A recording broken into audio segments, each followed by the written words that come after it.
LeBron James will throw it in.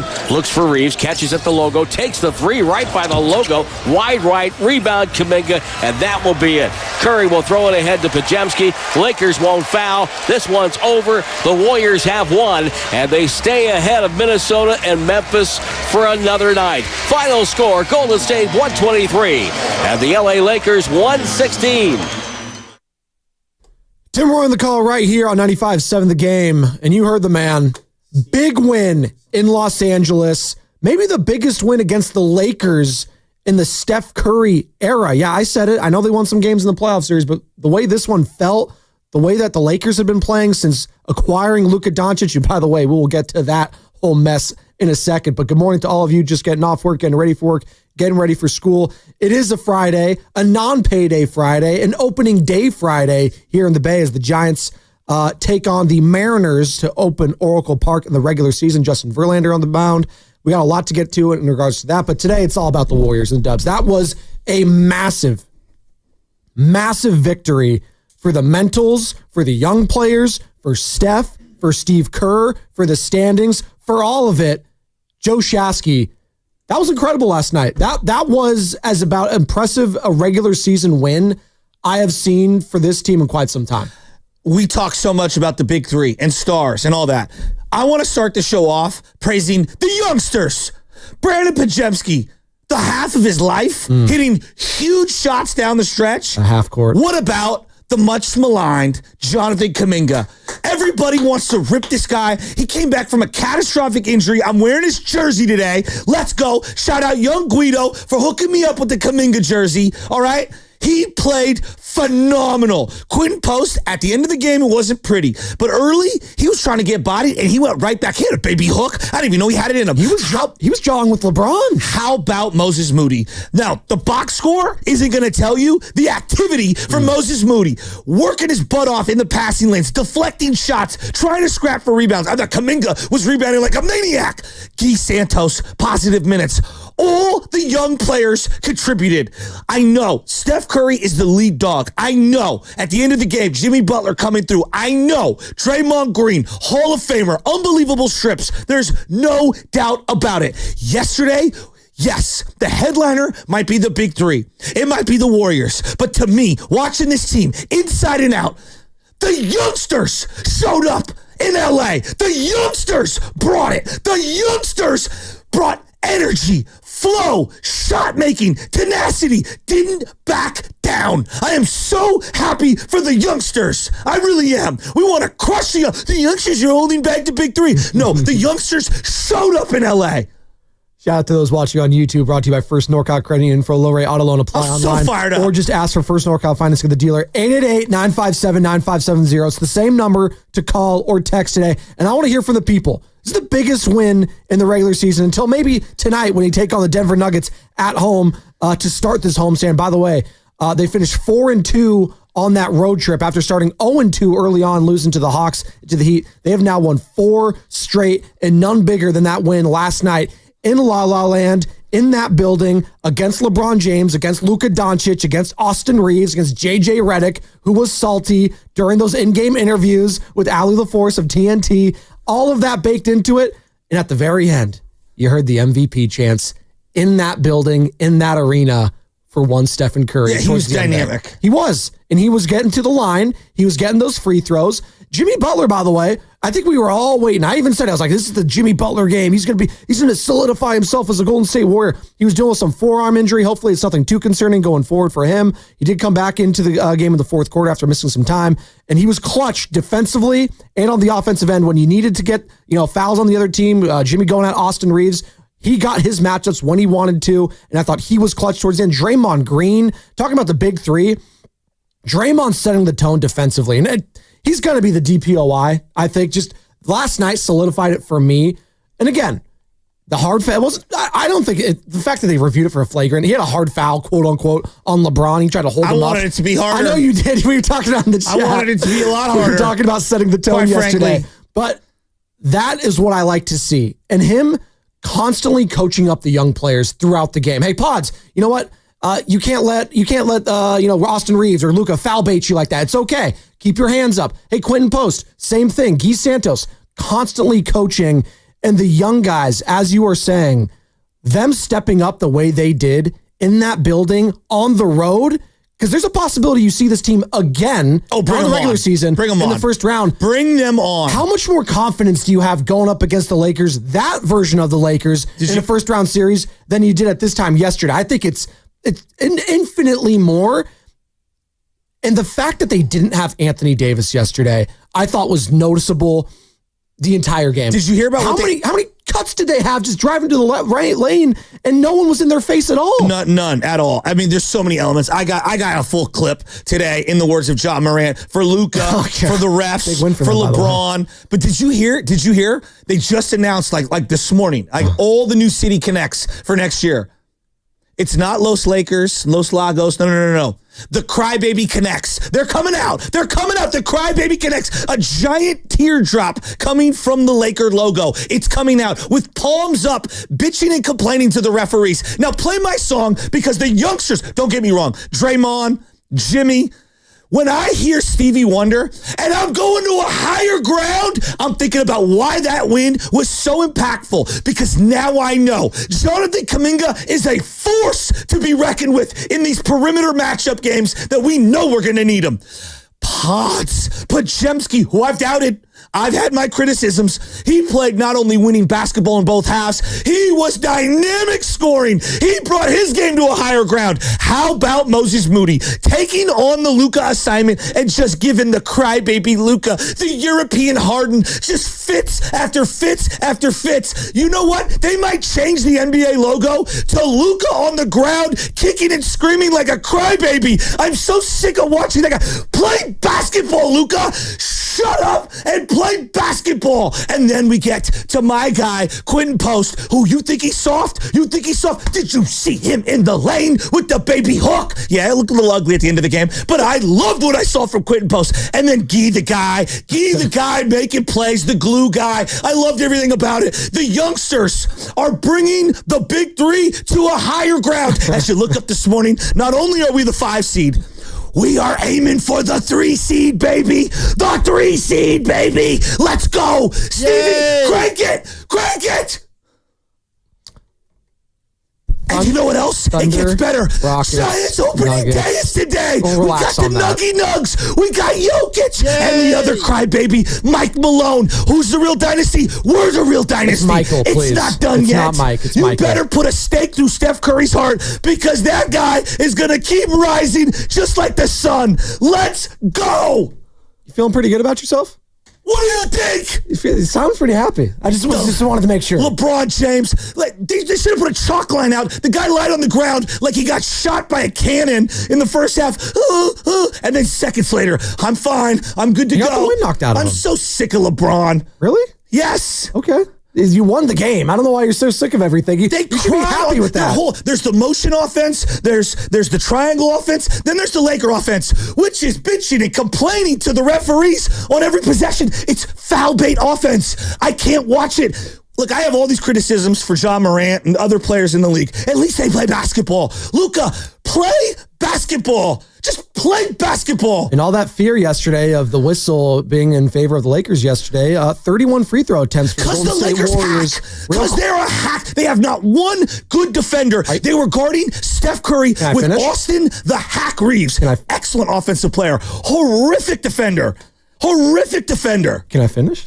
31 free throw attempts. They got to the lane. They got to the foul line. I don't want to hear any more about that. They did their job yesterday. They were the more physical team, start to finish, and they exposed the Lakers and their defense. And we were talking about it all show yesterday. Say what you will about them offensively. And offensively, it was a struggle even then, because give credit to the Warriors defense and all the young guys stepping up and picking them up, especially Luka, full court, the Kumingas, the Moody's, getting their face. I thought Jonathan Kuminga, who didn't back down at all in that game, whether it was against LeBron, was awesome. whether it was against Luka. Like, they're going to get theirs at times because they're just generational offensive talents. But Luka, that might have been the worst game I've seen him play all season long. And I'm giving Kuminga a lot of that credit. I'm giving Moses Moody a lot of that credit. At times, if it was Buddy Hield or Guy Santos, right? Like, I thought everyone contributed yesterday. It was a total team effort and a team win. I know it's cliche to say that. No, it was. But that's what you're going to need come playoff time. And these are playoff games, and that was a playoff atmosphere. We talked about from start to finish. 100%. It was chippy. Like everyone's like, oh man, like the foul calling. No, it was tense. It was tight throughout that game. And every time the Lakers tried to make a run, every time they tried to cut it to single digits, like 8 points, it felt like, and then 7 towards the halfway through the fourth quarter they got to. Every single time, like they got us up on the Warriors would get an offensive rebound. It was and insane. then they'd kick it. And whether it was Draymond, whether it was Steph, whether it was Moses, whether it was Brandon, Kuminga had a 3. And then if Jimmy Butler's hitting the 3 like he did in that fourth quarter, like, okay. Like that, then you're playing with house money. Jimmy. And like we might just have something here. Jimmy. And it was an incredible win. By the way, we're coming to you live from the Laughing Monk Studios. Laughing Monk, righteously brewed in San Francisco. I'm sure there was a lot of people at Laughing Monk last night, Joe, enjoying that Warriors win. Brought to you by Golden State, serving the Bay Area for 3 generations. When you succeed, we succeed. Visit goldenstatelumber.com. Joe. The phone lines are already popping again. 888-957-9570. Call or text. Yeah. Biggest win of the season, and they're not done yet because they're back home tonight taking on the Denver Nuggets and all that coverage right here on 95.7. Joey, it might be April 4th, but in the words of Stevie Wonder, it's hotter than the 4th of July up My in brother's here. birthday. I wish him a happy birthday. Happy birthday, Rob. There you go. Whose birthday? My brother, Rob. Rob Spadoni. So happy birthday, Rob. There you go. I hope your birthday's Boom, booming. and thank you. CT ESPN. You know, the Warriors, man. They're the best show in sports when they're rolling. It's just yesterday, the final 4 minutes, Austin Reeves, Steph, Kuminga, it was incredible. the shot making was out of this world at the end of that game. Pods hitting the 3 at the end. The shot before the halftime was just such a momentum swing because the Lakers get a bucket and you're thinking, oh no, you got to walk out with some momentum from this half. You played a perfect first half. I thought it was poetic, if you will. Remember the last time the Lakers played the Warriors and like what was the biggest game since probably yesterday was Game 6 down in Los Angeles a couple years ago. And at the half, who hit the half-court buzzer beater? It was Austin Reeves over Jordan Poole. And it felt like at the time it wasn't a dagger per se, but looking back, it probably was. And I felt the same thing last night with Pajemski. The Lakers probably were feeling pretty good that they cut it to 10 at the half. It's like, okay, we got kind of pretty much dominated. We missed 12 shots in that second quarter, basically. And then we were getting dominated. Okay, 10 points, we can deal with that. But 13, the way he was playing, the swagger that he was playing with, yeah, that felt like a gut punch for them. If Brandon Pajemski, who we talked about yesterday, they're going to leave open. JJ Redick has talked about it. He made him pay. 8 of 10 from beyond the arc. Draymond Green made him pay. I get it. 2 of 4, but he was selective with it. Yeah. 8 points, 11 boards for him, and 5 assists as well for Draymond. Just peak Draymond stat line. Incredible performance by him on both ends of the floor as far as I'm concerned. Getting into it with Luke at the line. That was great. Good stuff. I kind of want to be a fly on the wall what those guys were talking smack with each other. And then Steph. I mean, we talked about it, and it's been a conversation. His shooting in Los Angeles against the Lakers in that arena, it's been widely documented. 37 points for him. Not his greatest shooting night from beyond the arc, but 4 of 11. But you felt like every single one of those threes were just big gut punches and momentum swings. Every single time that he was able to do one of those, it felt like it was off a second chance opportunity because they were just dominating the second chance points again yesterday. 10 of 21 overall for him, 37 to lead all scorers yesterday as the Warriors win 123-116. We're going to be breaking it down again all morning long. It's all about y'all's and your calls. Biggest win of the season. I want to hear from the fan base today. It's opening day. Vibes should be good. You just beat the Lakers. You beat the Grizzlies. And now you're coming for blood tonight against the Nuggets. Everyone said, hey, let's see what they do it against the big boys in the West, right? Let's see them do it. Oh, the Blazers. Oh, the Wizards. Oh, all these like the Pelicans. No. Let's see you do it against the Lakers. Let's see you do it against the Rockets. Let's see you do it against the Grizzlies and the Nuggets. Well, they've already taken down half of those teams, and they got the Nuggets and the Rockets this weekend. Yeah, I have a great feeling about tonight, and I think the veterans are all going to play, according to Steve Kerr, who talked to the media yesterday about it after the win. Yeah, I'm feeling pretty damn good right now, and the sky's the limit for this Warriors team heading into a crucial stretch, and I'm impressed. On the road, you need role players to step up. Yes, you need your stars. There's that that goes without saying. I didn't even think Kuminga was going to play. I said Moody, Pods, Gee, and Quentin Post need to give me 45.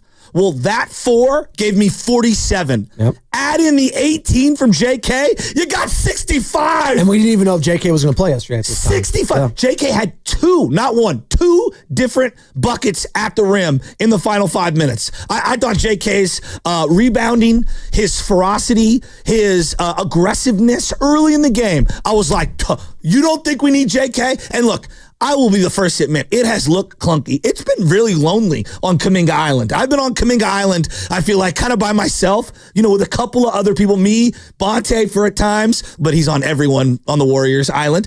Coach and Vallejo, you know what I mean? Like, there's only a handful of us. And, like, if we're going to crush these guys, let's also praise them. Yeah. So the people that have been blasting JK, do you see why you need them? Do you see why you need them against an elite perimeter offensive team? When you're looking and you're going, ugh, Austin Reeves is tough to guard. LeBron's tough to guard. Luka's tough to guard. We don't have enough bodies. And I'll be the first to admit it. I have been critical more than most of Podziemski. I feel like everybody loves Podziemski. He brings a lot to the table. I've been critical. He was outstanding yesterday. Offensively, defensively, the points are going to get the big, headlining because he was so decisive and he was just scoring at will.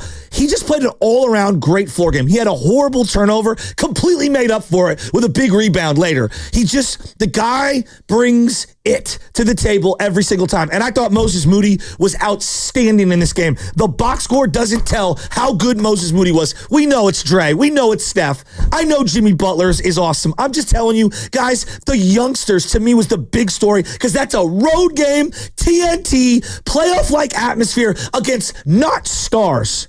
Mega stars. Luka is a mega star. Mega whiner. Mega star. LeBron, mega whiner. Mega star. Mega star. And then, Austin Reeves, say what you will.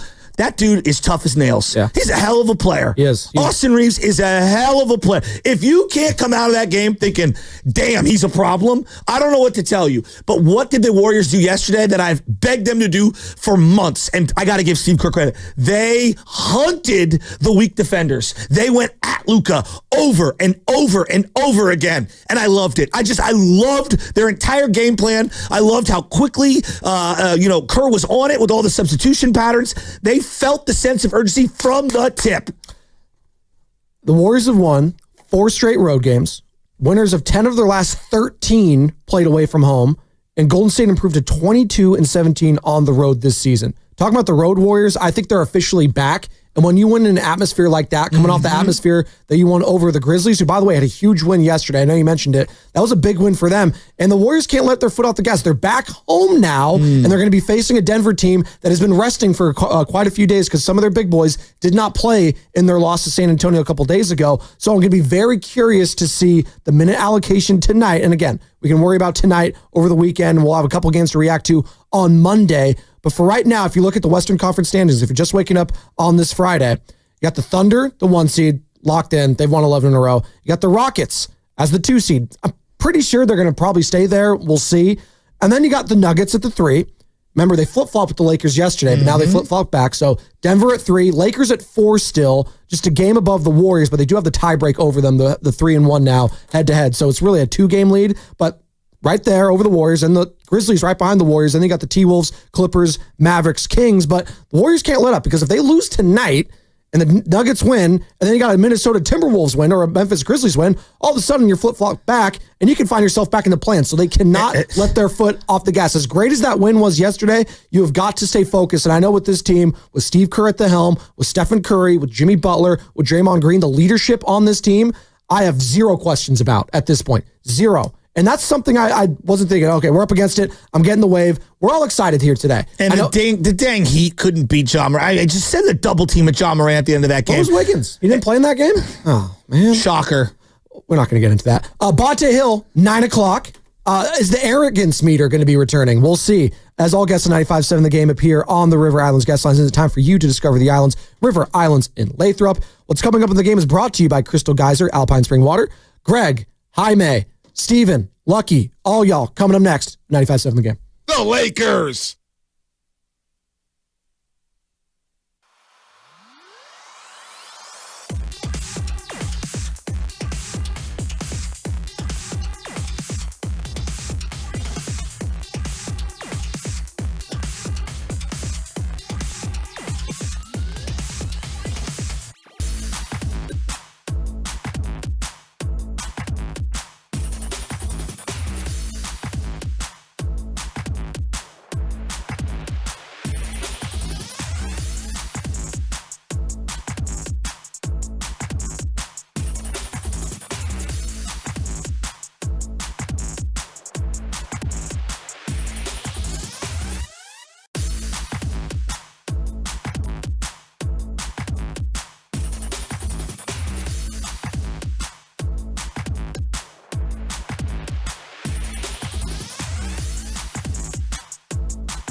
Doncic down the near side.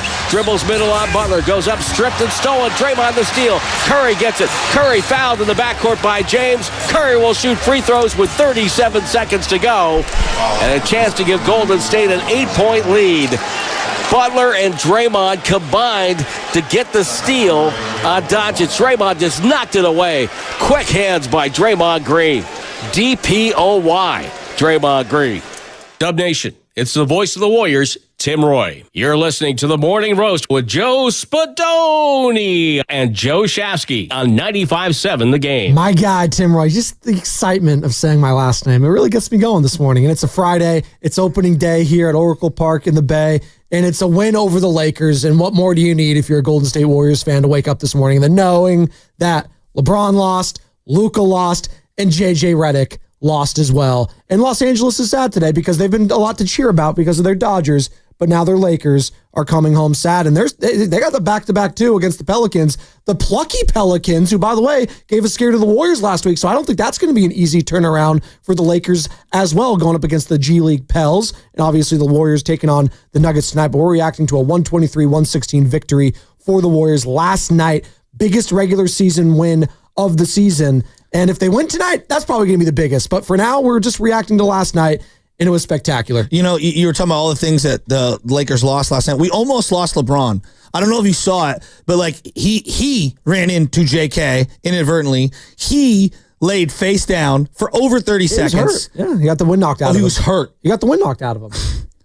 Like, just like Hulk Hogan was hurt in the Bash at the Beach when he laid on the ground, you know, pretending like he was bloody. He was faking it or something? Yes, it's ridiculous. He lays it on so He's thick. 40 years old. Syrup thinks he's putting it on too thick. How old are you?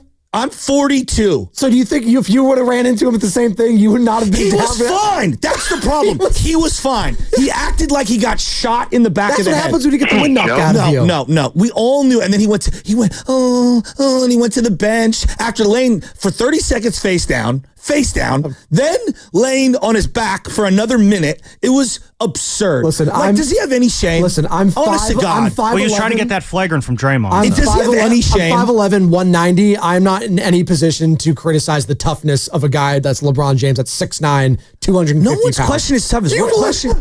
I'm saying you did. You really think Kinda Okay. So let me just make this sure. He's as tough as a football player. Yet I never said he was as tough as a football player. I never hear said that all the time. I don't think He's any the most NBA physically players are. gifted player in the history of the NBA. No, when people say that for the NBA or MLB, no one is as tough as a football player. Not even close. Slightly ran into JK and then flopped and fell on the ground and looked like a dead fish in a frying pan, like acting like he got shot in the back of the head. I mean, all I'm saying is this: LeBron, we've jumped the shark pull here. your pants up and have some dignity. I don't even care about. Jesus. I don't even care about that Put play. your big boy pants on. I don't even care about any of that. You know why? Jesus. You know why? Because Steph showed out. He was getting MVP chance in LeBron's building. Brandon Pajemski was playing like an MVP, for God's sakes. 28 points for him. And yeah, how many? 22 in the first half? 22 after that bank shot, half quarter. Yeah, he has been working with Steph a lot, it looks like, because that's a Steph Curry-esque kind of a play right there. And man, I just look at last night. That was the fourth meeting and the final meeting of the Warriors and Lakers.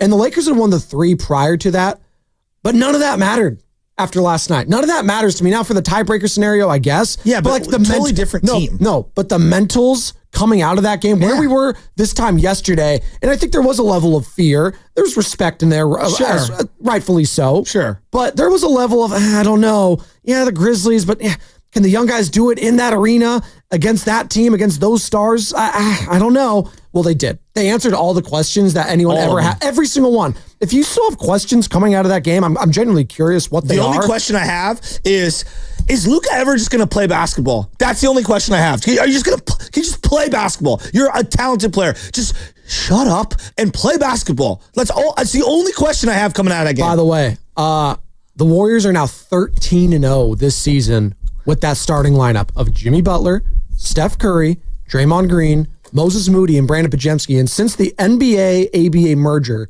no starting five has started at least a dozen games together in a singular regular season and finished undefeated. So this is maybe the greatest regular season starting lineup we've ever seen. You could make the argument at 13-0. They just don't lose. We were talking about the size being a problem. And maybe early on in that game, it felt like, maybe this is going to be an issue. Rui Hachimura, big. LeBron, good. big. Rui was really good. I mean, outside of Austin Reeves, he's probably their best player. And they had Steph on him to start the game because this goes back to why you need JK. Yes. You had Steph on Rui Hachimura to start the game, and it was not good. And I thought Rui actually did a good job when he was isolated and when he was guarding Steph. Yeah. The size gave Steph some fits there. Well, and they then had Austin Reeves on him. I don't know what they were thinking. Real quick. What were they thinking? Real quick. It's going to be a quick series in round one.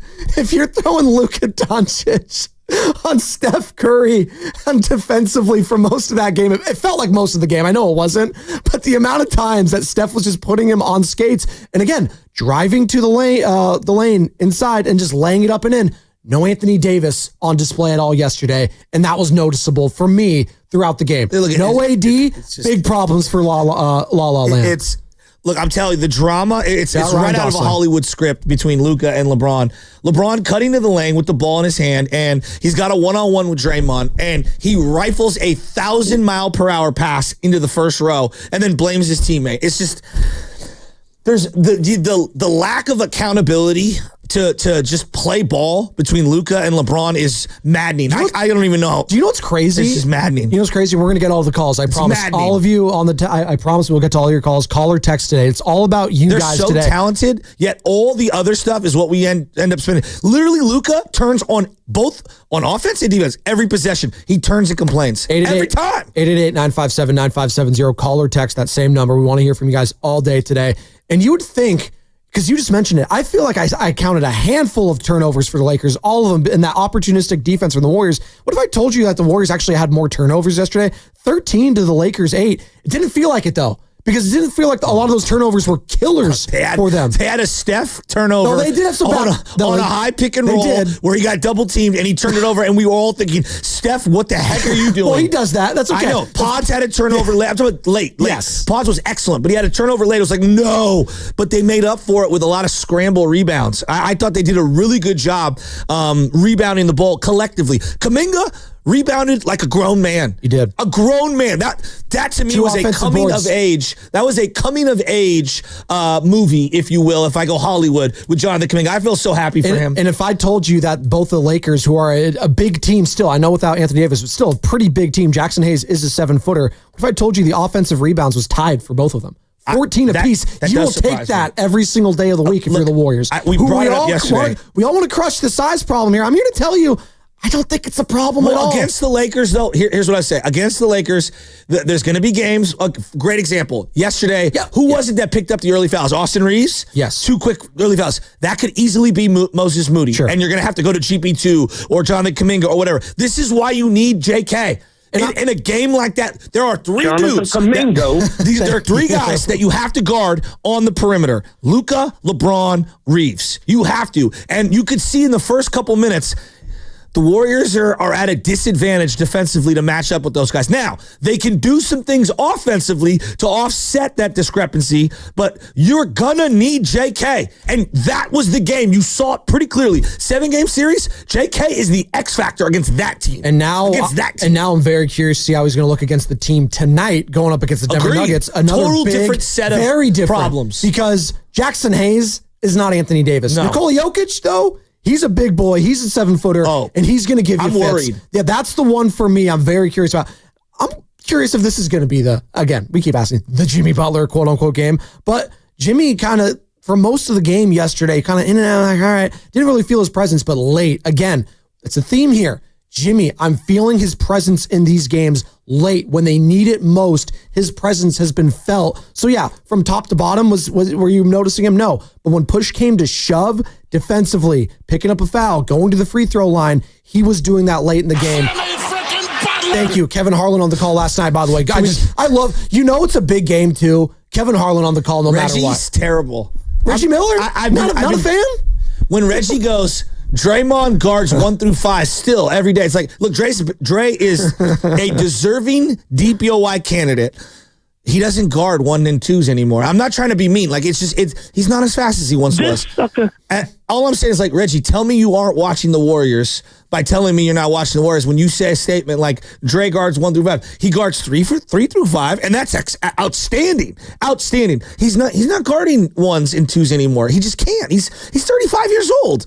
It's just Reggie sucks. I'm sorry. Tune in for Warriors Live sucks. today, presented by And I like Xfinity Reggie. Stream Sports. I like him, but he sucks. From the best seat in the house with Xfinity, bring on the good stuff. What's coming up in the game is brought to you by Fremont Bank. Here for you, here for good. All your callers, Antonio, Lucky, Steven, Jaime, Greg. We're going to get to all of you. I swear. It's about you. It's about y'all's and your calls as a former host here at the station. And I got something for what LeBron said in the postgame. This guy is just, it's unreal. There you go. By the way, shout out to the Oakland Roots. They've got a home game tomorrow at the Coliseum against Rhode Island FC. Don't miss out. Come enjoy the excitement of Oakland sports, a fun tailgate, and that electric game day atmosphere. I was there for their home opener at the Collie. It was sick. A lot of fun. Celebrate Oakland. Grab your tickets now at oaklandrootssc.com. I'm the unreasonable one.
Curry drives by 2, finds Draymond. Draymond to Pajemski, pump fake, steps to his right. The 3 is good. Pajemski buried it. Pajemski now his 28 points tonight. Dub Nation is Brandon Pajemski. You're listening to The Morning Roast with Joe Spadoni and Joe Shasky on 95.7 The Game. Pods, 28 points, 8 of 10 from beyond the arc yesterday. Just 6 assists. He was doing everything, and he was confident early on in that game. And we were talking about yesterday. Spadoni and Shasky here. Good morning to all of you. Just getting off work, getting ready for the weekend. And what better way to celebrate the weekend in today than a win over the Los Angeles Lakers? You take on the Nuggets tonight. We got opening day here in the Bay at Oracle Park. Justin Verlander, Luis Castillo, the Manners. It's going to be electric. It's going to be rocking. I know you're going to be there, Joe, Sam, Carter. It's going to be a great time. And it's going to be brought to you by Golden State, serving the Bay Area for 3 generations. When you succeed, we succeed. Visit goldenstatelumber.com. But Brandon Pajemski, the confidence early on, exuding not only from him, Moses Moody, Jonathan Kuminga, Quentin Post at times, Guy Santos at times. Kevon Looney got some action yesterday. Loon Dog had some action. Everyone was getting involved in that win yesterday, and it was refreshing to see it go their way for once. It feels like in forever in Los Angeles against all the stars. Again, no one was out for the Lakers yesterday. It was all the big boys, and they went toe-to-toe with them, and they showed up. The young guys showed up, and it's interesting because the young guys for the Lakers that you would think like the Dalton Connects of the world didn't even play. They didn't, the lack of trust with the young guys over there, but conversely, the trust that Steve Kerr now has, and it has been forced to have a little bit, just with given the roster, in Pods, in Moses Moody, in Quentin Post, who's, by the way, just a couple months he's been playing as a professional, and he's been balling. Guy Santos, and obviously having Kevon Looney buy into his role now, a guy that's been there for a long time. Buddy Hield has been a long-time veteran, only getting 13 minutes yesterday, but there's going to be moments for Buddy Hield. Maybe tonight's the Buddy Hield game. There's going to be moments for him, but it's everyone stepping up and buying in to what Steve Kerr, what Steph, what Draymond, what all the leaders on that team are preaching, and it was refreshing to see yesterday. And by the way, I see all you on the calls. We're going to get to you in just a second. I thought all the young players didn't back down. Nope. And that to me is Tom the Petty. biggest element. Yep. Like Quentin Post, they tried to punch Quentin Post in the mouth, like metaphorically. And I saw a guy go, no, I'm going to back you down and do the little baby hook. Right away, I was like, oh, Quentin Post, let's go. JK stepped into that game and went right at LeBron James. Loved it. I couldn't believe that. He was not afraid at all. Moses Moody, from the tip-off, was getting his hands on deflections and did not back down from Luka. LeBron, he was shooting decisively. He hit some big threes. And then obviously Pajemski played like a man possessed. That final 4 shots in that last couple minutes where it was LeBron, it was Steph, it was Reeves, it was Pajemski, all of them hitting threes consecutively. It was incredible. There was such high level it felt like a playoff game. It felt like one. Post, Pods, Moody, and JK, those 4. And I would throw to a lesser degree Guy in there. Those youngsters came of age yesterday. Yeah. And that was one of those playoff level, end of the year. That was a playoff game to me. It was. Given the magnitude and the fallout and everything, Standings. and the consequences, there's no doubt about it. And then I think about what they did on that stage, on the road, in LA, against the Lakers, against LeBron, on TNT, given where we are in the season. And also, given that Jimmy Butler hurt his hand like halfway through the third quarter and was gone for way longer than any of us wanted. Yeah, I was wondering watching the game. I was like, where's Jimmy at? Then we get the notification from Anthony Slater, who covers the team for The Athletic, joined us yesterday, obviously our 95.7 The Game Warriors insider, talking about his forearm, and he had to stretch it. And he hopes he's okay. Draymond Green was crediting his toughness after the game, saying, quote, Jimmy is tough as hell. We needed him to come back and close that game out. He came back, and he was exactly who he's been with us. So all eyes, I guess, on Jimmy Butler. Do you play him tonight? Do you let him rest? There's going to be a lot of question marks baked into that because, again, coming off a long road trip, it's the back end of the back-to-back at home, which is a rarity in today's game. But let's get to the calls. There's so many people on there. Biggest takeaway from that win last night for you, because there's so many different directions you can go to. The young guys, the stars.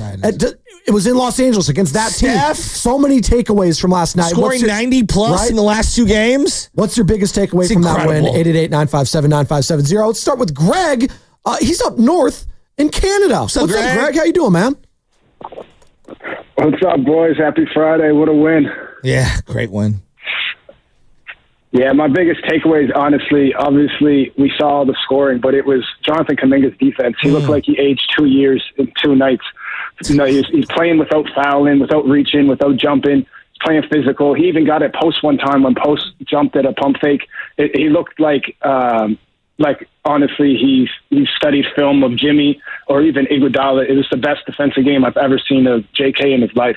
It's a great call. Great point. I also love the way Draymond was talking with JK. There was a specific sequence where Pods had his hand out, and Austin Reeves got the foul. I think it was on a 3-point attempt. And instead of just berating him, okay, and undressing him, Draymond went over and he's yelling at him, but because it's so loud and everything, you're on the road. I just love the way he communicated with the youngster right away. Like, no, you reach, he will teach. You're giving him an easy 3-point or three free throws at the line. I love the leadership from Draymond Green last night. I thought he just towed the line all night, and it was the level of intensity required, while not any of the shenanigans. And there was another point in that game when Quentin Post was going at LeBron a little bit. They were chirping a little bit. And then I think Luka ends up going to the line there. And then LeBron is chopping it up with Draymond. Obviously, they're boys. He's like, hey, what's your boy QP? What's this guy? Who's this rookie think he is? And then Draymond's just doing his clap. Yeah.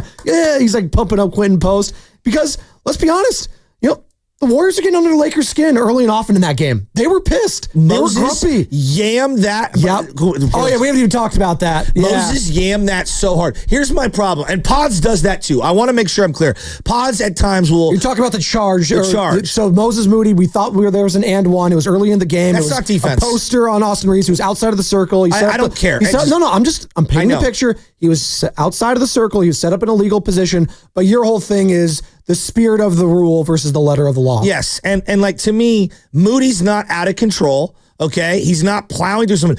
Austin Reeves isn't quote unquote playing defense. And again, I'm making it very clear. Pods does this a lot too.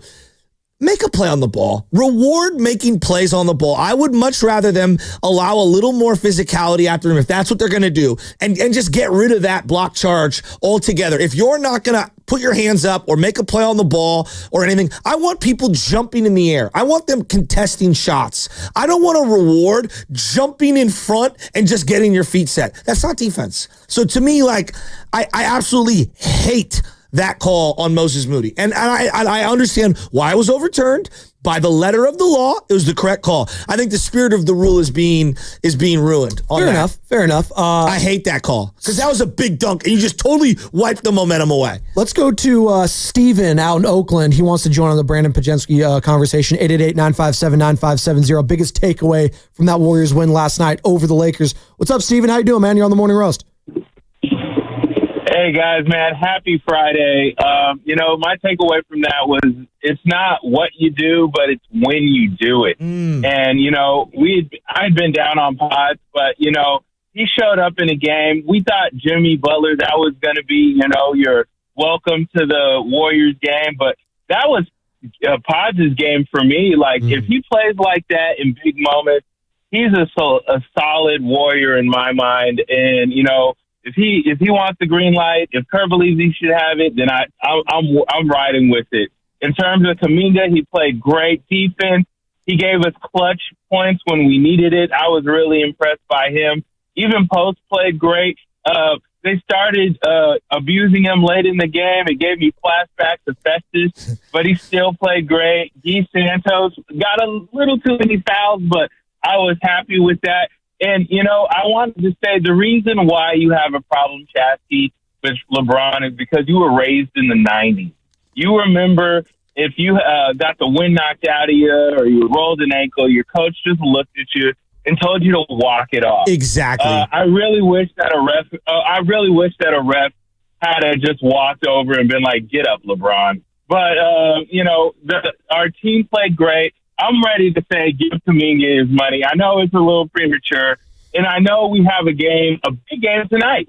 But the young guys stepped up, needed them, and even Butler, he closed us out with some clutch free throws, some clutch play late at the game. I'm just proud of the guys and when they showed up because that's playoffs. Yeah, your point call, Steven. Your point about just growing up and stuff. The other day, a kid got hit by a pitch. He was fine. He got hit in the thigh. Not that hard. They're not throwing hard enough to hurt you, right? And I always do the joke of like cutting the ice because the kid's like, ah! It's like, should we cut your leg off? Are you good? Should we amputate it right here, right now? And then they'll smile, and you're like, you're fine. You're good to go. It's what you do with like a 2-year-old that falls. You're like, oh, you fell. Hey. You don't let them focus on it. Exactly. You try to pivot their attention real quick. So you make them laugh about it, or you hype them up. Hey, you got on base. Good job. Yeah. My dad used to say when we would like try to foul bait back in the day, he'd be like, get a shovel, bury him, just bury him, he's dead. Like talking to us. Yeah. Basically like, get the hell up and stop crying and whining and get back on defense. And I understand that this is what the league is now, but if you complain on every play, and I'm talking both sides, because I've seen Kuminga do this at times. I've seen the Warriors do this at times. It's not exclusive to just Lakers, but Luka and LeBron do complain on both offense and defense every possession. And at some point, it's like, guys, you can't challenge everything. Not everything can be challenged. It's one thing. It's just out of control. And they won a couple of them. It's one thing. And they're out of challenges in like 5 minutes into the game. It's one thing for LeBron and Luka. I get it. They're generational. They think they're God's gift to the universe. I get under that. When Jackson Hayes starts doing it, please kick rocks, brother.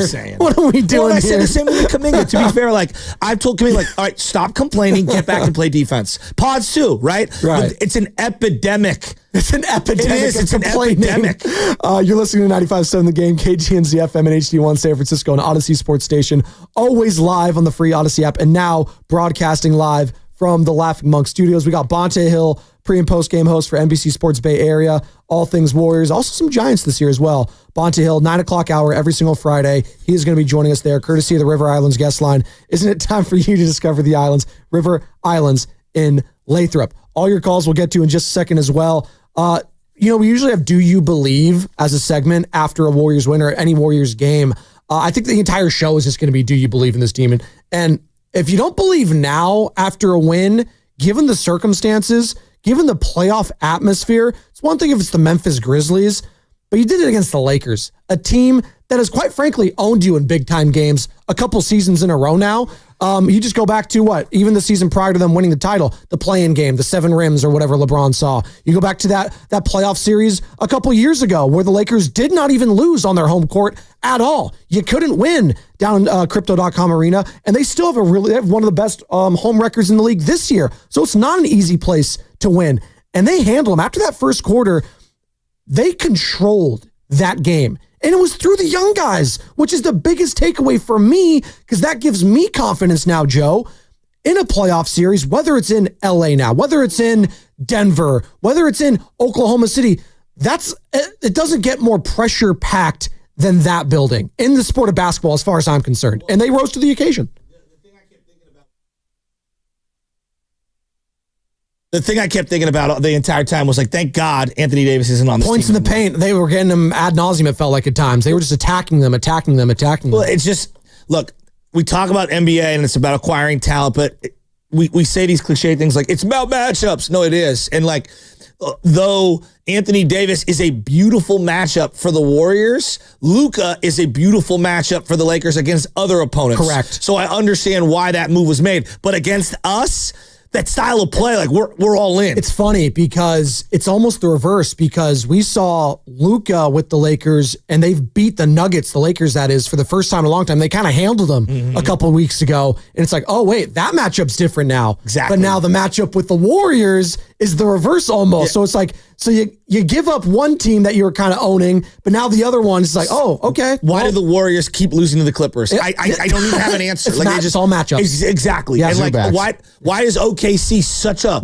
good matchup for the Warriors every time they play? Style of play. Yep. For whatever reason, styles make fights, and it just works. Watching the game yesterday, final 5 minutes, I kept thinking, thank God there's no Anthony Davis. Right. How many dunks and mid-range shots where he's just wide open, and then defensively clogging things up where the Warriors are forcing really poor threes. You didn't see any of that down the stretch. You got multiple layups from JK. You got 3-pointers from Pods, 3-pointer from Steph Curry. You got to the free throw line. None of those things happen when Anthony Davis is on the team for the Lakers. Points in the paint yesterday. Warriors 36, Lakers 34. I couldn't believe that's insane. They said a stat, and I gave you, it was 65 points from Moody, Pods, Kuminga, Santos, and Post. That's incredible. 7 bench points for the Lakers. 7. I couldn't believe that. Well, and we were talking 7. We were talking yesterday, like in a game like this, playoff atmosphere, they're going with the veterans, right?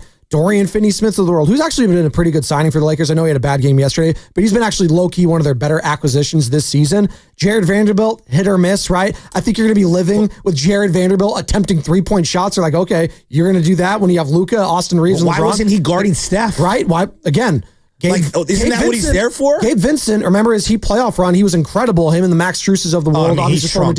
He shrunk yesterday. But he looked terrible. He'd been playing well. That's why I'm crediting the Warriors defense yesterday, because a lot of those role players have been the difference for a lot of these Lakers wins. That, again, I'm even more impressed on the defensive end more than I am offensively with some of these guys, because that's what wins in big moments. Yeah. Is defense travels. That's why you talk about an NFL term, right? They have a great defense. It travels. Same thing of the NBA. Run game. The run game please. travels. No, it's a great point. And I just thought yesterday the athleticism of Jonathan Kuminga was on full display against a team that I thought was going to be more athletic, and they didn't really have an answer for him. No, they didn't. And that's going to be the crucial thing. I'm very curious to see how he's going to play tonight. Remember when Aaron Gordon just dominated the matchup last time? Jonathan Kuminga, where's he going to be at today? We're going to keep you monitored. Jimmy Butler, left forearm injury, by the way. He says he wasn't still feeling right after the game. They're going to get it tested. That's not good. So that's something to monitor going forward here. We'll give you any news and updates when it regards to Jimmy Butler. Let's get to Lucky real quick. He's been hanging on very long, Joe. Lucky's in San Francisco. He's very pumped up after that win. And why shouldn't you be, Lucky? How you doing, man? Hey, how you doing, Spadoni, Shesky? What's up, dog? You know what, man? That fire that you bring in, man, is the exact same fire that I have. Man, I'm excited. Defense, rebounding, and the young talent stepping up. That's what's going to get us to this 5th ring, man, if we keep doing this. And I don't want to say that we're going to do it, but it's starting to look like the championship years when we were starting off. And I'm liking what I'm seeing. Let's freaking go, man. That's all I got to say, guys. Let's go. He caught himself. Love you guys, man. LFG, Lucky. LFG, Lucky. Lucky in San Francisco. And it's opening day. Let's go. Hey, the vibes are great. Have the vibes been better in the Bay? Like, right? We're not talking. Don't even bring up the 49ers. I mean, is Purdy going to get signed to a fat extension? Stop. Well, the Geno Smith thing was interesting yesterday. Geno Smith finally got extended. Yeah. I think it's annual. It's like 37.5 through everything. I was like, no, I'm saying like if Purdy signed for $41 million, we would all that would make the trifecta. Oh, that'd be great. It's like, okay, that's not breaking the bank now. And then shutting up Mike Malone tonight. Michael. Please. Yeah, and the dynasty that is the Nuggets. What do you got, Carter? Let me throw some at you guys. So I checked out the NBA championship odds this morning. I love some odds. There are 4 teams above the Warriors. Give me the game show music. Okay. Celtics. OKC. Yes. Yep. Cleveland Cavaliers. Okay, so those are 3. And then Hold on. Denver Nuggets. Yeah, I was going to say the Nuggets. What? Lakers? Wow, Lakers are still above them. Because they know people are going to bet on them. Even crazier, the really crazy part is the Nuggets have almost half the odds the Warriors do to win the NBA championship. The Warriors, if you bet your money, if you bet $1, you win 8 back. If you bet $1 on the Nuggets, you win 14 back. Ooh. Carter, how many dollars are we putting on that? I'm already locked in, baby.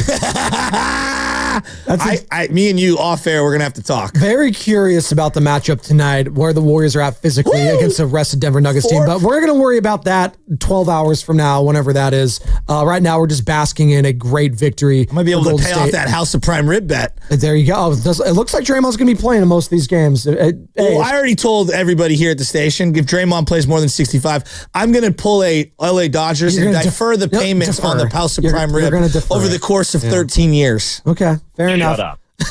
Dave Fleming, by the way, does not like the dentist, much like you. Dave Fleming, who joined us yesterday, voice of the Giants. 888-957-9570. Biggest takeaway from the win last night for you? Was it the young guys? Was it Steph finally shooting the ball pretty damn well? Was it Jimmy Butler late in that game? Was it Draymond Green's leadership, what he was doing on the defensive end? Was it Jonathan Kuminga? I think we're underselling this. JK, who has been crushed, and I mean crushed, since his return. So unfair. Was, quite frankly, the most athletic player on the floor last night. And I get it. LeBron James is 40 years old, but the size, the speed, the athleticism. We had a block yesterday. I think it was on Reeves or whoever passing? it was. The passing, 4 assists for JK. The rebounding. Everyone wants to crush the rebounding. How could he be 6'7" and you don't get any rebounds? He had 2 key offensive rebounds yesterday. And big defensive rebounds. They tied the Lakers yesterday in offensive boards. We think of the Lakers still as a pretty big team. Well, it was tied in the category 14 apiece in the offensive rebound category. And it felt like every single offensive rebound was another gut punch for the Lakers because it led to another point. Second chance points for the Warriors yesterday, 23 to the Lakers 15. And they won by how many? 7? That's the difference in the game right now. Second chance points matter, and you have got to make the opposition pay. And far too often, Joe, I felt like whenever they got a second chance point, it was a clank or it was a rush. But right now, they're firing on all cylinders, and it's refreshing to watch. I mean, to win that game that way and JK come back from missing some games, like, I just thought that was such a huge step forward for his psyche. Look, he had a devastating injury.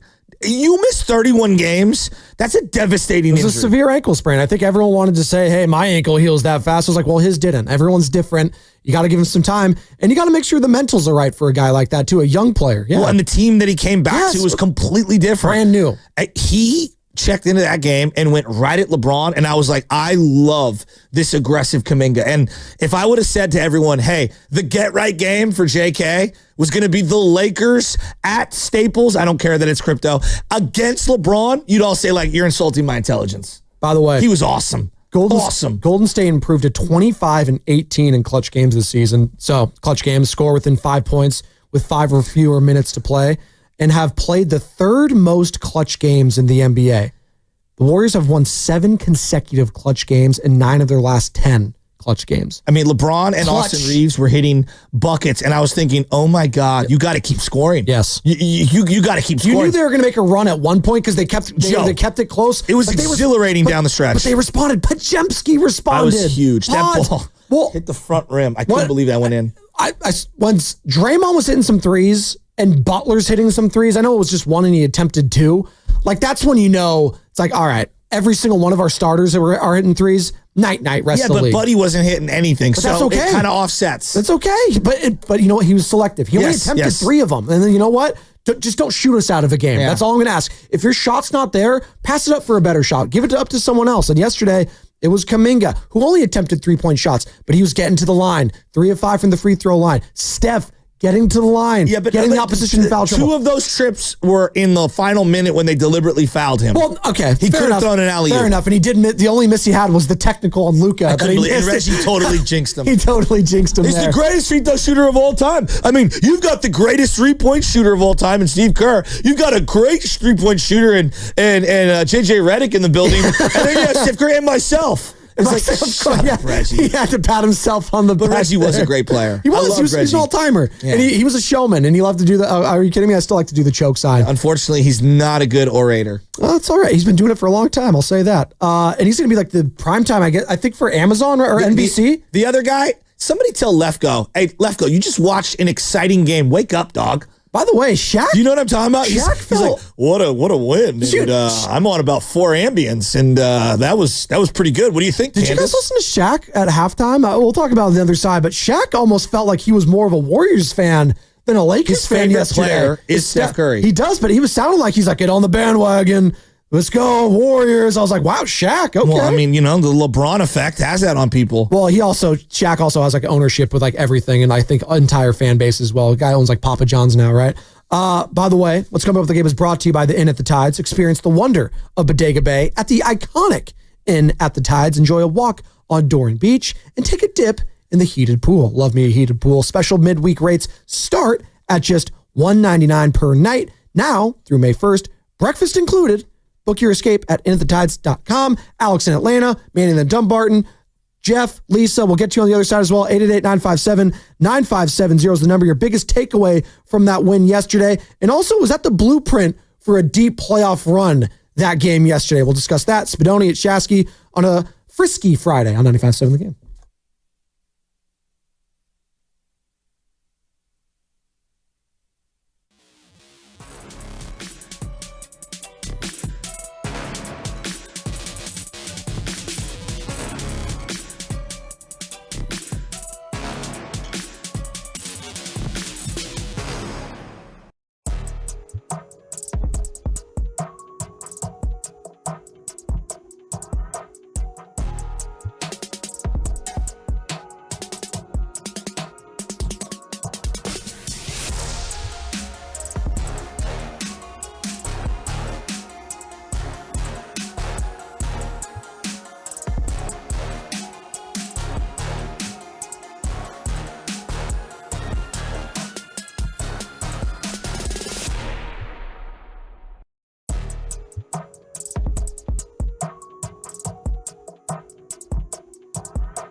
Big win there for the mentals, but also just for the standings. As right now, as I keep you updated here, and it's Spadoni and it's Shasky, it's the Morning Roast. We're flying by here on a Friday, opening day Friday at Oracle Park. Shasky's all decked out in his Giants gear. He's going to be going to the game. He's fired up. He's pumped up. And why shouldn't you be? 5-1 as the D-backs lost yesterday against the Yankees as they salvaged their series. So talk a little baseball. Maybe we got Bonte Hill joining us at 9 o'clock in studio for the entire hour as all guests on 95.7 The Game appear on the River Islands guest line. Isn't time for you to discover the islands, River Islands, and Lathrop. But going back to the standings. So right now, got the Thunder, you got the Rockets as the 1 and 2 seeds. Then you got the Nuggets, who you're playing tonight. They're the 3 seed. Then you got the Lakers. Then you got the Warriors right there, 1 game back, but by virtue of a tie break, the Lakers are really like you're 2 games back of them. But once it gets into 3 or 4 tiebreak scenarios, that's just too many as far as I'm concerned. I can't do the math right there. But just know right now that they have the tiebreaker over you and they're a game ahead in the standings. But you're the 5th seed, and you do have the possibility here to potentially be the 3 seed if everything shakes out, which is insane. And that would go a long way by beating the Nuggets tonight at home at Chase Center, which would be a massive win. Like, we're talking about this being the best regular season of the win. If they do it tonight against the Nuggets, yeah, that belief level is going to skyrocket. I think you're already hearing from the fans today, and Alex in Atlanta, Manny on the Dumbarton, we'll get to you in a second, 888-957-9570. But that belief will skyrocket to, oh yeah, we could do this thing if they win tonight. It would be the greatest 3-game stretch that they've had in years. So yeah, I'd be all in. It was just such a great game last night. It was one of the most exciting games of the year. So much fun. LeBron, Steph, just everything. And to me, it was all about the youngsters. All about the youngsters. Pods having the most monster first half of all time, hitting that shot before halftime. JK checking in, the much maligned JK. Jonathan Kuminga. And just playing like a man possessed. Moses Moody was just all over the place. He had so many deflections. I was so proud of the youngsters. I was so happy for them. So happy for JK. And then obviously Curry, you played that finger roll. That was so sick. It wasn't even one of the best shots of the night. The one where he's like falling down, flips it the other way with opposite spin was spectacular. Put a little Alex English on that. It was great. Geez. We're coming to you live from the Laughing Monk studio. Laughing Monk righteously brewed in San Francisco. And speaking of Steph Curry, there was a scary moment because on like 2 separate occasions on the same play, he fell on that tailbone again. I was like, oh boy. And he was down for a little bit, what he right? didn't do? Do what LeBron did and lie down and act like he got shot by a cannon. Okay. Steph Curry after the game on the tailbone. Yeah, the pad helped. I slid across and it got exposed a little bit, but I was able to finish, and I don't think it'll be a problem. It's just the question of how long I need to wear that thing. It'll be pretty much the rest of the year. I did not like how he said, I don't think it's going to be a problem. Well, at any moment it could flare up. Right, that's what he's saying. Like he's concerned that it might be a problem. I was reading between the lines there. He's like, well, yeah. You can't think about it because everyone's hurt at this point. It's like, again, we always bring up the NFL. Everyone's hurt. There's no excuses, the wear and tear. Yeah. And they're going to say for Jimmy Butler, who, by the way, the injury coming out of that game, his left forearm, it's not feeling all that great. So we're going to get an update at some point, I'm sure, today about it. They're going to do some tests, do all that. Hopefully it's nothing serious because that's an injury for a basketball player. I don't care if it's either forearm. You can't do a whole lot if one of your forearms is compromised, and that is concerning. And he was clutch yesterday. When they need him to be, he was clutch. But you're going to be needing a Jimmy Butler type of game in a playoff series if Steph's doesn't have it going. If Pods doesn't, I don't think we can expect Pods to be doing that every single night. But there's going to be nights where it's going to have to be Jimmy Butler, and if he's compromised in any way, it's going to be difficult for this team. But again, celebrating the win yesterday. Let's go out to our guy, the Knight of Numbers, Shasky. Alex, let's go, Alex. Atlanta. What you got, Alex? How you doing, man? Gentlemen, I'm normally very calm, very composed when I call you, but today is not that day. I'm feeling great, fellas. Let me tell you, I'm feeling fantastic after last night's win. I'm on cup of coffee number 3 because I was up till 1 a.m, feeling the vibes, feeling the hype. But listen, my biggest takeaway from last night is the maturation of the young guys. And the fact that the imprint of the veterans on this team are starting to show on individual young players. We talk about Jonathan Kuminga, how he's been improving on both ends of the floor this year. I think a lot of that has to do with the Jimmy Butler effect since he's gotten here. He's been able to mentor Kuminga about attacking the basket, getting to the line more, and then Draymond Green mentoring him on the defensive end. We talk about Moses Moody, who the stat sheet doesn't reflect it, but he played fantastic defense last night. I think a lot of that rubs off from Gary Payton II. A lot of that rubs off from Draymond Green. I thought that Guy Santos, over the last couple of games, he's been doing a great job attacking the boards on both the offensive and defensive ends of the floor. Reminds me a lot of Kevon Looney. So that's been rubbing off on him. The other thing I want to say is that last year, that was a game you would have lost. Last year, that was a game where the Lakers were pushing back. They were making runs. They were punching back. You would have crumbled and you would have lost that lead. This year, it feels like the Warriors are able to finish games better. They're able to hang on onto leads, not only in the game last night, but in the game against Memphis as well, when Ja had 36. This team just feels different. They feel like they're built to make a deep playoff run if they can stay healthy. And right now, the sky feels like the limit for the Warriors. It's such a great call. Great call, Alex, the Night of Numbers, sent me a graphic yesterday. Did he? And it's one of my favorite movies of all time. Do you have my sound queued up and ready to roll? Hold on. One of the great movies of all time is Young Guns, okay?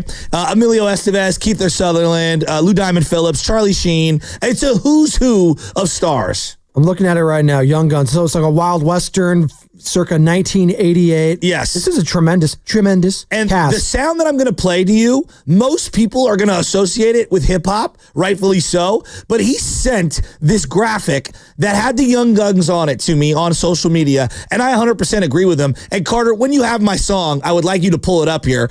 He's like talking to Sam. I don't know if he's paying attention He's here. locked in. Hey, you again. Peeling the curtain back, you request a song within 2 minutes. So we don't have 4 it, minutes ago. Yeah, but we don't have it right away. He's doing a lot back there.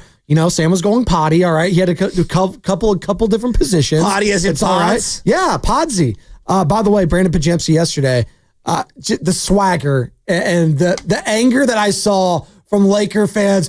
Brandon Pajemski's beating us. Oh my God. That made it worth the price of admission if you're a Warriors fans. All the Lakers fans crying yesterday about Brandon Pajemski being the difference, dropping 28 on that ass and hitting that half-court shot the way he did. Again, reminiscent of what Austin Reeves did to the Warriors a couple years ago in the playoffs. A little revenge.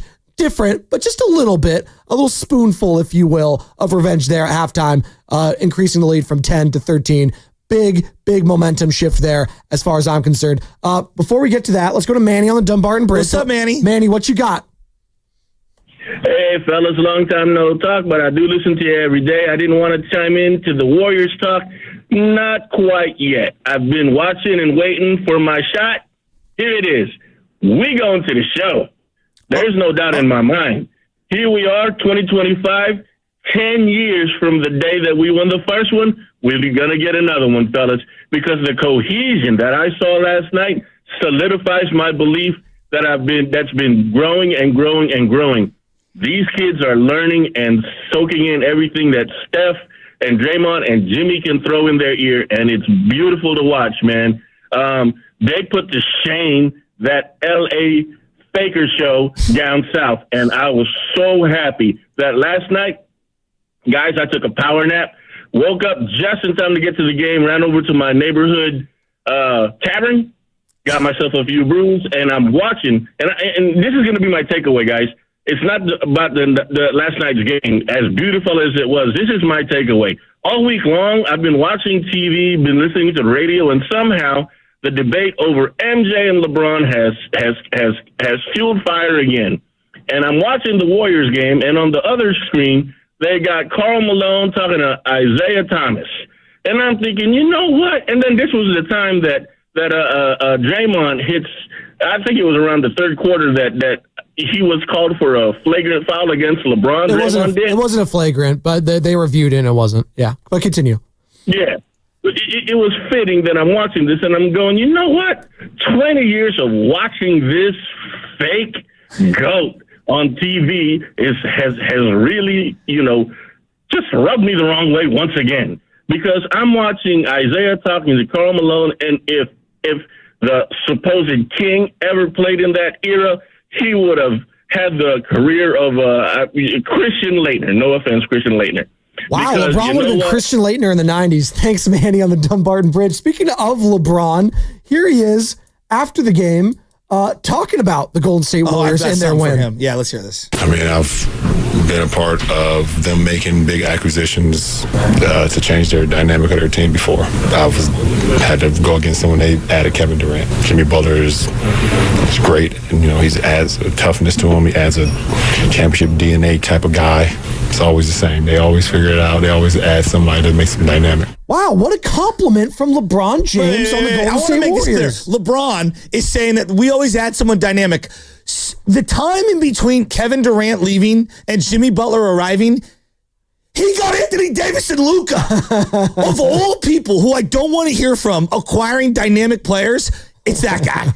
I mean, this is LeBron trying to rewrite the narrative once again. It's just so annoying. Like, LeBron, you're so good. Why do you resort to all of this shifting? I'm surprised he didn't come out in a full neck brace like he's Chrissy from Sopranos after that game, the way Draymond hit him. I mean, give me a break. He's got to control the narrative. That's what they do. That's what the superstars try to do. All right, so that's what they do. That's what they do. Steph Curry, Draymond Green, Jimmy Butler. Look, I know those are the headliners. Right. Last night was about the young guns. And going Emilio Estevez on you, you might know this sound, but you don't know what movie it came from. Hit it. Oh. Regulators. We regulate any stealing of this property. We got the lyrics. We're damn good too. Pajewski. JK. Moody. Mount up. Quentin Post. The young guns showing up, showing out like a Hollywood set, firing on all cylinders yesterday. Yes, the regulators. That's what we're calling the young guns because we don't want to do the gun thing with John Morant, especially everything that's going on right now. Well, this whole song is about that, but thank you. Continue. This is one of the all-time greatest music videos ever. Okay. Yeah, continue. No, I just thought it was funny, the whole soliloquy of the gun violence and John Morant, and then we're playing the song. But continue. Well, this is also the Wild Wild West. Okay. And we're protecting the horses on the property. We're protecting the horses on the property. That's for protection. That's the movie Young Guns. There's Billy the Kid. Okay. Just the pick and the choose. Let's go, Pajemski. Let's go, Kuminga. Shameless shout-outs, 15 minutes. Shameless shout-outs, again, that's about the people, Joe, not us. The shameless shout-outs are for them, 888-957-9570. If you shout out the Warriors, shouting out opening day, shouting out your mom, your brother, your sister. I'm shouting out my brother, Rob. Happy birthday, Robbie. What is he, 2020? I think he's like your age. I think he's like 43, 44, something like that. So shout out, Rob. Happy birthday to you, sir. He works for PG&E. He's a gas man. We make fun of him. There's a lot of jokes there being a gas man, obviously. But there you go. Happy birthday, Rob. And 888-957-9570. Shameless shout out. 14 minutes. There's just no better feeling than beating LeBron and the Lakers, and then you mix in the crybaby Luka. It's like, if you don't have a pep in your step this morning, I don't know what to say. Pods was out of his mind. All of us were thinking the same thing. Are you kidding me? And then the late game three that he hit was huge, spectacular. Moses Moody was so much better than the stats. Kuminga going at LeBron. He almost literally crossed up LeBron and made him look like the Sprite commercial back in the day. He went in out on him. It was just, the pressure of Steph hitting a three, then LeBron hitting a three, and now you're Brandon Pajemski, two of the greatest players, two top 10 players in the history of the sport, going back and forth. And now it's coming down to me. And if I don't make this three, they got an opportunity to cut this thing to four potentially. It's like, oh boy. Okay, but he makes it. And they just stave it off, and then Austin Reeves gets his, but then he gets some stops, you get to the free throw line, and it's all she wrote. Him rising up to that occasion, not only in the first half, because he was a little quieter. I don't think he was going to replicate 22 points like he had in the first half. They didn't need him to. But they didn't need him to until they did late, and he stepped up, and he rose to the occasion. And that's why, not the game in Brooklyn, not for me. Last night was the blueprint to have a deep run in the playoffs. The young guys stepping up. One or two of them is fine. You said you wanted 45 points combined from the young guys. Moody, Pods. I got 67. And we didn't know if JK was going to play yesterday. No. We didn't know at all. Now we did.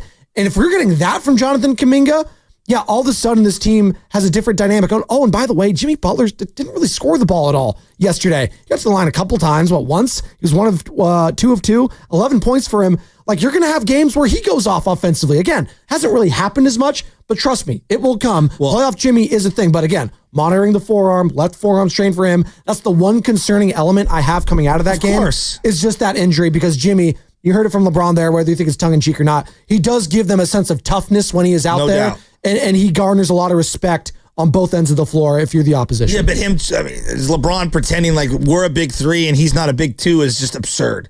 Like, you got the biggest player at the deadline. Get out of here. But I'm calling that into question after last night's game. I don't know. Luka looked like a petulant child, and I saw Jimmy Butler and the Warriors look buttoned up, and they looked like the more professional team. Maybe we got to reconsider who had the best trade deadline. No, you said I'm just bringing it up. Like, maybe that game is shifting my viewpoint on the whole thing. Maybe again, this might sound insane. It might sound like an overreaction because it's only been a couple months and we really haven't seen Luka and LeBron in the biggest stages. This was probably the biggest game they've had. Maybe Nico Harrison had a point. Or maybe Luka just needs to play better. Real quick. Maybe Nico Harrison had a point is all I'm saying. Like, that's we were talking about conspiracies and we were having fun yesterday.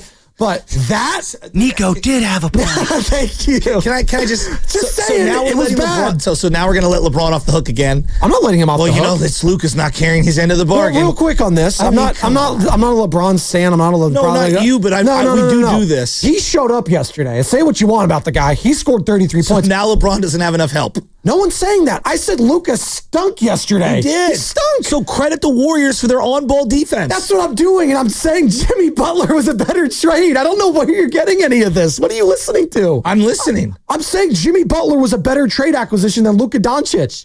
What I'm saying is... Are you going to say yes or no? No. I don't know. Like, okay, thank you. That's all I'm saying. I don't know. Like, I'm saying yes right now. Most people would say they've won the Jimmy Butler trade more than the Lakers have won the Luka trade. Well, I think both trades are different for each franchise. Like, I don't view it that way. Like the way that you're doing it. Like, both can be winners. Like that happens in sports sometimes. You know what I'm saying? Like, multiple teams make moves and it works out for them and what works out for you. I just think that Luka didn't play good last night. I think the Warriors took it to him and they made him defend. Like, him out on the perimeter trying to defend is a joke.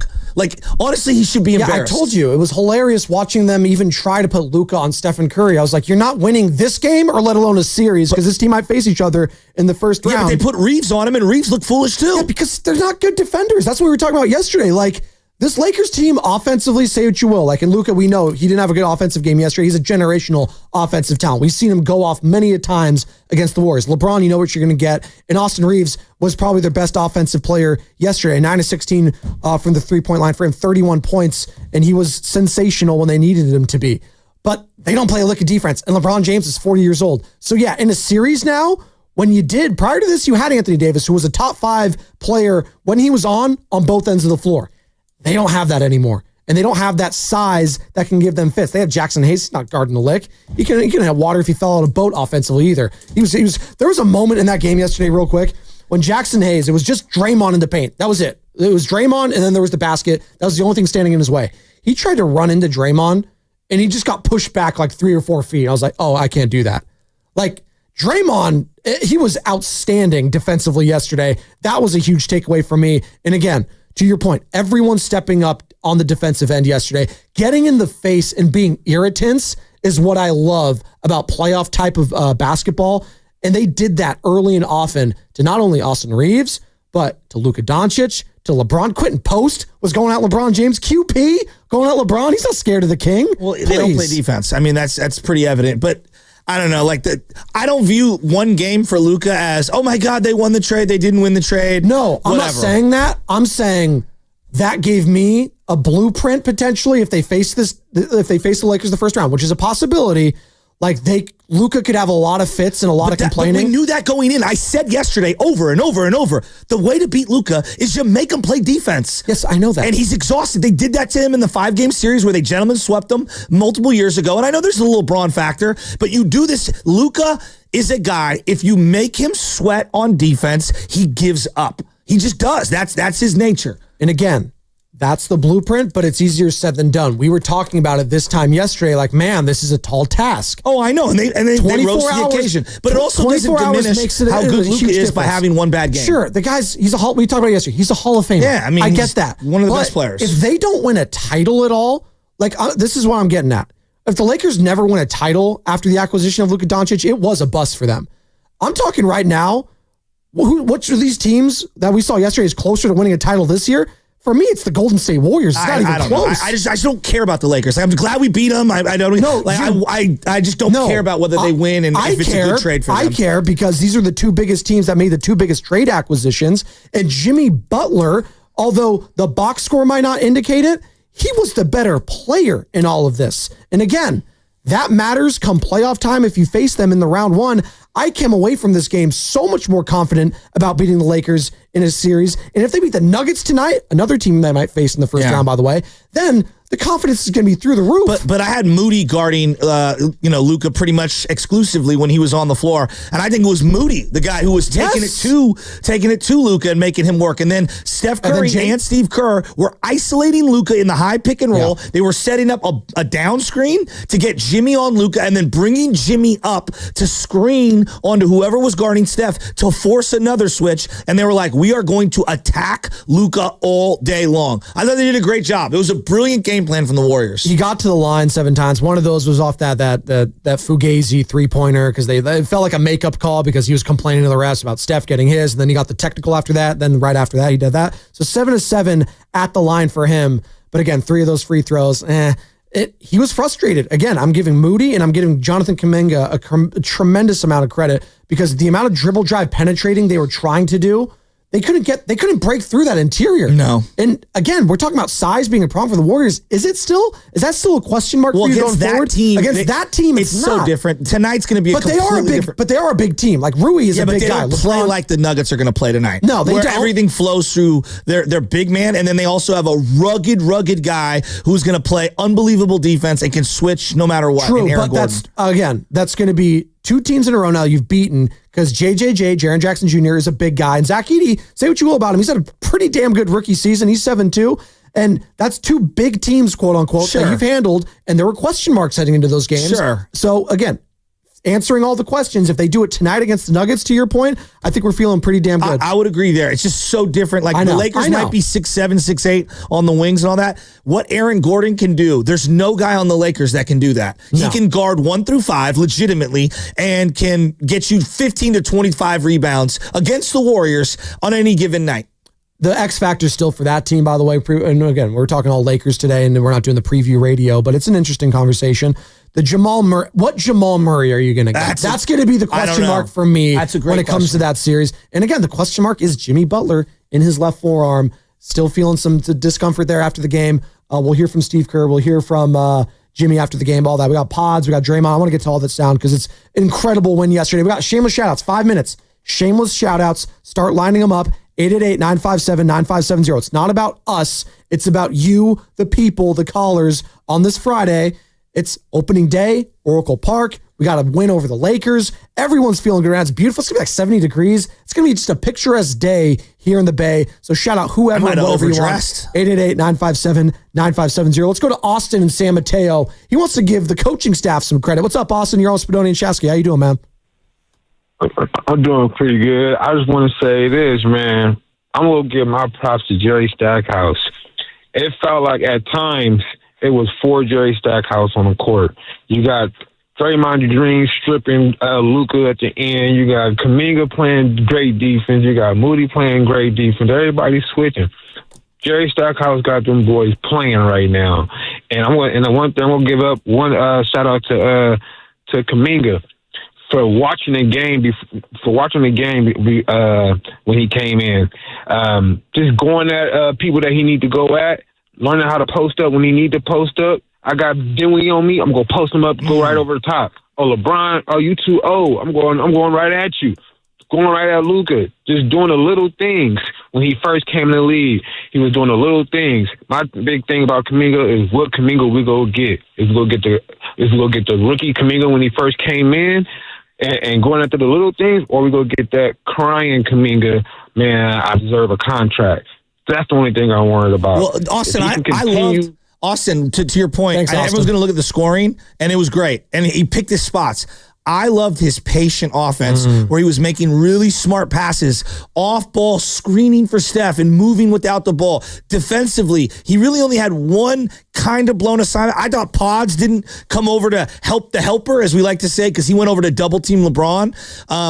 He did a great job boxing out and being attentive to shots that went up and marking up a man as the ball is up in the air. I thought JK was spectacular in this game on all the little things. I think that was the most complete game we've seen from Jonathan Kuminga And given the circumstances and given the matchup, I don't think you could have asked for a better performance from him. Coming off of an injury, by the way. I agree. Both ends of the floor. Against that team? Against that team. He was a facilitator. He had 4 assists. He crashed the offensive glass. He had 2 offensive rebounds. He had 9 rebounds in total.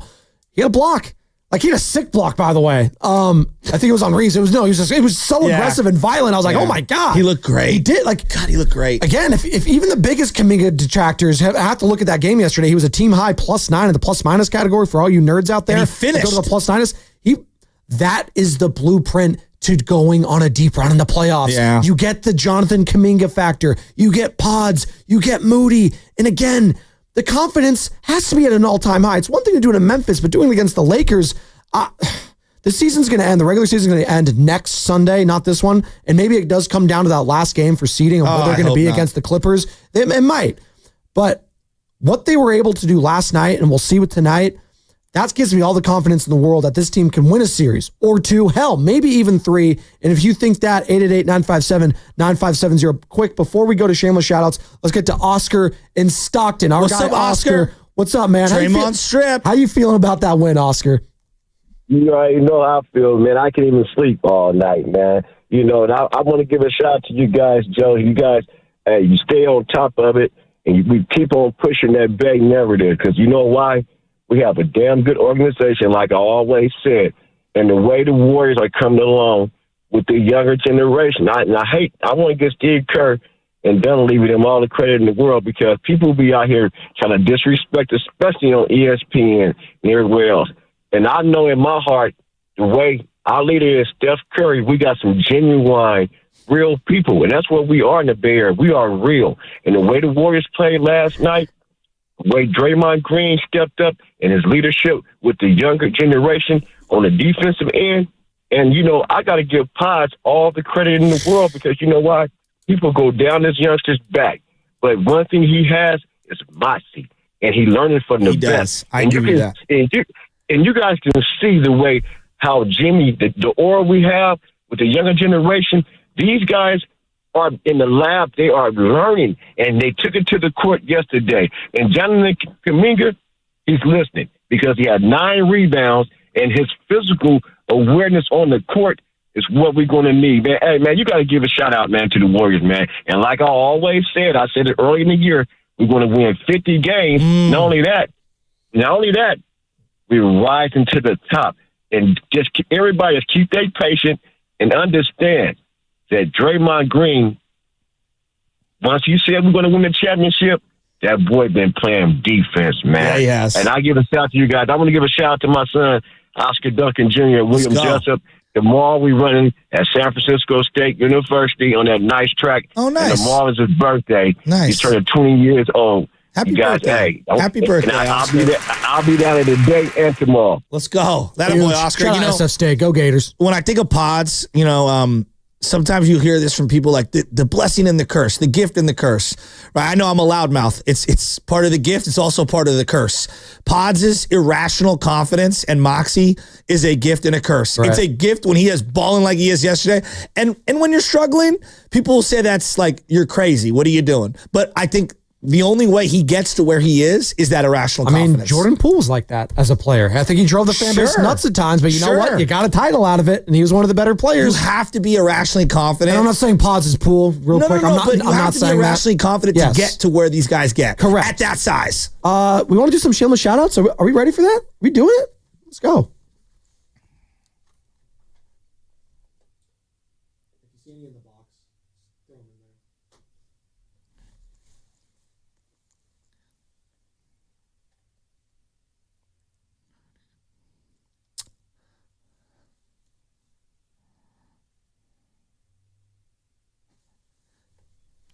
All right, Joe, start us off. What you got? From my boy Chris Gajero, University High School beats Marin Academy 10-0. A combined no-hitter at Paul Good Field. Rohan Hardigan threw 4 scoreless, allowed just 1 runner to reach on a drop fly ball, and Jet Messenger K'd the side in the 5th. Our team is off to the Dominican Republic late Friday and will be there for the week for spring break, playing a few games and doing some volunteering. He's feeling great and Guerrero has been recovering from some cancer treatment. Oh, So, my Chris, I love you, buddy. Go Giants. I'll be at the game tomorrow. They, wow, just university. Another no-hitter. Shout out to those boys. Shout out to them, even though a combined no-hitter, it's okay, though. We'll count it because of the story. It's great. But I'm with you there, Carter. What are you doing? It's a combined no-hitter. I'm not giving university anything. Oh, you're a Stewart Hall boy. Oh, is that a rivalry? Or MA. I got a couple boys that are going to Stewart Hall. My boy Jay and my boy Prince are coming. You better be ready. Baseball and basketball. They'll be playing both. All right, Alex and Elena, who called earlier, also doing shameless shout-outs, and we will allow that, by the way. If you want to give us a call back and do a shout-out, we will allow it. 888-957-9570. Again, it's about y'all, not about us. I want to hear from the people. 888-957-9570. Alex in Hotlanta shouts out to my younger sister who just finished her doctorate program. Wow. So, there you go. Dr. Mrs. Knight of Numbers, Maid of Numbers. Is that what we're doing? Uncle Looney, Loon Dog. Shout out to my nephew, Ryan. First week of kids pitch. And those kids, they can't really throw straight, Joe. Again, you mentioned getting hit in baseball, and you were telling your brother, my very first at-bat in Little League, I got hit right in the wrist. Didn't want to play again. I was out. I was like, Dad, I'm done. You were Mark DeRosa. I was like the Oriole jerseys, too, and I was not like... Most hit by pitches in the all-time in Major League Baseball. Anyone? Ooh. Come on. Euclid?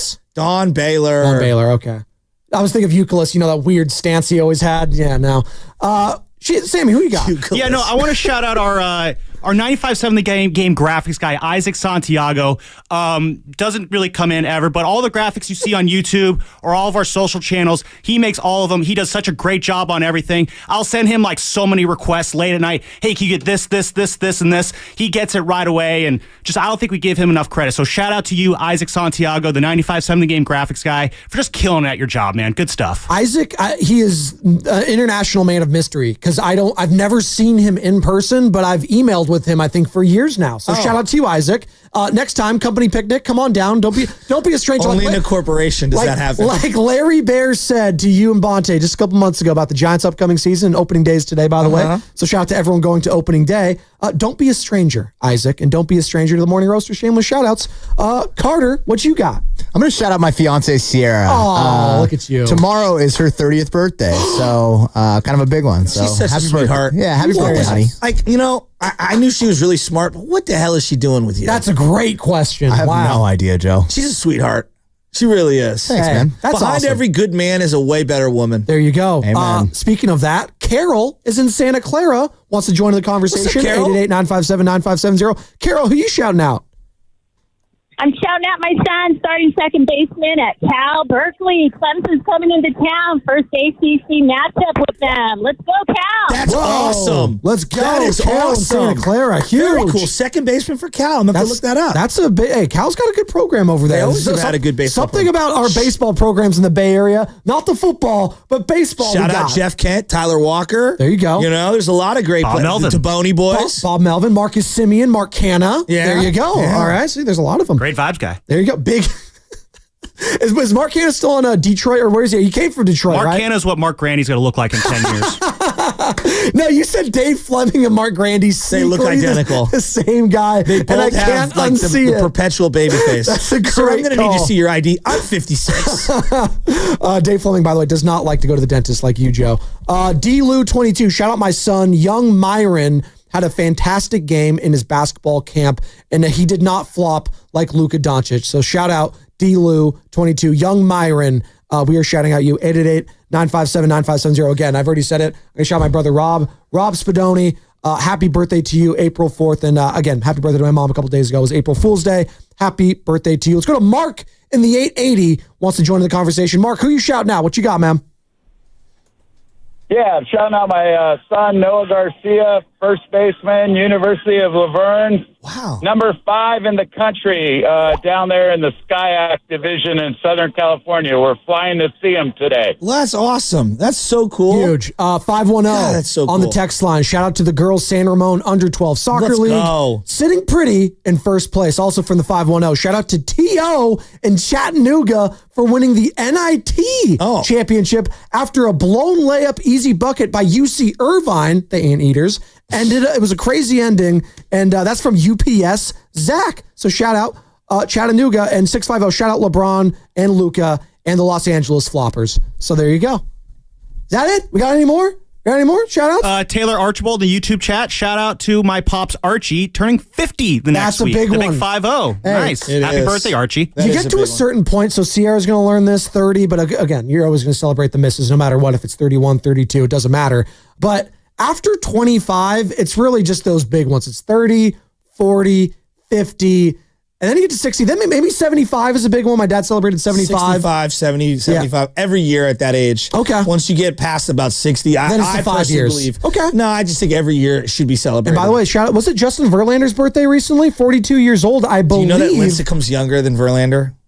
That makes it. Well, Verlander's been pitching, I think. I know, but isn't that like a crazy It is sentence? crazy. Well, Clayton Kershaw's still pitching. I think they're the same age, right? Well, they Kershaw came out in the same draft. They did. That's the famous Sports Illustrated front cover, right? Yeah, but I believe Kershaw was out of high school with Matt Stafford, whereas Lincecum was 3 years Joe Buck or 4 would tell years us that at all this. Washington. The amount of times Joe Buck would tell us that. But, Matt Stafford and Clayton Kershaw, they were roomed together in college. February 20th. So they just celebrated, I guess, his birthday. Did some laser tag, Justin Verlander and the boys. Laser tag. Qzar.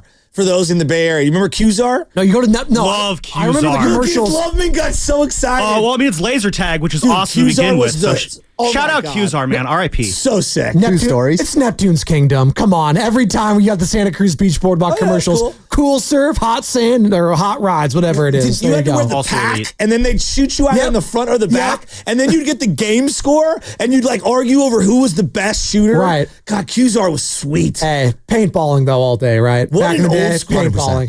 Huge. Let's go. I need to go down the rabbit hole on Qzar during the break here. There you go. You could do that during Fast Five. You ready for that? That was a good shameless shout outs. Fast Five time. Let's do it. Fast Five or the injury report? Oh, that's right. I said Fast Five. That's a penalty on you, Spadoni. That was me too, Spadone. Luka that one up. Oh, my bad. Before you read that, as an adult, one year for my cousin's bachelor party, we did paintballing. Huge fight. And we fought some, let's just put it this way. We got into it with some guys who were wearing no shirts. Ooh, that's next level. Paintballing. That's next level Guys were out of their craziness. minds. You shot them in the face or on the mask or whatever. The guy's like, I didn't get hit. You're like, yeah, you didn't get hit. Just keep going. I know. The honor system, once you get old, there's more honor amongst thieves than there are with paintball players. Too old to fight. Sorry, Carter. I threw you a pump fake there, like Luka tried to do yesterday and failed miserably multiple times. The Warriors provided an update on Gary Payton II yesterday. GP2 was reevaluated as making good progress in his recovery from a torn ligament in his left thumb. He is not expected to play tonight against the Nuggets, but will be listed as day-to-day going forward. The injury report was brought to you by Boxer & Gerson, Northern California's premier workers' compensation law firm, helping injured workers get their lives back for over 40 years. What's coming up in the game is brought to you by Fremont Bank, here for you, here for good. Bonte Hill joining us in studio, 9 o'clock for the entire hour. Warriors pre- and post-game host, and obviously host here still at 95.7 The Game, Bonte Hill, 9 o'clock. But until then, your calls, 888-957-9570. Biggest takeaway for the win last night. And was last night the blueprint for you in order for this team to go on a deep run in the playoffs? 888-957-9570. We're halfway home here on a Friday. It's Spadoni at Shasky's, the Morning Roast, 95.7 The Game.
Goes over to Santos. Drops the ball. Picks it up with a dribble. Top of the key. Shot clock at 10. Pass to Curry. A beauty. Curry takes the hit inside. Throws it up. It's good. And a foul. My goodness. Stephen Curry of a beautiful feed from Guy Santos had the presence of mind taking the hit to spin it off the glass. And I mean spin it. He certainly did, Tim Roy, on the call right here on 95.7 The Game. Good morning, Bay Area. Warriors, 123. Lakers, 116. Steph Curry goes night-night in La La Land, and that had to have felt good for him, the young guys. Brandon Podziemski, 28 points. Are you serious? Jonathan Kuminga off the bench, did everything offensively, defensively. 18 points for him, 9 boards, 4 assists. Huge offensive rebounds for him. Moses Moody playing his ass off on both ends of the floor. Draymond Green coaching them all up. You had moments from Guy. You had moments from Quentin Post. You had moments from everyone yesterday. A total team victory, and you're feeling good heading in tonight's matchup back at home after going 4-2 on this road trip. You're taking on the Denver Nuggets, who, talking about getting revenge on a team, can you finally get revenge on a team that has owned you in the regular season again? But you're feeling good right now. We got opening day at Giant Stadium at Oracle Park. Justin Verlander's pitching. Vibes could not be more high, Joe, as I say good morning to you. No, they can't be more high. And, you know, for months, years even, we have the youngsters are holding back the old guys. And yesterday, the youngsters propped up some of the old guys. I love the young people. And it gave the old guys opportunities to shine when it mattered most. But I thought that this was all about the young players rising to the occasion. A must-win, got to have a game. Now, let's think about this. For most of us at home on our couch, we're watching the end of Memphis, Miami. Crazy ending, by the way. And you're saying to yourself, come on, Miami, come on, Miami, come on. You're saying to yourself, Ja, what are you doing still using that gun celebration after they just told you specifically do not do that again? He might get suspended now going forward, and that can affect them in the standings.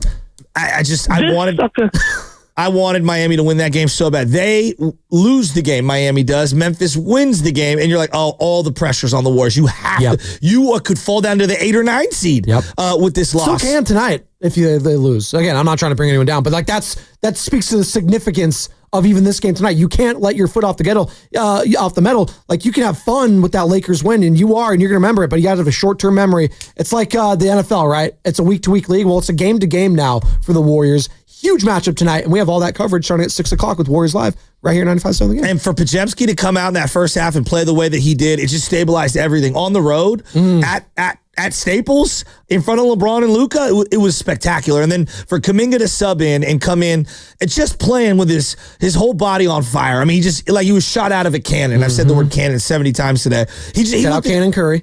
He looked outstanding. I was so happy for him to play that way. And I thought Moses Moody was spectacular. So many deflections, active defensively. I thought he played his butt off, hitting big threes, getting to the free throw line over and over again. This was a team win all the way across the board. And speaking of the team, our team here at 95.7 The Game, we're fired up. We're streaming all day long on YouTube, Twitch, and Twitter. It's going to be brought to you by First NorCal Credit Union. For a low-rate auto loan, apply online or just ask for First NorCal financing at the dealer.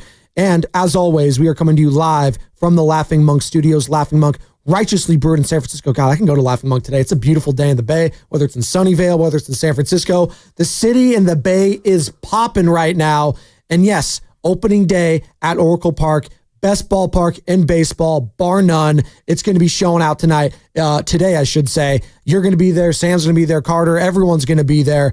And we hope you are too as well. And we want to go to some of the calls. Leroy, Antonio, we'll get to you in a second. 888-957-9570. Just giving you an update of the standings as you're talking about right there, Joe. OKC, number 1 overall seed. They've got that locked in. The Rockets, probably going to be the 2 seed. But again, you're playing them. Maybe if they fall and they scuffle here, maybe they fall. But they're the 2 seed right now. Then you got the Nuggets, Lakers, Warriors, Grizzlies, all bunched up within a game and a half of each other. 2 games if you're the Memphis Grizzlies and Denver Nuggets.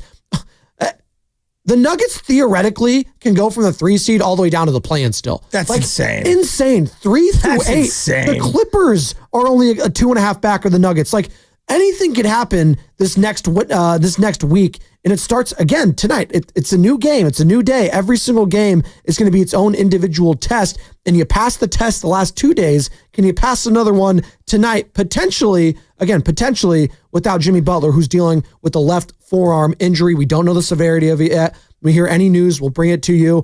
But he was dealing with that in the game yesterday. Came up clutch towards the end, but I got a little nervous when I heard him speak after the game yesterday saying, yeah, it's still hurting a bit. So we'll monitor that. But overall, just the vibes cannot be higher in a great, great win. And let's go to a guy that loves the youngsters like you do. It's Leroy in Oakland. What's up, Leroy? Leroy, what you got? What a win last night.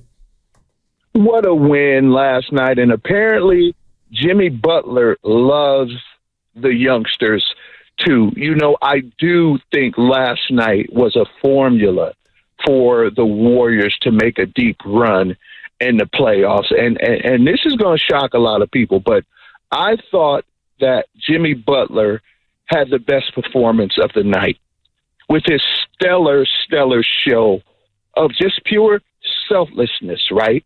He got out of the way and gave up wanting to shine for his own personal gain and did what was needed for the success of the team, what was needed for the young guys. So for all this talk about Jimmy didn't score that many points, he didn't have that many rebounds and assists, miss me with that. I think he heard all of the talk about if this Golden State Warriors team is going to contend for a title, Pods, Moody, Kuminga, and guys like that have to stay engaged on the offensive end of the floor. And with Jimmy's basketball IQ being so high, he knows that him going all out, being playoff Jimmy, getting 25, 30 points every night like people want him to get, is not the best thing for this current Warriors team. This is not Miami. I mean, there'll be some playoff games where, you know, he'll be the primary scorer, but he knows he has to check all the other boxes first. And one of those boxes is being a leader that understands what needs to be done for this Golden State Warriors team to make a title run. So real quick, again, I think Jimmy had the best performance of the night, putting his selflessness on display and executing it beautifully, doing what he needed to do to get a big win for this team. Look, it's Thanks, a good Leroy. call. Great call. I mean, it's hard for me to overlook. Steph hit some unbelievable layups, unbelievable three-pointers. I thought Steph was spectacular. It was. I don't think we've talked enough about it because the others stepped up in such a big way. And then Draymond situationally was outstanding, and he hit a big three late in this game, but his defense was awesome. Jimmy Butler, to his point, it felt like I wasn't feeling his presence throughout, but definitely in that final stretch and in that fourth quarter, his presence was felt in a big, big way. And what do you think of that closing lineup of, you know, you got Kuminga out there, you got Pods, you got Jimmy, Steph, and Draymond? Is that going forward? I don't know, situationally, but I didn't hate it. No, I didn't either. I didn't hate it at all. Well, they needed the rebounding from Kuminga. They needed the perimeter defense from Kuminga. They needed his athleticism. And he earned the minutes to close. Now, I think Moody did a good job and earned minutes to close, but they needed a different body type to help them rebound a little better and a little more lateral quickness and some dynamic playmaking in terms of around the rim. I mean, JK had to finish with the left hand. That was so sick. So sick. So he just looked so in control yesterday. He played within himself, and that's what you have to ask of these young players, especially in big moments and big playoff situations. More often than not, when it's a young team, that's why we never give them the credit, is because they make mistakes and they play out of themselves and they don't fit in. Like, they try to play a game that isn't their game. And you see that a lot of times. And that's why I think a lot of people are still a little skeptical on the Oklahoma City Thunder. That's why some people are a little skeptical on the Cleveland Cavaliers. These younger teams, if you will, that haven't been there, like they need to show it first. I know what I'm going to get from Steph and Jimmy and Draymond. And you know what? As of late, I think I know what I'm going to be getting from Moody, from Pods, from Kuminga. Now, again, is that all going to go out the water if they lose tonight and the young guys don't look good? Sure. It's a game to game. Tonight's a great example. You might play Kevon Looney. Exactly. You know, you might situational. It might be someone else. What if it's Buddy Hield tonight? Exactly. It's a different guy every single time, and that's what you're going to need. And the blueprint and the formula, I think, is the word that Leroy used in Oakland, but I'm using the word blueprint. Was that the blueprint for winning going forward? I think it absolutely is, because I can't rely on Steph being a baller every night or Jimmy or Draymond. And yesterday, just looking at the points, going to the box score, just 19 points combined from Butler and Green, but Podziemski and Kuminga combining for 46. Yeah, if I'm getting that kind of production, yeah, this team can win a title. That's crazy to me. I'm not going to expect that, but Moody adding in 13 points. And then Steph getting to the line, I think changes. That's a whole new dynamic in this, and I get it. There were 4 of those shots towards the end there was in garbage time, but just getting to the line 10 times, 37 points for him overall. He didn't even shoot the ball great from 3 for his standards, 4 of 11, but they felt so big at the time because a lot of them, as we've been talking about, were second chance points, 23 second chance points for the Warriors, only 15 for the Lakers, and the points in the paint, you're talking about the finishing in the paint, 36, the Lakers 34. Last night, Vanderbilt, I thought why they got Jared Vanderbilt, was it a year and a half ago or whatever? And he's been dealing with injuries, but yeah. Yeah, but I thought they got him to defend people like Steph Curry at times. And can't shoot a lick. The fact that they had Luka and Reeves on Steph as much as they did, and the Warriors were doing the high ball screens and some of the off screens to get the particular matchup that they were looking for, and then they just kept isolating and attacking it. I thought it was a Steve Kerr. I thought it was a Steve Kerr masterclass. I've been begging for that for forever, and I want to give him a lot of credit. That being said, they did run a high Butler Steph pick and roll at the end of the game, and they blitzed Steph, and he had a horrible turnover. Yes, horrible turnover. That was about it though from him. I thought he was spectacular outside of that. They were opportunistic though on the defensive end. If you're the Warriors, again, I look at Jimmy Butler. He had 3 steals. Like, they were opportunistic when they needed to be. I saw LeBron had a key turnover, Reeves, Luka. They were getting a little sloppy, and the Warriors took advantage, and that's what you're going to need to do on the road when they give you the opportunities. 7-point win, but they controlled it. It was how they won it. Like, they controlled that game after that first quarter. They would not let the Lakers make it a game until it was very late and there was 3 threes. But again, they answered every single challenge that they were throwing at them. And it was the young guys. It was Podziemski having the audacity to have the swagger with a little bit of sunburn from Miami doing that in LA.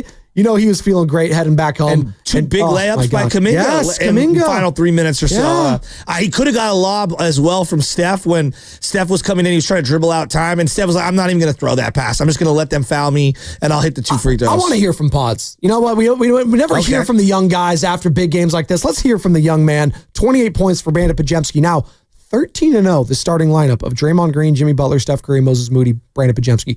13-0. They don't lose when those guys start. Pods. Yeah, I think the first part, me and Steph, shooting competitions, half-court competitions all the time. We're actually tied 24-24 right now, the half-court competition. So just a few shoot-arounds left. But I think we just try to make fun of it and understand that, Steph's the best shooter that's, ever stepped foot on the earth. And so to pick his brain, not only shooting, but just that flow state that he gets into, when he's shooting the lights out, kind of how we saw in Memphis. Just trying to, pick his brain on that and then just get in that kind of rhythm yourself. Obviously, I've had 2 good shooting games on this trip. And so just continue that, to lean on that. And then to your second question, as a young player, having that confidence from the older guys that, you can be leaned on and you're not just out there is super special, especially, as a young player, you got so many things you want to accomplish.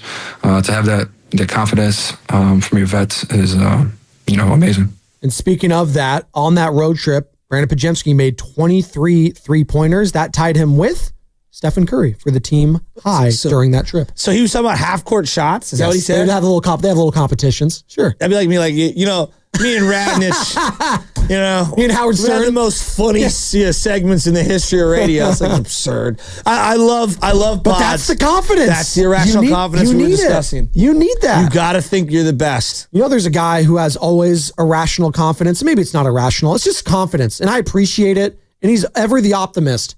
It's Antonio in Oakland. Oh, Antonio. He's fired up after that win. And Antonio, I know you love that because it was against LeBron in Los Angeles. How you doing, eh? Yes, I freaking love that, man. But when Austin Reeves started off the game with that 3, I said, we lost this game. Then when our white guy made a 3 next possession, Podziemski, I said, we going to win this game. So it was like a flip-flop thing. But yeah, man, Kuminga, he attacked. He laid him back down from LeBrick James. And honestly, man, you never trust a counterfeit king with more finals losses than wins in big games. You just don't, man. Steph Curry, this is the Steph Curry era. He was a bad man. Jimmy Butler contributed. You know, he's not a stats guy, but he's an eyeball test guy. So at the end of the day, man, let's get that third seed. You know, we beat our biggest rival, a.k.a. the fraudulent James, and I'm happy, man. I'm big pumped up, baby. So wait, we got Counterfeit King, we got LaFraudulent James, and our white guy matched their white guy. It's a hell of a call from Antonio in Oakland right there. Did you have a feeling that early on when all the 3-point barrages were happening? I was like, oh boy. Like, I had the opposite. I was like, oh, this is going to be a big-time game. Like, both teams came to play early, I felt like. I love the Warriors. Pace. The pace was great. And then towards the end of the third, it started getting sloppy. Well, what do you think happened? Well, just a lot of foul calls. No, let's call it what happened. There was fouls on both sides where it was just like this game is the pace. It's like gross. And maybe that is actually playoff-like because that is what happens in the playoffs. What the Lakers run? What's LeBron and Luka going to do? Foul bait offense, right? Like there's man, there's motion, there's zone killers. You can run a triangle. They run foul bait offense. It's just, it's hard to watch. It's just... No, it's hard to watch. It's tough to watch for you? You didn't enjoy watching that brand of basketball? He's such a crybaby. He is me in high school playing Call of Duty and getting upset and yelling at my headset and throwing it against the wall. That is what Luka Doncic acted like yesterday. It was not a great moment for him. Probably his lowest moment I've seen him play since being a Laker. It was not good. And if I'm LeBron, and I'm rewatching that game and all of it, and we're doing the film room with JJ Redick and everything, it's like, oh boy, we might be one and done in the playoffs if that's the performance you're going to get from Luka Doncic. But it's also Austin Reeves. So it's like the three of them all are constantly trying to stop, start, get you up in the air. Got to get a foul. I'll give Reeves a little more credit. He doesn't complain as much to the refs. He doesn't need to. He gets all the whistles. Well, he does. Well, you got three. He gets the whistles of a superstar. Yeah. It's three free throw attempts for him yesterday. But in the past, he had 3 free throw attempts for Austin Reeves yesterday. But he was one of their better players. I came away. He was awesome. Only impressed with him, great. really. And Rui early on. But again, early on, but they withstanded the punch, and then they punched right back. It was everyone else that stepped up for the Warriors, and no one did for the Lakers, quite frankly, outside of LeBron and Luka. And again, Rui early on in that game, and he had some moments, but you kept looking at that as like, man, I'm getting Pajemski that's stepping up. I'm getting Kuminga that's stepping up, and Luka couldn't do that for the Lakers, and that's going to be the difference. And again, I'm going to keep talking about this all morning. The difference was palpable. It was noticeable early.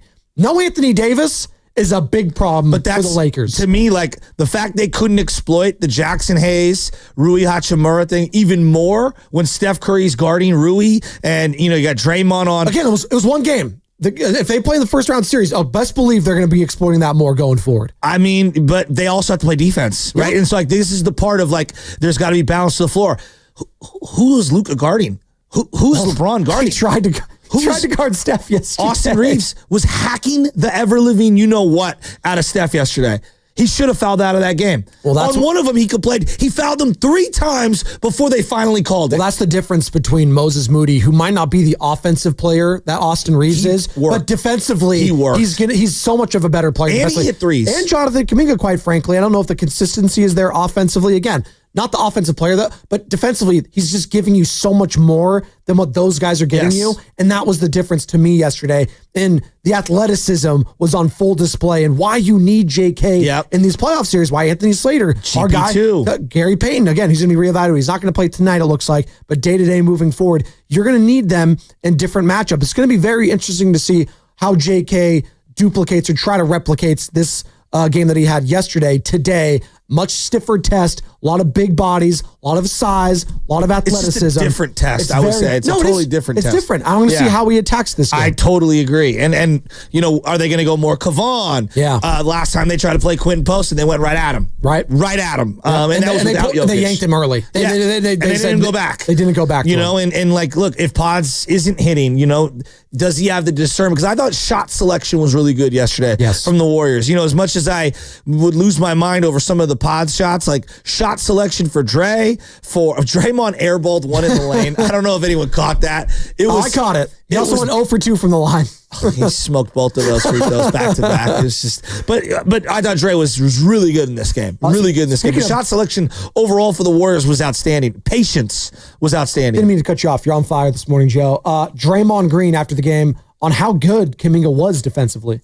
Luka, LeBron, everybody he got on. Austin Reeves at times, he was asking for those matchups. It says a lot. We challenged him in private. We challenged him publicly to step up on the defensive end, and he did that. He was great offensively, but he was even better defensively. Give Kuminga his flowers today. Even the biggest detractors from Jonathan Kuminga, 888-957-9570. He gives this team a different dynamic and confidence that no other player on this team can do what he can do at his size, his age, quite frankly, too. I'm going to keep coming back to that because I can't rely on Steph having 52 points and then 37 points at this age. He's going to have a stinker here. And I'm going to need the young guys to pick him up. I'm going to need, if Jimmy Butler's not going to have a great game, I'm going to need some of these young guys. And JK and Moody and Pods being able to combine with what they did. Let me do my math here quickly.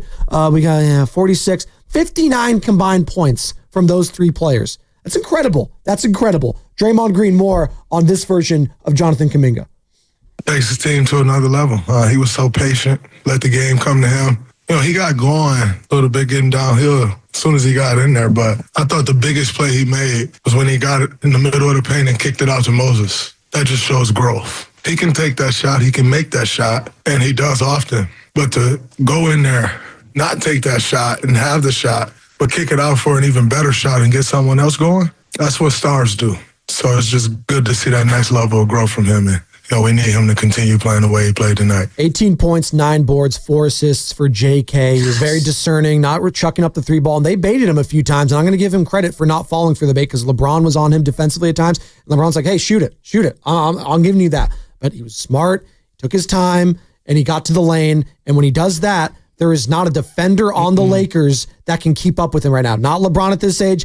Definitely not Luka Doncic. Not Austin Reeves. Rui Hachimura at times, but I don't think of him as a great defensive stalwart. And by the way, JK has now scored in double figures in 26 of his last 27 games. Wow. That's spectacular. I love hearing Draymond talk about it. Like that for me, the camaraderie with this team, and as much as we like to harp prior to the Jimmy trade about like the lack of leadership to these young guys from up top, whether it was Steph, whether it was Draymond, it was a conversation. We had it a lot. I think we need to give them credit for how these young guys have responded. Whether it's Jimmy, whether it's Draymond, Steph, Steve Kerr, let's give these guys credit for how these young guys are responding. I also thought and the young guys themselves for stepping up. I know Guy had some fouls that he wants back, but I thought Guy was good too. He made a couple of really nice second chance opportunity rebounds and helped get his hands on some deflections. Brazilian Orlando Bloom. Yeah, there's the young guys, like their activity level was, I thought, the difference in the game. Absolutely. Real quick, you want to squeeze? No, we're up against it.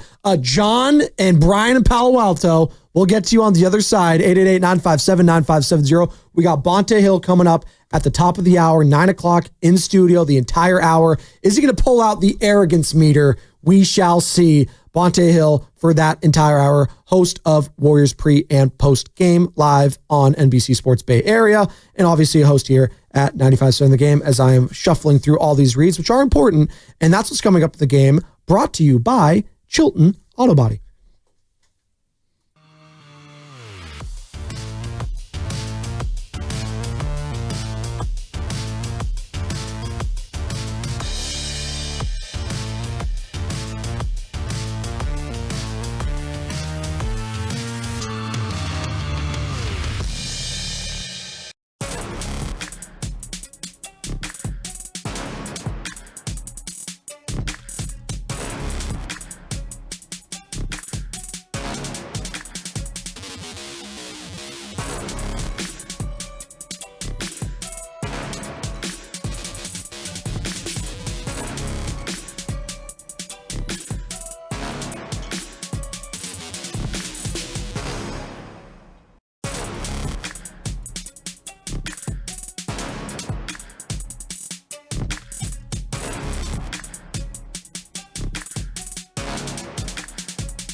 2.6 to go. Podziemski catches midcourt.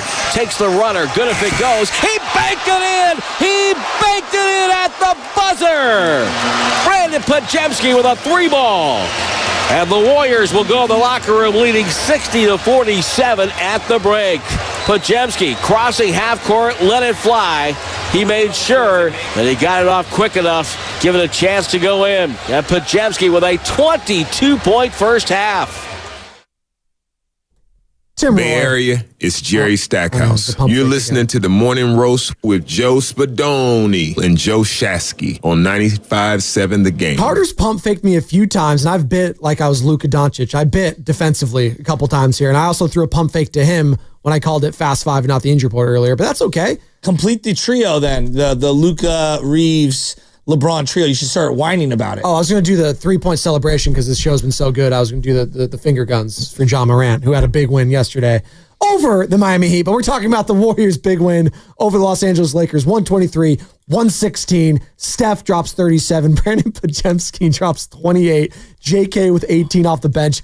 It literally checked every single box that you had about this team that you wanted to see. You saw it yesterday, right? Jimmy Butler coming up clutch late. Draymond Green on the defensive end, doing everything. Had a couple of assists, had the big boards, the second chance opportunities for this team and them cashing in. How many times in the past do we talk about not cashing in on second chance opportunities? They did that yesterday. 23 second chance points to the Lakers, 15, and dominating the paint. Warriors, 36 in the paint. Lakers, 34. You think they're doing that with Anthony Davis still in the Lakers? I don't think so. But there's no AD, and maybe no problem going forward. 888-957-9570. Bonte Hill joining us in about 26 minutes, top of the hour. Bonte Hill in studio for the entirety of it. I know he's fired up about it. Is the arrogance meter going to be on display? Will we hear an "oh baby" to start it? We might need one of those. Bonte Hill coming up in 26 minutes. We got a lot of calls though. Let's Joe. do it. Let's ride them. We got some heavy hitters. Let's go to the heaviest though. The guy who's been all over JK.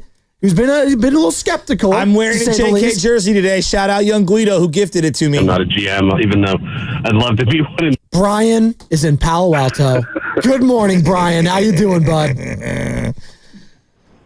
Hey, good morning. A little under the weather, so sorry. No. I'm sorry, not feeling better, bud. It's okay. This is the Brian in Palo Alto flu call. This is the flu game for you, Brian. This is the flu Lock call in. for you.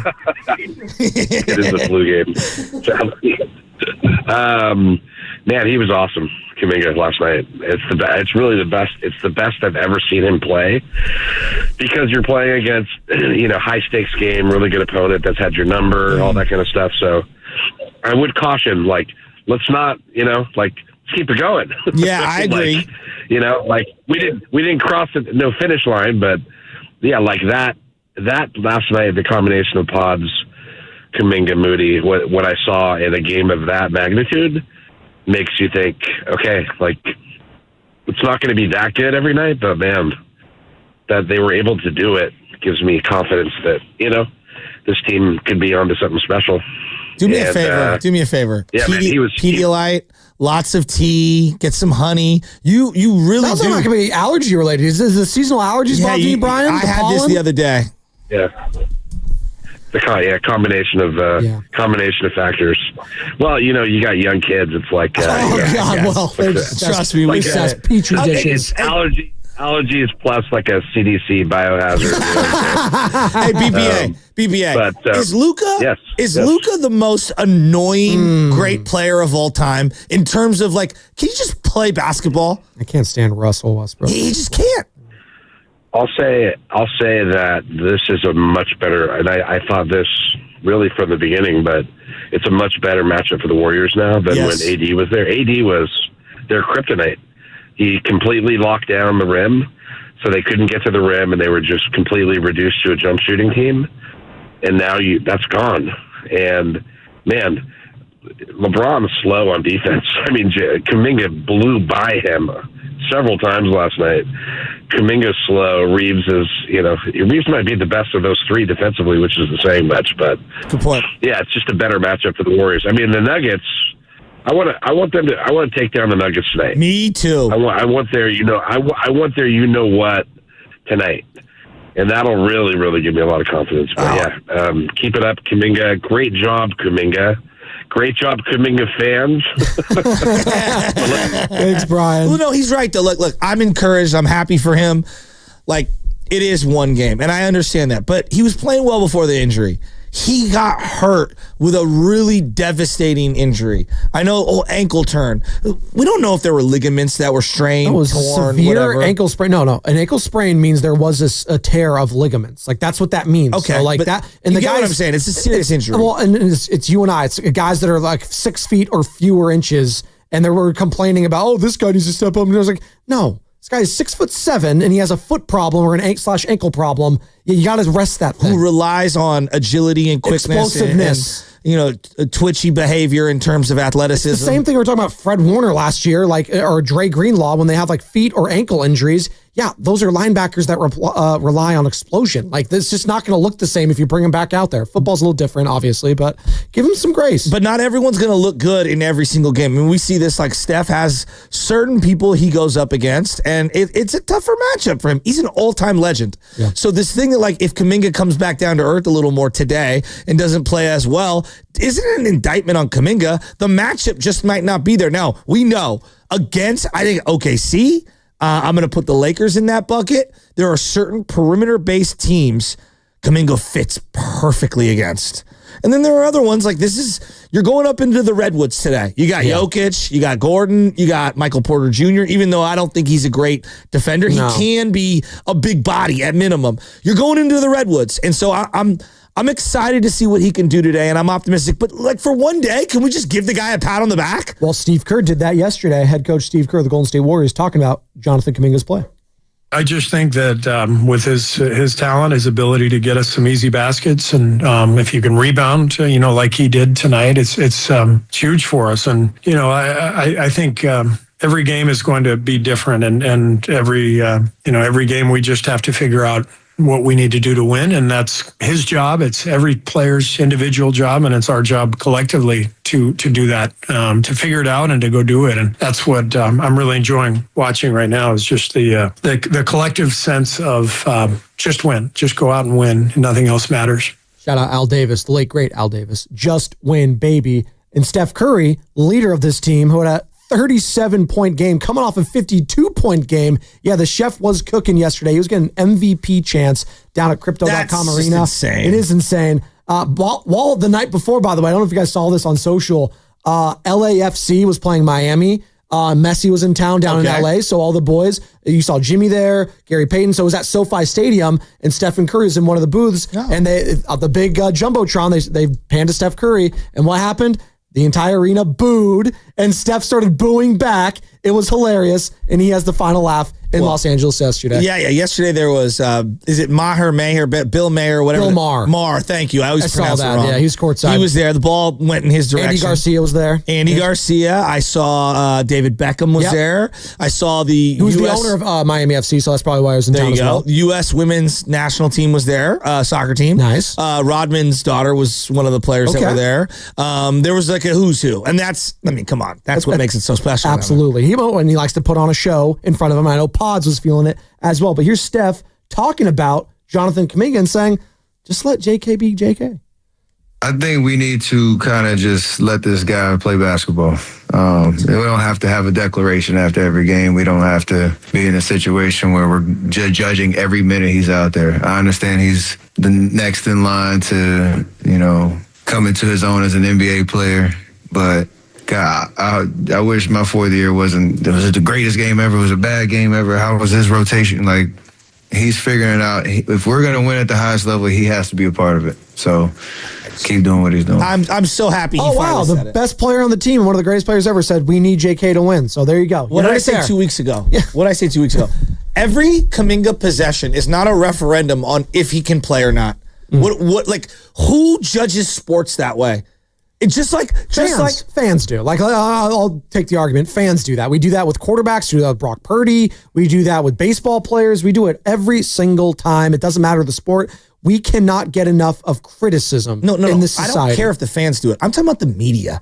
I'm talking about the media. Have you ever played sports? That's blurred the lines now. No, I don't want to hear that excuse. No, I'm just telling you sorry. that's what's happened. No, there's a responsibility when you Okay. come on air to actually do your homework and have perspective, right? We can have grown-up conversations. Not everything needs to be like immediate hate or immediate praise, no matter what. Real quick on that, reporters are reporting for the fans too. Like that's a big part of it. Like the Anthony Slaters of the world, they're going to only get clicks from the fans, so they're going to ask the I don't questions think Anthony that fans want Slater's critiques in that fashion. No, I'm telling you that's what the job is. They want to get clicks on their profiles, on their stories. And yes, some people go out of different ways. This isn't me crushing Anthony Slater. This is me just telling you the reality of what the media is these days in reporting is they're going to ask the questions that get the most traction. Joe. And Jonathan Kuminga, whether you like it or not, Joe, he's a lightning rod, so they're going to be asking about all the time. And I get the frustration from All Steph. I'm saying is have some dignity, for Christ's sake. Have some pride. Don't shoot the messenger. I'm just telling you. No, but Joe, what about professional pride? What about just calling it like you see it? Whatever happened to just being authentic? Why does everything have to be Homer or let me criticize everything? There are many avenues and lanes, and we don't have to agree on things. What I'm saying is not every possession is a referendum in football, baseball, basketball of if someone's good or not. We have to allow like adult conversations on these things. Absolutely. I'm not saying there can't be. I'm just telling you what the style and the profile and why And to do I'm these saying things. I'm rejecting that, That's and I'm fine, you tired of can. it. And Okay. as a member of the media, I'm telling those people that are doing that, you're doing a bad job. Okay? David Lombardi, not everything the Niners do is awesome. You can critique it a little. Grant Cohn, not everything the Niners do is awful. And I told Grant this. I love Grant, right? There's a happy medium. There are Jonathan Kuminga haters out there for whatever reason, and even when he does well, they won't even allow the young man to have a moment and just say, man, great job. Have I crushed Draymond Green? Yes. I have crushed Draymond Green. And then for the last month and a half, what have I done? Because he's played outstanding. You praised him. Absolutely. All I'm saying is that if you treated anyone in any profession or in a family the way that some of the media treats some of these athletes, would there be divorces and fights all over the society that we're in? When the reality is we're a little more reasonable than that. Hey, get him next time, dude. Like, yeah, let's look at a bigger body of work before we crush a young player who's 22 years old. All right, not every not every Brock Purdy pass is a referendum on is he good or not. Yeah. Like we all know, like, hey, that's a bad interception. You know, you can't have that interception in that spot. Yet we do. Oh, that's it. You see that missed throw to Jawan Jennings? Yeah. That's why he sucks. Come on. Did you play sports growing up or not? Can we have a little perspective? Speaking of perspective, I know John in Oakland has some perspective. John, what you got? You're on the Morning Girl, Spadoni and Shasky. What a win last night. Hey, guys. Thanks for taking my call. Spadoni, 2 quick shout-outs. Great Champa Gardens Oakland reference a couple days ago, and you're doing a great job. So congratulations. Appreciate you, man. Thank you. Stuff. Yeah. I got 2 takes. One of them from last night. Look, I think the reason that the Luka matchup is much better for the Warriors than the AD matchup is because there are some superstars in this league, like AD, like Jimmy Butler, who consider themselves to be the best, if not one of the best, if not the best player in the league, and they carry themselves that way. And I think when AD and LeBron go up against Steph Curry, they really try to prove it. And I really don't think Luka is there just yet. He seems to. There's other superstars who go against Curry, like Luka, or Rudy Gobert's not a superstar, but we can put Steph puts superstars on skates all the time, the way he did last night. And then all of a sudden, Steph's got their number. So I think that's what it is. It comes down to a mindset with these guys. But yeah, the win last night, amazing. I do have another take on the Nuggets, if that's all right. I'll allow it. Go ahead, John. Thanks, guys. So look, 2 days ago, you guys were talking about how Steph dropped 50, and the same night, Jokic dropped 61. And it's amazing. They're both great players. But here's the thing. The difference between the 2 games, the Nuggets lost and the Warriors won. And there have been plenty of games when the Warriors had Steph go for 50, 60, and they still lost, especially in the last few years. It's been very frustrating to watch Steph be amazing, and we feel like we're wasting his talent. And I think the key difference is that we have Jimmy Butler now. We have a true we have a true sidekick for Steph, who believes he is the best player in the league. I think Jamal Murray was supposed to be that guy. He was that guy a few years ago, but he hasn't gotten back to that point. And that gives me hope that we can actually make a really deep playoff run for this team against the likes of the Lakers and the Nuggets, because maybe the matchups are there now. Thanks, John. That's a great call. Yeah. Look, stars operate in a different stratosphere. Luka can have 10 bad games in a row, and it's almost like his legacy and his status is cemented, right? Yeah. Rightfully, he's earned that. There's credits and demerits in life, sports, whatever it is. I didn't think Jimmy had the greatest of games, but I thought he picked and chose his spots and was good to great in moments. Draymond Green, though didn't have the offensive effect I was looking for in the game, situationally, defensively, was spectacular. Spectacular. We can have perspective to break those things down, but it feels like a lot of the young guys, we don't have that same tolerance. Quentin Post, Podziemski drives people crazy. And I'm like, no, Podziemski's a good player. He brings a lot of good to the table. When he's shooting like he did last night, it's overwhelming that he's been outstanding. Like Moody yesterday. I watched that game with a keen eye. Moody was ferocious defensively. He stayed in front of his man. He forced tough shots. He contested. I thought he boxed out really well. He set the tone with that dunk. I know it was reversed, but he set the tone there. They were coming to play. He did a great job spreading the floor with some of his shot making. He got to the free throw line. He had a gritty, great game. It's not gonna be sexy in the box score. No. And I just feel like when we're breaking down this Warrior team, they got a lot of guys right now. Draymond, Butler being the kind of the forefront of it.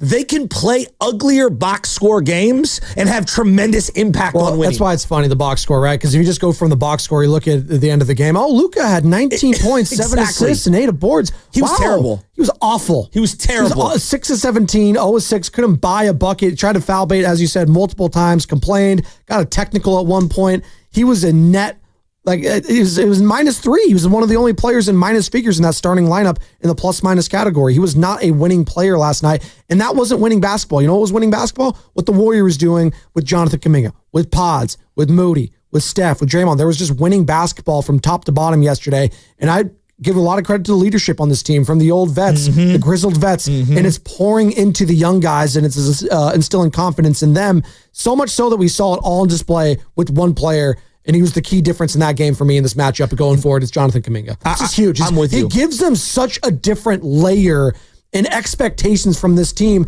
that if he's playing like that, yeah, they could beat the Nuggets in a series. Yeah, they could beat the Lakers in a series. The Thunder, that's another matchup in all of this. He gives them such a unique element that they don't have, which is size, youth, athleticism on both ends of the floor. I love that Kerr closed with him too. And you have to earn your minutes. I don't care who you are, right? You have to earn your minutes. Earn it. And I thought he earned the minutes, and then he rewarded Steve Kerr's trust by getting big buckets and playing good defense down the stretch. I'm so happy for Jonathan Kuminga. You got to burn it to earn it. But I want to see him parlay that great game into a couple of great games in a row. I wonder if Robin in San Francisco is as sold on Jonathan Kuminga as we are. Robin, good morning, Sugar. How you doing? Long time no hear. Big win for the Warriors, and I know you loved watching LeBron and Luka lose in La La Land. Good morning. Hey, guys. When LeBron fell down, his normal. And if he was hurt, I don't wish him to be hurt. But when he fell down and took the time to get up, my son said, oh, LeBron's getting a little rest right now. Unbelievable. Leave that man alone. He said, really, Mom, he's resting. So, anyway, I went back and looked at the game, and I could see some things. First, I was initially hard on Jonathan Kuminga, because I don't care what you guys say. He has no shot. He needs to develop a shot. And I was caught up in the moment of the game. I mean, the Warriors just simply stress you out every game, okay? Yeah. It's like the Steph turnover, Robin, the Steph turnover where he got double teamed at the top and he tried to throw it to Butler. I was just like, oh my God, are we really going to blow this game away? That's what I was thinking. I know. I bet you just like, your heart was beating. Like, how would you do that, Steph? Exactly. You know, the last 5 minutes of the game, they just can't seem to close it out. You know, and you just feel stressed. I usually turn the TV off and go into the other room and keep checking the score on the phone because I can't take it.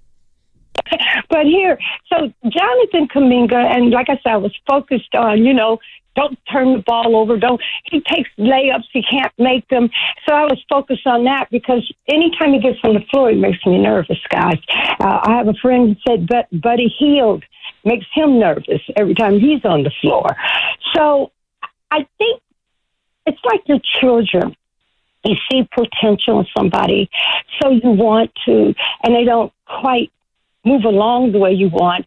And so anytime you have a good game or a solid game or a decent game, we tend to praise that person. So that's encouragement because we want him to be something that he's not quite yet.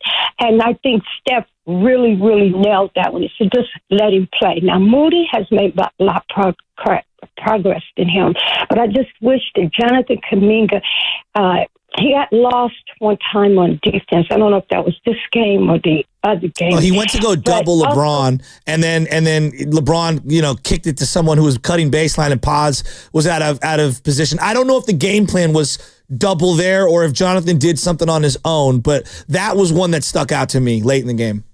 Yeah, and I also think that his skill level is not quite where it should be, the fundamentals. But I'm just going to go with Steph. I'm just going to let him play, but I have to, you know, and see how he comes along. A lot slower than Moody, but I just think I worry about his basketball IQ too. But so I just think that people know this. I could be wrong. Know this, and when he shows any other progress beyond his flaws, we overpraise him. And I think that's what's going on now. Fair enough. Hey, Robin. It was a big win, and he was a huge part of it. Real quick, Robin, you've been good? We haven't heard from you in a minute. I just want to make sure. You all good? Everything all good with you and the fam? Yeah, I've been sick. I lost like 50 pounds, and I don't know why. I don't have cancer or anything. So I went from, I was like which I was overweight. I was like 170, and I'm down to like 127, and I gained those pounds, the 7 pounds back. I was at 120. So be careful what you ask for. People are always talking about losing weight and this and that. They're just really us middle-aged people, I guess. They want to really lose their stomach, but your stomach don't go. You're behind and your face does. You're still beautiful to us, Robin. You're still beautiful. Yeah, my mother-in-law loves hearing from you. I'm not joking. Mary loves it. She's like, I haven't heard Robin, and what's good? I mean this. Like, I'm going to say a prayer for you at church on Sunday. Yeah. Much love, Robin. You know I got love for you. I mean that from the bottom of my heart, from my family to yours. Don't be a stranger. Okay, and then one last thing for me. Do this for me if you have time. Can you tell me, because I don't know everything, can you evaluate and tell me how you think Jonathan Kuminga is coming along in terms of fundamentals, footwork, and his skill? I would like to hear that because nobody looks at that. He's athletic. So that's what people are crazy about.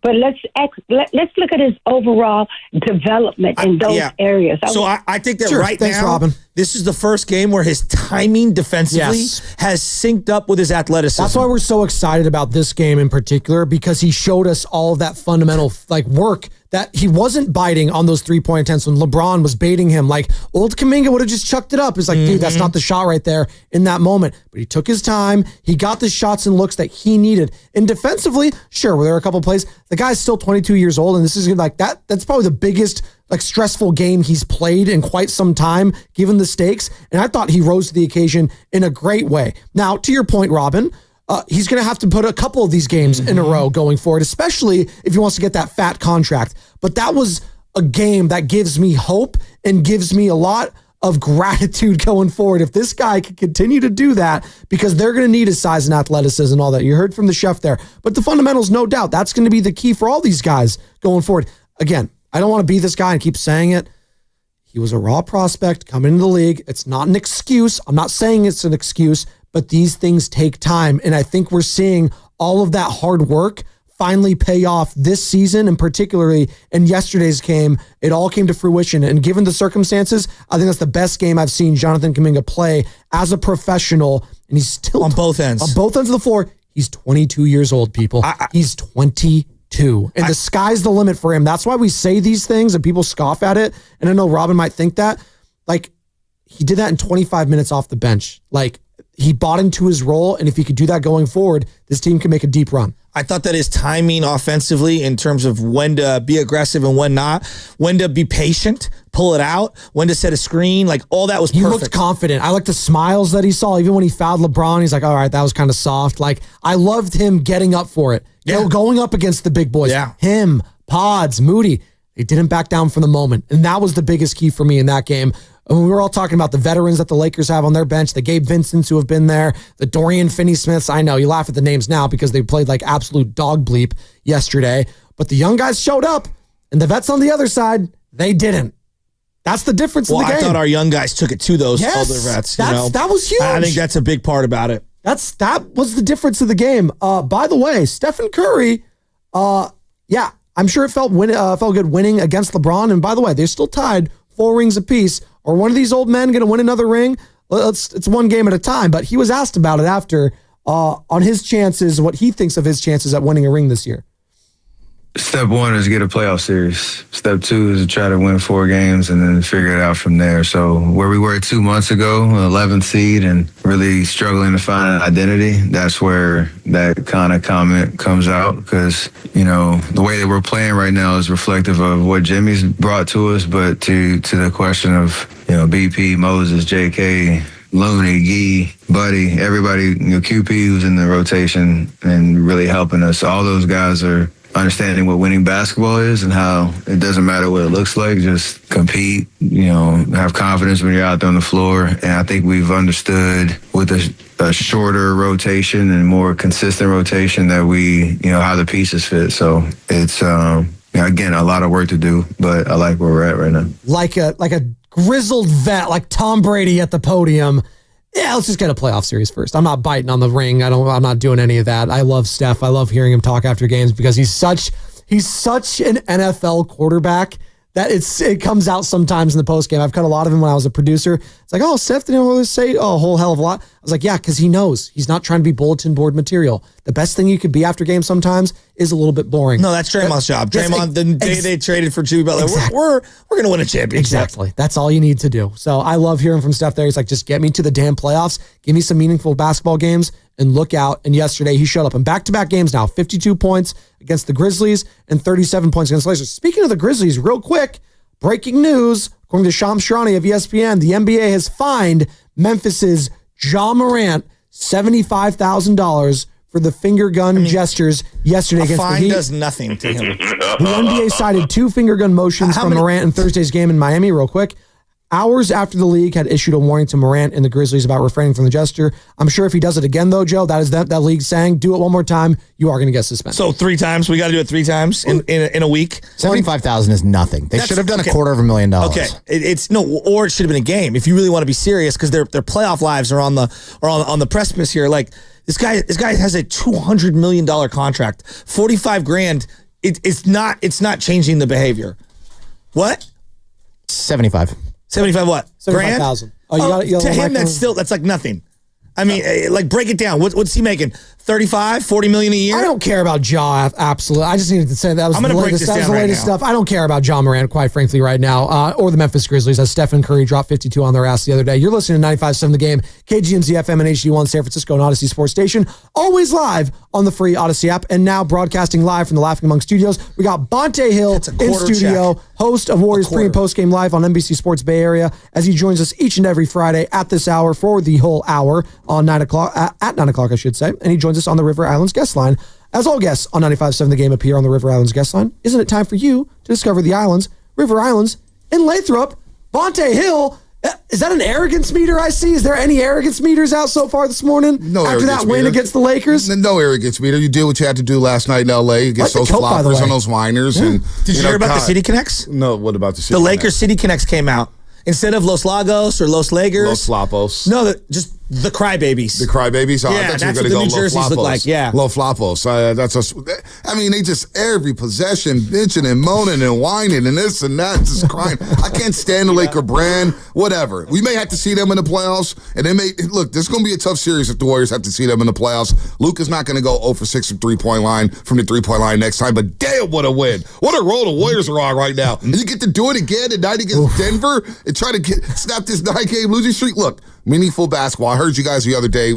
Sputter, you were out. You're out. It was before the Memphis game, and I'm hearing people being nervous. Oh my God, I'm nervous. Why would you be nervous during this time of year? Right. This is what we wait for during this long journey through the dog days of the NBA. We wait for this point. Playoff basketball is here, folks. The games mean something. Steph's got a look in his eye right now that he wants to. I mean, I'm loving what I'm seeing right now, not only from the Golden State Warriors, but for the entire league, man. Things have ratcheted up a little bit. And then, of course, Jonathan Kuminga. We'll get to him. Brandon Podziemski. These youngsters are coming along.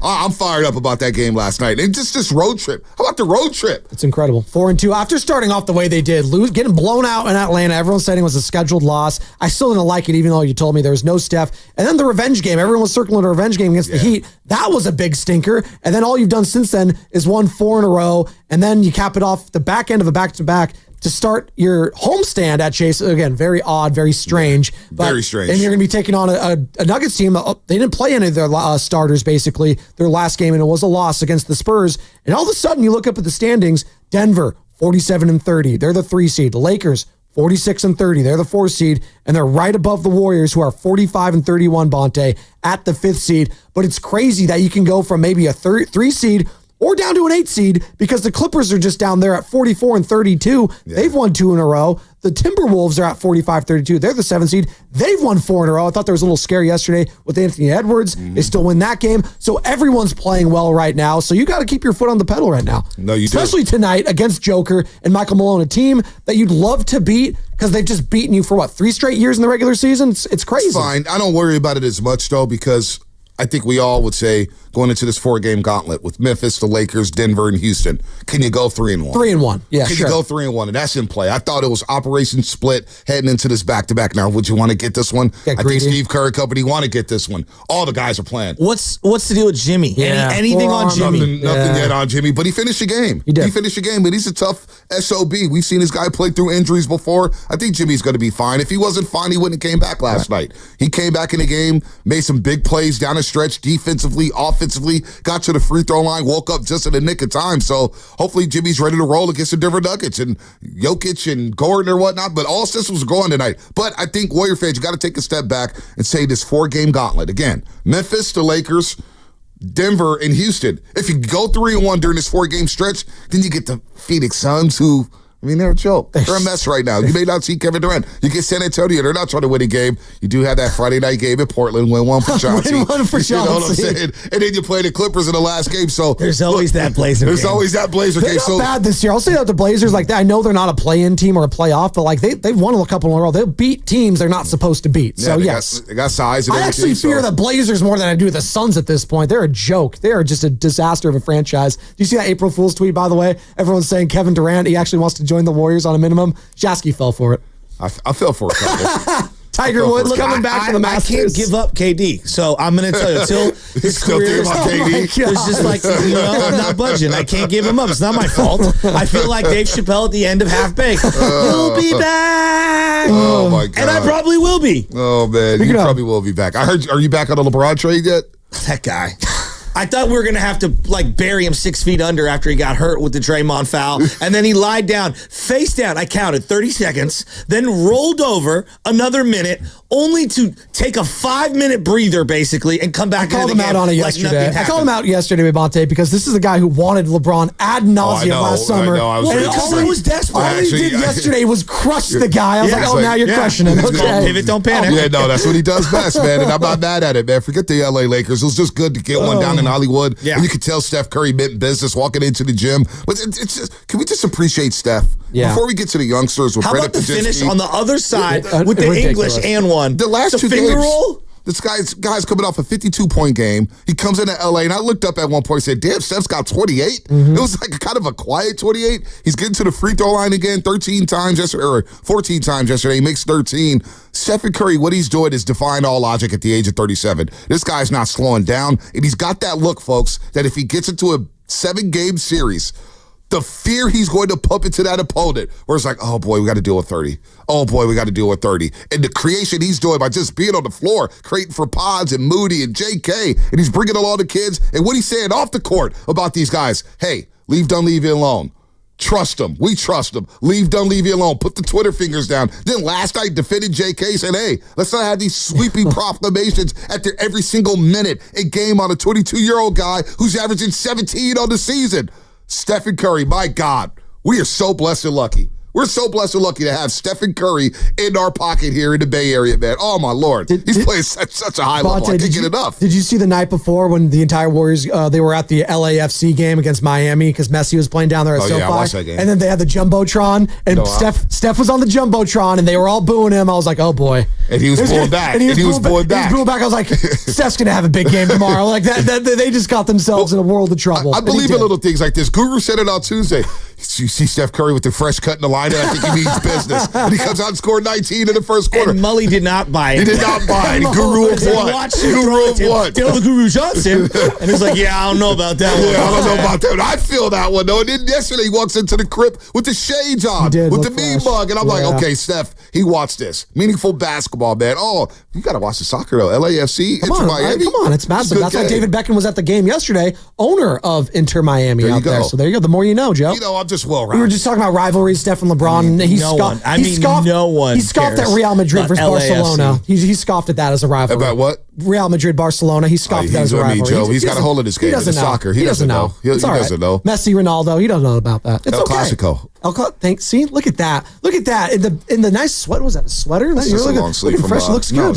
You going to opening day, by the way? It's Target or Kohl's. That's not bad. I'm not mad at that, though. Man of the people, Bonte Hill right here. Not the King Shops at Target. What's up, Shasky, man? What's going on over here, man? He's subdued right now. Why are you so subdued, man? You melanated on Friday? An hour away until I have to go to the dentist. He's very scared about the dentist. Yeah, and I get anxiety, and I'm actually thinking about it right now. I'm really hungry, and so not only am I hungry, but I have to go get the dentist, and it's just, God, of all the days, why opening day?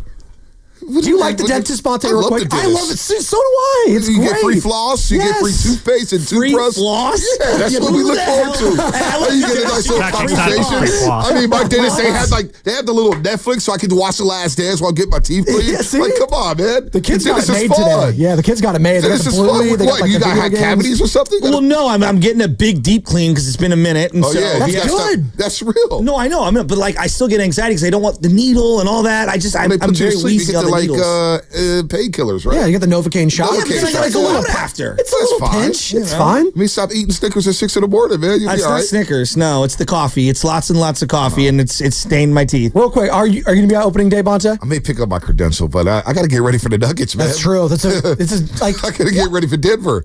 I might have a police cavalcade taking me down to go get my credential and back in the Pope Mobile. Would a loss tonight, though, and we'll keep talking about the Lakers game. Would a loss tonight ruin all the goodwill built up with this game? I know you mentioned it, it's not the end all be all, but the Nuggets. It depends how they lose. Yeah, if they lose. It depends how it looks. If Denver comes in and dominates the way they did a couple weeks ago and they're just crashing the offensive glass and getting out on a break. They got out on a break against the Warriors last time at Chase Center. Fast break points. Denver's the number one team when it comes to transition points, scoring over 19 a game. They get out on a break after misses. So it depends how it looks.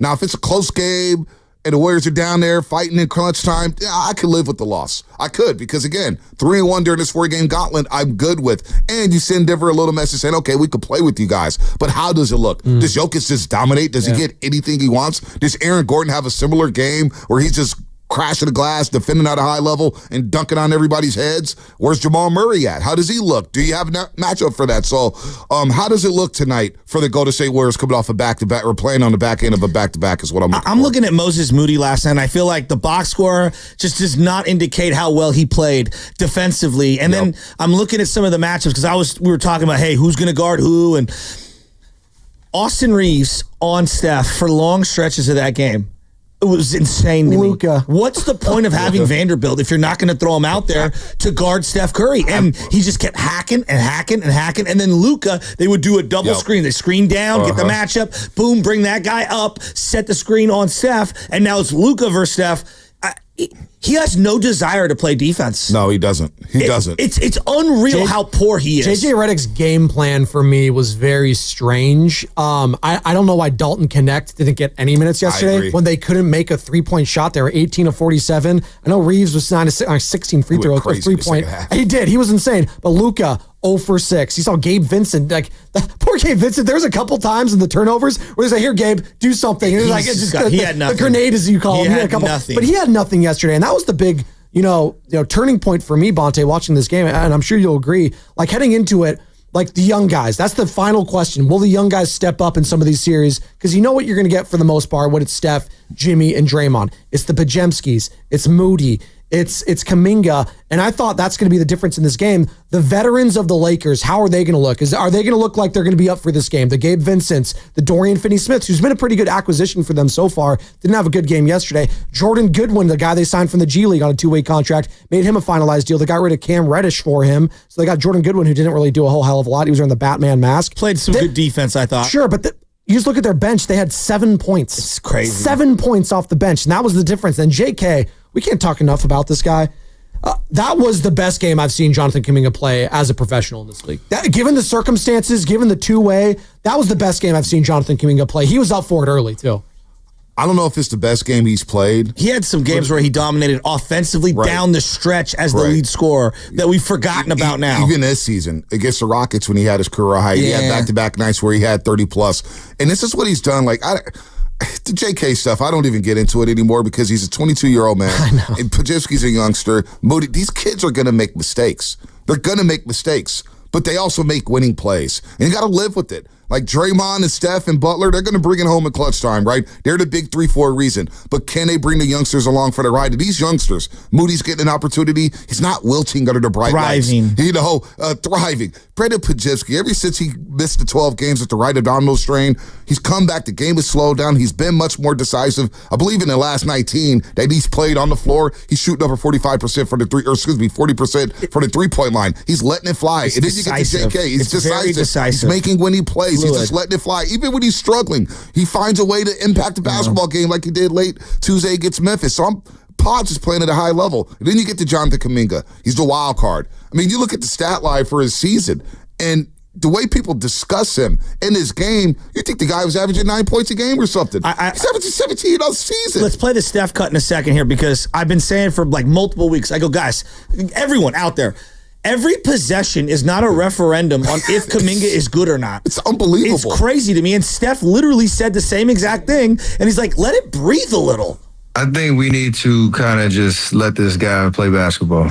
We don't have to have a declaration after every game. We don't have to be in a situation where we're judging every minute he's out there. I understand he's the next in line to, come into his own as an NBA player, but God, I wish my 4th year was it the greatest game ever? Was it a bad game ever? How was his rotation? He's figuring it out. If we're going to win at the highest level, he has to be a part of it. So keep doing what he's doing. And that was the best player on the floor last night, telling everyone, hey, we need JK if we're going to do anything. And that was on display yesterday. One day you guys will understand this, but my dad used to tell me, he's like, hey, look, let the kids play a little and let it breathe. Yep. You can't critique every pitch. Hey, Timmy, come in 3 steps at third. Hey, move over to the right. Throw strikes. Play catch back there. No. Let it breathe. Let them play a couple of plays. Let a few things happen before you try to dictate everything. And I think it's equivalent to how we discuss some of these players. One Quentin Post defensive possession doesn't he stays on the floor an extra 10 minutes. Or if he hits a shot, he's got to come out or whatever. It's the same thing with JK. I find it kind of absurd, actually. No, I find it really absurd. And I could tell the young man was pressing a little bit when he did return. The guy missed 31 games after playing his best basketball of his career. Before, he suffered that right ankle sprain back on January 3rd against the Grizzlies. The guy was averaging 19 a game in his previous 15. And we seen last year, we saw stretches when he went to the coach and said, hey, I want to play after not playing the last 18 minutes when Jokic hit that crazy half-court shot. And he went to the coach and said, hey, I want to play more. What's up? And then he backed it up by averaging 20 damn near the rest of the season. The season before, when Andrew Wiggins had to go on a sabbatical for 2 months, right, because of his personal issues, and they needed somebody to step up. JK, during that stretch, was starting to get better and better and better. And look, he's not going to be perfect. Last night, he had a defensive breakdown late in the game. He came in to try to double LeBron James, left the dunker spot. It was a little weak side. Pause didn't rotate over. So it was bad communication, right? He's going to make those mistakes. But it's on-the-ball defense against Luka. It's on-the-ball defense maybe against SGA down the line. It's on-the-ball defense against guys like Jamal Murray and Jalen Green and maybe James Harden and Kawhi Leonard. They're going to need that. And this on-the-ball defense has gotten better and better by the game. And now, if they do get into a series, the Brandon Pajimskis, the Jonathan Kumingas, the Moses Moody's, the Quentin Post and these guys are going to be able to study a game plan and be able to pay attention to detail. And these are smart young players, man, that are starting to build that IQ alongside the big three. I call them the regulators. Going back to the Young Guns, the movie, regulators. We regulate any stealing of this property. We're damn he was good going on a tangent about guns yesterday, about Ja Morant, and now we're comparing it to the Warriors. So let's just calm down with some of these comparisons. Okay, sure. It was okay back then. You're protecting your ranch, all right? It's totally different. Sure, okay, totally. Just no finger guns from JK, please. We don't need that. Emilio Estevez. Who doesn't smile when they see his face? Emilio! Not the Roxbury reference. There you Kiefer. go. We got Bonte Hill in studio the entire hour here on the Morning Roast, as he is each and every Friday at 9 o'clock, courtesy of the River Islands guest line. And we haven't even brought it up. How much different do you how good do you feel, Bonte, about this team now when there's no Anthony Davis on the other side? Jackson Hayes is not Anthony Davis, first and foremost. That was the biggest thing. Remember initially when the trade went down, I said, boy, AD was rolling, man. That paint protection, because AD, if he's in that game yesterday, the Warriors are settling for a lot more threes than what they're doing now. The final 5 minutes looks totally different. JK got 2 buckets at the rim. Stephen Curry going to the rim, not getting double with AD on the switch. He changes everything for them. So that may do the Lakers in. Now, they still have a lot of firepower offensively. I think they need to play faster with LeBron. And I know you have LeBron, who's 40, and Luka likes to play slow. But also Reeves really has been a problem for the Warriors, and they haven't figured him out quite yet over the last couple seasons. And then I think Dalton Connect will get some run. There will be some role players for the LA Lakers. And it's just, I don't want to deal with the Lakers in the series. The whining, the moaning, the Hollywood whistle that they get. And it's not, I know the Warriors got 31 free throw attempts yesterday, but it's when they call the whistles in LA. It's the timing of the whistles, and I've watched that movie before my entire life down in LA. I don't want to deal with the Lakers. They get on my damn nerves. Honestly, I cannot stand them and the way they do their business or whatnot. So, felt good to beat them last night. No doubt about that, but forget the Lakers, man. It's all about the Warriors right now. They have their own problems. They know what's up. Well, I'll say it. The Lakers are the only thing that, the brand matters because of the team, and people, the fear factor fans has, they haven't really beaten anyone. Well, you just beat 2 teams that were ahead of you in the Western Conference standings, the Grizzlies, the Lakers, and now have a chance to do it against the Nuggets. Well, it's also form. Right? How they're playing matters, right? And the clutch time. How many times we talk about clutch basketball with the Warriors negatively? It's completely flipped. They're the third best if you go by the clutch, the win-loss, clutch, 5 points or fewer within 5 minutes to go. That's what's considered a clutch game. And they've had a bunch of them. They have the third best win-loss record in the league in those clutch games. And since the Jimmy Butler acquisition, they're one of the best, if not the best. And that tells the tip for me. And the young guys being a part of that is huge. No, it's huge. And they're getting this experience on a stretch, Asking and Spadoni, playing in these big-time games. Moody's been waiting for this opportunity. Pajimski's been waiting for this opportunity. That's why I don't think these youngsters are going to wilt. Again, they're going to make mistakes in game. There's going to be some turbulent times with these youngsters as they get their first taste of water into the NBA playoffs. But that's why you have a Steph. That's why you have a Draymond Green. And that's why you bring in a Jimmy Butler who could calm it down when Stephen Curry goes to the bench. So these clutch games are important, and it's about how you look. I don't care about the schedule anymore. About, you beat this team shorthanded. You beat this team shorthanded. How do you look? How are you playing? You're getting to the free throw line, 28 of 28 against the Grizzlies Tuesday night. Last night, 26 of 31. You're hitting the 3 to high clip again. You're rebounding the basketball. How about second chance points after the first quarter, Shasky? 23-5 Golden State after the Warriors dominating the first 4 minutes of that first quarter. So how do you look heading into the playoffs? And they're peaking at the right time. I feel like they're going to bust out Kevon Looney tonight, right? Lou Dog had some minutes last night. But I'm talking about more in this one because of the match. MPJ, and then obviously Aaron Gordon and Jokic. This is a completely different set of mismatches that you're going to have to solve the riddle to. And I thought that they really saw that. I saw Steve Kerr last night, for example. Yep. Set up more screens and ISO plays for Steph Curry at the top of the key to cook, whether it was Austin Reeves or Luka, and I love that. And you don't see that a whole lot, but they did a really good job. What is the recipe tonight? Well, you got to make Jokic a score, but even that, I mean, you pick your poison, right? You can't have the other guys go crazy and play well off of Jokic. Aaron Gordon to me. Because Jokic is going to do his thing. Jokic is going to create. He's going to score. The guy had a 61-point triple-double the other night. I mean, he's got me thinking, like, who would I take over Jokic at the 5 in NBA history? That's how well he's playing right now. And I get a kick out of watching him. The footwork, the shot-making ability. Like, he is, man, I mean, he is must-watch television, Nikola Jokic. Right now, he's playing at the highest of highest levels.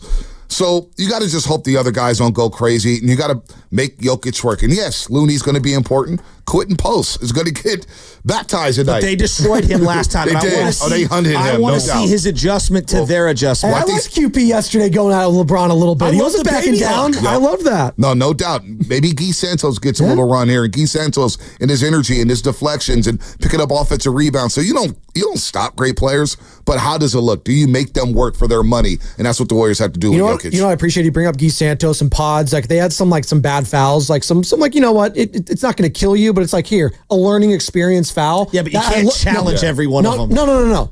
That's not what I'm getting at. I'm getting at. He was like, I know. Everybody's doing a little.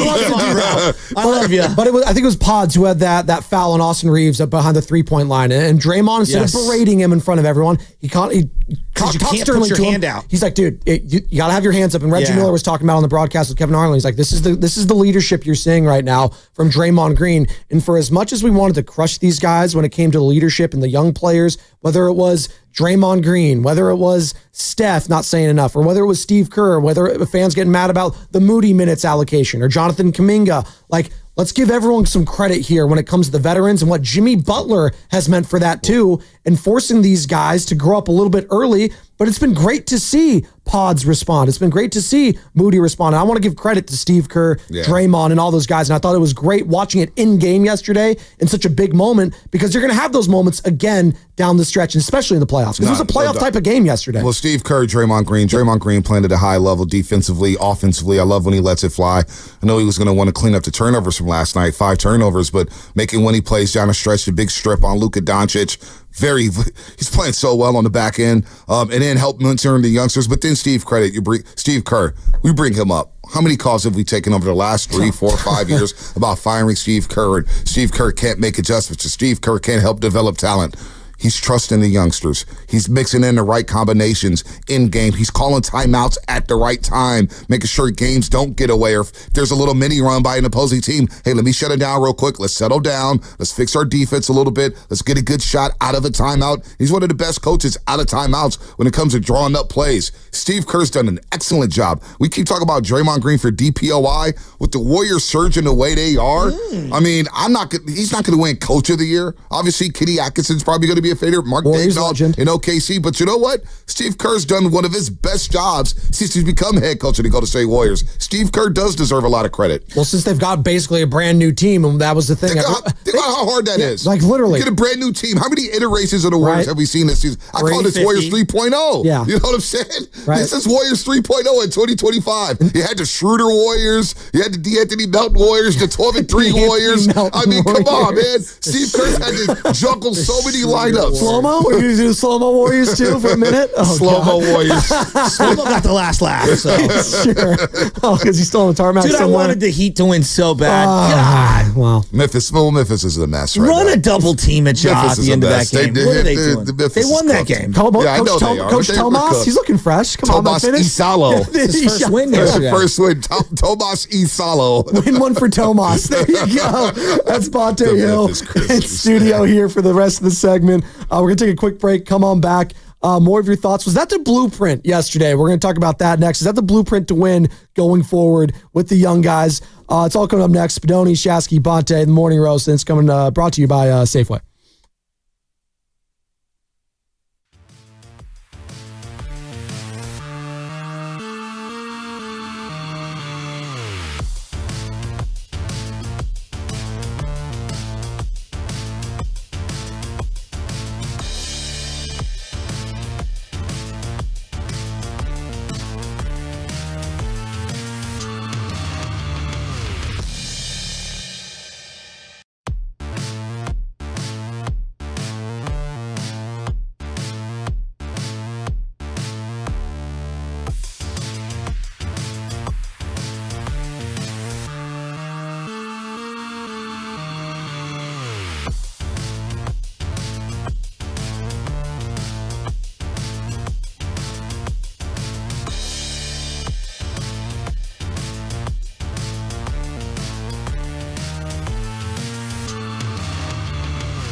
12.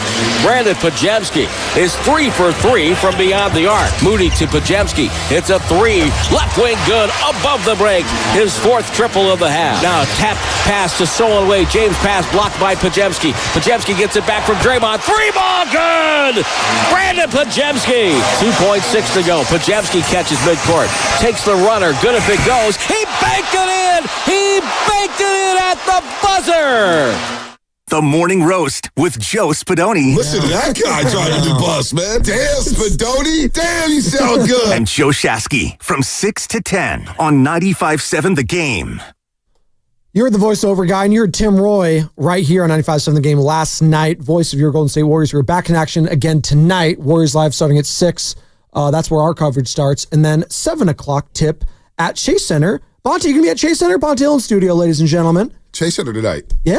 Chase Center tonight. Let's go. It's a big game. Gatehouse. It's a Gatehouse game. We got some good things playing at the Gatehouse. I think these models are coming through. This apparel or whatnot. I don't have the details. What? I'll find it. Just you got to watch pregame live today at 6 o'clock. He totally caught himself. And then Miss America. That was his inside brain, his innie. Talking to his outie. The greatest models. Miss America is going to stop by, I believe, on Sunday at the Gatehouse. So yeah, we got a lot of fun stuff while we break down basketball. Denver Nuggets and the Houston Rockets. I sent these guys a clip of this show, Temptation Island. Oh Is that my what it's God, called? I'm watching it tonight. Okay, but it's a guy on his couch who's narrating like what's going on Temptation Island. And I'll just say this, like, yeah. No, I was shocked. Don't watch it with your significant other. No, absolutely watch it with your significant other. It's going to be hilarious. It depends on your significant other. You should watch it with your significant other. Exactly. It makes it funnier, I'm sure. By the way, we had the guy's like, I'm not going to last. I'm not going to last. Okay, relax. Jesus. Brandon Pajemski coming back. Morty Radio. It's 9:30 in the morning, but that's what opening day does. Get your mind off the dentist. That's good. The dental office? That's tonight. That's Jason. The dental office. I told KC. They FaceTimed me yesterday. And I said, hey, man, if you guys want to play all basketball, come on down to the dental office. You get some Novocaine, give you some free floss, some free toothpaste. You watch some playoff basketball in the Bay Area. They might not you won't get that up there in Sacramento. They might not even make the play-in game. No, they'll make the play. They're in the game of the Suns. D'Lo and Damian and KC. Ah, man, these days, they're having a hell of a run right now. Oh, man, they're First already week of May. ESPN 1320, Sacramento. And they got Sacramento State, too. Mike Bibby, the new head coach of the men's basketball team. And their football program's going to go D1, Division right? 1. That's what they're doing. Their NIL program is booming up there at Sac State. Things coming up for Sac. Who is the alumni that is funneling money to Sac State? Kyle Madsen. Sam David. That was so good I lost my head. Well, they were trying to get Mike Vick, remember? They were trying to get Mike Vick over there. Oh, man. So Brandon Pajemski, all of a sudden, he had like the tan from Miami, so he's feeling himself out there. Dude, look at his last 19, Brandon Pajemski. Some perspective here. 46% shooting from the floor, 40% from the three-point line, 14.5 points, 5.5 rebounds, 3.5 assists. He's getting to steal a game. He's shooting over 75% from the free throw line. He's being much more decisive. He's not turning the ball over. How many turnovers did he have last night? I mean, he had one late that was literally just one. Yeah, the cross-court pass that cross-court pass. But he made a really nice defensive rebound immediately after. Right. No, he's played last night 28, 8, and 6 for Pods against the LA Lakers. 22 in the first half. Looking like Marv from the Wet Bandits. Home Alone. By the way, Ches loves Home Alone. Oh, it's an all-time. It's an all-timer. She loves it. How about the Michael Jordan poster, the thing that's the life-size thing? Yep, we all wanted that in our living room. We did want that. But Potts is playing well, and he's arrogant, right? But I was just telling Stardy in the guru room, I was like, you have to be arrogant and cocky to be on this basketball team. I mean, he does know about it. I know. He is arrogant, Stardy, that is. No, but you imagine being 21, 22 years old. You're walking into a franchise that you probably grew up watching because the Warriors were always on national television. And there's banners everywhere. There's Stephen Curry, who's basically the modern-day Michael Jordan right now with the way he's playing. I mean, he's breaking records every single night, becoming the oldest player to do this, the oldest guard to do that. But you have to be confident and cocky to walk into a locker room like that with Draymond Green, Steph, and Jimmy Butler, Steve Kerr, because you got to get playing time. And there's a championship mindset with this organization now. You may not say, well, Bonte, they haven't won championships the last couple of years, but the mindset is a championship mindset with this organization nowadays. And so walking into a locker room as a young kid, that's hard to do. And you know this fan base is all over you for every single mistake because you're on social media. Pods, Kuminga, these guys are playing so well right now. Well, and you look at that final stretch of that barrage of threes that happened. And I think it was Kevin Harlan who said this is like an all-star game. It was Steph, and then it was LeBron, and then Pods, the audacity of him, who had an incredible 22 points in the first half, a little quieter, obviously, in the second. Very discerning. I appreciated that. Just because he was making them in the first doesn't mean he's going to keep running and gunning in the second quarter, or the third quarter and fourth quarter. But he made that big three, and then Reeves obviously comes back and hits his. But that was an incredible moment, and for Pods to be a part of it yesterday, and to get the closing minutes. What do you think of that closing lineup, Bonte, of Jimmy, Draymond, Steph, Pods, and Kuminga yesterday? Yeah, you needed Kuminga's defense, his on-the-ball defense yesterday. You needed his athleticism, his physicality. And the one thing about Pods, real quick, making those shots in the first half, that will open up Steph even more because now the others are hitting shots. When Kuminga's hitting the mid-range jumper and he's going to the rack, and Moody's hitting that corner three, and then he's trying to dunk on your head. I don't know how that call was overturned, but it is what it is. We know what happens in Hollywood. No, I want to talk about that in a second. We'll get to that, but Moses Moody, when they're hitting their threes, Gary Payton II, before he partially tore his ligament in his left thumb, he has to hit that three-point shot in the corner. Draymond Green has to let it fly because if they hit those shots, then the defense has to honor those guys. They're going to creep up and try to take away that space that they get on those wide open threes, and then the chef is able to cook. And Stephen Curry started cooking in that second half, and next thing you know, he ends up with 37 points. You're like, damn, back-to-back 35-point nights, 52 and then 37 against the Memphis Grizzlies or the Lakers. So those guys hitting shots, it is imperative because that will open up Steph Curry's game even more. So, like, the block charge thing drives me kind of crazy. I understand there's the letter of the law, and then there's the spirit of the rule. And if we play both sides of this, and I step back and I say to myself, well, Podziemski does this a lot, and I don't love it. I don't love it when he does this. Freedom of movement as an offensive ball handler. If you're out of control and you crash into someone, to me, there's context. It doesn't have to be your feet are set. If a guy's out of control and he's barreling through you like it's football, that's a charge, whether your feet are set or not. To me, I know that they've changed the rule and they try to be as specific as they can because they have to slow it down. He's not making a play on the ball. He's standing there. He's not trying to defend. He's not trying to shot block. He's not trying to do anything. And again, I want to be fair to Reeves. Pods does this a lot. You're slipping underneath someone, establishing your feet, and then you're just hoping that guy crashes into you.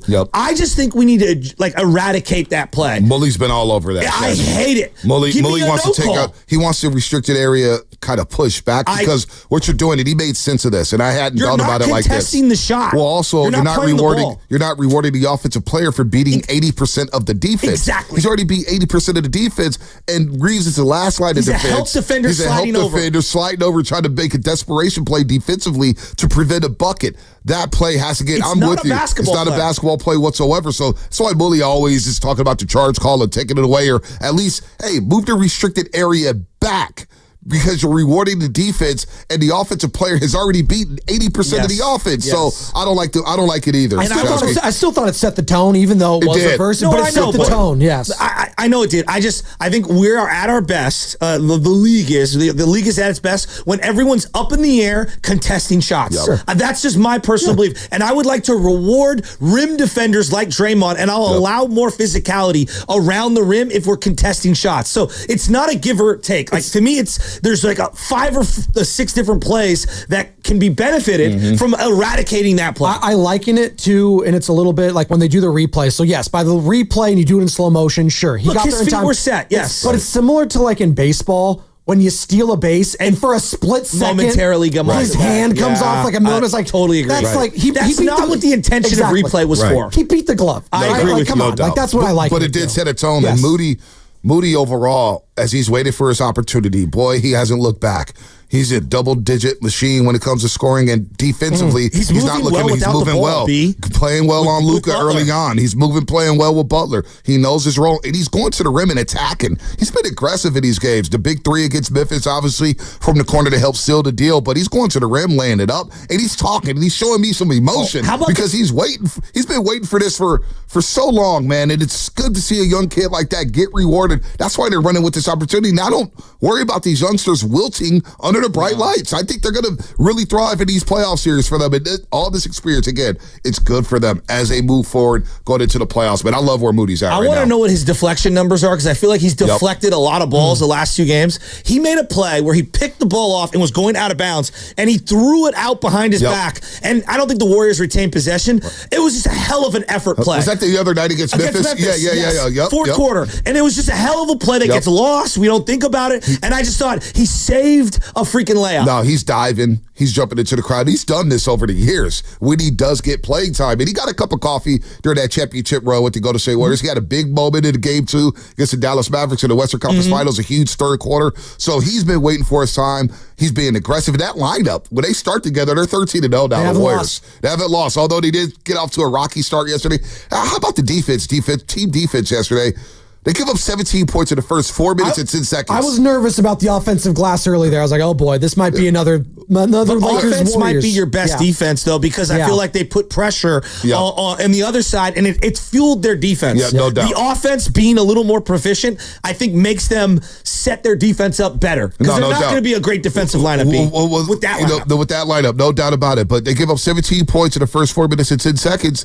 Then the rest of the quarter, 7:50 left. They give up 5 points. And you think about the offensive glass. 12 shots in a row. Right, they did. At one point, they were 2 of 18. And think about that. They had 8 offensive rebounds in that first quarter. The LA Lakers, they scored 10 second chance points. 10 of their 22 first quarter points came on second chance opportunities. But the rest of the way, the Warriors flipped that. 7-1 in the second quarter offensive glass. Advantage Warriors. Second chance points the rest of the game. 23-5 Golden State Warriors. It gets a bigger Laker team. So they were able to fix that up, shore that up right away. Steve Kerr makes an adjustment alongside Jerry Stackhouse, and it cleaned up the glass. Points in the paint, check mark for the Warriors over the Lakers, and second chance points, check mark for the Warriors. When's the last time you could say that in this Lakers matchup? Again, Anthony Davis, I'm going to come back to that. It's a big game changer in this scenario. Jackson Hayes, not even close to the player he is. He was, again, I was saying this, like, it's one thing Luka and LeBron complaining to the rest. When I got Jackson Hayes complaining. He had the one dunk. Please, for the love of God. But that's the matchup. See, like, they had Draymond on Jackson Hayes early. And he ran into Draymond at one point, and literally Draymond, like, pushed him 3 feet back. He was a brick wall, and Jackson Hayes is like, oh, I can't even. It feels like they need to utilize Rui Hachimura more. He had a good game. Curry was on him to start the game, and I didn't feel, even though the box score said, Rui had a good game, I didn't feel the impact that they needed if that's the matchup they're going to roll with early in the game. I didn't think it was bad on the defensive end. I thought he actually had a solid defensive end. Back down Curry. He was doing that to Curry. He was giving him fits a little bit because he does have that size. The cross matchups were killing the Warriors early on. They're killing them, and they were switching everything, but they were able to rectify that. Then points off turnovers since Jimmy's gotten here, they've been able to flip that. Points off turnovers yesterday, 16-8 Warriors. So, look, they got to do it again tonight, and I love the message that Steve Kerr sent right after the game. Our veterans are playing tomorrow. They're playing tonight against Denver. And these games get bigger and bigger and bigger.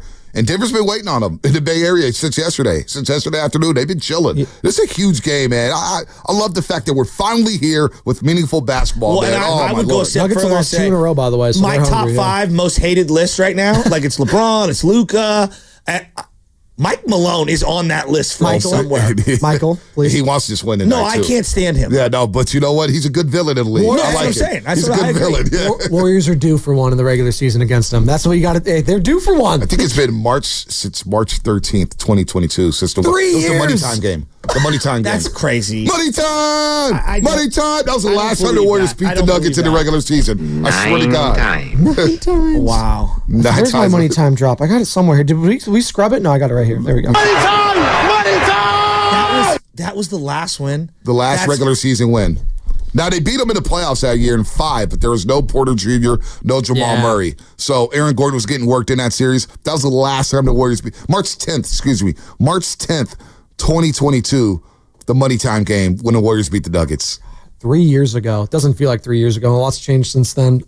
You're talking about Moses Moody and the young guys. The amount of smiles I saw yesterday from all the players, from the head coach, Steve Kerr just looking giddy and all smiles for him. Ali LaForce TNT interviewing him. and I saw the complete opposite for the Lakers on the bench. I saw dejection. I saw sadness. JJ Redick was getting snippy during his post-game interviews. Did you hear that during the game? A rash of finger injuries too for the Lakers. No, doing The this. replay thing. Oh my God. Doing the They were 2 for challenge. 2 at one point. It's So they- like, I just don't you want. can't challenge every single play. Dude, I mean, to Lakers, man.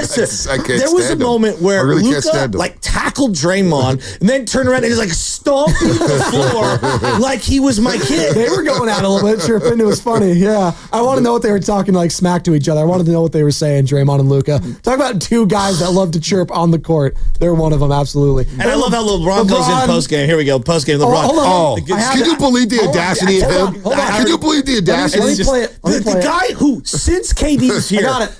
Okay, play it, and I'll go. This is LeBron James after the game. This guy. I mean, I've been a part of them making big acquisitions to change their dynamic of their team before. Had to go against them when they added Kevin Durant. Jimmy Butler is great, and he adds a toughness to him. He adds a championship DNA type of guy.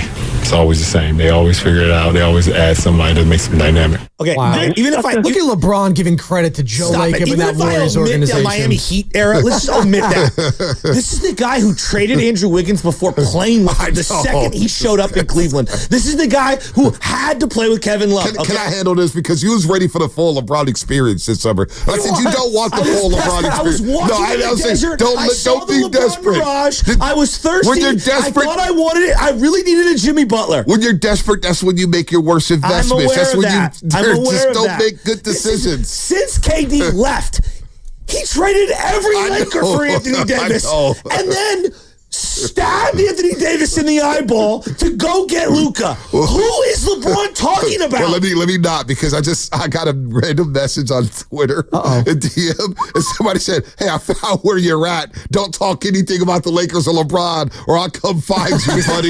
Like that. I don't know if No, that it's was David Stephen A, Oakland. actually. It was Stephen A. Smith, DM. Oh no, He's probably Nick Wright. Laker fans are Nick down Wright. bad right now. Nick Wright, yeah, you see the way he hugged LeBron in Memphis? It was like he was Jesus Christ. It was unreal. It was And he was like, "Here's my wife. Hug her too." It was uncomfortable. It was And so LeBron weird. just being It was dude, so it was just, weird. oh, I can't stand the LA Lakers, man. Oh man, it's just too much, dude. Dude, think about this. LeBron literally has Stephen A. Smith in his back pocket, even though everyone's he like, punked him. Yeah, he but did punk he's still him. in his back pocket. He punked He's got him. Nick Wright in his back pocket. He's got Pat McAfee and He's his got whole Michael crew. Wilbon, too. Michael these days. Wilbon, Yeah. McAfee. Now, who else? Shannon Sharp. Love Shannon Sharp.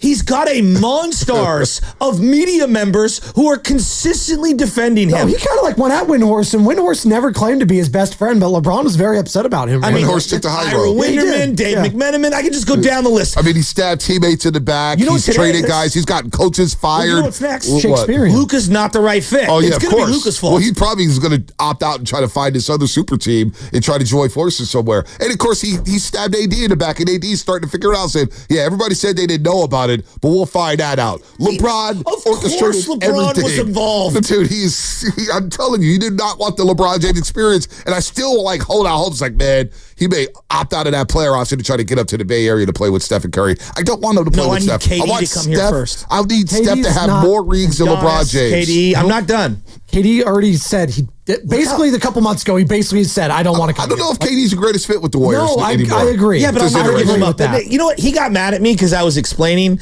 how the conspiracy theory around the Lakers for the last 70 years getting anyone they wanted via the trades. It's ridiculous. Oh, they do. I hate the Lakers. I do too. It was good to beat them last night, but you know what? You may have to see them in the first round. What a I series hope that it's would not be. a first round matchup because it would feel much better if it was like a third round matchup. But again, you might see this team you're playing tonight in the first round as well. It's the Denver Nuggets, and maybe that's going to be sexy as well. That's the one. That you want to avoid? Well, no, I mean, Adam Silver's going to try to rework this so that he gets Warriors-Lakers at minimum in the second round. That's what you want, right? This league is built on conspiracy. Frozen envelopes galore. Fast five? Let's do it. Already? Man, that was fast. I mean, LeBron Hence the said. name. I mean, it's funny that Cleveland got the number one pick. Well, So we were talking basically about. admitted it. You know what I needed? And the only thing last night needed, and I just needed a little bit of it, was LeBron to get fouled harder by Draymond. But we were actually thinking about the best thing that could happen is we tell Draymond, Bronny's from Europe. And then he goes at Bronny, and he's choking him out like He was actually born in Canada during a Toronto we don't need any of that. Leave it alone, It's man. Hey, hilarious. listen, we don't need any of that. Draymond Green, and you know what? Shout out to Draymond Green. What a strip. He's played. What a strip. What a three. And now he's played Las in Vegas. 62 games. So all Draymond Green has to do over the next 6 is playing 3 games. And your boy's going to House of Pride. I know, I'm deferring it over a 4-year period, too. No, you're not for Hanzadi. Yeah. We don't defer anything. No, I know, I'm not. I Andrew just think, Friedman. no. Don't we be need this money. enjoying that steak in 2028. The King Bonte cut. That's King actually Bonte. going to be. It's going to be named that when he goes there that day. It's going to be the King And Bonte after the cut. stock prices of everything falling, and you never know, it might be a $5 steak. Oh my God! I'm leaving that alone too. Final thoughts here, Joe. You want to lead us off? What's your final thought? It's opening day. It's one of the greatest days of the year, and the tradition of going out there that my dad passed down to me, that he had passed down from his dad, that I'm passing down to my son, and I'm excited to go out there. And Dr. Baker, please be quick at the dentist and just try not to hurt me in any way in the mouth area with the Novocaine shots. I hate needles, and I'm going to the dentist in between the Giants game, and it was a terrible decision to do it today. I'm ready to throw up. I'm so anxious. What? It's gonna be What's wrong with fine. you, man? What are you, 5? I don't like needles. Dude. I don't like needles. It's a small It's pinch. You triggering. don't even It's see triggering. it though, because it's inside your cheek. No, you feel it. Oh, stop, Bonte. And you please. visualize Here- it. Did you watch White Lotus this week? Oh, it's good. I'm on episode 1. okay, Don't tell me. okay, all right. So I sidetracked. I went to You on Netflix, and then I started watching Running You, Point it was with interesting. Kate Hudson. Kate, it's Running You. She's like Jeannie Buss running the team, and it's pretty funny. It's Of course, you're a lighthearted, big 30 Laker fan. minutes, and yeah, Okay, you know. not bad. All right. I'm out of it. So I'm doing that. What's your final thought? My final thought is, man, basketball, man. The NBA is on fire right now. How many great games we've seen this week? You had the 61-point triple-double by know. Jokic. Minnesota's playing Ja well. Heat game? The Ja Heat game. The brawl between Minnesota and Detroit. Isaiah Stewart. How about our boy Jim Pete on the call during that game said, DiVincenzo wants all the smoke. And Beef Snooze talking smack.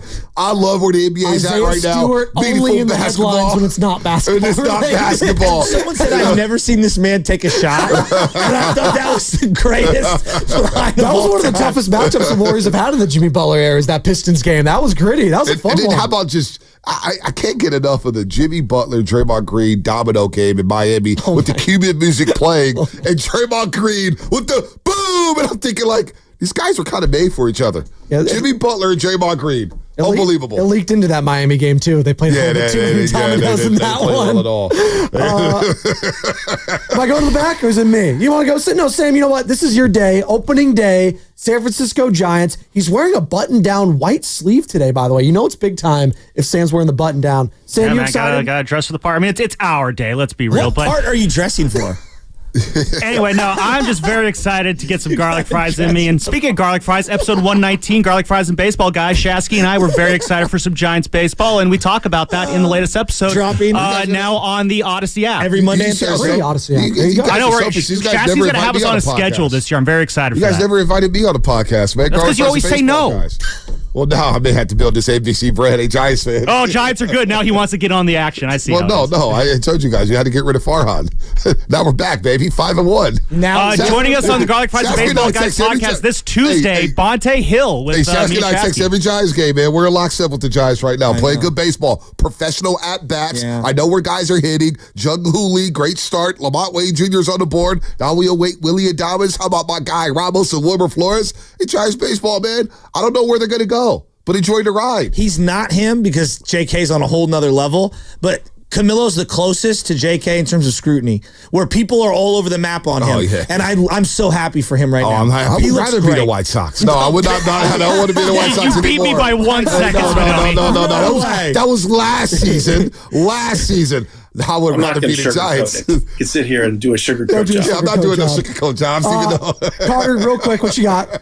All I got today is I'm really excited for a crab sandwich. I am rooting against the Giants. No, I'm not. That was Fast Five. Brought you Hey, back. we're not rooting against the By the Giants. way, We're on the go. by the way, Get fastest to all your devices. Foul ball. Ryan Crowley. Whoa! I'm not getting you into the club. Whoa!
I started the show by saying, go ahead. Well, Warriors won again last night. Big game. Beat the Lakers 2-0 in this treacherous 4-game stretch. Go ahead, Goo. No, I don't like that when you do it that way. I know. like it to be all natural. It is natural. And I'm going to say this for the people that don't know, and Lucas Alexander got our back early with Carter. They know I'm a sports romantic. So when I come in here after this 4-2 fabulous road trip, because you handled the Titans and you lost to, the two teams you thought you were going to beat. No, not yet. Oh, you played Boston. Can I finish? The bottom line is, if your mind starts to stray and wander about where this thing could go, Buffalo, Springfield, something is definitely happening here. Right. I'm with it. They got a closer. They got closers. They got young guys trying to eat. And forget the box score for 1 minute, Steiny. We talked about the others and Pods. He saved them in the first half. Mr. Santa Clara, and I got to see him in college. I'm just on one right now, and I think all Dub Nation should be. It's not over. Yeah, what if they lose tonight? Because it's Ice Cube. It's What if Friday. they lose tonight? Okay, what if they lose? You feel they fill in the blank. Then they're 8th. They're 1 game out of 8th. That's incredible. But Steiny, that wasn't a perfect game, but it was a playoff game. It's been playoff games. And we got another one tonight. I'm drunk and in love. That was playoff Jimmy last night? Why you want? So what are you saying? No, I'm just having a dialogue to start the show. Jimmy did Jimmy things, Steiny, and it was good enough. Racked up 7 total shots. Boy, he is noticeably changing his game. Jimmy, man. No, big win for the Warriors last night. Another one. They win by 7, but I'll tell you what, they were in control of that game from the start. I don't know about the start. They were getting hammered on the offensive glass early, Steiny. What was it, 8-1 in the first quarter? They gave up 17 points in the first 5 minutes. They controlled the game. The Warriors controlled the whole game. That they did. Even at the end. I'll give you that, Steiny. All right. Even at the end. All right. Yeah, Warriors, man. Boy, now tonight gets super interesting, but let's focus a little bit on last night first. All right. The one thing I noticed, and listen, I'll throw the number out right away because this should be a good one. 888-957-9570 is the number. I thought the Warriors played with a much greater sense of urgency. I really do. I feel like it was pretty obvious that game meant a lot to the Warriors, and I don't think the Lakers were ready for that kind of effort.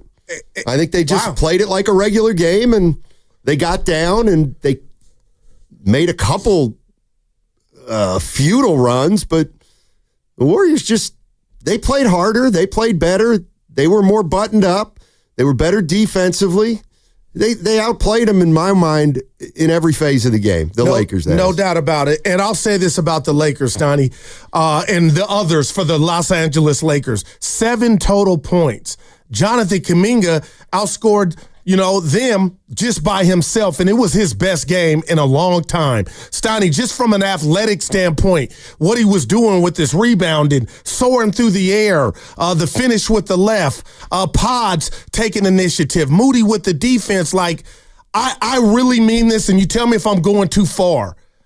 I was afraid of the Lakers. I'm not now because of the Anthony Davis component. And to be fair, partner, I brought that up before the result of last night's game. The paint was open for the Warriors, and Anthony Davis had been their kryptonite. So if somehow they tangle and meet in the first round, I feel like we got action. I wouldn't necessarily disagree with that. I think you're probably going to get a Lakers effort that's a little bit better, I would think, in the playoffs. There's some... Give it to me. I'm here. I don't want to take away from the Warriors' win, but there's something about Luka. It's just something about him. Today is not the day of me saying, why did they trade him? Steiny, he's a cone on defense. His mannerisms were just nasty last night. I just don't know if it works against the Warriors when he holds the ball. Man, oh man. And he's got 5 eyes on defense, or 5 sets of eyes on defense looking at him. It wasn't great when Harden did it against the Warriors and they knew what was going on. So, I don't know. give the Warriors credit. Podziemski, this is oh my gosh. This is kind of what I've been talking about. Playoff pods? Well, he's never played in the playoffs before. But that would be... He's never played in the playoffs. Lucas, that was playoff atmosphere, though. I'm just saying. Go ahead. You know what? That was the game, one of them of the year. That was not a playoff effort by the Lakers. What about the Warriors having something to do with that? Sure. Yeah. Like Dalton Connect didn't even play, and he's been a Warrior killer. Dalton Connect's played 3 total games against the Warriors. He's had success against them, Stoney. That's all I'm saying. He didn't get off the bench. I'm like, is Redick doing something here? This is what I've been talking about as it relates to Podziemski and Kuminga. They both were terrific last night. Man. And this is what I was talking about when I said the first thing those guys need to do is after you win a game, you say, we don't win that game without Kuminga or Podziemski. And the Warriors don't win that game tonight or last night without Podziemski and Moody. All right, now they play the Nuggets tonight. It's going to be different. No doubt. Like, the game's going to be different. I don't expect Kuminga and Podziemski to combine for almost 50 points, 46 points. I don't expect that. But this is when tonight you get a better game from some guys who didn't play great last night. But like that to me, I'm not mad at that. Is what it's all about with Kuminga. I don't think we can expect him to play like that every night, but when he plays like that and this team wins, combined with Podziemski and Moses Moody pitching in, then you can say they don't win this game without the young guys. Yeah. And to me, that was a big step last night for this team because it was a good opponent and your young guys, you don't win the game without them. And there were stakes on the line. Like you talked about it, Stoney, as crazy as this is, these last 2 wins, the Warriors are what? A game and a half out of 3rd, but a game back of 8th. Like, it's still fluid. Like, there's a lot on the line, including tonight. But I will say this. We talk about Steph Curry, and we've had the pleasure a few times of talking to him face to face. People come in here and think these players are robots and just go to practice and turn on their favorite Sade music and don't listen to the streets. Curry told us he hears everything, but after the game, for him poetically to talk about Jonathan Kuminga in the sense of just let the guy play. And we overreact to everything he do, and I know I'm a part of that because I want to see it, but I took a step back like, damn, that was just a big-ass win, and Kuminga had one of his best games. But Steph Curry hears it too, and it's not just us. He's just a lightning rod because people are rooting for him. But the bottom line is him and Pods and JK almost 40 points combined, Stoney. So we'll see what happens tonight. But my last thing before we break here, what I'm noticing is a strength in numbers. Is it rearing its head in this sense? Okay, tonight, let's say Pods doesn't go 8 of 10 from deep and have 28. Moses Moody's 13 might be 20. Kuminga's 18 might be 25. Guy Santos, they got options now. And these options are the others and young guys that we talk about, Stoney, that outplayed the Warriors others yesterday. Yeah, and, which might not be saying much to some, but. Just real quick, I just got a little fixated on Guru calling Dalton Connect a Warriors killer. He's played 2 out of the 4 games against the Warriors, and he had 13 the other. How many? What did he shoot for 3? 1 for 2. Yeah. So, it's. I just thought I just knew he was getting in last night. He wasn't the reason. Yeah. Well, that's not what my thesis. That wasn't the title. What was I going to say here? All right, 888-957-9570 is the number. Warriors, they win last night, 123-116. A couple pieces of news. Curry had another fall on that pelvis. It looked like he bounced back from that, but apparently Jimmy Butler's got a little left forearm injury that he was talking about after the game, and he's going to get some tests on that today. We'll find out about that. But Warriors, Denver tonight. But first, we got to talk about that win last night. Warriors continue to win, and now they're entrenched in the standings. And I'll tell you what, you get a win tonight against the Denver Nuggets, and you're looking good for avoiding that play-in. All day. That segment was brought to you by Life Source Water Systems.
Podziemski takes a three. It's on the way. Good. Ties the game right back up, just like that. Podziemski, heat check three, and he's hot. Ties the game at 12. Brandon Podziemski is 3 for 3 from beyond the arc. Moody to Podziemski. It's a three. Left wing good. Above the break. His fourth triple of the half. Now tap pass to Soloway. James pass blocked by Podziemski. Podziemski gets it back from Draymond. Three ball good. Brandon Podziemski. 2.6 to go. Podziemski catches midcourt. Takes the runner. Good if it goes. He banked it in. He banked it in at the buzzer. Is that all of them? This is Tim Roy, and you're listening to Steiny and Guru on 95.7 The Game. Tim! That's Tim Roy, 95.7 The Game, play-by-play man for the Golden State Warriors. I finally figured out what our boss does.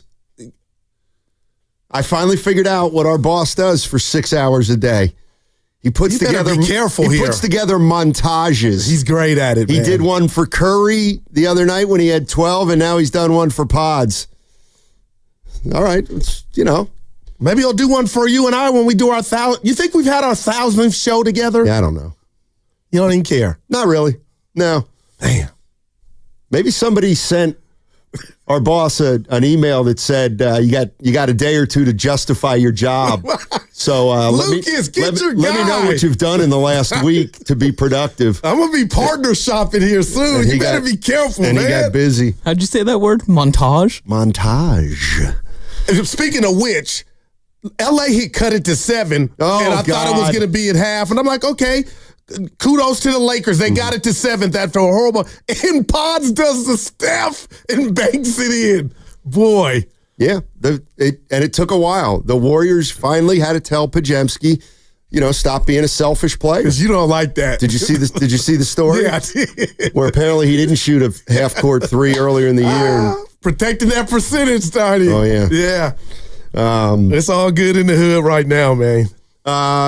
Warriors, they got another big one tonight, but let's talk about last night. They beat the LA Lakers, and they outplayed the Lakers start to finish as far as I'm concerned. That's how I saw it. Let's go. Let's start out with John in Hayward. Hey, John, how you doing, buddy? Good morning. Happy Friday. How you fellas doing today? On top of the world, baby. I got a lot to cover really quick. So, number one, shout out to Pods carrying the first half. Shout out to Draymond, Defensive Player of the Year with that Luka swipe. Shout out to the Warriors fans who were chanting MVP when Steph was at the free throw line last night. Goo, you touched on it before the break. No Anthony Davis. Maybe that would have made a difference. Man. Warriors bench scored 26 points. Lakers scored 7. If the Warriors-Lakers, if that's a 7-game series, I want Kevin Harlan calling all 7 games because he was bringing it last night. He's incredible. And then, yes, last call for the night is tonight. Warriors were the underdogs, -1.5. Now they are the favorites, 1.5. I think the X factor for tonight's game, whether or not the Warriors win or lose, I'm going to say right now, I think it's going to be Russell Westbrook. You watch that game against Minnesota where you saw what happened. I just got a gut feeling. I just got an intuition. Something like that might happen tonight. Thanks, guys. Thanks for taking my call. All righty. Well, I will say this about Russell. He don't need me to defend him. He was on that squad that came in here with their second team and third team, Stoney, and beat us. So I'll leave that there. Yeah, Warriors Denver tonight. I was thinking about this last night at about 11:30, 11:40. Oh, like tonight's going to be tough. Oh, you were up late. Quarter of 12 last night. I'm thinking, okay, the Warriors go. Getting onto that plane. On the road for 2 weeks, coming back to San Francisco, and I'm thinking of Nikola Jokic. Spread out on a bed at the Four Seasons, snoring, getting his rest. But don't you get it, Stoney? You're going to need more than just Jokic. Oh, everybody was in bed. They had, Michael Malone had an 11:30 curfew last night for the Nuggets. Yeah. So they ain't going to pull a Lakers tonight when you're too cool to act like it's a big game. Well, that was Luka. I didn't get that from Braun and the rest of the game. You could just tell, Stoney, the lights were bright. Let's go to Christian in Fairfield. Hey, Christian, how you doing? I'm good, fellas. How you doing? Hey. Big win last night. Yeah. Tonight, I think we need a game out of post to make Jokic work because the only time the size matters when we play is when we're not knocking down threes. So we need Hield and Post to have a big game tonight in order to win tonight and take a little of the pressure off Curry and those guys. Yeah. I mean, that's the way it's going to have to be, Christian. They're going to have to get contributions from a couple guys in addition to the big three every single night. And last night it was obviously Pods, and it was Kuminga, and it was also Moses Moody, who had a strong game, I thought. But the Nuggets present an entirely different challenge now. And the one thing, is Michael Porter Jr. playing tonight? He's supposed to play. They had the projected lineup. He's in there. He's Murray's been away not. from the team. I think he had a family situation. So it looks like everybody's going to play tonight for Denver, and Jamal Murray's questionable. But it's about last night, right? I get it, Stoney. I'm blown away. How come? No, the three-point shooting since San Antonio, the Warriors have shot it well from deep. And last night, 19 of 42, 45%. Like, that's who this team is. And Buddy Hield wasn't even a part of it. And I know a lot of it in Memphis was Steph, but the numbers are the numbers, right? I'm going Willard on you. San Antonio, Memphis, and even last night, Stoney, they've done well from three. And I think that bodes well when they shoot it from deep, from from afar. That goes a long, long way for me if the Warriors are going to win or lose a game. Yeah, I mean, you don't have to go any further than Brandon Pajemski, 8 for 10 from three. And we asked who was going to step up, man. I mean, ball game. Luka Doncic, 0 for 6 from three, or 0 for 5. Pods, 8 for 10. That's what wins you game. And the Warriors got contributions from a lot of players. I actually thought they did. I think I texted this to Evan at some point. I know he only played 15 minutes, but I thought Post gave him some good minutes. He didn't shoot it well. He was 1 for 4, but I thought he hung in there pretty tough. +7 on the night. Yeah. If you're into that. Let's go to Mike in Oakland. Hey, Mike, how you doing? Hey, you guys, how you doing, man? Mm-hmm. Big win. I hope all is well. Mm-hmm. Yes, sir. Everything great? So my opinion, it's some opinion. I'm sorry. Yeah, Can I talk? Can I go? Yeah, all you, buddy. Okay. So, my own personal opinion, I think the reason why Jimmy Butler is not putting up a lot of points, I think he's getting the young guys ready for the moment that's going to come, because the moment is not that far away. And they've been playing a lot more, and they're playing better, and they look more confident as a group.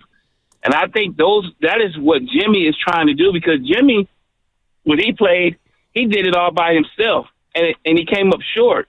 So you need everybody the Pistons to be firing everywhere, man, so to win. So I think that's why I think Jimmy Butler hasn't been aggressive. I think he's allowing these guys to get confident and be something that we need to finish these games. And that's just my opinion. I appreciate you guys, and thank you so much. Yeah, appreciate it. Day. Yeah, appreciate it, Mike. Thanks for calling in. Yeah, I don't. Thank you. Yes, sir. I don't. Yeah, I don't know. I don't know what Jimmy Butler is going to do from this point on.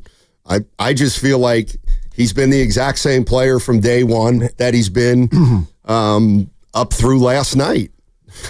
Sorry, I had him on my list. You didn't ask me, but had Pods not gone 8 from 10 and this game goes a different way, I am looking at Jimmy Butler in those 7 field goal attempts, and he brings other stuff to the table. I get that. I text you during the game. I said, where is he? But again, they got the W, only got to the free throw line twice. They won by 7. But man, Stoney, I hope that caller's right to where he's doing that specifically to get the others off. But you're going to, on nights where Pod's not 8 of 10 from deep and Curry's 4 for 11 from 3, you're going to need Jimmy to be aggressive, more aggressive offensively. And I stand on that. Yeah, I don't know. I don't know if he's capable of it. I mean, I shouldn't say I don't know if he's capable of it. He's capable of it, but I feel like that's the last option on his bingo card. He does not take bad shots. He refuses to take a bad shot.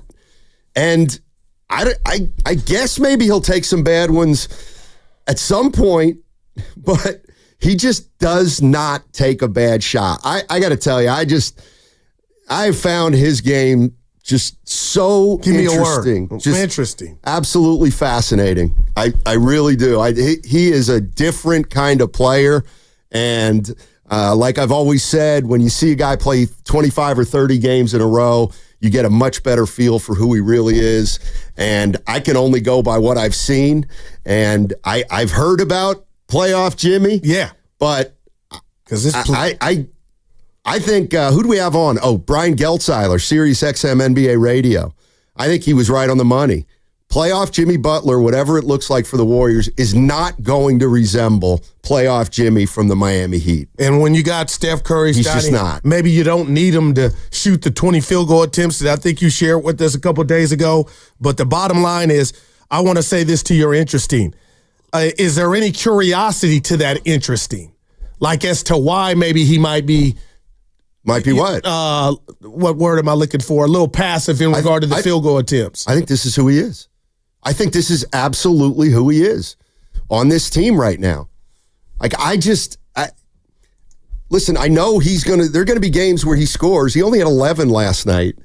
But again, last night is the type of game where I just see him as somebody who, I'm not taking bad shots. I'm playing smart. I'm going to move the ball. I'm going to try to defend. And I'm going to do all that. And if we get into trouble, then I will think about altering my plan. Because he saw Pods was getting off, so he had it going, and maybe he was reading the chessboard. But the bottom line, Steiny, we're not talking about a loss. They won, but this is something that I find fascinating moving forward, because I can look you dead in the face right now and tell you all listening, they're going to need more from him. But last night it was good enough. And again, with Steph Curry, the ultimate closer, I mean, Steiny, 4 of 11 from deep, but everyone felt like it came at the perfect time. You know what I mean? Just like not a dagger, but damn, we still got control of the game. 888-957-9570 is the number. Warrior fans, you got to be feeling pretty darn good about that win last night. 123-116. Warriors in control. As far as I was concerned, start to finish. Curry did his thing. Draymond. And the young guys did their thing. Yeah. This was one for the young guys. They don't win the game without Kuminga, Podziemski, and Moses Moody last night. They just don't. And we've been kind of waiting, obviously, for Kuminga to have one of these games. He had it, man. And there it was last night, 18 and 9 in 25 minutes. And 2 people in the last 12 hours said, Steiny, I mean, can he do this every night? No. No, he can't. What do you mean? Well, he's not going to average 18 and 9 from this point on. But to me, that's less important than last night. He helped them win a game. But his effort-wise is what has me excited, Steiny. Okay, so let's... Dude, hold on. Can I finish? Damn, to give the dude his flowers. He balled out. For you to sit up here and say he can't average 18 and 9, we don't know that. Now, you expect, obviously, him not to do that, but last night he was balling, okay, and his effort was there. Okay, you want to go there? Yeah. Why hasn't his effort been there? He was noticeably playing harder last night than he's played since he returned from injury. I mean, you said it yourself that he was active, he was playing hard. Yeah, but I've never come in here and said I didn't see that from him. And come on, he played harder last night. But you just talked played. about that the whole team collectively, they were in game, they were playoff mode. They took this game more, it felt like, more seriously than the Lakers. So he was a part of that. That's what I'm saying. Yeah, and I wrote some plays down. When you talk about the youngsters, and you could say, 7 points, Goo, that doesn't constitute a close game. 107-100. Pods has the ball, bringing it up, 4 minutes left, and he just throws a nice lob to Kuminga, bucket. 109-102. JK has Reeves on him, and I'll call it a post move. Pods throws it right into him. He seals him, turns around, bucket. Like that. It wasn't just Kuminga, Steiny, in the effort, because I don't feel like he's been dogging it, but those are 2 young dudes that you were able to count on down the stretch. And that's why last night's win, to me, was even sweeter. 888-957-9570 is the number. What were your takeaways from last night's game if you're a Golden State Warrior fan? 123-116. And the Warriors now play the Denver Nuggets tonight at Chase Center. First game back at Chase in a couple weeks. Man. So should be a great atmosphere out there. And the Golden State Warriors win tonight, and I think you can officially say that they're making noise. Yeah. You can't say it until they win tonight because they're still just a loss away from dropping a couple spots in the standings, but you got to feel good about where they are. And what you tell me if I'm off. Moody defensively, Stoney, I thought he was solid along with his comrades, but he was out there. You look at the box score, but he was out there making it difficult. And they took turns. They were switching all day. Like that was their plan. We can switch. We will. And it elevated them to a win. 888-957-9570 is the number. Warriors again, they win last night. Let's go to Abe in Napa. Hey, Abe, how you doing? Hey, I've been waiting a while. I'm about to hit the office, but I just wanted to say that Draymond had made a spectacular tip away, and that's why we won the game in a way, because we were at the top of the game there. But Podziemski was saying after the game that him and Curry shoot. They have the shooting contest, and he said they're tied for 24 threes from midcourt. They have this game where that's what he said at the post-game conference. He said that him and Curry are tied. They have a competition going on. They're tied at 24 points from the midcourt line.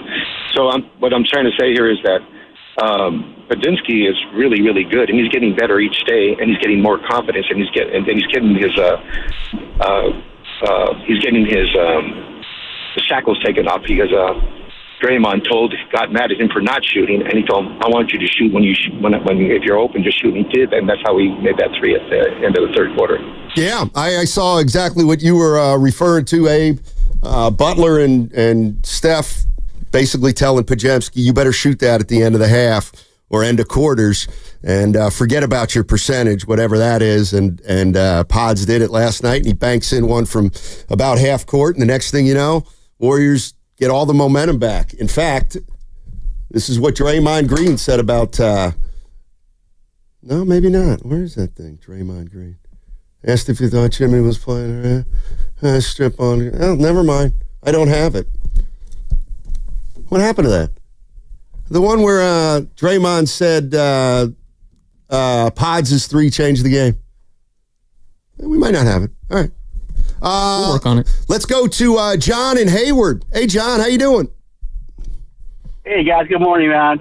Hey, yeah, what a game last night. From, like, the opening tip and seeing Pods just, like, go off. And, yeah, Stein, I couldn't agree with you more, man. Like, this was a game for the young guys, man. Like, you know, Steph was Steph, but then, like, Pods went off. Moody played well. You know, Kuminga, when he came in aggressive, it's like, it was, I mean, and we know that they're capable of playing like this, but it was just great to see how the team chemistry from top to bottom, how they played so well. And again, like towards the end, it was kind of scary because you saw a shootout when Reeves was hitting stuff at the end and LeBron. But the main thing is that the Warriors finished strong. Yeah, they absolutely did. They absolutely did. And they answered every pseudo run the Lakers had. And I never thought that game was close to slipping away from Golden State. They were just, you know, they may have gone a couple possessions and let a lead go from 15 to 9 or 8, but it just never, to me, felt like a game that the Lakers were going to be able to make a run in. They just couldn't score. I don't know. The Warrior defense, I mentioned switching, Stoney, but they had resistance. They made it difficult. How many games do we see Luka go 0-6 from 3? And if we're going to sit here and say the Warriors defense didn't have anything to do with that, okay, but that's not how I feel, man. They showed up. So the Warriors defense had something to do with Luka's tough night. What about did the Lakers defense have anything to do with Curry's struggles at Staples over the years? Curry, we're not talking about that. Curry had 37 points. I'm talking about last night. I don't know what you're talking about. Oh, I'm just wondering. No, you're being a smart ass, and I'm talking about last night. They played defense. Let that marinate. Okay. That's just because yesterday, never mind. Yeah, we're talking about last night, not yesterday. 888-957-9570 is the number. This is Steve Kerr talking about what he thought about the closing lineup. They did a good job. I thought the Lakers were amazing. I mean, Austin Reeves and LeBron, they had to hit 5 or 6 threes in the last 5 minutes that were just incredible shots, and they kept them in it. But our guys stayed poised, did what they needed to do to win the game. Steve Kerr on that finishing lineup, which was what? Kuminga, Green, Curry, Butler, Pods. So Kuminga was in down the stretch. No Moody down the stretch. So there it is for you Kuminga fans out there. If he can play at that level, he'll finish a game. I don't think there's any doubt about that at all. 888-957-9570 is the number. Here was a funny line I heard last night, Goo, from Reggie Miller. Give it to me. It was late in the game, and Luka threw a pass, and somebody scored. And Reggie Miller said, Luka hasn't scored, but he's done everything else. I mean, are you kidding? Yeah, Reggie, that was some love. Help me out. He was a cone on defense. Stoney, man. One of the worst defensive players that... Just talk to me. You know who he reminds me of on defense? This is not going to ring a bell to about 3/4 of our audience. Give it to me. Defensively, he's Kelly Tripucka. Wow. He brings out the best in the guy he's guarding. I mean, Stoney, that was the fact. Nico Harrison had to sleep okay. It was one night, and I know he's averaging 27, but that was just pathetic. All I'm asking is for effort, and I'm sure that's what the Lakers were. That was nasty. And to Steve Kerr, I don't think Kerr gets enough credit, Stoney, 4-time NBA champion head coach. But the bottom line is they hunted him. They took advantage of no Anthony Davis, and Luka felt like he was in cement. Yeah, I mean, I think it's noticeable. The shot clock will be at 6, and Luka will be defending somebody, and the person with the ball, I don't care who it is, they just have confidence. They just have confidence they can score off Luka Doncic. And there's a reason for that, because they can. So that is going to be an issue that the Lakers are going to have to deal with. The Warriors obviously took advantage of it yesterday, and came through with a big win. 123-116, and Kelly Tripucka. Wow. Now they got to see if they can follow it up with an improbable win against the Denver Nuggets. 888-957-9570 is the number. Where are you at, Warrior fans? 20-5 now with Jimmy Butler. You're hanging tough in the playoff race. There's still work to be done.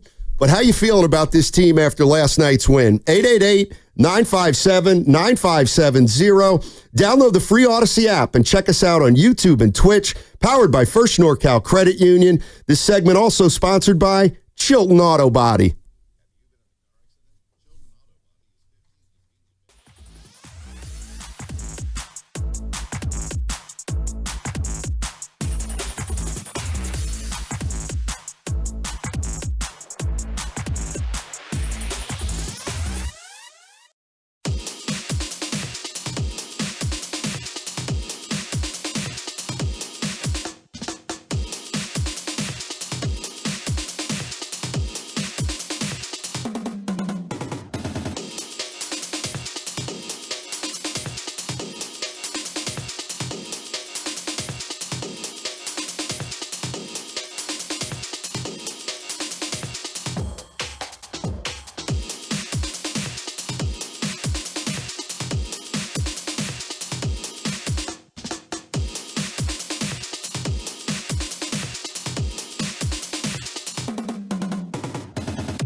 Feeds over to Kuminga. 7 on the clock. He'll just take a 3. It's up and good. Jonathan Kuminga takes his time. Golden State's got the lead. First lead change of the night.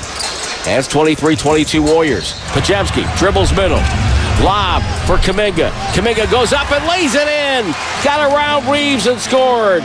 And back-to-back twos for the Warriors, and they lead by 9. I think we need to kind of just let this guy play basketball. We don't have to have a declaration after every game. We don't have to be in a situation where we're judging every minute he's out there. I understand he's the next in line to, come into his own as an NBA player, but God, I wish my fourth year was the greatest game ever. It was a bad game ever. How was his rotation? Like, he's figuring it out. If we're going to win at the highest level, he has to be a part of it. So keep doing what he's doing. Now, back to Steiny and Guru on 95.7 The Game. Steph Curry on Jonathan Kuminga. Kuminga, as far as I'm concerned, that was his signature game of the year last night. I mean, I know he's had 30 when this team was going so-so, but you look like to me, that's what it's all about. A game like last night where it looked absolutely cohesive. He did what he needed to do. And most important, like, he impacted the Golden State Warriors winning that game. Yeah. And he has not done that in a while. Yeah, and Stani, he didn't force anything. He felt like he was relaxed, man. And how many times have you said, and I've been a part of it, we need you to rebound more, and he had 9 on the night, skying, showing off his athleticism. So I'm happy for him. And this comes off a game that he missed, Stani, so I kind of wasn't expecting it here, and you never know what you're going to get in sports. But JK, I mean, along with Pods and the others, man, just excellent. And this is one of those things to me, Goo, where they played Denver tonight. Green played 34, Butler played 36, Steph played 34. Those were good, hard minutes for those guys. Jonathan Kuminga is 22 years old. He played 25 minutes last night. Like, tonight, to me, is another night for him. I ain't mad at you. Tonight, to me, is another night for Jonathan Kuminga. I mean, this is the perfect opportunity to build on last night. And I think one of the frustrations some fans have with Kuminga is that, they'd like to see him put more games like this together consistently. And he just did it in the biggest game of the year, and now they have another big one tonight. And let's see if, he can match that energy from last night and give the Warriors a boost, because I think they're going to need it. Yeah, no doubt. And I know you're literal, Stani, but the bottom line is the Warriors have been in playoff mode. It feels like Steve Kerr even shared that with Willard and Dibbs, because the games have meant something. And to win these 2 games in the fashion that they did, I'm super excited. But I will say this, Stani, Draymond Green, I know the DPOY has been mentioned, but just 2 plays I want to point out. Him using all of his body on LeBron to force that turnover late in the game, and then stripping Luka. It's just like his ability to kind of know when it's go time and come up with a play is just second to none right now. I mean, he's always had a knack for making big plays on defense. Knack. Last night he did it again against Luka Doncic. Lakers were in kind of a desperate situation. They were down 5 or 6 and still had a sliver of life. And then Draymond takes the ball from Luka, and it's ball game. Nobody did the night last night, did they? You know what that shows you? Nobody felt really confident even when they were up late with a minute to go. They didn't want to do no premature nights. Well, it's Curry's thing, so he's the only one. Well, what about Draymond? He does it now. At home, when he finishes. Connor's in San Leandro. Hey, Connor, how you doing? What's going on, Steiny and Goo? Hey. Look, here's what I want to say. I feel like the crossover after the Memphis game was it was actually a pretty incredible moment. It felt like 4 guys getting real nostalgic about what this team is doing right now. And, I wouldn't be surprised if you feel the same way, today. I mean, we're getting into the particulars about Kuminga, who I think, if his deal does set record numbers, it'll be because of what he does in the playoffs, not anything after what he just did last night. But to me, the bigger picture question that I'm really interested in is, I remember when Bob Myers left and everyone was like, man, Joe Lacob was talking to Bob Myers like, no, you got to stay here, and, we got to keep doing this because there's more stuff left on the table.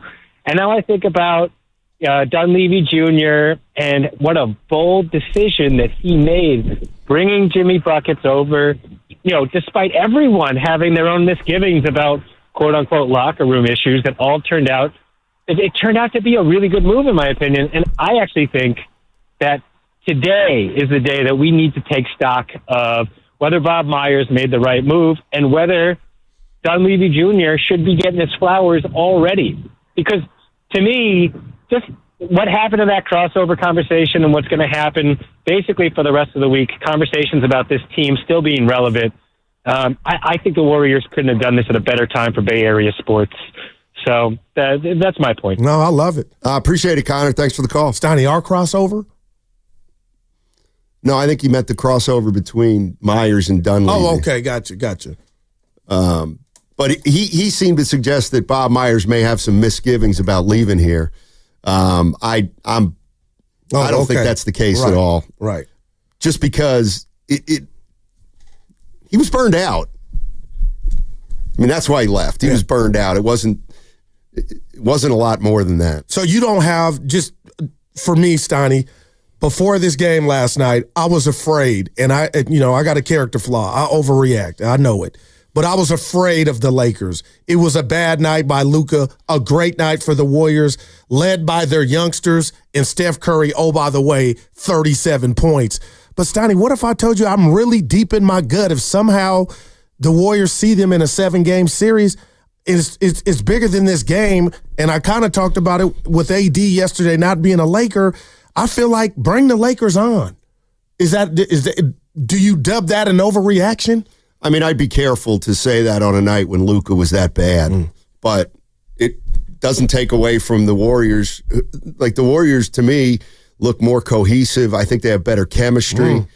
I think they know what they're doing when, let's say, the last 5 minutes of a game come around. I think that defensively there is something about a connection between Butler and Draymond Green. I don't think Butler's the greatest individual defender in the league, but him and Draymond seem to work terrifically in tandem. And I mean, you can tell. Look, they're 20-5 since Butler got here. That's a large sample size. You know what I mean? And they're playing a lot better, and they're playing their best basketball this season right now. And they need another big game tonight, because as great as that win was last night, you lose tonight against Denver, we're not going to like what we see in the standings Saturday morning. So that's why tonight they oh man, it would be so big if they could pile on another win against Denver. So tonight. They could breathe, it feels like, because they haven't been able to breathe. But I'm wondering if this bodes well for them going into the playoffs. And I think it does, being that, to me, the playoffs have already started because their margin of error was razor thin.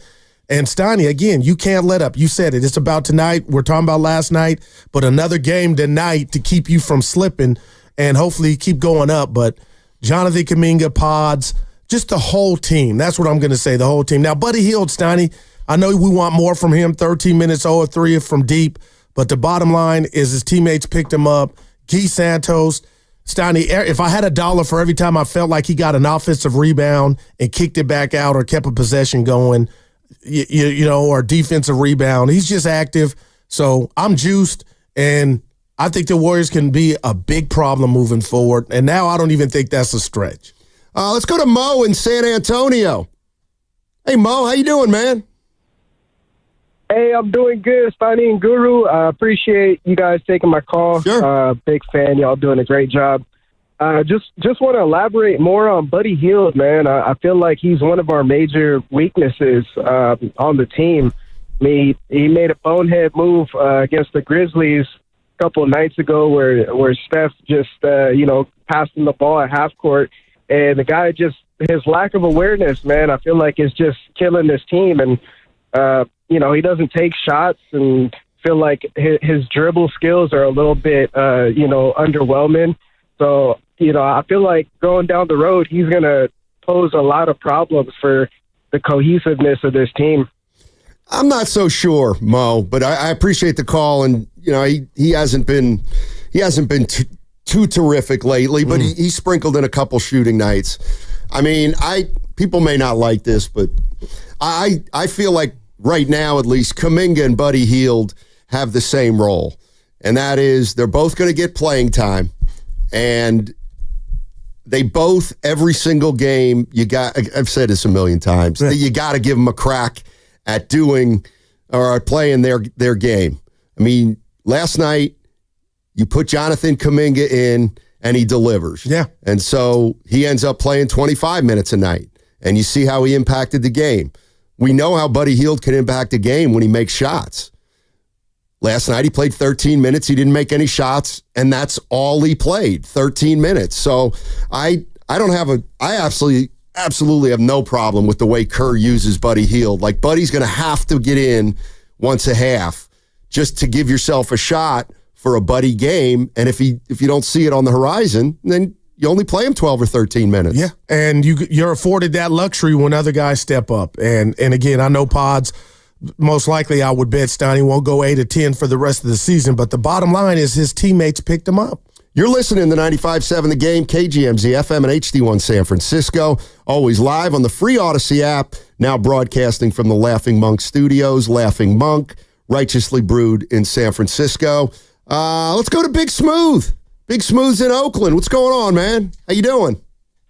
Hey, I'm doing well. Great game last night. Absolutely. I want to welcome back all the listeners who said they would not watch anymore when Draymond's not traded. I'm glad you hung in there with us. And listen, we can kind of see, first of all, Pods, man, I'm going to give him his props because I was a critic when he was playing the way he was at the beginning. Man, if this is Pods, if this is the guy we're going to get, I'm not saying he's gonna shoot it like that because that's probably not going to happen. But if this is the guy we're getting, oh man, this is special. He's like a new player. His confidence is up. If he can play between this game and the way he played with San Antonio, this is a big bonus for us guys. And I want to say that what the caller just said about Buddy Hield. Yeah, you know what? Buddy's Buddy. He's going to win a game for you. At some point, he'll do something that he's gonna bring a win. I know what he's saying, but I've learned with Buddy Hield, let Buddy be Buddy. He's gonna do some goofy stuff, but he's also gonna hit some shots, and he'll get us closer to a W going forward at some point. You just don't know when it's gonna be. Until then, he plays a respectable defense. But here's the thing I got to say. He stripped LeBron, didn't he? He did. Yeah. So that's what I'm saying. This is Buddy. This is what you get. This is what you get with Buddy. You're gonna have to, it's like eating catfish, man. It's good, but you got to spit the bones out and eat the good part. This is Buddy Hield. It's okay. It is what it is, man. We're not changing right now, so you got to just go with it. What did you guys think about the way the coaching battle between JJ and Kerr? Because I think this is probably going to be something that we should get familiar with. And like you, Goo, you know what? I'm glad I saw that because the other Lakers with AD, they were more problematic for us because now here's what we know. There's no rim protection. Let's go. There is no rim protection. Jackson Hayes doesn't have the stomach for this. I'm telling you, man, this Lakers now is the opportune time because the other Lakers were problematic. I'm not afraid of this Laker team. And I hope the Dubs are looking at it like I'm going inside. Because there's nobody like AD on this team. I think we have a great opportunity. Denver, what's going to happen tonight? I don't know. Maybe I don't know. I would love it if because now you're going to see teams kind of managing the playoffs. We don't know who's going to be playing going forward. You're going to see some adjustments. I'm not sure if we're getting the full throttle effort from the Nuggets tonight. It's going to be kind of tough going forward in terms of who's playing who. Maybe it's time to give Steph a little bit of a break, not sit him out, but kind of not have to use him as much. What do you guys think? Well, Steve Kerr said they're all playing, Stoney. So I like that, and they should play. I know you talked about how many minutes the big three played, but it's something to be had. They are striving for something, and that's playoff positioning. And right now, I don't even think they got the luxury of saying, you know what, Stoney, you played 36 minutes last night. Let's have you sit. Yeah, we'll see how the Warriors play it. I do know this. I think Denver's trying tonight. And I think that became clear when they sat everybody on Tuesday against the San Antonio Spurs. So they get to the Bay. They get a good night's sleep. Everybody's going to play. We'll see about Murray, who's questionable. But the reason this is a big game for the Nuggets is if the Warriors were to win tonight, they're only a half game behind Denver at that point. And then you can start thinking about, good Lord, could we possibly get to 3? But again, as big as last night's game was, tonight's bigger. Yeah. You lose tonight, and you could drop 3 spots. 3 spots you could drop if you lose tonight. Man. So they got to figure out a way to make something happen tonight, even though I think the odds are stacked against them. No, I got you. And to Big Smoothie's point, I'm fixated on AD, but now you got that big tonight in Jokic, and he presents a whole lot of different problems. And you may have 3 bigs tonight if Aaron Gordon and Michael Porter Jr. play, and that's been the Warriors' Achilles heel. Denver's beaten them 10 straight times. Is this the night that the Warriors get one? Man. We'll have to find out. Let's go to Jan in Mountain View. Hey, Jan, how's it going? Yes, good morning. I just wanted to point out and give a shout out to Curry for being so professional and, accommodating his teammates, and especially JK last night on his great performance. And I hope it continues. And I like how Curry displays, he doesn't take the anger out like Luka and LeBron by, I don't get calls or I don't want this. He shows his professionalism by shooting the basketball and scoring. And that's what I love about Curry. And you don't see him act like that. And I think that is so great for him and good for him. And go Warriors. There you go. Thanks, Jan. Appreciate the call as always. Yeah, Curry led by example, Snotty. I mean, getting to the free throw line, I think Reeves hit a 3, cut it to 5, 121 to 116. Curry baits Luka, foul, and Curry goes to the line and makes both, man. And what? What you got? But I didn't see a box score. What did Curry get to the line last night? 13 of 14. Interesting. Where are all the crybabies yesterday already complaining about a game that hadn't been officiated? I think the Warriors got a good whistle last night. 26 of 31 from the charity stripe. Warriors got a good whistle last night. Who would have thought it, huh? Good, Warriors got a great whistle last night. Yeah. 26 of 31 from the charity stripe. Yeah. A lot of people didn't expect that. A lot of people were worried about LeBron and Luka getting all the calls. This is more Steve Kerr on Jonathan Kuminga. I just think that with his talent, his ability to get us some easy baskets, and if you can rebound, like he did tonight, it's huge for us. And I think every game is going to be different, and every game we just have to figure out what we need to do to win, and that's his job. It's every player's individual job, and it's our job collectively to do that, to figure it out and to go do it. And that's what I'm really enjoying watching right now, is just the collective sense of just win, just go out and win. Nothing else matters. All right, Steve Kerr talking about Kuminga's game last night, and I think when he says, every game is different, that's his way of saying, don't expect this every night out of Jonathan, because there are going to be factors that change night to night. And to me, Kuminga's still at the point where he's trying to develop some consistency game in and game out. And tonight, who knows what we'll see out of Jonathan Kuminga, but he'll get a crack at it. I know that. Yeah, no doubt. And you talked about him being as young as he is, 22, Stoney, only 25 minutes, a great 25 minutes. So I think it's a beautiful thing that there's a game tonight for him to keep the momentum going. But I just look across the board. I know you can't pencil in 28 for Pods every night, but the fact that Moody chipped in 13, Quentin Post, right, didn't score in double figures, but he's capable of doing it. And tonight, this game presents a whole different litany of challenges, and other guys got to meet the moment. 888-957-9570 is the number. Warrior fans, you watched last night's game, and I'm just wondering what you saw last night that gives you a lot of hope as this team enters either the postseason or the play-in. Is that game repeatable? Is that what wins are going to look like from this point on? Do they have to look like that? I thought it was a game last night, and sometimes this happens, but everybody that Steve Kerr put on the floor contributed in some way. And again, I get it. Buddy Hield didn't make a shot. But the only thing I remember about Buddy Hield last night was when he stripped LeBron James. So even Quentin Post getting in LeBron's face, having words. Remember that? Yeah. So even even if you don't play well, it doesn't mean you can't chip in and make a couple plays that help you. And I think the Warriors have those type of guys. Let's go to Jason in San Jose. What's up, Jason? How you doing, man?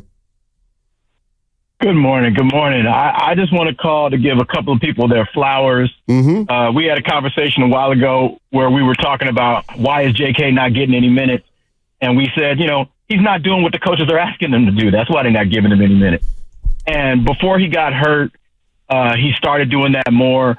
And in this game, he did what the coaches asked him to do. He wasn't taking shots he wasn't supposed to take, wasn't forcing the issue, getting rebounds, or at least getting in position to get rebounds. He wasn't even getting in position to get rebounds before. And so I want to give him his flowers for having the right attitude. And if he can keep that attitude, we all know that if he has the right attitude, his athleticism is going to show everywhere. So he just has to have the right attitude. So I want to give him his flowers for doing that. And the other thing we don't talk enough about is Jerry Stackhouse. That defense that they are playing right now, and where everybody, Draymond must be loving life because they're all doing what he's been preaching forever. Funnel the guy to his off arm, funnel him to the help, cut him off at the pass, and make him give up the ball. Now, he's been doing that forever. But the whole team is doing that. That's how you play teams that are bigger than you. You can't play teams that are bigger than you one-on-one.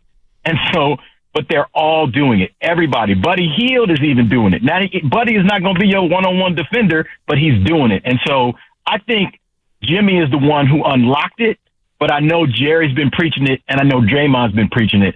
And so I want to give Jerry Stackhouse his flowers because that defense right there, when everybody plays it the way they're supposed to play, that's how you beat teams that have elite offensive people like Shea Gilgeous-Alexander. That's how you beat teams that have players like Jokic, not because you're guarding them one-on-one, but because you're getting the help at the right time and you're not overhelping. Yeah, that's said exactly right.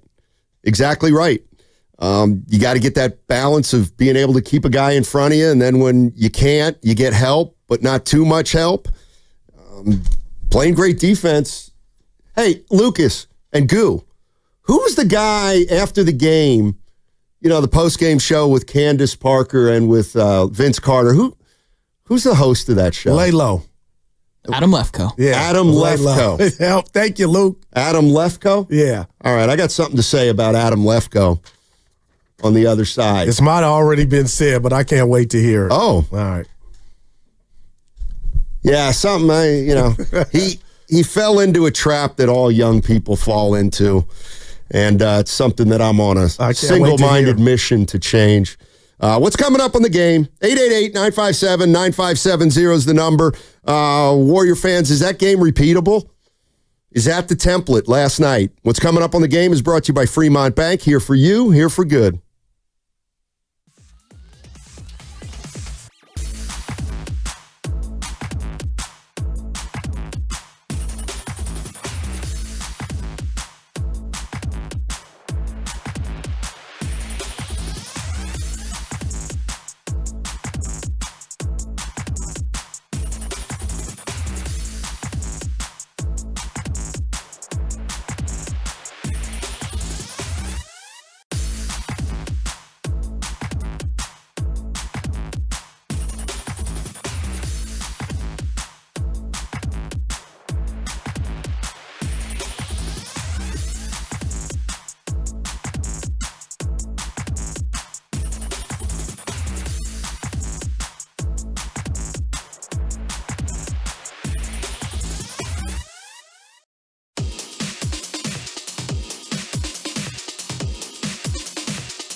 Let me tell you something. Can I give some advice to Carter, this dude? Can I man. give some advice to bosses out there? And I know a lot of you are listening because you ain't working either. Just have a sense of humor. Have a sense of humor. Take That's your all. own advice. Tell me about I come it. in here fired up, and then you're yelling at me. Everybody heard it. I'm waiting on an apology. Yeah, you ain't getting one. Yeah. Because you were the one that jumped me. baby. Wouldn't I jump you? You jumped me. Hold on, let me finish. Okay. Now, hey, I'm you know gonna what? give you a 3. And that's, that was after you were being sourpuss. and this is but this is you get to the finale. no, but this is this is the difference between you and I, me and fans. I mean, look, I'll be happy to praise Kuminga, but like this is the thing about the NBA. There's 82 games in a season. He had a hell of a game last night. Impacted the win. He impacted the win. Fact. It's the first game Kuminga's played in a while where you can say, they might not win that game without Kuminga. And that's what he needs to do more of. Yeah, no doubt.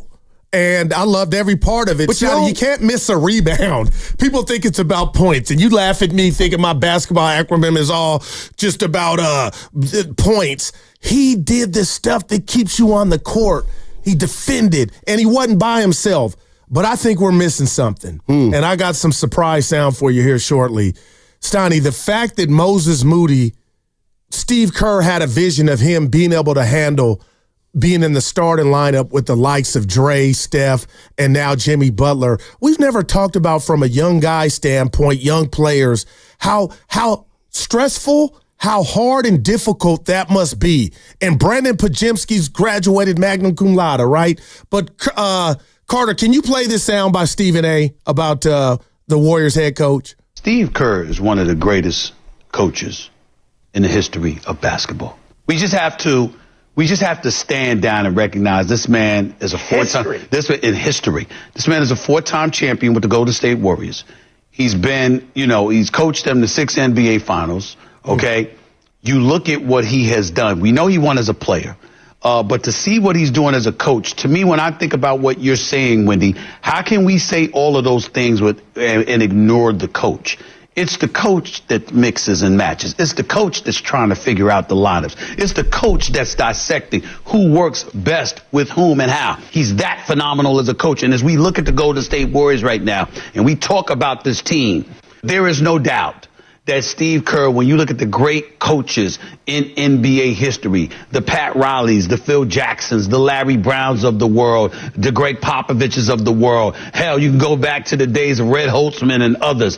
Steve Kerr is one of the top 5, top 6 coaches in the history of basketball. I think he's proven that. Man, and I'm just sitting there. Only reason Stoney that hit me is like Moses Moody, Pods. Like, yeah, they've answered the bell and post, but how much we don't give Kerr, I don't believe, enough credit for getting them guys in the right mindset to be able to take on what they've done and how much of an impact these youngsters have had collectively on this season.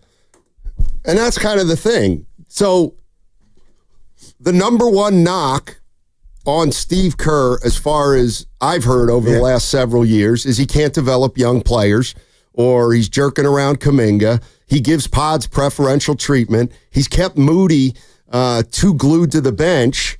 And, man, like now, we don't give him enough credit for developing young players. Like, which is it?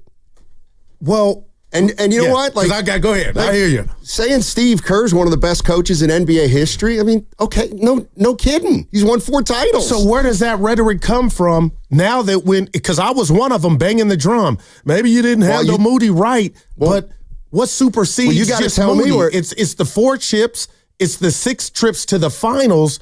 So, Stoney, my whole point is Moses Moody now is a plus. So was Jordan Poole. And it looks like young Quentin Post, who I know is not a finished product, but he's hit the ground running. Jonathan Kuminga. All I'm saying to play that sound is, Kerr did Frank Sinatra. He did it his way, and it looks like it was the right way.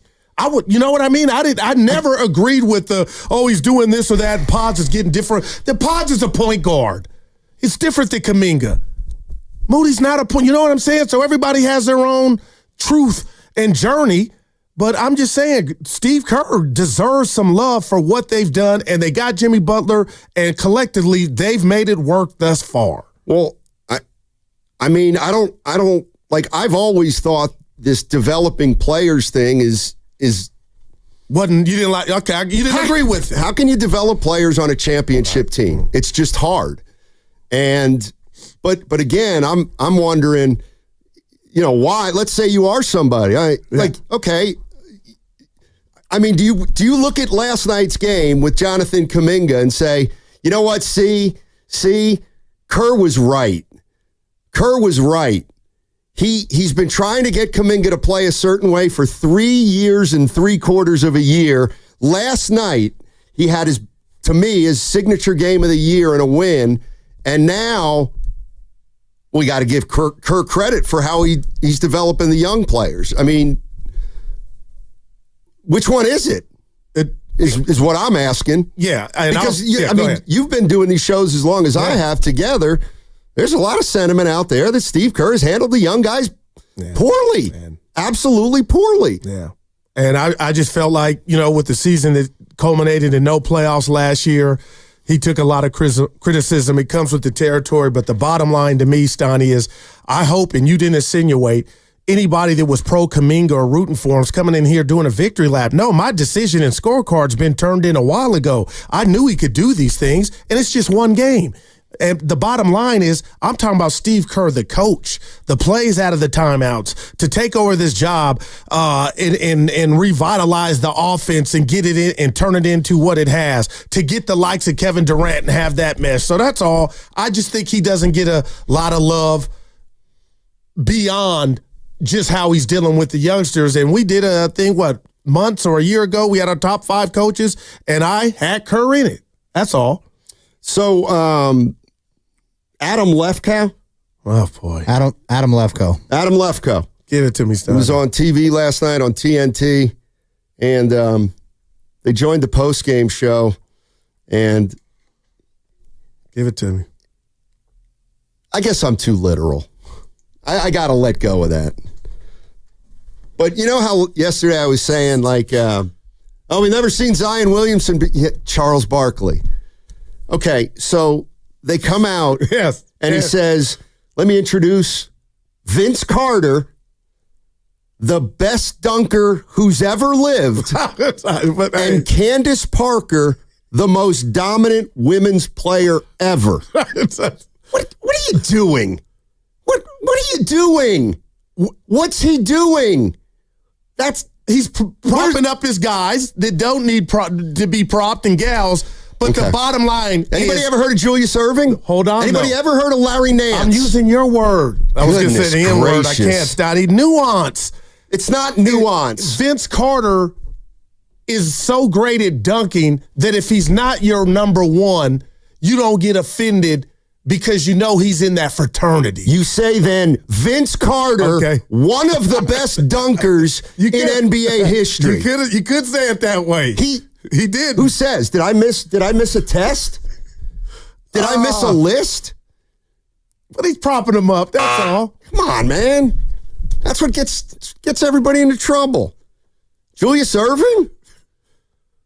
Dominique Wilkins? Thank you. Jordan? Daryl Dawkins? Chocolate Thunder? And with all due respect, Candace Parker. Carol Blazejowski on the phone. Cheryl Miller. Yeah, go ahead. Cheryl Swoops. Caitlin Clark. Come on, Lefkow. That's what I did not know that's where you're going. Inaccurate hyperbole. That's what I'm fighting against. Yeah. Shout out Kerr, though. Let's go. Yeah, today. Yeah, today we'll shout out Kerr.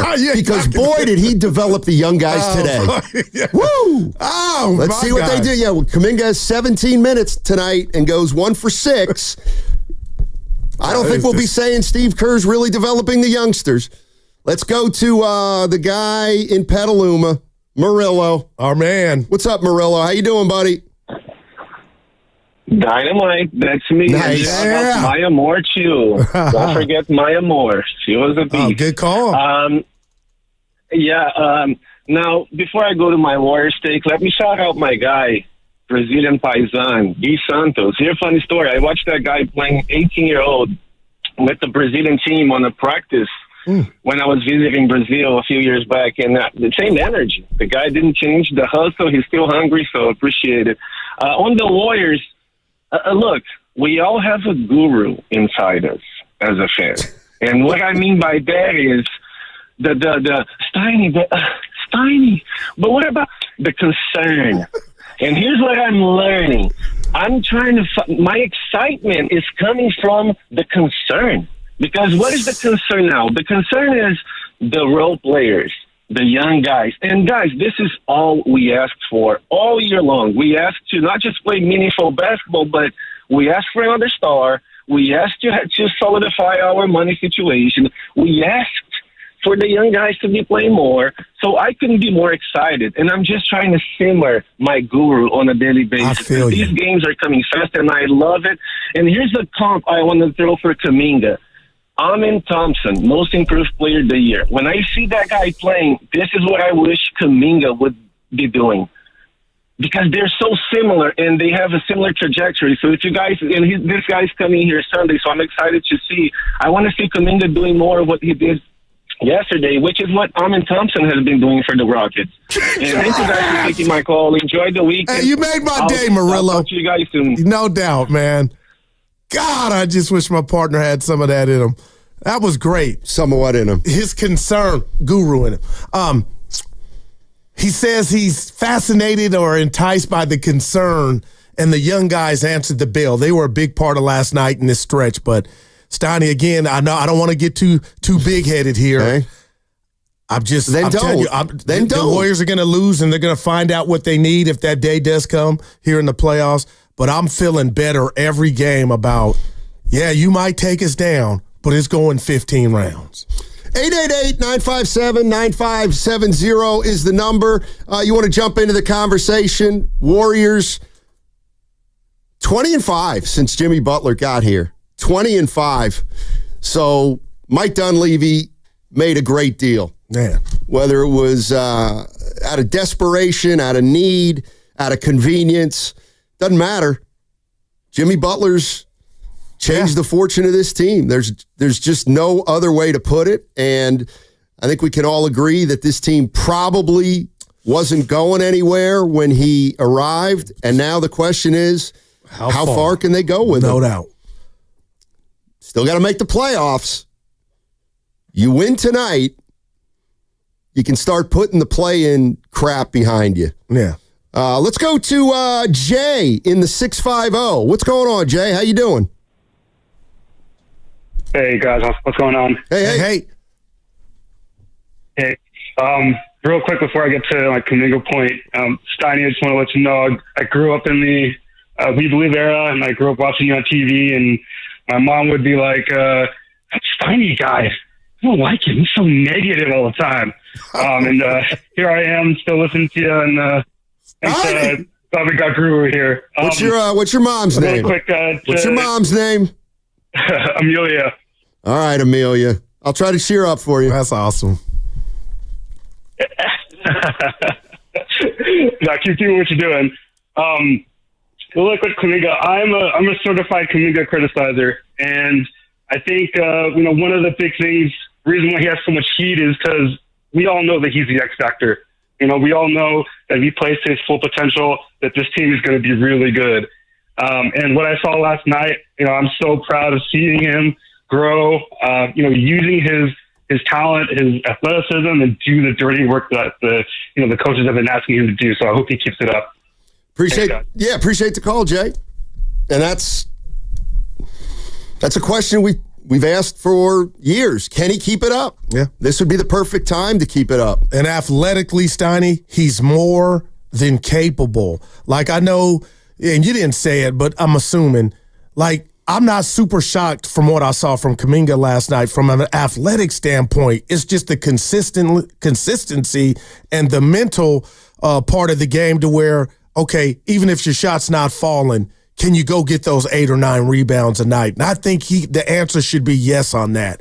And, I mean, man, we sat here yesterday and we said who's going to step up? Pods and Kuminga, those two, Moody with his defense, Guy Santos scrapping, Post. I mean, let's just real quick, Stoney, Post is in LeBron's face. Like, you know what I'm saying? Like, I ain't scared of you. Like, you gotta, I know you can, that doesn't mean anything, it's not a point. But it Draymond and Jimmy are rubbing off on everybody. I like it. Okay. Nasty. I heard he was nasty at Boston College. Maybe that's just who he is. He's pretty tough. Yeah. Not fast, but he's pretty tough. You know when it became clear to me that the Lakers had no sense of urgency? I detected it early, but then, God, I wish I remember exactly the time. Because they got off to a good start. You guys probably remember that LeBron made a 3 late. I mean, did the Lakers get off to a good start? I thought they had 15 points in the first 5-6 minutes. I was like in offensive rebounds galore. I was like, oh boy. So yeah, go ahead, share with us. LeBron James, Warriors are down 13. I think it's in the fourth quarter. LeBron makes it. I think Curry made a 3, and then LeBron came down and made a 3, and the camera panned to him, and he was like sticking his tongue out, like, They were down 10. Yeah. I know what you're talking about. They were down 10, and he's out there doing that?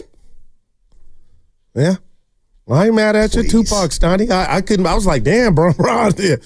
Yeah. I mean, this team's making maybe because that Draymond was on him when he hit that, Stoney. Yeah, great. You made a 3 over Draymond to cut it to 10 with 2 minutes left. Goodness gracious. Speaking of which, there was like 10 play or shots of the game, but Stoney, I was shocked that the Lakers were making that comeback, and I was like, ain't no way they're going to, finish it. But it's 111-107. Things are getting funky, and Pods hits a step-back 3 with about 1:33 left, just to cap off a night that nobody saw coming. But the dude's got the cojones of a cat burglar, man. That was a big shot to put him up 114-107. 1:33 left. You missed that shot. They go down, score. Then anything can happen. But for him to, in a night where he was hitting, for him to take that step back 3 in that situation, just make or miss, Donnie, he's not scared. I mean, what do you mean nobody expected this? 28 points from Pods. Oh, I thought you meant the Warriors win. Oh, no. 28 points from Pods. He saved him in the first half. He was terrific. No doubt about it. Yeah. Tom in Concord. Hey, Tom, how you doing? How you guys doing? Doing well, man. Thank you. Hey, so yeah, I just wanted to comment a couple things. For starters, it was such a fun game last night. I do think the Lakers put in a good effort, man. I do think it was a playoff effort. I really just don't see what more they could have done. Like, LeBron, I think he was in playoff mode, I think. Yeah, he had that moment with Draymond and that 3, but I think it was with Draymond's wife or something. They had some sort of thing going on, but I felt like he was stressed most of the game. He had a solid game. I think he was bogged down by his injury. Austin Reeves went crazy towards the end. And Luka, we've never feared Luka. I don't see what more he could have done. Like, he's either going to give you 35 or he's not. Even if he does give you 35, I think he's just going to have the ball a lot. He's going to slow down. And he's just not as scary without Gafford and Lively. I think it showed. So it's just got to give the Warriors credit. And last thing, Jimmy Butler, man, he was amazing last night. And I think, Steiny, you're right. He's been the same since the day we got him. And he's just so aware of what he's capable of, and also so aware of what we need from him. And he's just making the right play. He's aware that we have a lot of firepower, and he knows that he doesn't want to shoot us out of the game. And the best moment last night, in my opinion, other than Pods hitting that half-court shot, was when Jimmy hit that 3-pointer over LeBron. It was a couple seconds left in the shot clock. For a while, we've been dead in the water in those situations when our shot clock's going down or playing hot potato. In those moments, I feel like it's just going to be a turnover or an air ball, but now we got Jimmy, and, Jimmy's obviously not DeRozan or Kobe, but I think he's in that realm of being able to create shots and, man, it's been great to have him on our team. It's been fun to watch. Yeah, and you could tell that after he made that shot, man, LeBron got deflated. I mean, he put his head down and shook his head, and I think he knew at that point they were in they were in some trouble. And then real quick, Reeves over there with LeBron on the sideline and the shot clock going down. Curry about to throw up a heave, and they foul him for 3. Yeah. Yeah. 888-957-9570 is the number. And the Warriors, they got it rolling right now, people. Who'd have thought they would have been at this point after a couple tough losses to the, I can't even remember now, the Heat and the Atlanta Hawks. By the way, I got a theory on Luka. I can't wait to hear it, man. I'll tell you on the other side. I can't wait to tell you my theory on Luka so everybody can say, no, that's wrong. But I will tell you on the other side. He's coming on 95.7, the game.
2.6 to go. Pajemski catches midcourt. Takes the runner. Good if it goes. He banked it in! He banked it in at the buzzer!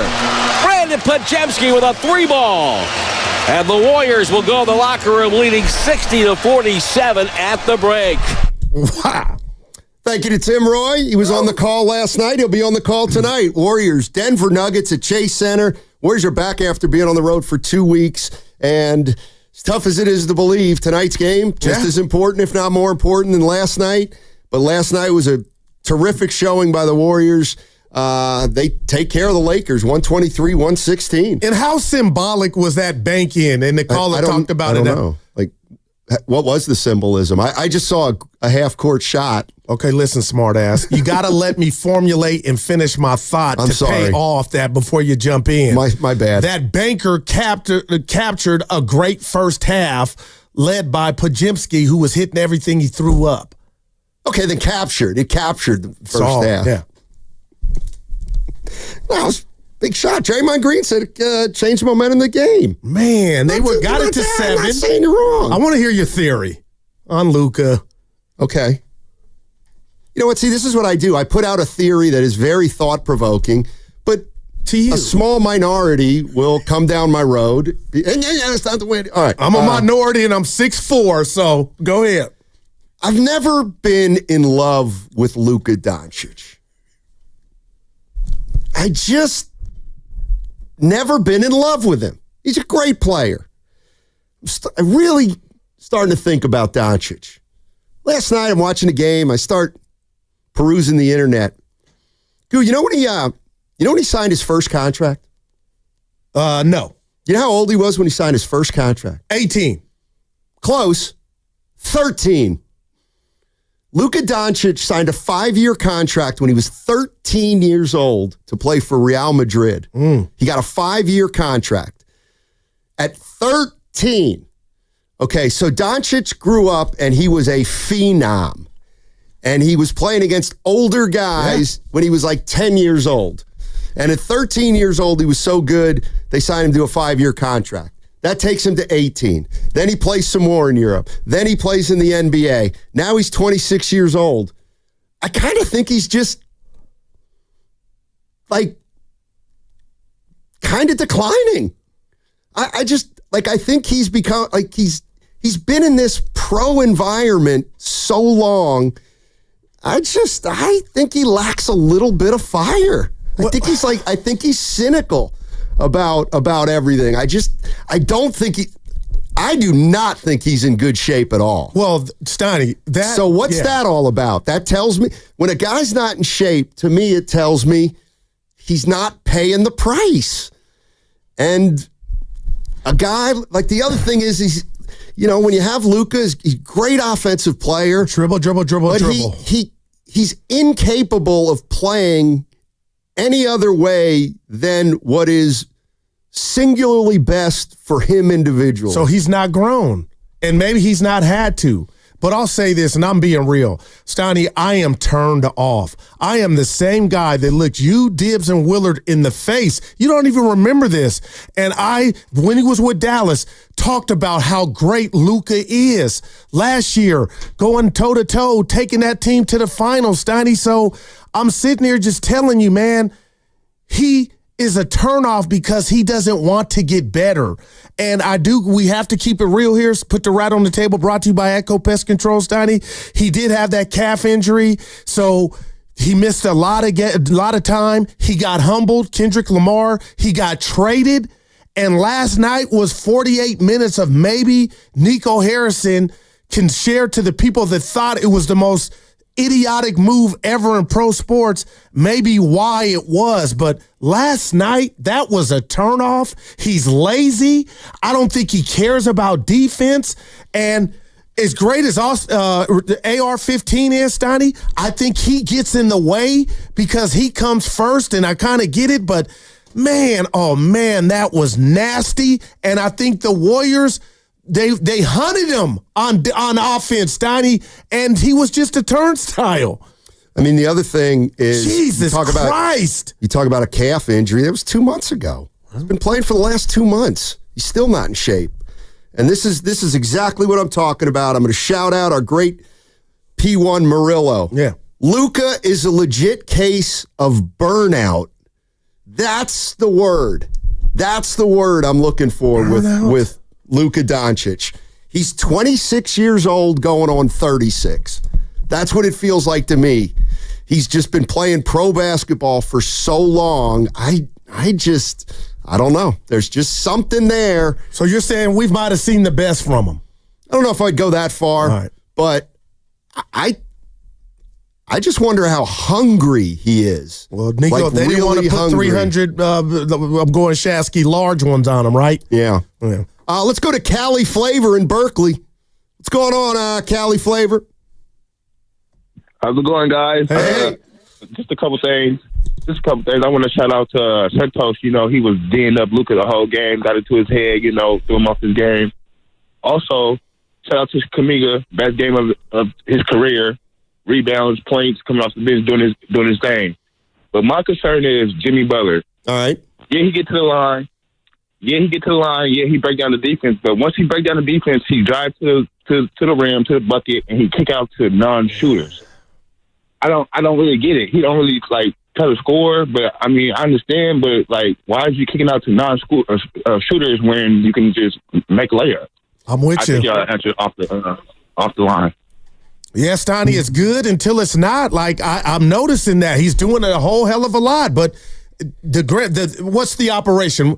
The operation is get a win, right? And he's doing that. And I can still sit up here and say all the good things that he's bringing to the table. But I text you when I didn't know the game was in hand, Jimmy's just been relatively quiet and passive offensively. I think he's been the same player day one that he was last night. And with us here, you mean? Yes. Yeah. I think since he's come here, I think he's actually been, Steph's been playing great, but I'm left with nothing else to believe except this is who Jimmy Butler is. And it's working. When you took from a team's perspective, it is working. And Carter came in here, Carter Chickering, Sandy, our producer today, came in here and asked, I know, do you fear the Lakers? And I know he did. You know, I don't anymore. And it's bigger than last night. Yeah. Anthony Davis is not in the middle. And, Curry went to the free throw line 14 times. There were games against an AD-led Laker team where Steph had one shot in the first quarter, and I thought 99.9% of that was the silhouette of Anthony Davis down there. Bring the Lakers on, damn it. I might want them before Houston. Okay. Again, this is a team that had the Warriors' number. Both teams have changed. The Warriors won last night, and now there's no fear of the Lakers. Well, it's what you just went on, Stein. We got to keep it real. Luka, he can be had on defense, though. We know. Maybe he'll be a little different player come the postseason. I got to be careful. About what? Saying I want them because, he's a badass, I know, but something's just not right. Like you said, his fitness it ain't it right now. Let's go to Ray. Ray's in San Francisco. Hey, Ray, how you doing? I'm doing good. How are you guys? Doing well, thank you. Ray.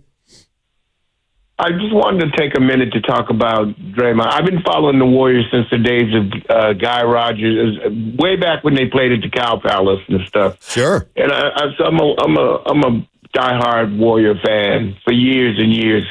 Bill Russell was still in college at USF. So that tells you how long I've been around watching these guys. All right. But people talk about Draymond. I want to talk about Draymond for just a second here. Why is it that, I don't know, so many people have this disdain for this young man because of his interesting personality that's sometimes bigger than life. And yes, he's very vociferous at times on the court, but look at what his teammates feel of him, other than the incident with Jordan Poole, which we'll leave in the past and move to the future. I look at Draymond and like Steph's interview post-game last night when he talked about Kuminga, he tried to put that reporter in place about leave this young man for who he is right now and stop having to nitpick at everything he does. And I find it that everybody kind of wants to do the same thing with Draymond. Get rid of Draymond. Get rid of Draymond. He needs to go. Where would the Warriors actually be? Because who in the league can do the diversity of things on the court that young man has been able to do? I'll take my answers off there, and including sometimes you guys get a little harsh on the brother. And you can be a little bit homier, for your teammates out here, your players out here. I'll take your calls your answers on there. Thank you.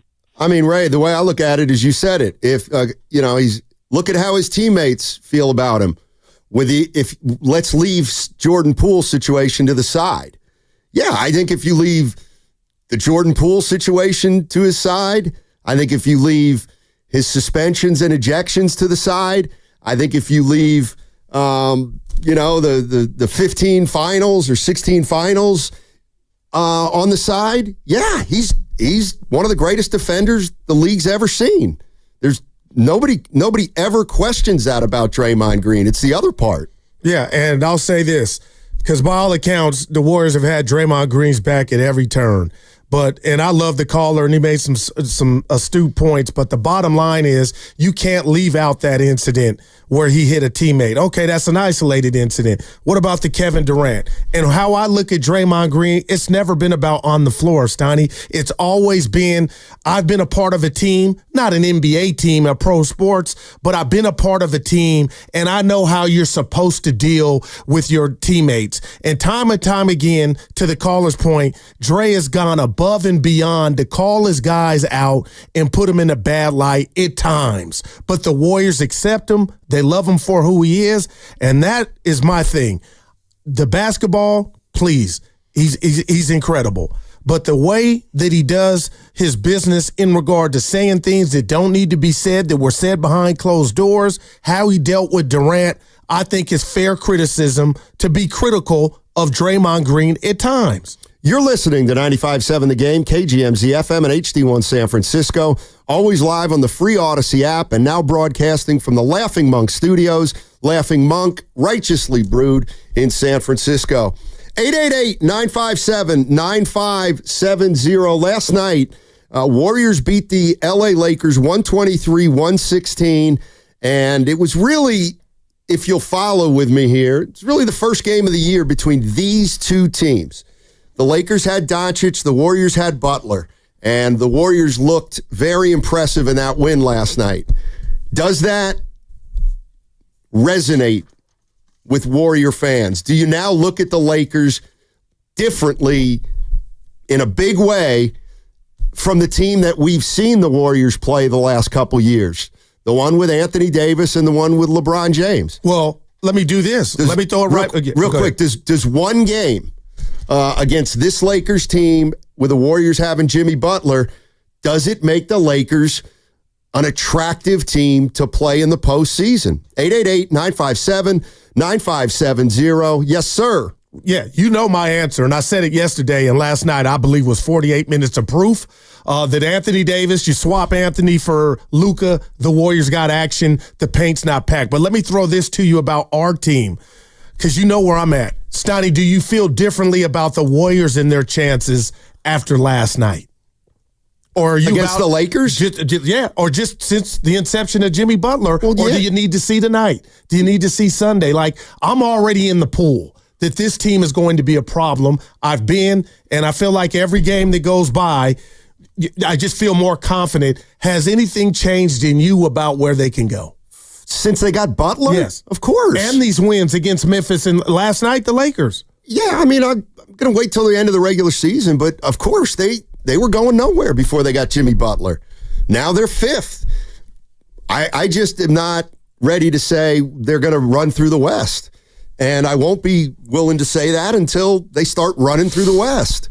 It's just the way it is. And like, this is where, as great as last night's game was, the position they put themselves in, they got to win tonight. I get it, and I love it, and I love it. But that's the thing, and this is what I know. If the Golden State Warriors lose tonight, and they don't look good, and they fall to 8, like, we will then say, I don't know. We won't be happy, and we'll all of a sudden say, well, maybe they can't go as far as we thought a day ago. And I don't know how far they can go. They're playing very good basketball with Jimmy Butler. Yeah. They play the Nuggets tonight. If the Nuggets smack them like they always do, no, we're not going to be as optimistic as we are today. That's just the way it goes. And I'll say this, and I just said it to you about an hour ago. If I had to pick my opponent tonight, after what we've accumulated with Jimmy Butler in regard to the wins, changed our direction of the season, and that's happening right now in the standings. The fact that we get to the opportunity to play a team that's had ownage, this would really, really be the signature of, you know what, Steiny? Things have changed. And Denver was our kryptonite, like the Lakers were with AD, but no longer. So that's what tonight is. And I know it's about last night, but that's what tonight symbolizes to me is, man, you could check in 2 nights, 2 different boxes of teams that have gotten the best of us. But now this new version, this new identity of the Golden State Warriors is in full effect, and the notices are in the mail to the Western Conference. Be on alert. Yeah, and that's I love it. That's great. It's a good analogy. It's a good analogy, and the Warriors are certainly playing better. I'm not going to say you're wrong, but no, I don't think the rest of the West is on notice about the Warriors. You're like, Warriors are playing pretty well since Jimmy Butler. I'm not ready to say that nobody wants to play him. I mean, I don't know that Denver doesn't want to play him. I think Denver probably still wants to play the Golden State Warriors. Let's go to Tim in Raleigh. Tim in Raleigh, North Carolina. What's up, Tim? How you doing? I'm good, fellas. Hey, I've got a couple of things that I want to ask you something, Steiny. Hey, listen, I really wish you guys would play all of Steph's comments about Kuminga last night. I think I loved him having this young man's back. If it was something negative, it would have been blasted all over this radio. And please play it at 15 minutes till during the crossover, because I think we everything he said, it was just absolutely perfect and spot on. So I really would ask that y'all would play that for the masses. I believe he was really talking to some media personalities. I wouldn't put it past him talking to some people on his station, and he was definitely he would have used my name. Yeah, he would have used my name. He would have used my name. But then I also wanted to say, I also hear a lot of people talking about best game of his career. I mean, guys, we got like a 3-1 lead over Houston, and 2 of those games we won because of Kuminga. Like one of them, no Draymond or Steph, where he had 33 and 9. We won another one from him hitting dagger shots in overtime. I mean, the kid has a perfect game under his belt with 11-11 and 25 points, 9 rebounds. I don't get caught up in none of this stuff, man. I think we need to just let that go. I mean, if you guys would please play that, man. I just love him having this kid back. Hey, Tim. And Sonny, I did want to ask you this something, Sonny. What's up? Go ahead. I was going to say, you coach him? You coach him? Meaning... What you mean about coaching? Telling us to play a certain cut at a certain time. No, I mean, Steiny, you know... Tell him, Tim. Tell him what you want to say to him, Tim. Tell him. Steiny, you know if it was negative comments made about Kuminga, it would be being played every 15 minutes. This guy had this young man's back, and he told all of y'all basically, shut the hell up and let this man play and stop criticizing every damn minute of him being on the court. But I wanted to ask you something, Steiny. Right. Why you get up and down so often in that damn chair? Why you can't sit still, brother? Tim, that's the best question you've ever asked. I'm a fidgeter. I fidget. I can't sit still. And the hardest times of my life have been when I was growing up and my parents would sit me at a table to reprimand me, and they would take every single thing off the table so that I couldn't fidget with it with my hands. And it was very painful. It's very painful for me to sit still. That's all I can tell you, Timmy. Wow, dude. And you remember Tim? Is that all right, Tim? Oh, is he still there? Yeah. That was like me when they tried to make me eat okra. I still got nightmares about that growing up, man. Exactly. So I get it. All right, you get me, Tim. Appreciate it. All right, let's play what he wanted because he's coaching. Yeah. This is specifically for our guy, Tim from Raleigh. I just think that with his talent, his ability to get us some easy baskets. Hold on. That wasn't it. That's my quarterback. Where's Curry? Yeah. The heck, I played it already twice. I'm out. Oh, there it is. I'm sorry. Here you go. This is for Tim and Raleigh. I think we need to kind of just let this guy play basketball. We don't have to have a declaration after every game. We don't have to be in a situation where we're judging every minute he's out there. I understand he's the next in line to, come into his own as an NBA player, but God, I wish my fourth year was it the greatest game ever? Was it a bad game ever? How was his rotation? Like, he's figuring it out. If we're going to win at the highest level, he has to be a part of it. So keep doing what he's doing. All right, that's what Tim was referring to. Yeah. And last Friday, Tim tried to call you and Willard out, thinking you weren't JK fans. Well, he misunderstands. Like everybody does for people that think I don't like Jonathan Kuminga. Great game by him. Yeah, and I get what Tim's saying. Like, yeah, he scored 30 a few times in his career, but not in a game with this magnitude. Exactly. And he played within the system. He rebounded. He didn't force anything. He was really good last night. There's no doubt about it. But let me tell you what Steph Curry's also saying, because I know a lot of you guys heard Steph Curry say, we don't have to critique his game after every single game, and we don't have to say he's this, that, or the other thing. Mm-hmm. Yeah, okay. Let's say he's talking to his critics. He's also talking to the people who anoint Kuminga after one game. Like, he's talking about you guys, too. The guys that maybe view him unrealistically or view him in a way where you're perceiving him to be a better player than he is after a good game. Like, I think he's hitting people on both sides. Quit ripping this guy when he doesn't play well, and quit calling him the savior when he does play well. He's playing. He's trying to get better. He's trying to help us. Yeah, and there's a middle ground, and that's where I've always been. And that's why I stand on business when I say he can propel this team further in the playoffs, given the opportunity, which he's going to have. And last night was beautiful just to see. I mean, just watching him sky to get the rebounds lets you know that he knew the game was urgent, along with the rest of his teammates. But I'm not coming in here acting like he went Will Chamberlain and scored 100. And I'm not shocked by anything he did on the basketball court. It was just the timing. He missed the game, came, and we were talking about the others all 4 hours yesterday. Pods takes the Bulls by the horn, and then Kuminga is there to just show you and remind everybody what he can do. And what he can do, Steiny, is be a part of a team that can go deep in the Western Conference playoffs, I believe. 888-957-9570 is the number.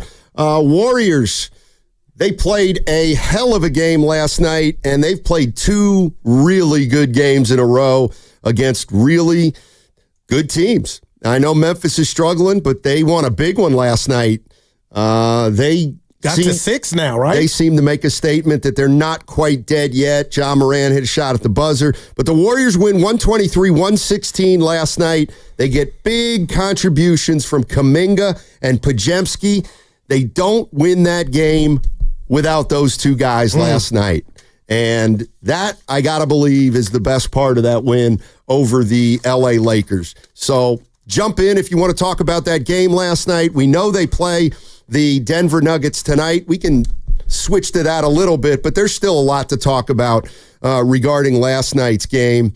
And we're looking for your calls at 888-957-9570. But does that one game against the Lakers make you think maybe they are a team we'd like to see in the playoffs? I know it wasn't that way before this game, and it certainly wasn't this way when they had Anthony Davis.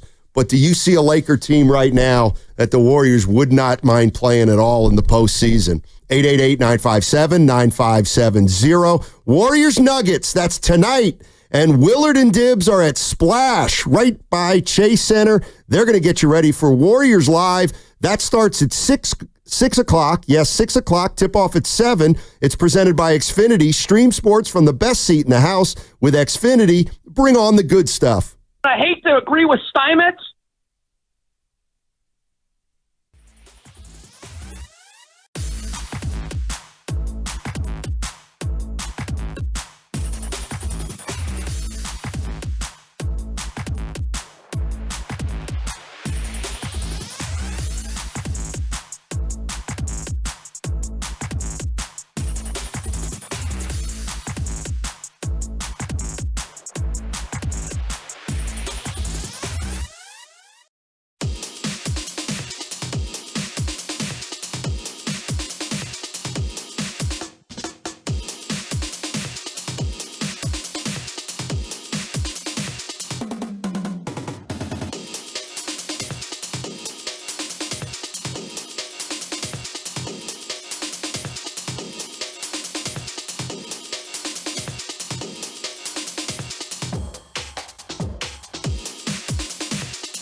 Doncic down the near side. Dribbles middle on Butler. Goes up, stripped and stolen. Draymond the steal. Curry gets it. Curry fouled in the backcourt by James. Curry will shoot free throws with 37 seconds to go. And a chance to give Golden State an 8-point lead. Butler and Draymond combined to get the steal on Doncic. Draymond just knocked it away. Quick hands by Draymond Green.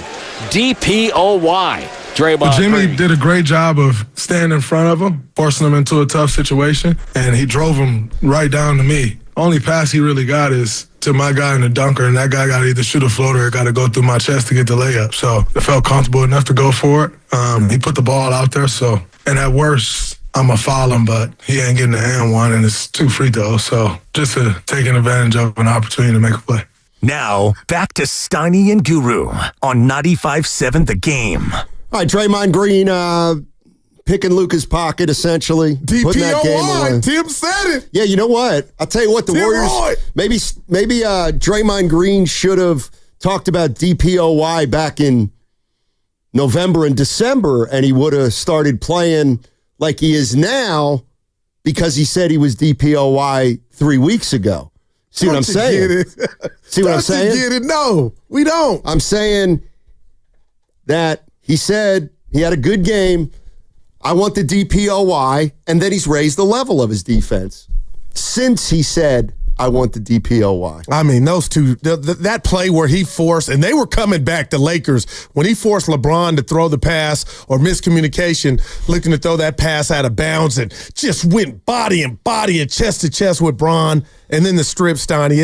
It's just incredible. And right now, and you're going to be looking at me like, who cares? If the award was given out, it's his, because he's got everything behind him right now. It's amazing. And he's backing it up with his play. But this is where I want to go with you real quick today, Steiny. And it was hard to sleep last night. So you're my therapist. And you've diagnosed me early on when the Warriors were at the 11th seed, no Jimmy Butler, and it looked like they were going nowhere. And you prescribed me some meds because I was despondent.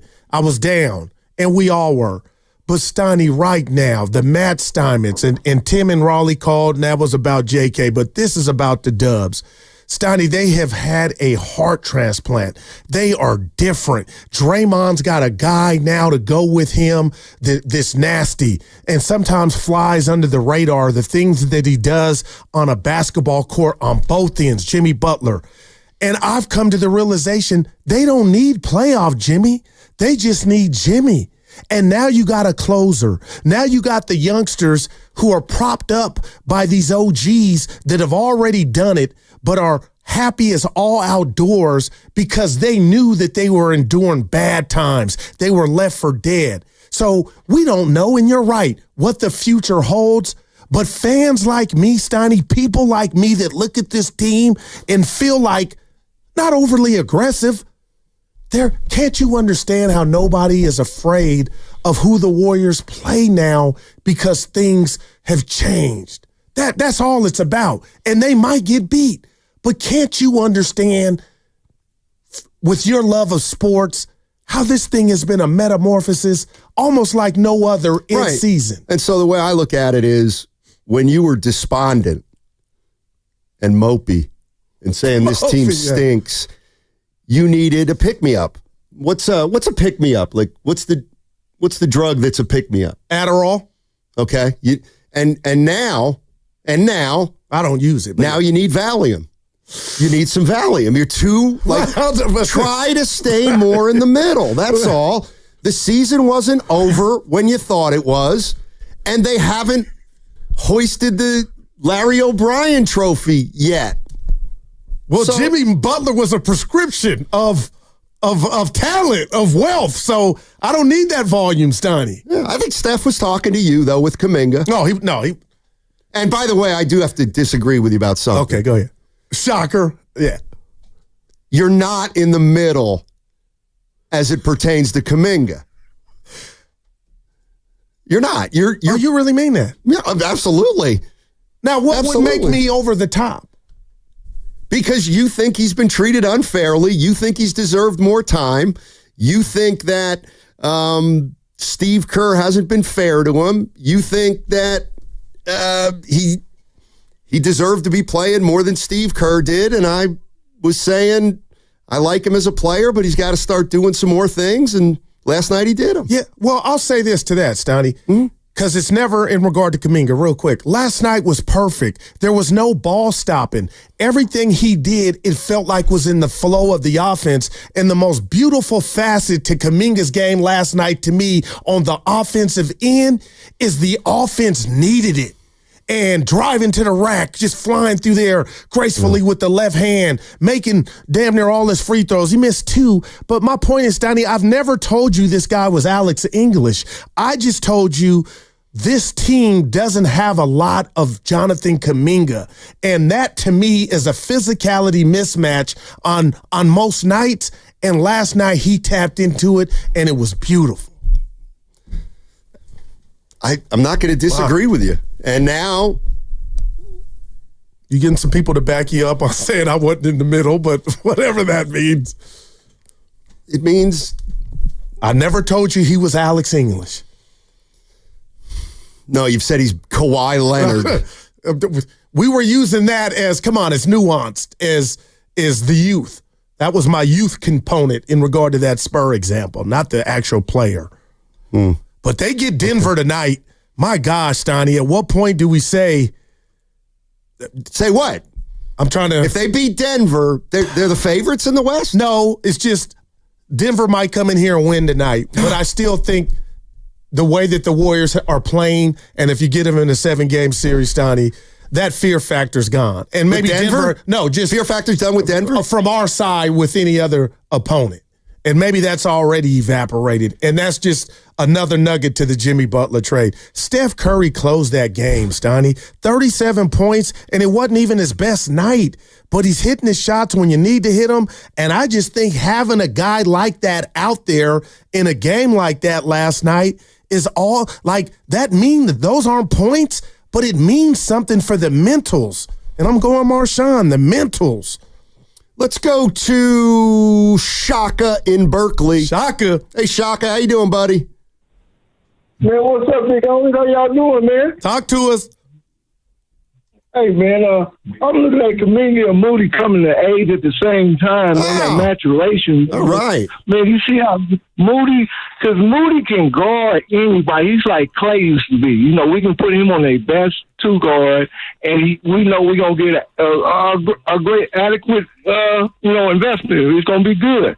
Then we got Kuminga getting them rebounds last night. Now, looking like a young Connie Hopkins, man. Just, you know what I mean? Just getting the rebound, not doing too much, Guru. You know, just throwing the ball to Draymond, running, coming, using that athletic ability. What he got, big old youngster, coming downhill. They don't want to see it. It's crazy, man. And that's all we need. Like today, if we just get 10 points, you don't need to get 30 points. Just keep getting the rebounds, and we'll be all right, man. We got the greatest shooter in the world on the same team, and the greatest defensive player on the world, and Jimmy Buckets, who took 2 teams to the finals with not as good a talent as we have. Right. Twice. So we know he's going to go for 40 on a given night in the playoffs, but that's what he wants to. But right now, he's playing quarterback to a great team. Nobody don't want to see us, man.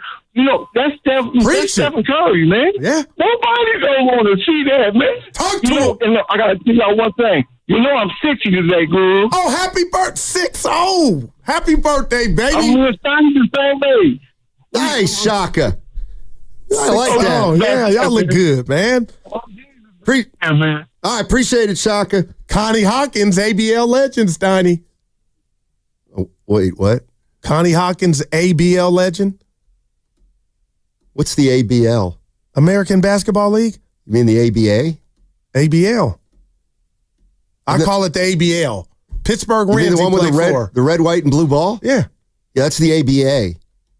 American Basketball Association. All right. But he was in it. Yeah. Nice. He's a bad dude. Yeah, no. Played for the Lakers. And you know what? And the Hawks. That's what okay. So when I hear Shaka, and I can't keep track of how Shaka feels about every single player, but let's talk about it. I quote, Shaka just said, Moody and Kuminga, they're coming of age. Okay. You know what I hear when I say that? When I hear that? Yeah. Huh. Kerr must have developed him perfectly over the last 4 years. Check. Know what? Oh, now it's check. See, that's what I mean. Like, but your partner wasn't the one coming for him. He doesn't go from a bad developer to a good developer because two guys had a great game. Like, well, Moody's putting together a great season. And we can all say that for the most part. He's had a breakout season. Steiny, he's a starter on a good team. My complaint is if you're going to say that these guys, and I'm not saying Shaka, if you're going to say these guys are coming of age. Give Kerr the bucket. Exactly. But we know that, can you really, and quite frankly, like this is what I'm talking about, is like, I'm not willing to say after one game they're coming of age. And I'm not, if they stink tomorrow, I'm not going to say, see, Steve Kerr can't develop guys. Well, that's Twitter, Steiny. And that's why when the Warriors were losing, there's always a scapegoat, right? And it was, oh, Steve can't do this, that. But come on, man. He doesn't even need, to me, he doesn't even need this part of his coaching prowess. This dude's taking the team to 6 NBA finals and won 4 of them. And now we're going to try to knock him off a pedestal because some guys are taking longer. I'm just talking to the Jackals. I was never into the Kerr stuff, Steiny. But you were I got him in my top 5 coaches of all time who've done this. But don't say you haven't been down on Kerr for how he's utilized Kuminga and how his development has been not up to what we all thought. Okay. Now, I That's did all say I'm this. saying. No, and I feel like you're going here, and I'll say it because I'm not afraid, Steiny. I thought Ty Jerome and Lamb, maybe I do wonder, and I had wondered where would Moody and Kuminga had been had they been getting those minutes. Neither here nor there, but it was never to the degree of it could affect his status where I had him on. Coach Kerr.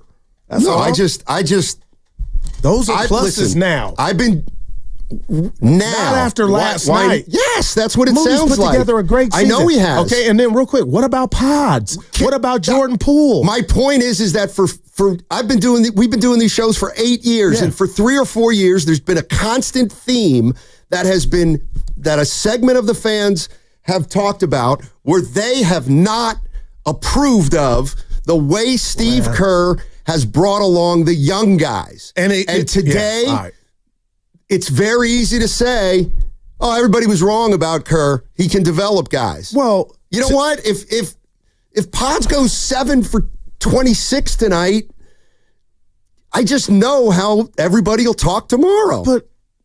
And what hurts, and you're not talking to me, but you are, what hurts is Pods put together a great rookie season last year. Pods is your point guard on a team that has some aspirations. So this is not about night to night. I'm like, exactly. I really believe that. And the theme of this season has been Steve Kerr plays Brandon Podziemski the minutes he does because he likes him. He likes him more than other players. I never was into that, man. I mean, what's that mean? Is he bringing them cheese sticks? What it means is that bringing them lunch and a green apple. Podziemski gets more playing time than Kuminga. And we can't deny that there's a sentiment out there from Warrior fans that think Steve Kerr gives breaks to Podziemski and doesn't give breaks to Kuminga. I hope you don't. That you're totally right. Well, but I've been with you. I guess you hadn't noticed with you where I thought that was like, come on, what are we doing? Dre in Central Cali. Dre, what's up, Dre? How you doing? I'm doing well. Awesome game last night, guys. I'm feeling good, Dre. I'm feeling good. I know you are. I got some props for you. I got props for you and Steiny, and then I have a question. All right. Okay. My props for Guru is he said without Anthony Davis, it's going to be a turnstile. They can get in that paint. He was right. Very right. And you said that, hey, like I said the other day, if we lose today, we're packed maybe 7, 8, I don't know how far back. It's the playoffs right now. And I'll tell you what, Denver should have beat Minnesota the other night. thanks to Russell Westbrook. That guy's always out of control. But my question to you guys is, I'm watching that game last night, and I thought it was over, and then Curry turns the ball over, or apparently turned the ball over. The ball goes all over the place. How in the heck do we get that ball back? Hot potato. Who got that steal or prevented it from getting stolen? Goo? Because LeBron went and took one that he had lost. He just ripped that one. But I want to say Moody got that ball or Pods. I can't remember off the top. I'm willing to. Go ahead, Dre. Go ahead. I'm willing to guess that the reason the Warriors came up with that loose ball is because, the Lakers have guys that sometimes are too cool to hustle. Too cool for school, huh? Exactly. I got you. Yeah, Dre. Hey, you know what? I've been jealous of Reeves.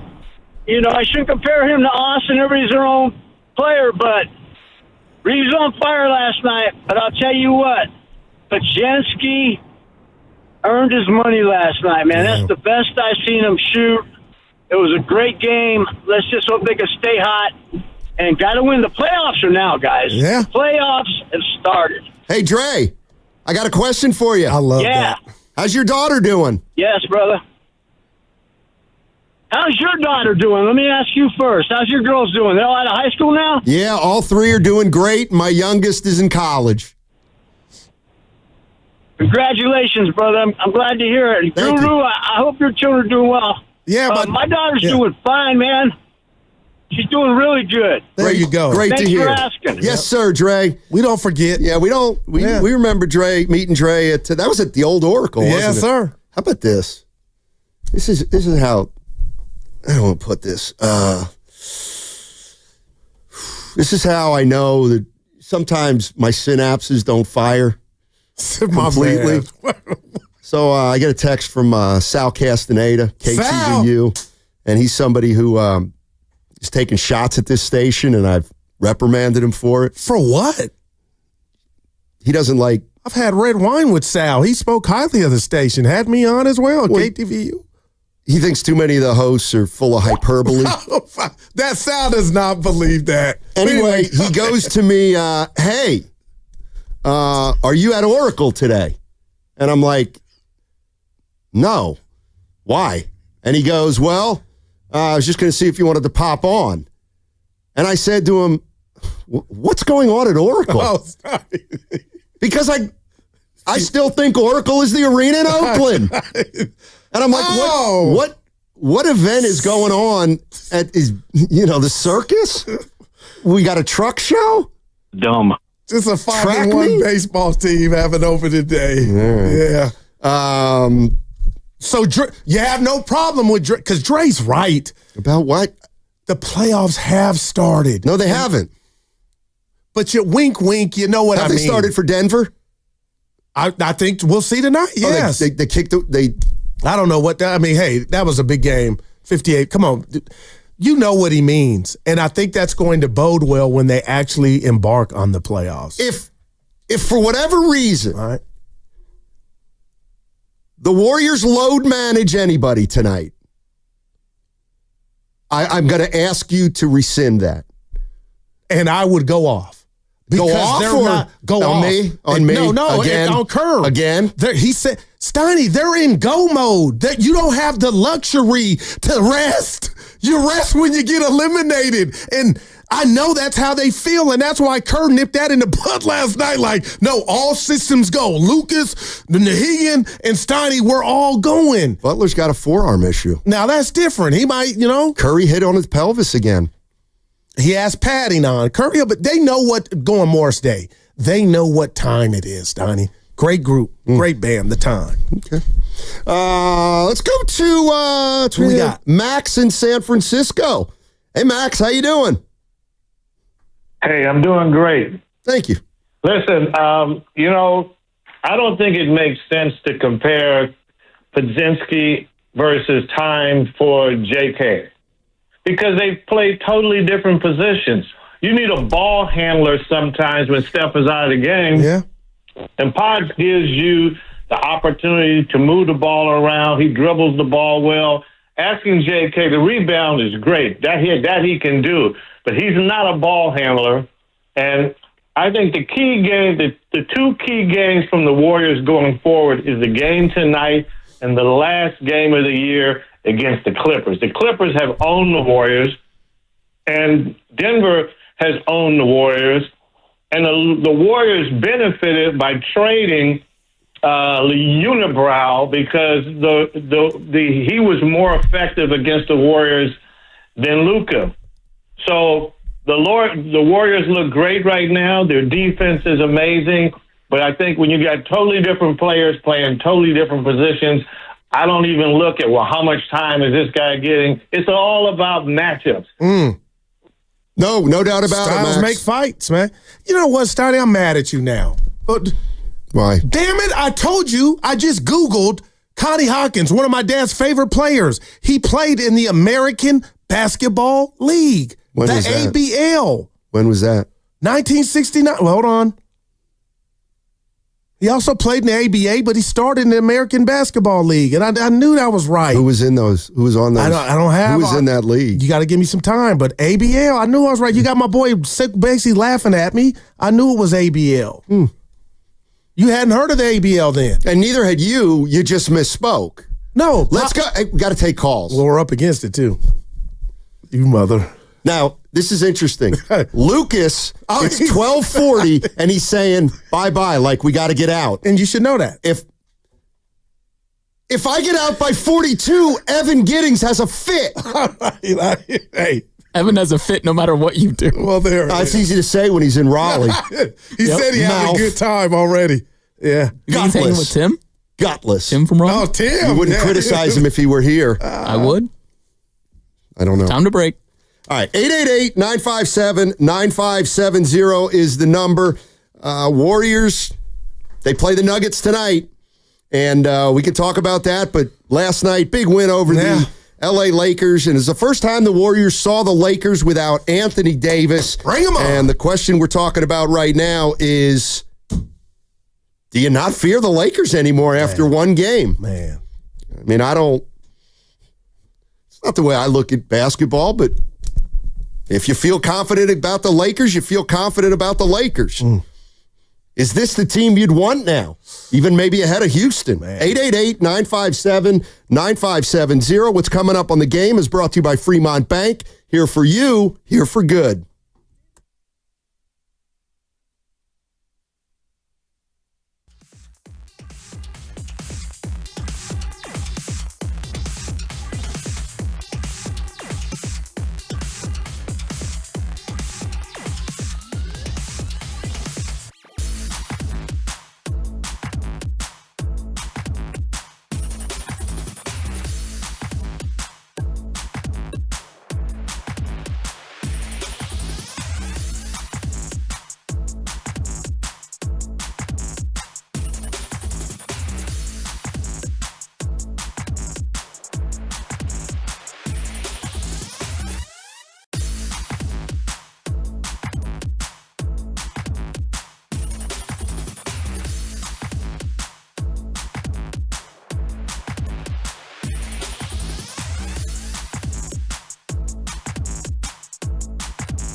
Dribbles over to Santos. Drops the ball. Picks it up with the dribble.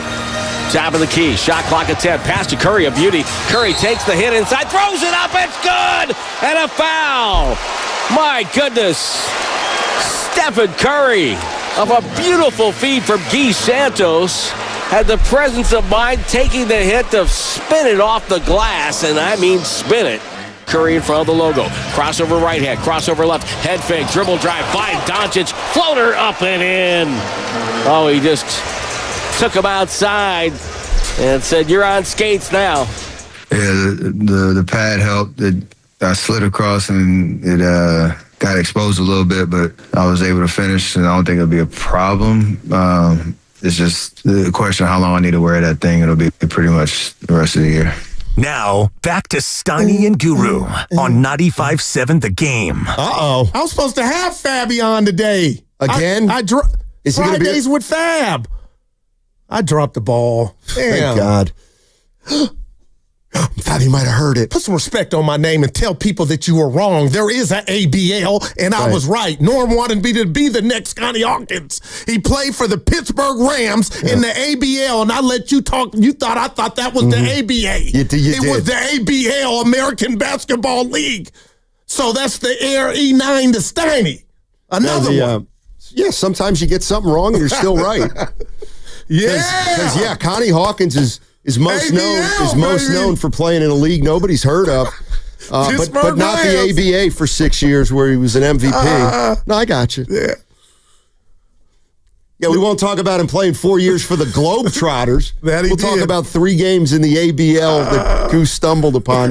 No, well done. Yeah. Well done. What do I want to say here? It was on that clip. Warriors got action. Oh, Tim Roy, 5 o'clock with Willard and Dibbs. Yeah, they'll be live from Splash. Yeah, they will be. Adjacent to the Chase Center. We should head out there to the show. Yeah, go ahead. You can. You're just... I'm not sure I want to... Maybe we should take a break. Oh, we will. After the show today. No doubt. I think maybe that'd be a good idea. We're going to call it a Buy Friday. We need a buy. Some solo networking? Yeah. Yeah. Networking, listen, even the best of friends, sometimes. Today. Just take a little break. Hey, married couples every once in a while. Sometimes it's good just to take a little break. A little sabbatical. I go in and ask the boss, just trying to be kind. God. Nobody's talking to him. I say, hey, what do you got up this weekend? He tells me. I know what he asks me what I got going on, and like I'm watching the games, and you know what he says? Sounds like a bunch of fun. Dude, sports is my life. My kids are in college. Yeah. I love ball. Yeah, no, I know. It's sad. You going to watch the Final Four games tomorrow? With my brother Rodney. Where? His house. Oh, God. Is he the one with the pool? No, that's a brother-in-law. Oh, okay. Yeah. You're not going to go out to watch? Why? I'll tell you what. Spend money? Well, that's actually, I'm sorry, that's not what happened. He goes, what are you doing this weekend? I said, my wife's gone. I'm going to tie one on a couple times. And then I said, "What are you doing?" He's like, "I got the remote control." And I said, "Boy, you sound like a barrel that wants to be around." It's real. Yeah. Little Valone cognac. I mean, hey, this world's been turned upside down. You know, last night it was about 6:30, and I thinking to myself, we got Warriors. Maybe I'll walk down the street to my guy Kenny's. What happened? Have a couple, order a pizza. And then I thought, not now. Save some money. Go get a 6-pack. Call it a night. Wow. Yeah. What about, real quick, back to sports, but I text a thread, hour for game time. Share with the people your response. I can't remember. The Christmas line. Oh, God.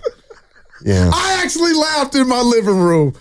You couldn't wait for Christmas, huh? Guru was like, "Oh, my God, I can't wait for this game." And I'm like, you must have been a real peach around Christmas. God, dog it. Can you imagine, Guru? Like, we opened the gift Christmas Eve. Of course you did. Yeah. Of course you did. Because listen, let the man live, Steiny. Let's go to, Jason in Philly. What's up, Jace? How you doing, buddy? Hey, by the way, have you, real quick, Jace, I know that I want to say the Philadelphia is right now exhibiting their 2 Super Bowl trophies at Independence Mall in Philadelphia. Have you checked it out? I have. Don't let them know, but I'm not a Eagles fan. Oh, okay. There you go, All right. baby. All right. Yeah, I don't know if you're aware of this, Jason. I've lived. Go ahead. No, I was just going to say, man, great game last night. I think one of the best NBA games of the year. But I want to give props to Kerr. I don't think we do it enough. Man. We recognize how great of a coach he is, but what he's doing with this roster in a league where 3-point shooting and spacing is king, and he's finding ways to make the split action and weak side cuts work with very little space. It's really commendable. So I just want to give shots to Kerr. And like 2022 was the Steph championship. I think this year, if they win, this is really going to be Kerr's imprint, because he's really coached 3 different teams this year. What we had at the beginning of the year, that team that we had shortly with Schroeder, and now the Butler iteration. Yeah. And they've all had their own separate little wrinkles. Also giving props to Pods. Yeah. Overcoming what he came earlier this season just shows his mental toughness. And since December, he's just been fireworks since he got that mask off. And my question to you guys is, I can't figure out exactly what Kerr's doing on offense to make this work. I'm surprised every night at their production. But I have a question to you guys, and I'll hop off. Is just like, how do you think with the lack of spacing, they're going to be able to run split action the way they have been running it?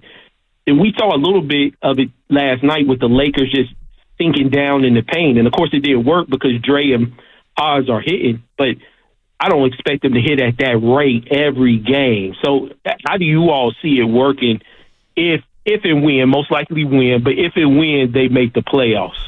I'll go ahead, Stock, because I'll say this. It's the spacing's been fixed. Jimmy Butler represents that. And now it's about what the great Raymond Ritter says. To the caller's point, it's a make or miss league, Steiny. They can get whatever they want. It's about, do you make the shots? And the last 3 games, they've been making them from deep. I mean, I think that works kind of hand in hand, Jace. I think if you make shots from the 3, it spreads the floor, and then those back cuts are more available.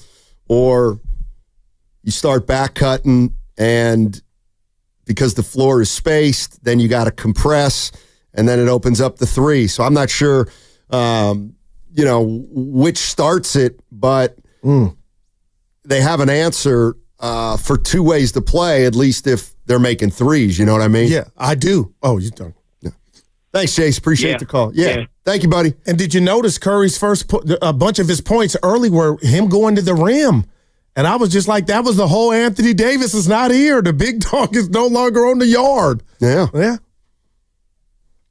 Let me see. 14 free throws for Steph last night. 13. Missed. Well, I think it was a technical he missed, huh? I don't know. I'm just boy, great job getting to the line by Steph last night. 14. I tell you what, he goes to the line 14 times, this team's going to be tough to beat. All right, hold on. So I say the one that he missed was the technical. Okay. Lucas gets in my ear, way to go, Goo, as if that's that doesn't happen 5 days a week. That's so not true. I just didn't want to interrupt The way Steiny. it had a negative connotation to. Anyway, people want to know what kind of beard you got in the six-pack. Kind of beard? Yeah, the beer that you got with your six-pack last night. Flyaway Pilsner. Yuck. Don't drink it. Flyaway Pilsner. Sounds like medicine. You don't even know what Pilsner is. I don't drink beer. That's why I got a six-pack. Oh, God. When's this over? Wait, did I say that? Did I say that on the air? 3 minutes. Let's go to Christian in Whittier. Of course, in Whittier, there's Whittier College. It's where Richard Nixon went to college. Hey, Christian, how you doing? Yes, pretty good. That's Slick Rick for you. Yeah. Anyhow, I wanted to share my experience. I went to the Laker game last night, and I'm gonna tell you, this Warrior team is for real. They're playing like underdogs. Super, they're playing like a team that's playing for keeps in the playground. And I got to see Kuminga ball out. Now, Guy Santos, I got to give him credit for that guy. That guy was everywhere, the places that he needed to be. No stat sheets would record that. And Steph being Steph. It was just, I would say it was probably the best game I've ever seen Warriors play live and had the privilege to. Yeah, appreciate it, Christian. Awesome. I mean, I thought they were just more conscientious than the Lakers. I think they had a sense of the importance of the game, and it was greater than that of the Lakers. And, here's the one thing. I get it. Guy Santos. Oh, man, it's tiny. Guy Santos. And I like him. Yeah. Steiny, Guy Santos. He hustles. Yeah, he better. Oh. He better hustle. That one where they challenged where the ball went out and you thought it went out on the Warriors, but it actually was off of the Lakers, and he went to the bench like, nah. Challenge that. And they got it. Oh, I guess we had somebody in the media last night who is kind of on the same page as Goo. Apparently, somebody asked Curry, what are the chances you guys are going to win the title this year? Huh. Let's see what he says. I haven't even heard this one. Step one is get a playoff series. Oh. Step two is to try to win 4 games and then figure it out from there. So where we were 2 months ago, 11th seed, and really struggling to find an identity, that's where that kind of comment comes out, because, the way that we're playing right now is reflective of what Jimmy's brought to us, but to the question of, BP, Moses, JK, Looney, Gee, Buddy, everybody, QP who's in the rotation and really helping us. All those guys are understanding what winning basketball is and how it doesn't matter what it looks like, just compete, have confidence when you're out there on the floor. And I think we've understood with a shorter rotation and more consistent rotation that we, how the pieces fit. So it's, again, a lot of work to do, but I like where we're at right now. All right, Steph Curry telling everybody not to get ahead of themselves. Yeah, because you asked him when we sat down with them, can you guys win it? He said it was going to be hard. Same answer. Yeah. You're listening to 95.7 The Game, KGMZ FM and HD1 San Francisco, always live on the free Odyssey app, and now broadcasting from the Laughing Monk Studios. Laughing Monk, righteously brewed in San Francisco. Laughing Monk. Too bad you won't be able to enjoy that sponsorship. You hate to see it. They only make beer. Oh. Sorry, Goo. You're not in this one. That's my favorite. Yuck. Yeah. Oh, you don't get it. I get it, Stoney. It was bad material. What's going on with you today? You be open with me. You? Because I was in here today. I was feeling good. I was doing my stuff. Yeah. And then feeling good is when the mic is cracked. That's when we determine if you're feeling good. I'm feeling good. It came down my road for being excited. But I bounced back, and I'm ready to go, and we're having a ball. You know. My book's coming out. Oh, boy. It's called Steiny. Dude, you have taught me some stuff. Yeah, that'll fly off the shelves. Lucas looks like he wants a hard copy. It's called Steiny. It is, man. Guy's so clever, isn't he? But the book will be so interesting, man. For some reason, he's making me mad today. And that's what's behind this. That's what's behind this. You know what? So, every once in a while, you come in and you have an ulterior motive. And the ulterior motive is do a show, like pretend it's your normal show, but let's stick it to Steiny. Oh, now that hurt. I've never had those intentions. Oh, please. You knew what time it was. You probably had, Good's going to come in on cloud 9. No, it's just one of 82. Yeah, okay. It's just one of 82. You just learned that phrase? Let's go to Asante, San Francisco. What's up, Asante? How you doing, buddy? Hey, what's going on? Steiny and Goo. Listen, I'm excited that the Warriors is winning, but I still got a problem with the rotation. Look, when you look at the West, right? When you look at the West, you see OKC sitting up there. They got Chet. They got the other center, and then when you look at Houston, they got Sengun. They got Denver Nuggets. You got, of course, Jokic. There's bigs, right? So my problem is, when are we gonna stop playing and put in a real rotation? Draymond Green should be a power forward, not a center. Oh. And Clinton Post earned that spot, if you ask me. Jimmy Butler is a small forward. He's not a power forward. This small ball lineup scares me a little bit. It makes me a little nervous. And I feel like once the playoffs start and we playing against these bigs, this lineup that we been so-called winning off of, I think it's going to be some issues. What do y'all think about that? Yeah, I mean, it's a good point, Asante, and thank you for the call. But it's who we are at this point, Stoney. It's our identity. Appreciate the call, Asante. Yeah. Okay, there. I wanted you to say goodbye so I could say, they're only 13-0 right. since they've started that small lineup. No doubt about it. I mean, I'll be honest with you. When I look at, Jokic, no. Can Draymond cover Jokic? I mean, he covers him as make it difficult. Pretty all good. You can do. But yeah, Jokic is a problem. Şengün, bring him on. You don't scare me. Draymond, I have to live solo dolo. The one guy Draymond does have a little trouble with is Chet Holmgren. Now they're right. Well, when he plays, and it feels like forever since they played OKC. Let's not talk about OKC. Yeah. Let's talk about the teams that the Warriors are competing with, which is essentially every team except OKC. One thing that I do that kind of bothers me about last night, Steiny, and you tell me what you think, because it turned into a 3-point contest at the end. I couldn't believe that was like tennis. Boom, boom, boom, boom, boom, boom, boom, boom. But they gave up a 39-point burger to the Lakers in the fourth. How do you process that? Was a lot of he-hove, they're desperate.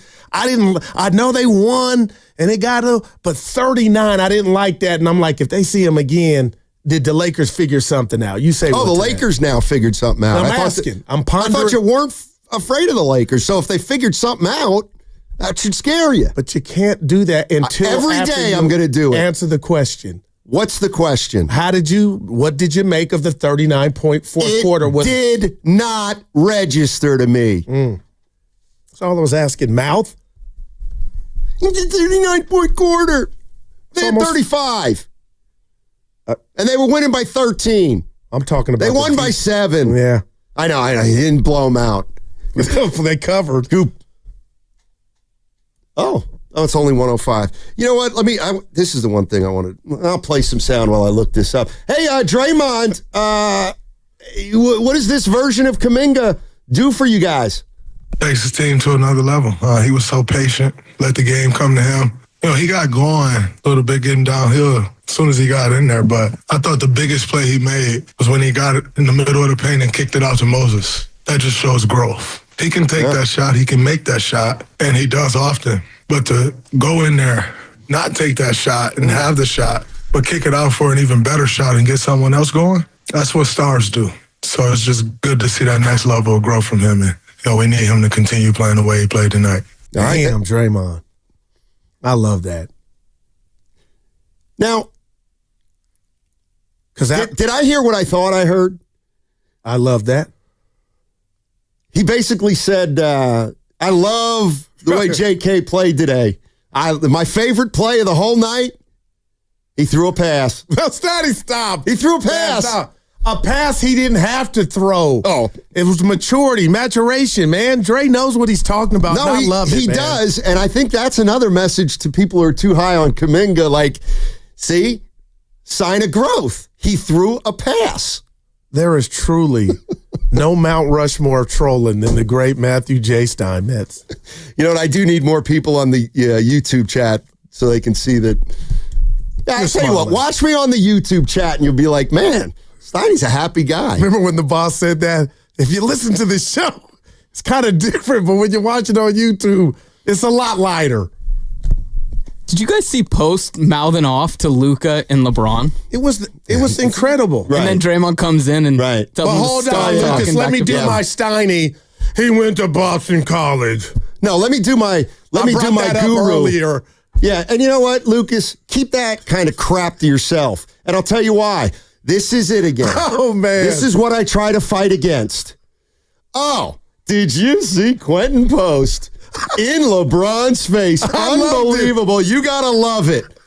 If Dalton Connect would have done the same thing to Steph Curry, you would have said, who does this punk think he is? Yeah. Admit it. And I'm sure Just LeBron admit was it. thinking that about Post, but that's what the best part of it. Just admit there's a double standard. That's all I'm asking. And if you do that, we can move on. Had Dalton Connect done that to Curry, would you have said, Steiny, I love that. I love that out of the rookie Connect. He got right up in the chef's face. No, you wouldn't have. It's a double. You wouldn't have. No. You would not have. You would have I'm said. rooting for the home team. But if we would have had some fun and you would have brought that up, I'd be like, damn, young Dalton ain't scared. Steph would have laughed at him. Instead, Doncic called him the P word. Wow, man. You're missing the point. You, Lucas, and you, Guru, would have criticized a Laker for the same behavior as a Warrior. That's all I'm saying. It's fine. No, it's not. As long as we acknowledge that's the it's angle. Further proof you don't know me when I think you do. Mm-hmm. I would have given the young. See, he misses it, Lucas. I know it's frustrating, but no. just. The nugget was a young player A is not scared of a legend player B. Right. And had that been roles reversed, yes, I would have came in here and you said, wouldn't have. Dalton Connect, no, you wouldn't kudos have. for standing up for yourself. No, you wouldn't have. What would I have said, Stoney? Who the hell does Dalton Connect think he is to get in the chef's face? That's not the other point here. Is, sorry, Sonny. Way to cut him off, Luke. People know. Real ones know. Draymond had posts back. You don't love to see that? Wait, what? Draymond had posts back. How? He came into the game and told those guys to stop talking to his rook. Told Luka and LeBron to stop talking to Post. Talk to me. You don't talk to them. Yeah. Come on, Stoney. You saw that's the best part, man. Yeah. He's a Warrior. Oh, you are so territorial. BOD.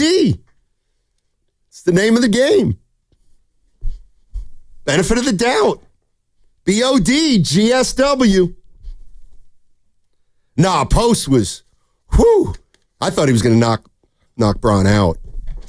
Nobody said that. He's got it, that moxie. Who? Post. He ain't scared. And I like it. Yeah. And when you play with Dre and Jimmy, you can't be. Pods, let's, real quick, I know we're up against it.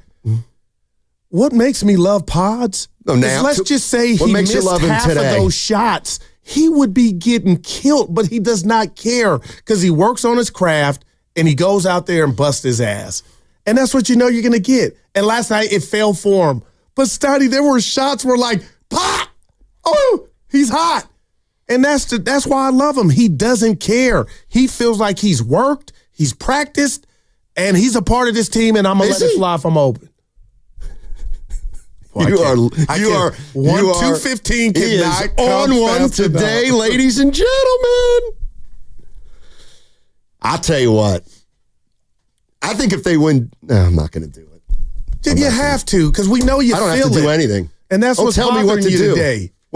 What's bothering me? That underneath, you want to be in the pool, but you still got your pants on. You ain't put your shorts on to jump in the water. What water? The warrior water of, man, this thing, we got a party going. Get him, Goo. Yeah, and I'm looking. I talked to him off air. He He's wants there. to. He wants to. And you take it out on me when you don't want to give in because of the Jackals. Yeah, no, it's just. And all they want to do is say, welcome, Steiny.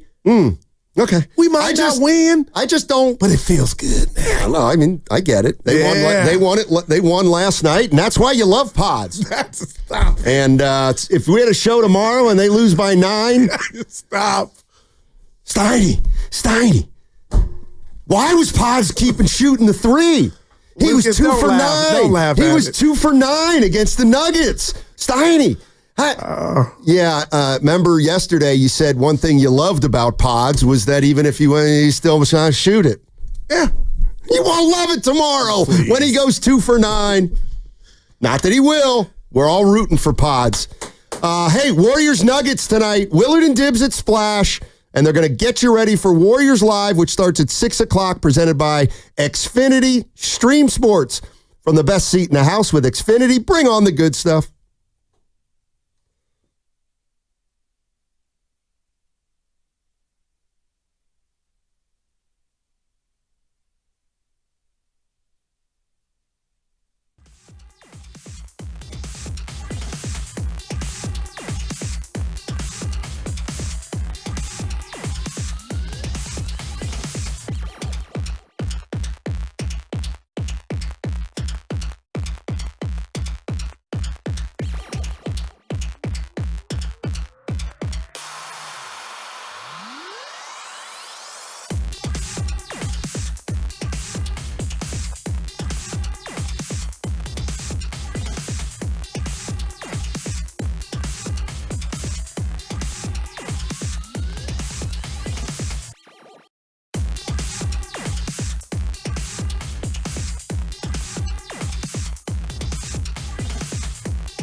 Anyway, people want to know what kind of beer you got in the six-pack. Kind of beard? Yeah, the beer that you got with your six-pack last night. Flyaway Pilsner. Yuck. Don't drink it. Flyaway Pilsner. Sounds like medicine. Yuck. Now, back to Steiny and Guru on 95.7 The Game. That's great. That's what we want. We want the talent ripping future sponsorships that now we'll never get. I apologize to Drake's. You have never had it, and yet you said it doesn't taste good. Beer's nasty to me. You're nasty. I got to relay a message from the boss. I saw him during the break. Yeah. Said finish strong.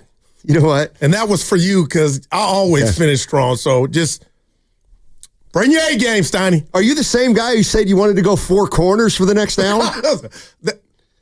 I did not say that and tell the world. I'm sorry, just for the... Hey, 4 corners. Now, I just received a report.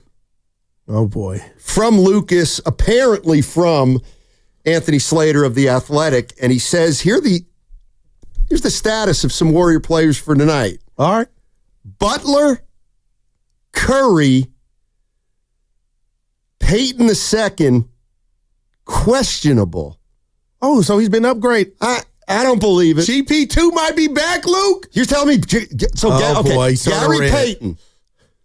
You're telling me Peyton may play tonight?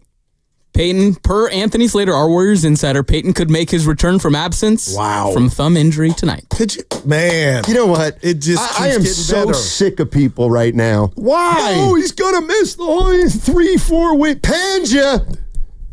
Panja with a bad prognosis. That's our guy, friend of this station. Your guy. You are something else. He's done in my book when you pull now. a hammy, you send him personal texts. Hey, Doc. No, that was with my hip. How is your hip doing, by the way?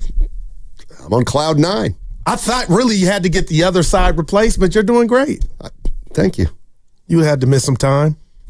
Slater. How about this? I'm glad you brought that up. You want the rest of the actual tweet with a little more detail? Jimmy Butler has a forearm strain, but it's minor. Oh. Curry still has that bruised tailbone. Okay. That's what we're dealing with. Oh, thank you. Yeah. All questionable. What was I going to say? Shoot. What were we talking about before that? I said something about your hip, and Lucas tried to get us off of it, but now you're back. Go ahead. It was something about my hip. I said, I thought you were going to miss some time. Thank you. Yeah. Thank you very much. Oh, boy. So, and we'll get back to the Warriors in a sec.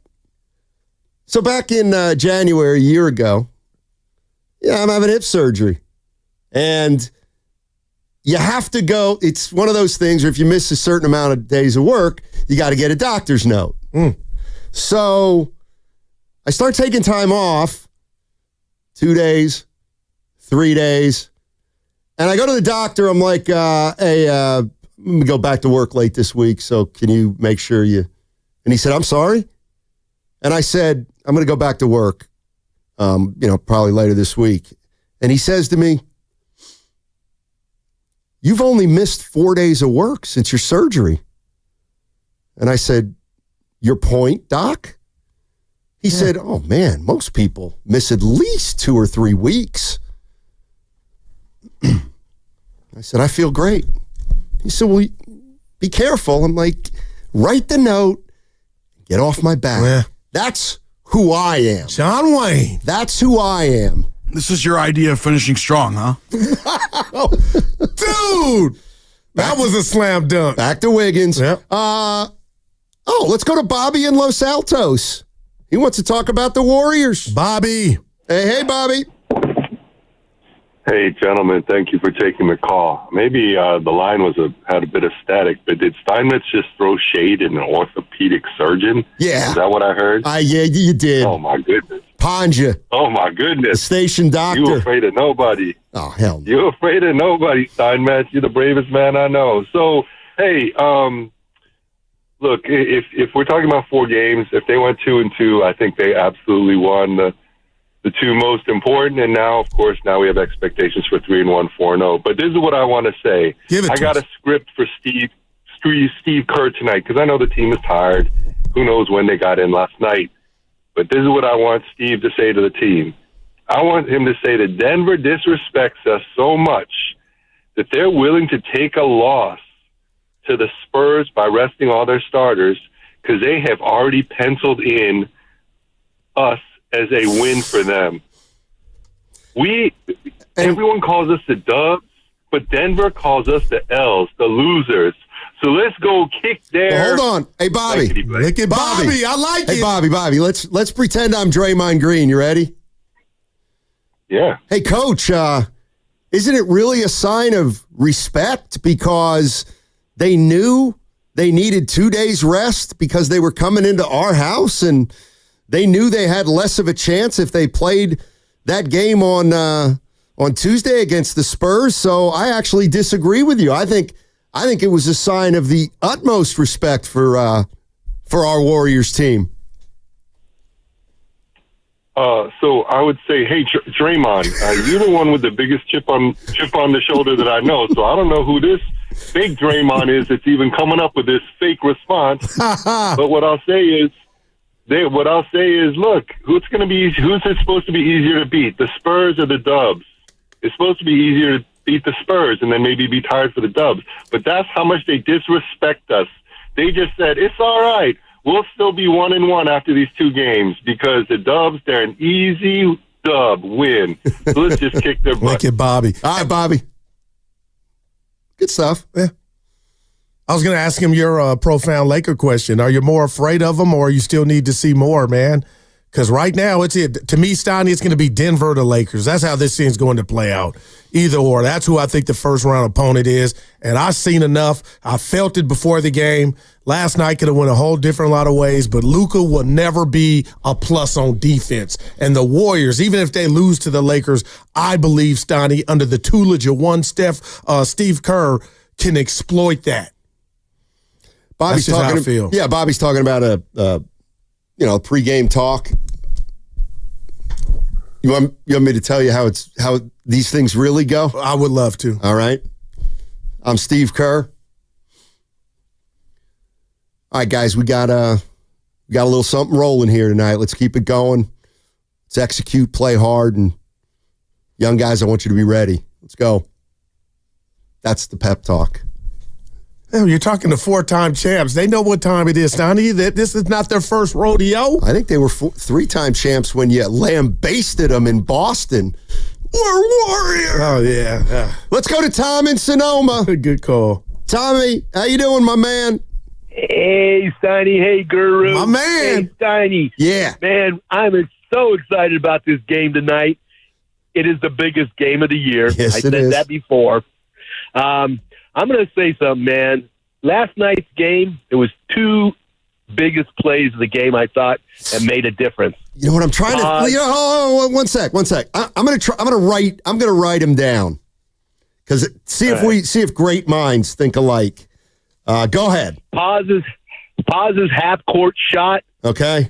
I loved it. And when LeBron looked at Paz, he's like, "Who the hell is this white guy?" Because his look on his face was disgusting, man. The other one, Draymond Green steal a Luka's ball, man. Yeah. That took the air out of Lakers. 39 seconds left. Yep. Yep. It was so crucial. It took the whole air out of the whole stadium, man.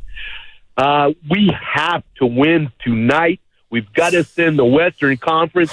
The playoffs are through the Warriors Nation, baby. And you need to come through us first. Look have at a great day, guys.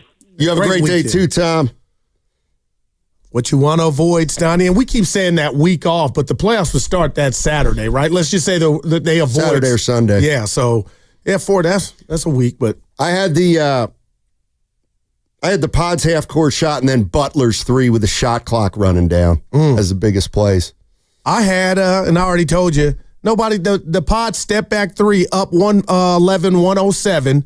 A minute 33 left in the game. He took a step back 3 and banked it in, Stouty. I thought that was the one. What about Butler's 3? That's what I said. Yeah.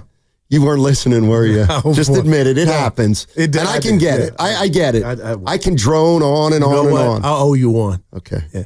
So that was a big play. Like Draymond's play was really good. Don't get me wrong, but I always look at it like what was it, a 5-point game at that point? He's got claws, man, mitts. He's gifted and just snatched that thing. But I really thought Dre's play on LeBron where he threw it out of bounds. I know LeBron was thinking about that when he woke up this morning. I'm trying to think of the play you mean. Actually, they were coming on fast break. It was just LeBron, and they were like two gladiators. Bron was on the break, and Dre just put his hands up basically like this, chest to chest. And then Bron tried to, after he knew he couldn't get off a shot. That's right. Tried to look at Jackson. Like, dude, That's I right. was passing That's it to right. you. No, you were passing it out of bounds because my ass, you got beat The one up. he threw behind him. Yeah, no doubt about it. Yeah, I remember that. Dre's just, he truly is, and I think you appreciate this in the boss. No, Joe Frazier. Well, he's not. Of defensive guys in the NBA, man. And what does that mean? He's not the tallest dude. He just chops these big guys down. And how many pounds is he giving up to LeBron in inches night to night? And he just chops these dudes down. We've seen it time and it just happens. It's yes, give me the Joe Frazier. It works for me. Okay. And yet, what was it, about a week ago that we ran down the list of bigs who have tormented the Warriors? That's not all his fault. Oh, of course not. Yeah, he's DPOY. And that bothers you. Tim Roy called them. Everybody's calling them that, Steiny. Yeah, including himself. And that's where it starts. Yeah. No, he said they were going to win a championship. The media is afraid. Listen, the media is afraid of Draymond. So if Draymond says, I want DPOY, you're going to get DPOY. Now, you're smiling, but that shtick, the media hadn't been afraid of any athlete. They'll eat you up and they'll chew you and spit you out. That's not true. If you don't back it up. Dre on national TV on All-Star Weekend said we're going to win it. The media is crazy afraid now. of Greg Popovich. They're afraid of Greg Popovich. What's the wrath? They are afraid of Michael Jordan. The media. Well, yeah. All those hard-hitting questions. Marinate on that one. Ahmad Rashad used to ask Jordan. His best friend. I saw a clip You know what the best journalism show on TV is now? Two friends interviewing each other. What's up? Nothing. You were going to say something. No, I was listening. We haven't heard from Pods today. Boy. He was 8 for 10. Do you look at a game this way? And I'll pull a guru. Hey, do you look at a game this way? Because I don't. Hey, I give you a 4. Pods was 8 for 10 from 3. Yeah. If he goes 5 for 10, they lose. And that's why. So you do look at it like that. Yeah, and that's why I told you he had the guts of a cat burglar to take those shots. Is he shooting with a shot clock know winding when down? he shot. No, just to start the game. Oh. He's so in a zone and trusts his work that he's put in. And I also got to give the Warriors team and the coaching staff credit, Steiny. These dudes are they're like, hey, Steiny, go be the best version of yourself. Oh, and that's why Curry said what he said about Kuminga. I couldn't imagine in my 4th year you guys lived and died with every play that I made. That just wasn't words. So now the Warriors coaching staff, and I guess it was the first time last night, pulled Jonathan Kuminga aside and said, Jonathan, be yourself. Well, there's some reports in The Athletic, Anthony Slater's piece, that they've had talks with him privately and openly just about, to that point of, be the best version of yourself. Yeah. And last night he hit the ground running. I think you think I came in here and act like Kuminga scored 45. Kuminga played his best game of the year. Totally did. Well, but he's had 30 in the past in wins. That's who you think I am. It's Tim who I know you called are. and said that, and I love Tim. I'm with him in the Kuminga club, but he's never had that impact on a game of this magnitude, and that was the closest thing you can get. And I'm with everybody else that's called this. That was a playoff game, buddy. Okay. And there'll be one tonight. It wasn't, but feel free to think that. Did it look? This is where I disagree with people. I do not think the Lakers had the same sense of urgency as the Warriors. Did the Warriors have anything to do with that once the ball tipped? I believe it. The Lakers' pace was off, and I think that's because the Warriors were switching. I don't know. Making Luka Luka felt like he couldn't take anybody off the dribble, it felt like, Steiny, and normally that's what he lives for. I don't know. Warriors controlled the pace from the outset. You saying no? I'm saying that you just let's go to pods. How about that? Right. Can we hear pods? Yeah, I think the first part, me and Steph, shooting competitions, half-court competitions all the time. We're actually tied 24-24 right now, the half-court competition. So just a few shoot-arounds left. But I think we just try to make fun of it and understand that, Steph's the best shooter that's, ever stepped foot on the earth. And so to pick his brain, not only shooting, but just that flow state that he gets into, when he's shooting the lights out, kind of how we saw in Memphis. Just trying to, pick his brain on that and then just get in that kind of rhythm yourself. Obviously, I've had 2 good shooting games on this trip. And so just continue that, to lean on that. And then to your second question, as a young player, having that confidence from the older guys that, you can be leaned on and you're not just out there is super special, especially, as a young player, you got so many things you want to accomplish. To have that confidence from your vets is, amazing. All right, that's Brandon Podziemski after he had, what did he finish with? 20. Had most threes in his career. Why can't I? Oh, never mind. You got it? No, 28. He had a lot of points, and he was 8 for 10 from 3 yesterday. So, Warriors, big win for him last night. God, they got to come back right out tonight and somehow find a way to beat the Denver Nuggets. And I hope people don't think we are omitting or leaving the train of euphoria with these last 2 wins. But the reality is, partner, you drop tonight, it kind of does away with some of the good. Not all of it by any stretch, but Steiny, you could slip. I want to hear what LeBron had to say after the game because this one I didn't hear. I guess this is about Jimmy Butler and the Jimmy Butler acquisition. I mean, I've been a part of them making big acquisitions to change their dynamic of their team before. I've had to go against them when they added Kevin Durant. Jimmy Butler is great, and he adds a toughness to him. He adds a championship DNA type of guy. It's always the same. They always figure it out. They always add somebody that makes them dynamic. All right, that's LeBron. He scarred that Kevin Durant. What? No, I was going to say, what do you think of it? Oh no, it was kind of cute. He said this is what they do, almost like they need to go do that to fool with me. So almost like he didn't have Luka with him. Come on, Bron. You guys didn't play your best game. I mean, you were remarkable. Jimmy Butler has a minor left forearm injury. He's questionable tonight along with Steph Curry and Gary Payton II. Draymond was asked after the game last night if he thought Butler was playing hurt. Yeah, I think it happened when he fell with Rui on that play. But Jimmy's tough as hell. And, we needed him to come back in to close that game out. He came back and he was exactly who he's been and who we needed him to be. All right, so there is a little discomfort in that left forearm. He's listed as questionable tonight, along with Steph and Gary Payton II. And if you've been paying attention, that's an upgrade for Gary Payton II. I think most people were assuming that he wouldn't be back, at least in the regular season. Man, I'm one of them. But, and I was too, because that's the diagnosis that doctors gave. And so it looks like Gary Payton II has just shattered the timeline of doctors. Man. With this. Let's go to Dale in Oakland. Dale. What's up, Dale? How you doing, man? You have a strategy tonight that you'd like to run by Guru. It's Daryl in Oakland. Yes, guys. And here's the strategy. Do you know how we lost to Denver? Denver pulled the rug out from under us. And so here's the strategy. We're going to do the same thing to them. No Steph, no Draymond, no Jimmy Butler.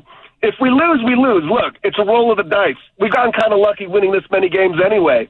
But in the mentality, Joker's not going to see them. All these guys are going to expect our best. No, they're going to be in street clothes. They're going to show up late. But that's going to get our young guys fired up.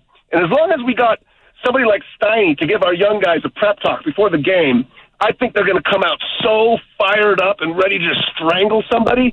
We just got to get Steiny in there to give him that prep talk that I was talking about earlier. And you know what? I think that's the strategy. Okay. Same thing Denver did to us. All right. Yeah, I can repeat it? Yeah, I can repeat it. Go ahead. Well, so we're resting the big boys? It's all the youngsters. What Denver did to us a few weeks back. Hold on. 3, 2, 1. And whenever I do that, I usually nail it. Oh, my God. Did you really do that? Yeah. All right, guys, we got it. We got it rolling tonight. Obviously, we're not going to be playing with the Fossils, so this is a big opportunity for our young players. Jonathan, Pods, let's execute. Let's stay within the game plan. Let's see if we can knock that team off tonight. Coach, where's the energy?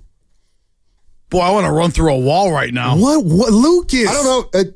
This is the pros. This is the pros. Was that a funeral? This isn't CYO. Okay? This isn't Joe Shasky at Mission Bay Field on a Saturday morning. And I'm saying that because I know he's at the Giants game, so he's not listening. Oh, Snidey. Like you really don't mean that. Huh? Guys like that and gal coaches, they're in the wrong business if that's your tone. You don't know. There's 82 games. And now we're down to the nitty-gritty. And you know what? This is what you guys don't get. You can't do... What's... Yeah, okay. Yeah, Steve Kerr's got a rah-rah Steph Curry and Butler tonight. Okay. No, no, he does. He's got to motivate. It's like Martin Luther King coming out the day he gave that great speech and like... Which one? I had a dream and I woke up. All right, see you guys later. That's... People, they're so... Words do something to them, Steiny. Right. When emotion is behind them and the person's saying the right things. So you think. That was honestly the worst pep talk I've ever And then he did the countdown, 3, 2, 1. Steiny, I love you to death. I want to hug you. Really, I do. I'm going to tell you something that I believe from the bottom of my heart. That's how it goes in real life. You think a Bill lot of Parcells talk like that? I'm talking about the NBA. Oh, Steiny, like you still think, like Goo wants a baseball team that plays 162 games. If they go 81-81, he wants 47 spreads knocked over. It's not how it works. These are grown men. And passion you don't will have never to be motivate replaced. A professional. But you can't remind them just they what the can do stakes it. are. The great ones do it on their own. What about the ones that are not so great? They're not in the locker room. If you can't motivate yourself, you ain't an NBA player. I mean, you look at a guy like Ben Simmons. You think he's got to rely on a pep talk? No. He loves the game. And that's why he goes out and plays so hard all the time. All right, got to go. Coming up next, What's Bugging You? Brought to you by Atco Pest Control. Crossover time with Willard and Dibbs. That's right. That segment also brought to you by the San Francisco International Airport.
Back to Steiny and Guru on 95.7 The Game.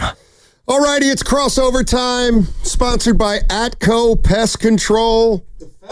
Let's welcome in Dan Dibley, Mark Willard. They are live at Splash, adjacent to Chase Center. Gentlemen, look at them. Start your engines. Baby. Yeah. Come on. Let's go. Come Look on, at Steiny. you. Come on. It's a great day, isn't it? Come on, Steiny. Let's go, Steiny. Well, I don't know if they can do it tonight. I mean, last night, let's put that aside because Pods can never go 8 for 10 again. Harumph, harumph. Pretty good game, huh, Steiny? Yeah, what happened, Eeyore? What are you guys doing right now? We're saying hello. Are you guys not excited after what happened last night? Don't say you guys. It's you guy. Get this thing off of me. Dibs keeps trying to put stripes on me. He brought his referee jersey. Because the chef doesn't get called. And guess what? He got everything last night. Exactly. As he should have. They finally listened and finally called a fair game for once. I feel like Steiny Jr. right now, and I'm not trying to be negative, and I'm going to put this aside till later when it gets cold. But, I mean, Goo, last night was amazing. And that fourth quarter, Steiny, you have to admit, as much as you love the association, that fourth quarter was high-level offensive basketball. It was insane. I'm going to tell you guys right now, you keep coming down my road like this, it's not going to end well. It will not end well. I'm just telling you. No one's coming down your road, dude. He's been sensitive all day, guys. Listen to 3 hours and 45 minutes. Put your name on it. Stand on it. I've been down here in the city near Chase Center by the water since 10:30 this morning. I put AirPods in, walking by the water, listening to you, and I got to admit, with everything going on in Bay Area sports and with everything that's going on with the Golden State Warriors, like listening to you, especially you today, Steiny, it fired me up. Oh, Willard compliments. The pep talk fired me up. You're doing it, man. Yeah, you're doing it well. You really captured doing it well. Yeah, you captured the essence of where the Bay Area sports fan is today. Wow. You know, Matthew Threadmitz. Yeah. you know, I stole that. That's a 2 then. They're playing with you, bud. Jump in. You know, if I were the kind of guy that you thought I was, I would tell Dibs and Willard, hey, I thought you were going 4 corners.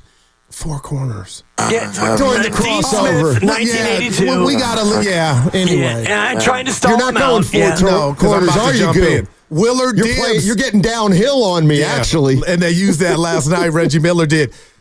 Do you have a problem with me after last night in my assessment before or prior to the game that I don't fear with no Anthony Davis, the Lakers? I know it was 48 minutes, one game, but my gosh, Willard and Dibs, I'm up here like if somehow they get the Lakers, your boy is just not afraid like I used to be when they had Davis. I believe that the tweet that I'm going to try to find this. The tweet that 95.7 The Game sent out from our show yesterday was, quote, "This is an easier target than it was before the trade deadline." Oh, so we're on the same page. We are absolutely on the same Willard, page. that's amazing. Luka, oh my gosh. Let me take it further, Goo. For me, this is just for me. Okay. That was the one. That was the game I needed to see. That's it. And I am now here. I am with here. you. I am ready. They are ready. It's not about, and I think we overdo this. Who's scared of who? Nobody's scared of anybody. Like, sure, would the Thunder not want to see the Warriors first? Would they like an easier opponent? Maybe, but this thing is all bunched up. I rather look at it in terms of how many teams are there who could actually win this thing. Right. I believe the Warriors are one of them. Well, I'm with you, Willard. And I'm Stoney, where you at? Yeah, that was the game I needed to see. I'm with him. Okay. I'm not going to disagree with the Warriors have a chance to win the title. Yeah. It's a matter of, what kind of chance. That's all. Yeah, Dibs? and I'm with you. Yeah, and I look at last night, and I think about Luka Doncic, and you guys were great earlier about, was Luka bad or was the Warriors' defense good? Well, it's always going to be somewhere in between. But for me, if I was going to do a pie slice of 50-50 Luka bad, Warriors good, for me it was about 62% Luka bad. He was really, really bad. And when Luka is good and LeBron is good as he was in the second half, and my God, Austin Reeves turned into and I don't want to make it racial, but the white Steph Curry. I mean, that dude got absolutely microwavable like a burrito. And so if Luka's just decent, that's a little bit of a different game. Man. The defense, yes, very good. And the chef and Pods, 8 for 10 from 3. So I'm not ready to anoint the Warriors as better than the Lakers, but I do look at last night and I think you needed it. You brought it. You did it. They were rested, and you rubbed their nose in it. And then it got a little dicey late, but not super dicey. But don't undersell this. Everything was set up for a Laker win last night. Yep. Everything. All of it. All of it was a scheduled loss, right? Yes, it was all set up for a Laker win last night, and they were thoroughly outplayed the whole time. The Warriors controlled that game from basically, I would say, about 4-minute mark, first quarter. From the first time they took the lead on that Jonathan Kuminga three-pointer, they were the better team all night. If I'm the Lakers, I'm very uncomfortable with what I saw last night. No doubt. And I don't want to get all sentimental on you guys, but something's happening here in regard to the others, the young guys for the Warriors. And to watch Brandon Pajemski come out there and do what he did, who saw that? And I told Steiner he has the guts of a cat burglar. Like, if some of those shots don't go down, it's like pop.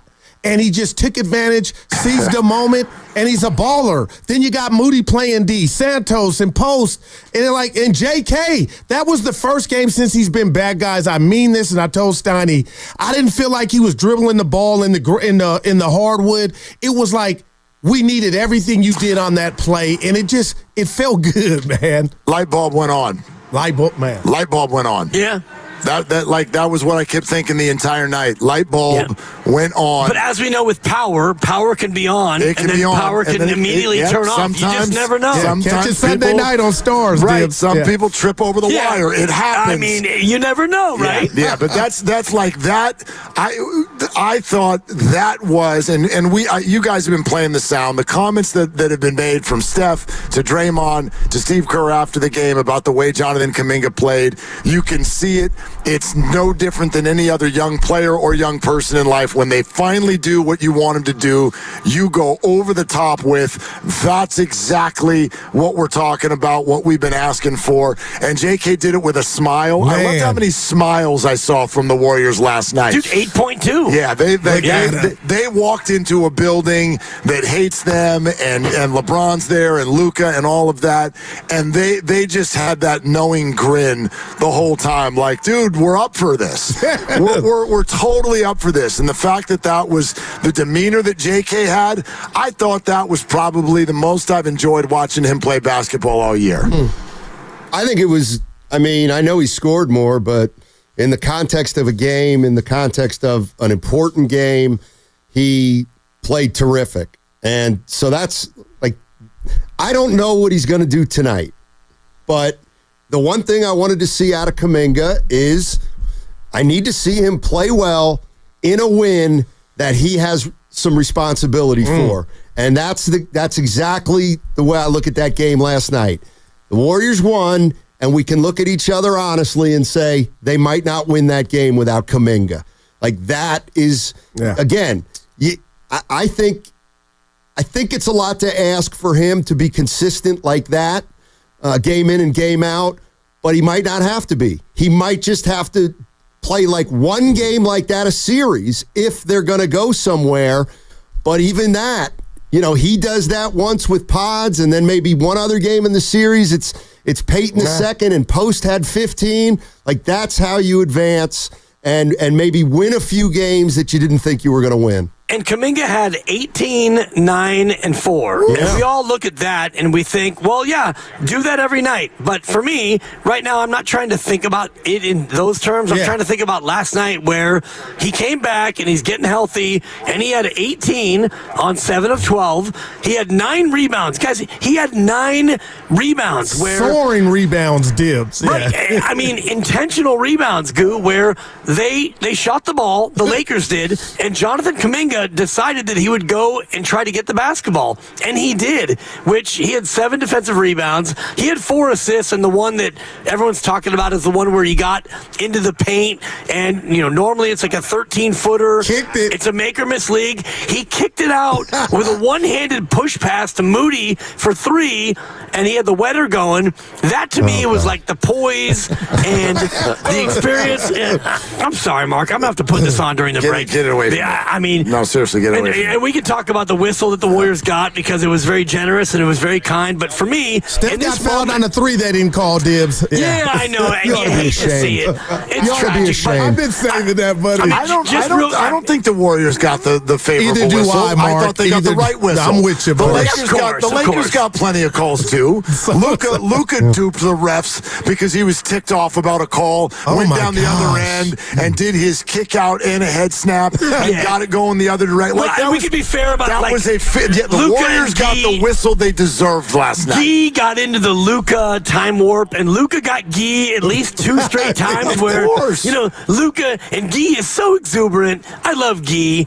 He reminds me, Steiny, of your dog, who shout out Rosie, who has got to be like 6 now or 7, and Rosie is a flagrant one. Every time you come into your yard, she's exuberant. She's physical. She wants contact, and that's kind of what Gee is right now. Like, Gee really wants to defend, and one pump fake, like your dog, and it's a flagrant 2. I know we're about to get to what's bugging you, but real quick, I just want to thank the NBA. I need a basketball cigarette. We had the great game against Memphis.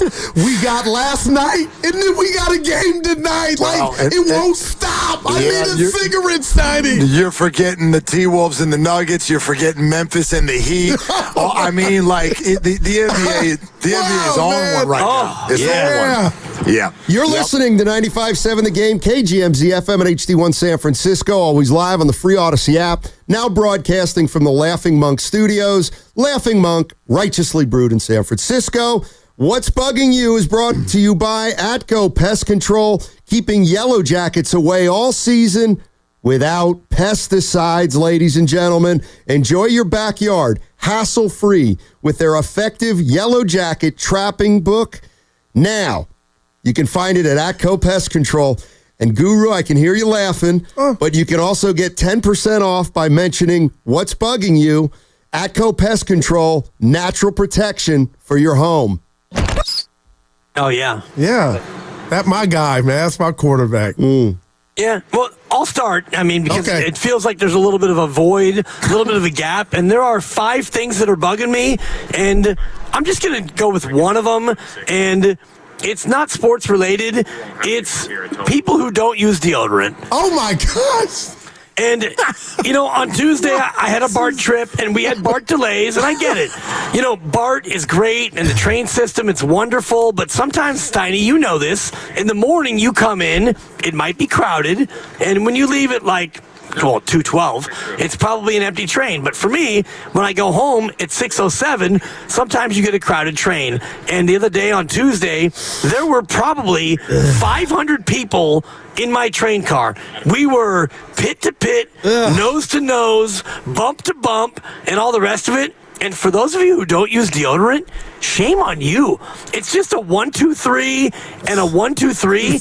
Am I asking too much when you're holding on to the strap? And I'm 5'8", So if you're 6'2" like my partner and you're above me and you're pitting out and I got to spend 32 minutes basking in your funk, what are you doing, bro? Wow. Use the deodorant.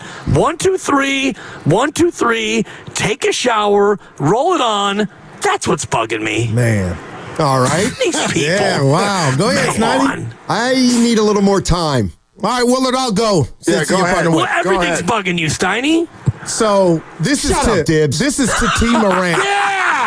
Yeah, that's what's bugging me. It's Dibs. Yeah, there you go. Go ahead. This is T. Morant. I would be T. Morant if my son Donovan and Daryl made it to the pro. I would be T. Morant, but I would know and advise my son when to stop. And what I'm seeing is Ja Morant getting ready because he almost had thrown his NBA career away. And last night, in a game where you hit the game winner, you do the whole gunplay gesture again. And I thought he was going to get suspended, $75K, but his dad's there making it about him with the glasses, but there has to be a lack of communication from his dad to grab his son and say, listen, I know there are photos of Dalton Connect and other NBA players doing that gesture. They didn't get suspended for guns. They didn't put the guns on IG. You are about to throw your career away. So T. Morant, step up, quit being his friend, and be a dad, and tell your son who's so talented at the game of basketball to grow up, be who he is, a hooper, put the guns down, and play ball. I love it, Goo. I love it. I mean, because he could do he could do the same gesture, but gosh. All he has to do is put his thumbs down. He could do this, but when you put the thumbs up, now it's a gun, and now it's $75,000. How hard is that? Hey, real quick, do you think Ja loves the game? I'm starting to think he might want to get suspended. I think he loves the game, but I don't think that he cares about the system.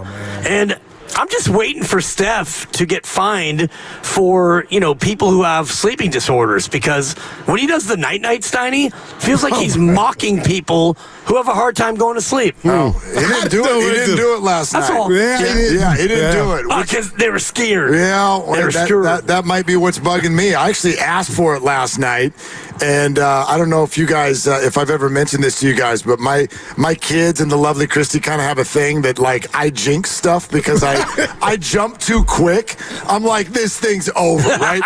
They're up by 4 with 30 seconds to go. I'm like, they got it. It's over. And then if it ever goes the wrong way. So last night I asked for the night. I asked for it, and my son looks at me and goes, what are you talking about? They're only up by 10 with a minute to go. I'm like, they're up by 10 with a minute to go. Right. Give them the damn thing that we showed up for, because that was the most satisfying win of the entire year. The only other thing I want to say real quick is this.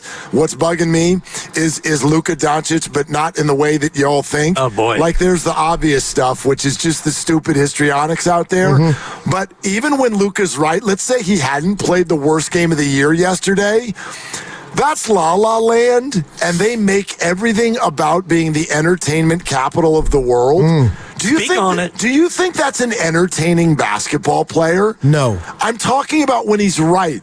So this whole idea, and I'm not here to give a pass to Nico Harrison, the general manager of the Dallas Mavericks, but this idea that the Lakers pulled a fast one because now they've got their guy for the next 10 years, that guy is going to run the entertainment capital of the world for the next 10 years? Yo, find me some wake-up pills. Watching that guy play basketball is annoying. It's not entertaining. It's not anything. It's annoying. This brand of basketball sucks. I hate it. Wow. Man, and you hit me because I was one of those. Why did they do it? If you press play, it's one game. That'll give you a lot of answers, maybe, if he doesn't fix himself. All right, is that enough time, Steiny? Well, it should be. My God, I'd love it if you want 10 more minutes. If you'd like to stay till 2:18, you can have as much time as you will. Is all this sunshine and this nice weather bugging you? All right, what's bugging me? Okay. I guess, and I didn't realize it was bugging me until about 20 minutes ago, but the medical community. Uh-oh. The medical community is bothering me right now because Gary Payton hurt something. What was it? A wrist? A finger? It's a ligament. Ligament in the thumb. Yeah. Oh, and he could be out how long? 4 or 6. How long, Doc Panja? See, how long? I hate this take. Let him go. Let him eat. I told him, Mark.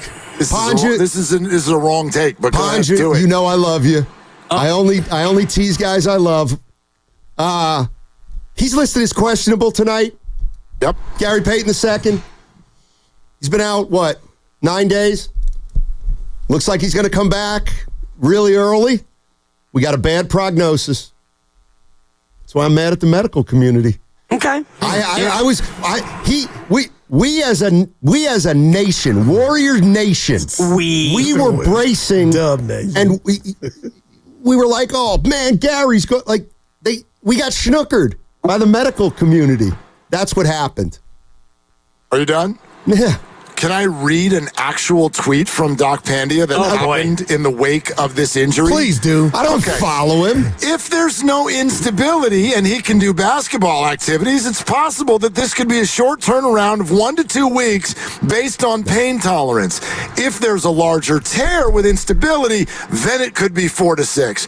When are you scheduling your apology for Doc Pandia, who actually nailed this? Yeah. I owe Panja nothing. Yeah, you do. Oh, you want to bet? He literally just said exactly what happened. Show me the original prognosis. This dude. Well, was the prognosis from Doc Panja or was the prognosis from the Warrior medical team? And you know this, Steiny, as a knockdown shooter 43 years ago, like the role of the thumb is supportive. The thumb is not the most important part of the hand when you're knocking down that 18-footer in a D3 game. D3 game. Man. See what I did? Yeah, I love it. And the jacket goes on. You waited, And the jacket is on. You waited all the way to the end to come with that take? I said I didn't have one. That's what you came up with? You waited 8 minutes to come down one of the nicest people in the world who got it right? Yeah, and that's what's bugging him. Willie thinks he's going to get under my skin today. I don't think it can happen. It's impossible. It's 2:11. It's impossible. You got 51 more seconds. Take this 211 to another level. Panja has a sense of humor, and it's one of the reasons he is the doctor of 95.7 The Game. That's a fact. And that's why, quite frankly, that's hurting Feely. Panja with a sense of humor gets more run because he's open to having fun. Feely's got to lighten up. First of all, you don't know this about Dr. Feely, Dr. Brian Feely. You know that he is married to our friend Curtis's sister, Curtis Abbey. Oh, boy, I didn't know that. Yeah, so before you come down Doc Feely's road, his wife is Big Kurt's sister. Nice. So you may want to do multiple retractions before you slink out of here at 2:12. Yeah, it's a good chance that's not going to happen. Yeah, it's a especially shame. now. Might cost you a tea time at the preserve. Now you got his attention. Hey, Curtis. You're going to have to sleep. Hey, Curtis. Now he's all in. 3 days, Stein. You're going to have to sleep on this crossover for 3 days. Willard, he didn't like it. That's tough. I apologize to Curtis. And Panja, you know I love you. Feely, you're all right too. On 95.7. Have a great weekend, everybody. No, seriously. Seriously, guys. Have a great weekend, everybody. You guys do too, Steiny. Oh, yeah. You too. All right. Yeah, find your joy, man. Sure. Oh, dude. I mean, it's Find your joy. It's 2:12. I found it on 95.7 The Game.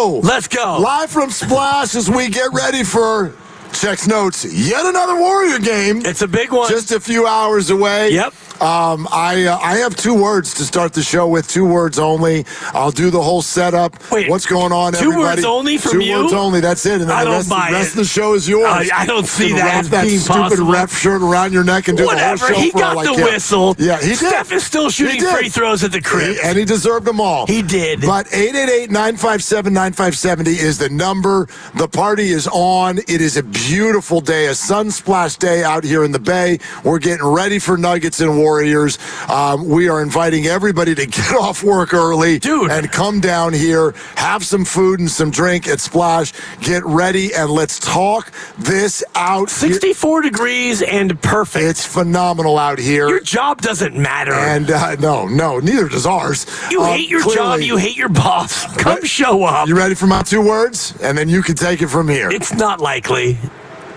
I'm convinced. That's actually 3 if you want to take the contraction. One's a contraction. You know what that is, right? Yeah. It's a contraction. Exactly. That's all it is. Yeah. You're convinced. And I'm convinced. I have to follow up because we have now 3 hours and 46 minutes. You're convinced of what? Like, you're convinced that, boy, Brandon Pajemski is a good little shooter.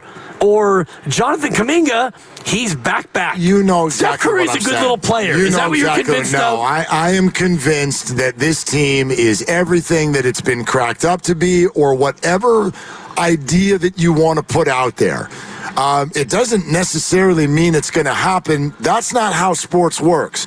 But whenever we talk about certain scenarios, but what if they get paired with the Lakers? But what if they get paired with the Nuggets? What happens about OKC? Or do you really believe that they're ready for this at age 35 or 36 or 37?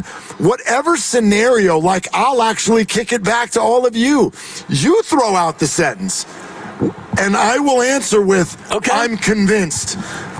Are they a contender? I'm convinced. Yep. Can they beat the Lakers? I'm convinced. Can they do it on the road? I'm convinced. Can they do it at this age?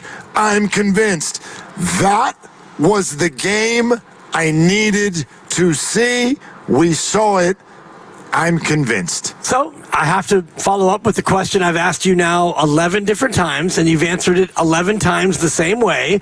And now feels like a great time. We're out here in Thrive, looking at Gotts, Senor Sisig. We're here at Splash.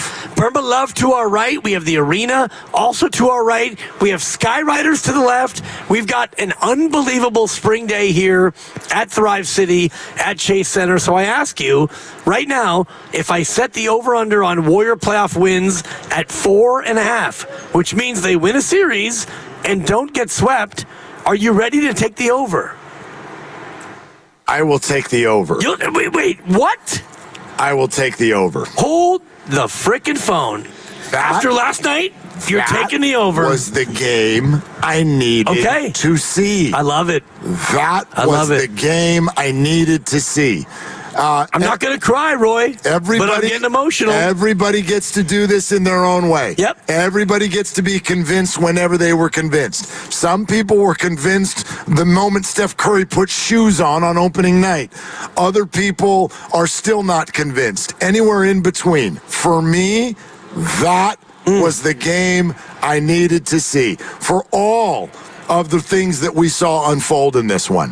The fact that everything was set up to be against them last night. Yep. And they were at the end of a trip and on the road against a healthy and rested opponent with stars and a team that has had their number.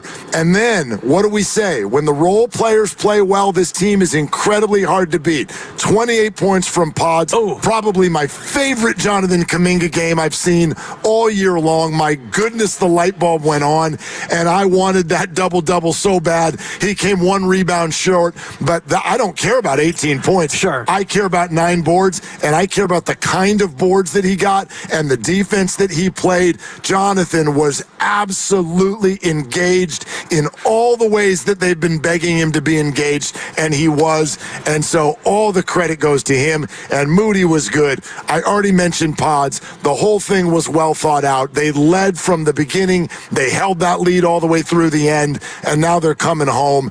And they did it on a night where they would have woken up today in the 8th seed if they had lost that game. That was the game that I needed to see. Great description, and I would add in, like you talk about Kuminga's 9 rebounds, I would look at his 4 assists and say that was at least as impressive because the passes he made were passes that normally he would pass on, pun intended. He would shoot the basketball, but he got into a spot, and he realized that there was another shot that might have been better, and I wonder about the messaging post-game, and we'll play all the sound. Steve Kerr, Steph Curry, Draymond Green, they all talked about JK, and in their own way, they talked about what that was and what that means and what they've really wanted him to do. And it reminded me of Andrew Wiggins. And you remember back in 2022 when Wiggins had those couple of games where he had 10 rebounds, and they all were like, oh, my God. They're like, why was that your career high? They're like, why don't you do that all the time? All the time. Yeah. And so last night had those kind of vibes for me, and I'm not trying to look at JK's game and think, why haven't you? Why won't you? I just want to live in the moment. You've taught me that, and I've been better about that. Like coming off of last night where Pods was 8 of 10 from 3. Steph had a quiet 37. Is that possible? I kind of get what you mean by that. I mean, really do. He was -1, and I mean Steph was Steph, but Steph to me, the whole showstopper, it was Pods and what he did in the first half, and no doubt the half court heave, and it was Kuminga all across the board. It was Draymond Green, who, by the way, he won DPOY last night. I don't know what the odds are now, but if you didn't bet it before, it's too late, because when it's over. He defends LeBron perfectly with 4 fouls, and then he strips Luka, and I love it. Luka goes up, and Draymond strips him, and as much as Luka cries in that moment, he didn't say a word. He didn't, because he knew there was nothing he could say. He got got. Yep. Shout out Gots across the street, but he got. He defended LeBron, and then he got Luka. That was DPOY. Oh, and then you get to Steph. Oh, he had 37. Okay. It was fantastic. That's the number 4 story for me. It was a quiet 37. Yeah. Right? I mean, listen, in this week alone, and we have talked so much about what this week means for Warrior basketball, you got a game in Memphis where a lot of us came out the next day and went, okay, phenomenal win, but your big 3 all went crazy. Steph had 52. Draymond had a triple-double. Jimmy had, I think 27 points. They were all restaurant quality performances, yet you were down by 4 in the fourth quarter. You were tied with 3 minutes to go, and you had to find a way to win that game. And so you come out of that going, dude, is anybody else ever going to hit a shot? And it was almost as if the Warrior locker room heard you. And Brandon Pajemski was like, I'll answer that. Yes, someone else is going to hit a shot. In fact, I'll hit all of mine here in the first half of the very next game. And in a game where they should have been tired, I ran into, I told you, I came down early today. I feel like there's a whoop coming. No, I didn't run into the chef. I didn't run into Jimmy Buckets. Yeah. I ran into our friend Raymond Ritter, and for our audience, that counts. But for our audience, you do hear us bring up his name a lot, but you might not know who that is. He is literally the czar of PR. Is his name? He is the best PR person in the entire world of sports. And I got here early today, and I was walking around and heading around down by the water, and I ran into him, and he was cruising actually the wrong direction too. He was walking away from the arena. Was he lost? So I'm like, sir, you're going the wrong way. And I pulled up to him, and I'm like, what are you doing? And he's like, no, I'm heading back to the car over here. And I'm like, it just hit me as I walked up to him. I go, boy, you've been away from home for 13 days, too. And you landed on a plane last night, too, past midnight. And he's walking the wrong way. You're walking the wrong way. And he's already in his signature vest. Of course. With suit pants and 3-piece suit. And sneakers. He's already in it. And I'm like, how are you doing? And he looks at me, and he's like, tired. I'm tired. Yeah. You know, and so that is an example, and that person doesn't play basketball. He does all kinds of other stuff. But that was a snapshot of what this team physically feels like right now. But they did that last night. They did that. They summoned the energy for that against a team that's been sitting there eating pineapple by a pool in L.A. for the last 3 days. I'm sorry. Signature win, the one that I needed to see. A concerning night for the Lakers if I'm them. No question about it.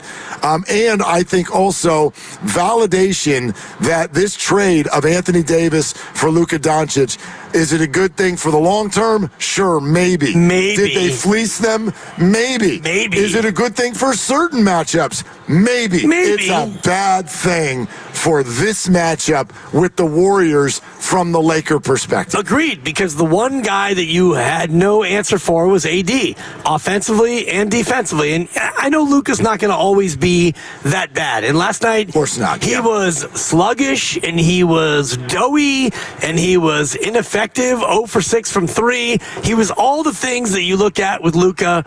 And I thought that there was one 3 that he took when he actually had a cigarette in his mouth. And I'd have to go back and look at the video. Maybe I was seeing things, but Luka was everything that you look at with Luka and think, oh, God, he's not elite. And then he actually is elite. And then the other part of it is that fourth quarter, Mark, and I love the association like you do, like we all do. Mark Grandy, he watches everything. That fourth quarter was basketball. It was basketball like a dessert bar. Yeah. It was a chocolate fountain. It was a basketball-gasm. It was back wop, wop, wop. It was back and forth. Like, don't look at me like that. I said it. It was a basket-gasm. And he meant it. And I did. Austin Reeves was amazing. I put the kids to bed before the fourth quarter. I'm like, we're doing this alone. Exactly. All right? Anyway, go ahead. No, I just thought that, like, the Lakers made a legitimate fourth quarter push at home, and the crowd was into it. And every time they did, the Warriors were able to find an answer, and it got down to 5. And even when it got down to 5, I wasn't thinking like, oh God, how are they going to lose this one? I thought, where's the answer going to come from? No, I know it. And there was an answer, but like Austin Reeves was amazing. LeBron James, spoiler alert, good little player. And, you know, even Luka against Guy, he got Guy into the popcorn machine, and he was able to get to the foul line and all the rest of it. And so for me, that fourth quarter was just awesome. I'm convinced. Whatever your sentence is, throw it out there. We gonna be champions? I mean, I'm not trying to put you into a corner. That's less than 50-50 for all teams. Of course. But yes, they might be. They might be. Are we going to have May basketball? And that to me is where. Is the second round done by May? No, right? It goes the second round starts in May. Okay, then yes. Basically, I think that we will. I'm convinced. Yeah, Are you? I love it. We would love to hear from you. We're going to have some people coming on by. Tim Roy is going to come by before he heads into the game to do the game tonight. It's going to be that kind of night. We're out at Splash on a beautiful day, a sun-splashed day, getting ready for Dubs and Nuggets, and Warrior fans are hyped, and we would love to hear from you. Are you convinced now? Were you already? Are you still not? Let's talk it out. 888-957-9570. Live at Splash, getting you ready for the big game. Nuggets and Jokic in town. Brought to you by Xfinity. Stream sports from the best seat in the house with Xfinity. Bring on the good stuff. Let's bring on your calls. 888-957-9570. Willard and Dibbs.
2.6 to go. Pajemski catches midcourt. Takes the runner. Good if it goes. He banked it in. He banked it in at the buzzer.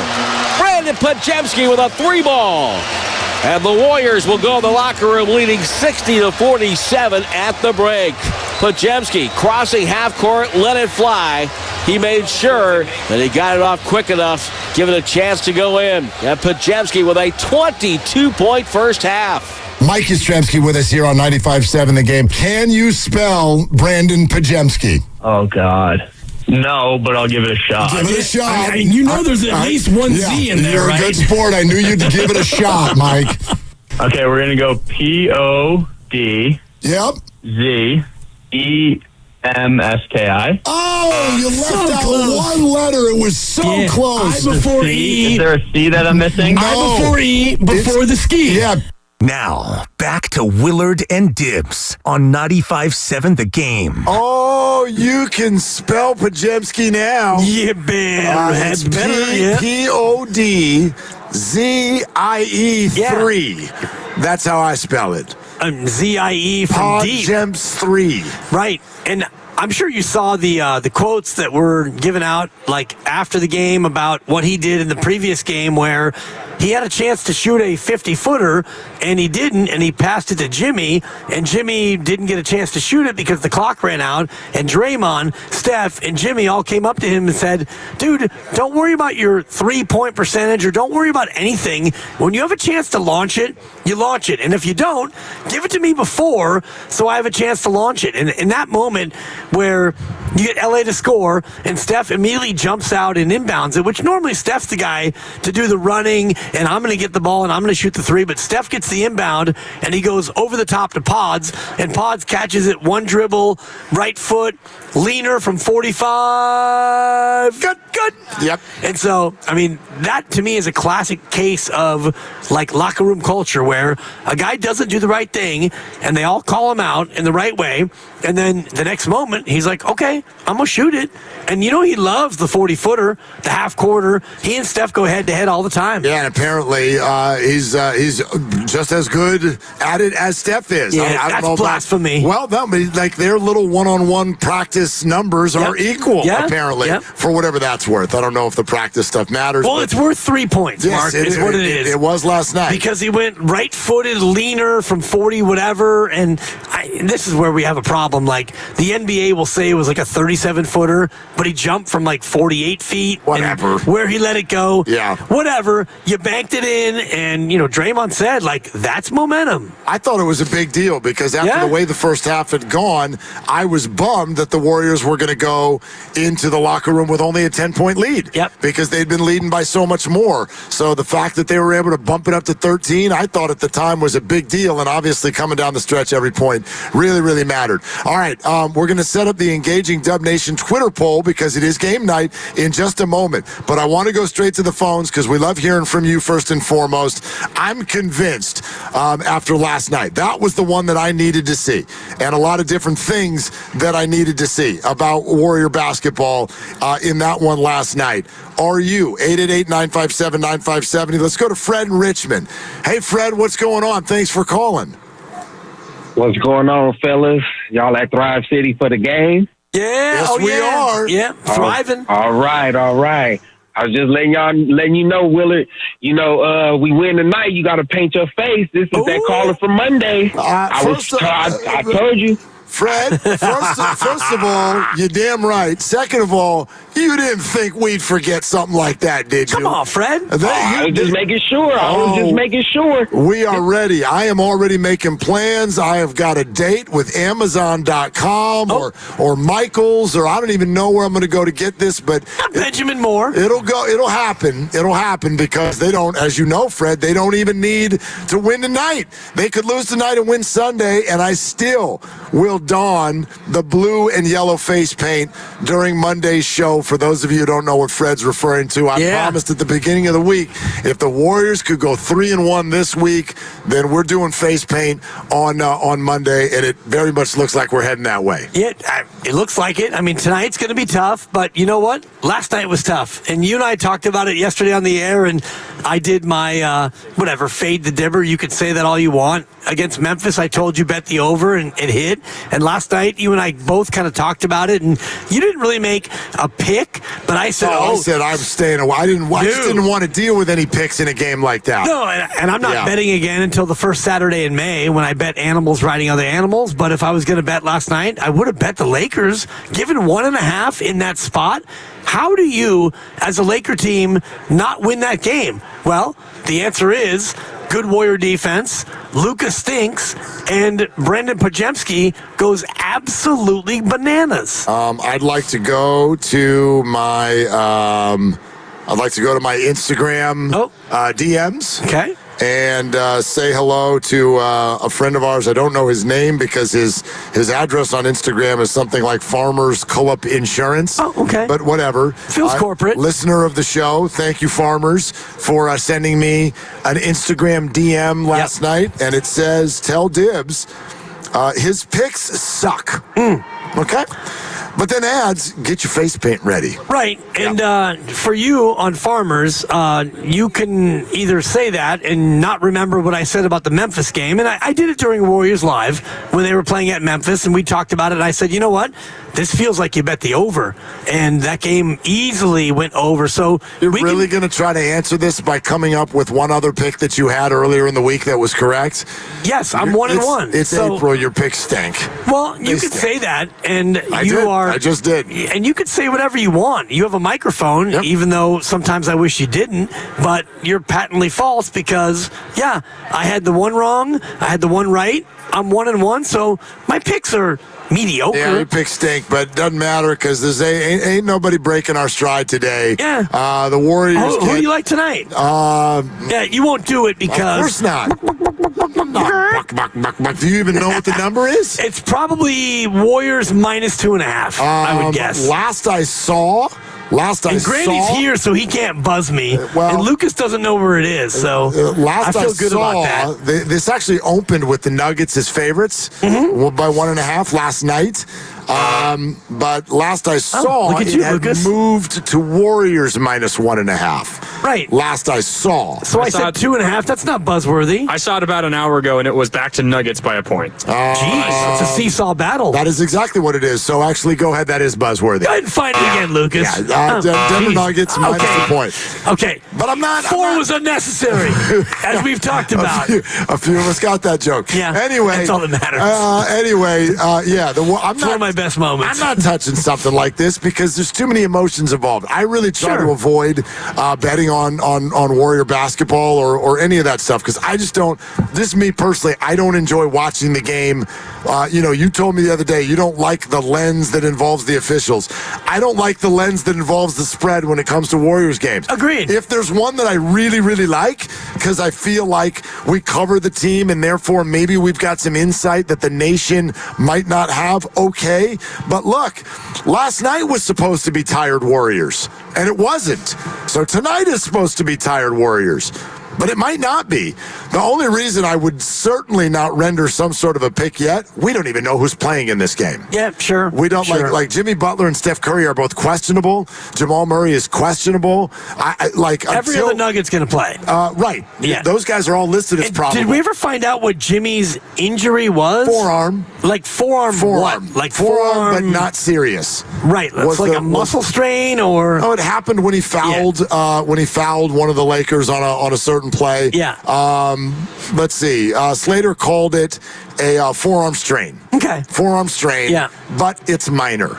Right. And so, but they're listing him as questionable. And I get that. And so I don't know what they're going to find when they get to the arena and do treatment and go through pregame. And same thing with Steph, who at a certain point fell on the tailbone again. Oh, God, twice on that same possession, Jonathan Kuminga at certain points last night was not feeling that ankle. There was a little bit of a grimace going on there.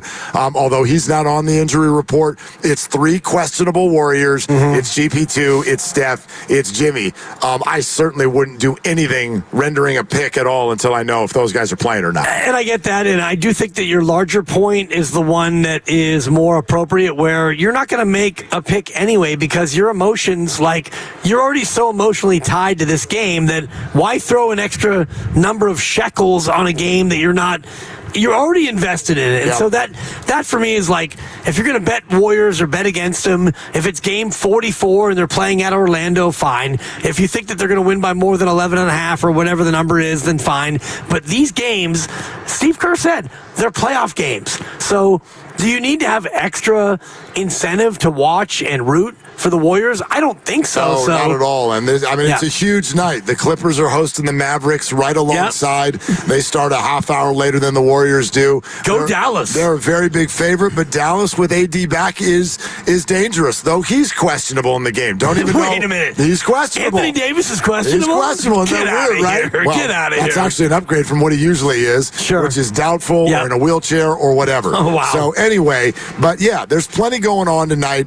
Oklahoma City and the Rockets will get together. I know nobody's really too worried about those teams. They're kind of out of reach. Oklahoma City is for sure. But we said this the other night, don't forget to look up and not just look down. Like, the Warriors are so focused on don't fall behind Minnesota and Memphis and the Clippers. You are now a game behind the Lakers for having home court advantage in the first round. You're a game behind them. I know they have the tiebreaker, but we talked about their schedule next week.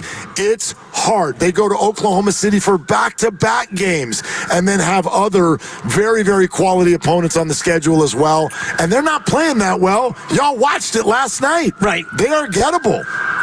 Well, in the first half, they were patently kind of sluggish, and they were mostly bad. And then in the second half, LeBron, okay, did he look in the mirror at halftime? I'm LeBron James, and realized that, okay, I'm really good at this. And Austin Reeves was the one where he was kind of a non-factor through the first 2 quarters, and then in that fourth quarter, he was amazing, and it kind of reminded me of just how dangerous they can be. But I give credit to the Warriors defense in the first half, especially switching everything and making it hard on everyone. And, Draymond got into a little bit of foul trouble, but it didn't really matter because he came back and made the big plays when he had to. Dub Nation, let's get engaged, right? We're down on one knee right now. We would like to ask you to marry us. Before every game, vote in our engaging Dub Nation poll on 95.7 The Game's Twitter page, and it's brought to you by Shane Co., your friend and jeweler, where you'll find the Bay Area's best selection of unique engagement rings and their unmatched free lifetime warranty. Visit ShaneCo.com today. All right, so here it is. With the end of the regular season near and the postseason picture beginning to come into view maybe just a little bit, here is today's question. Other than the Thunder, and I feel like we do that a lot. Get the Thunder out of here. We get them out of here. They're the 1 seed. Never mind them. But other than the Thunder, which team in the West poses the biggest threat to the Warriors? Here are your chances. Is it the Nuggets? Is it the Rockets? Is it the Lakers? Or is it other? Those are your 4 options. Go to our 95.7 The Game Twitter poll. It's up now, and vote. And then we will read the results and check in on that near the end of the show. We'll also discuss it a little bit. How would you answer that? Well, could it be the officials, Mark? Does that count as other? Well, that's a Laker jersey that you're holding up right exactly. now. It wasn't last jersey, night. That's a Laker jersey. I mean, Steph got looked at, and he got the foul. Yep. And the only free throw he missed was the technical, which was great. Reggie Miller, he whammied him. He did. He's like, oh, my God, what a tear. It's going to be a 4-point play. It's the best free throw shooter in the history of the world. And Steph's like, ba-bonk. And it was so great. It was a classic Luka tech where it was like, and I have a 2.5-year-old, and I deal with the. So do the Lakers. I deal with Luka. exactly. I deal with tantrums and like an all day whininess, and at some point it's like, you know what? You get the little T, and unfortunately I don't get to shoot a free throw. She gets put on timeout, but it was that same sort of thing where it's like, Luka, enough. You stink tonight. Just get over it, and here's a T, and it was a foul, and yes, Steph kind of kicked it out a little bit. He kicked out the leg, but not so wildly, and Luka kind of bumbled into him. It's a foul. Shut your mouth. I know how I'd answer this question right now. I would say it's the team that is here and getting ready to be in this building Agreed. tonight. That's what I've said, I think it's the Denver Nuggets, and maybe I'll feel differently when we wake up tomorrow morning, but there is still that hanging around the shoulders of the Warriors. They have now lost 9 consecutive regular season meetings against this team, and you can even go back in your mind through some of the pain that this team has inflicted on the Warriors just a couple of weeks ago, coming in here and winning without Jokic. How about Jokic's half-court buzzer beater? Like, they just have had the Warriors number, and they've even had the Warriors number when the Warriors were at full strength. This team is 19-2 when Steph and Jimmy play. One of the two was that Jokic-less game against the Nuggets a couple of weeks ago. So maybe they do tonight the same thing they did last night, which is shake free of a narrative, and maybe we'll feel a little bit different. But the bottom line is, for all the talk about the Lakers' size, I think the Nuggets' size is even more important. There are just 2 players that the Nuggets have that the Warriors have not been able to figure out. One of them is Jokic, and that's fine because nobody can figure him out. Right. But the other one is Aaron Gordon. I just don't know what the Warriors do with him. He kills them. They have not had answers. They've tried different things. I would love to see. That's one of the things I'm looking for tonight is can you find a different answer as far as how you want to approach Aaron Gordon and see if you can slow him down, because he has absolutely just been a man amongst boys whenever he plays this team. And you could even add in Michael Porter Jr., who is also very tall and very long, and a guy who has posed many problems for you. And it's one thing to face Jokic, and it's like facing LeBron. Okay, you're not going to keep LeBron under 10. You might not keep him under 20, but can you contain him a little bit? And the problem with Jokic is you actually want him to score more than you want him to pass. So when you defend Nikola Jokic, it's a little bit counterintuitive where you kind of don't want to pressure him too much and make him into a passer, because if you double him and he's a passer, you're going to get beat by threes by other people. So Jokic, it's almost like, yeah, you go ahead and get 40 and we'll deal with everyone else, and that kind of gives you a better chance to win. 888-957-9570. I'm convinced. For me, that was the game. That was the style. That was the opponent. That was the night. That was the role players. That was the game I needed to see. Where are you? Let's take your calls. Let's go to Josh on 580. Hi, Josh. Thanks for calling. What up, fellas? Happy Friday. Yes. What a win. Yes, sir. What a win. What a win last night. And I'm convinced, because D-Wade said on a podcast recently, to win a series, you got to have it come in 4 different ways, right? You got to have your stars win you 2 games, role players win you 1, and coaches win you 1. And what we saw against the Memphis is that's your star player. Steph still got it in the bag. He can give you 40, 50 any night. Then you saw yesterday with the role players, Pods and Kuminga really having just solid games. But then what you also saw, I think people need to give credit, is Steve Kerr and his coaching staff is in their bag right now, how they're putting the rotations together. The guys that when they get minutes, they're producing in those minutes because of the matchups that they're putting together. And then also the defensive schemes were so great. Go to zone, come out of zone, win the double, win not the double. I love what they're doing as a team, as a collective, and they can play against anybody. To answer the poll question, the team I'm scared of the most is for sure the Nuggets, because you can't force the Nuggets to go small. The Warriors have done this thing over the last 10 years. They want you to play small to keep up with them, and you can't.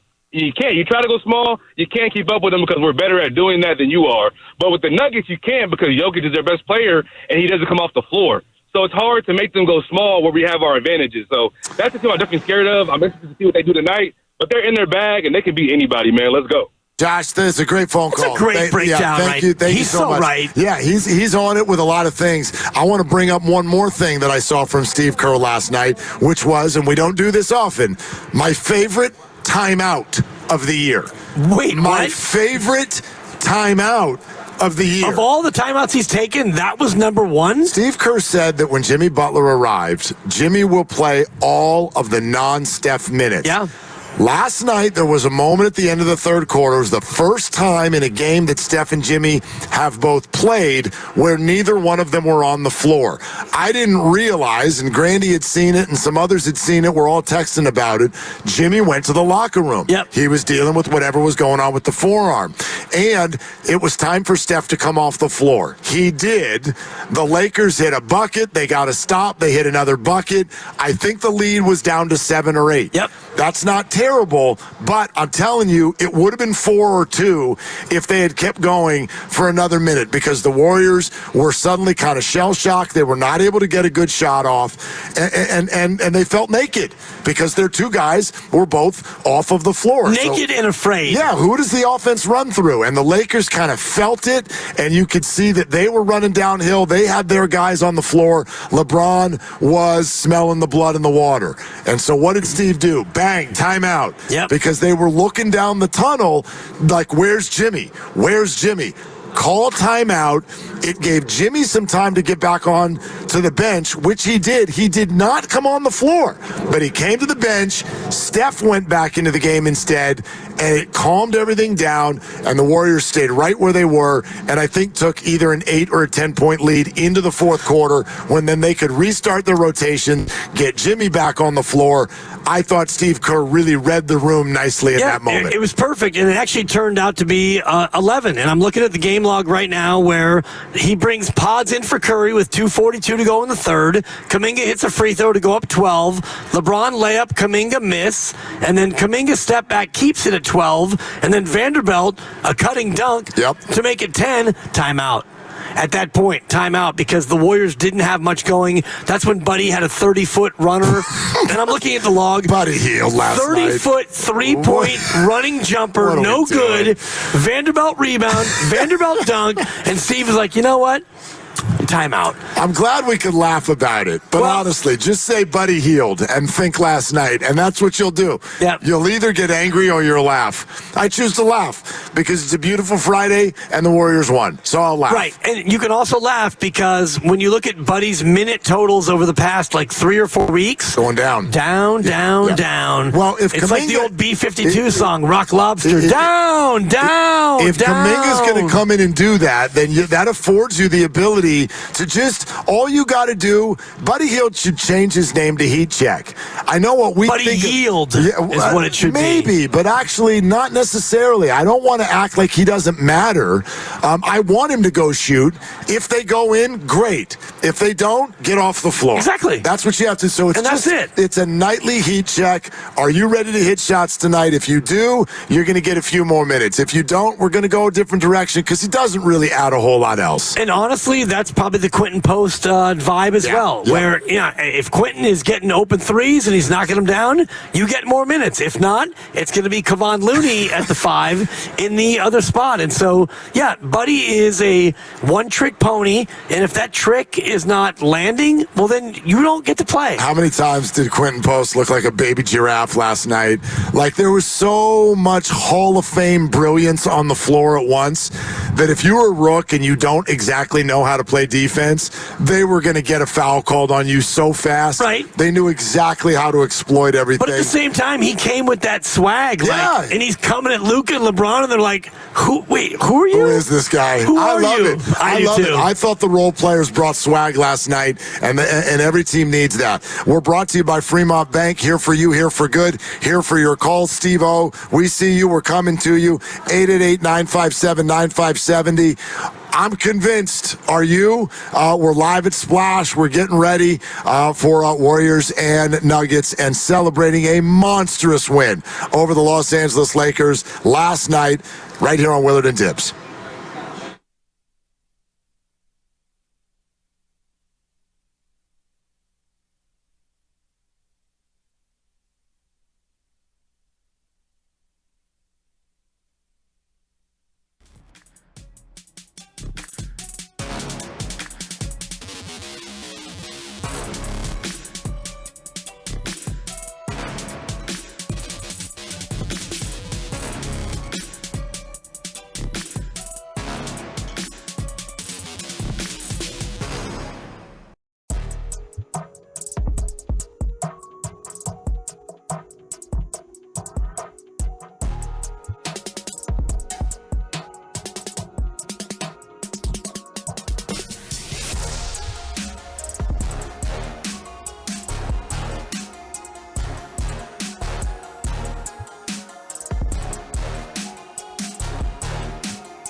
Dub Nation is Brandon Pajemski. You're listening to Willard and Dibs on 95.7 The Game. Hey, Dibs, your picks stink.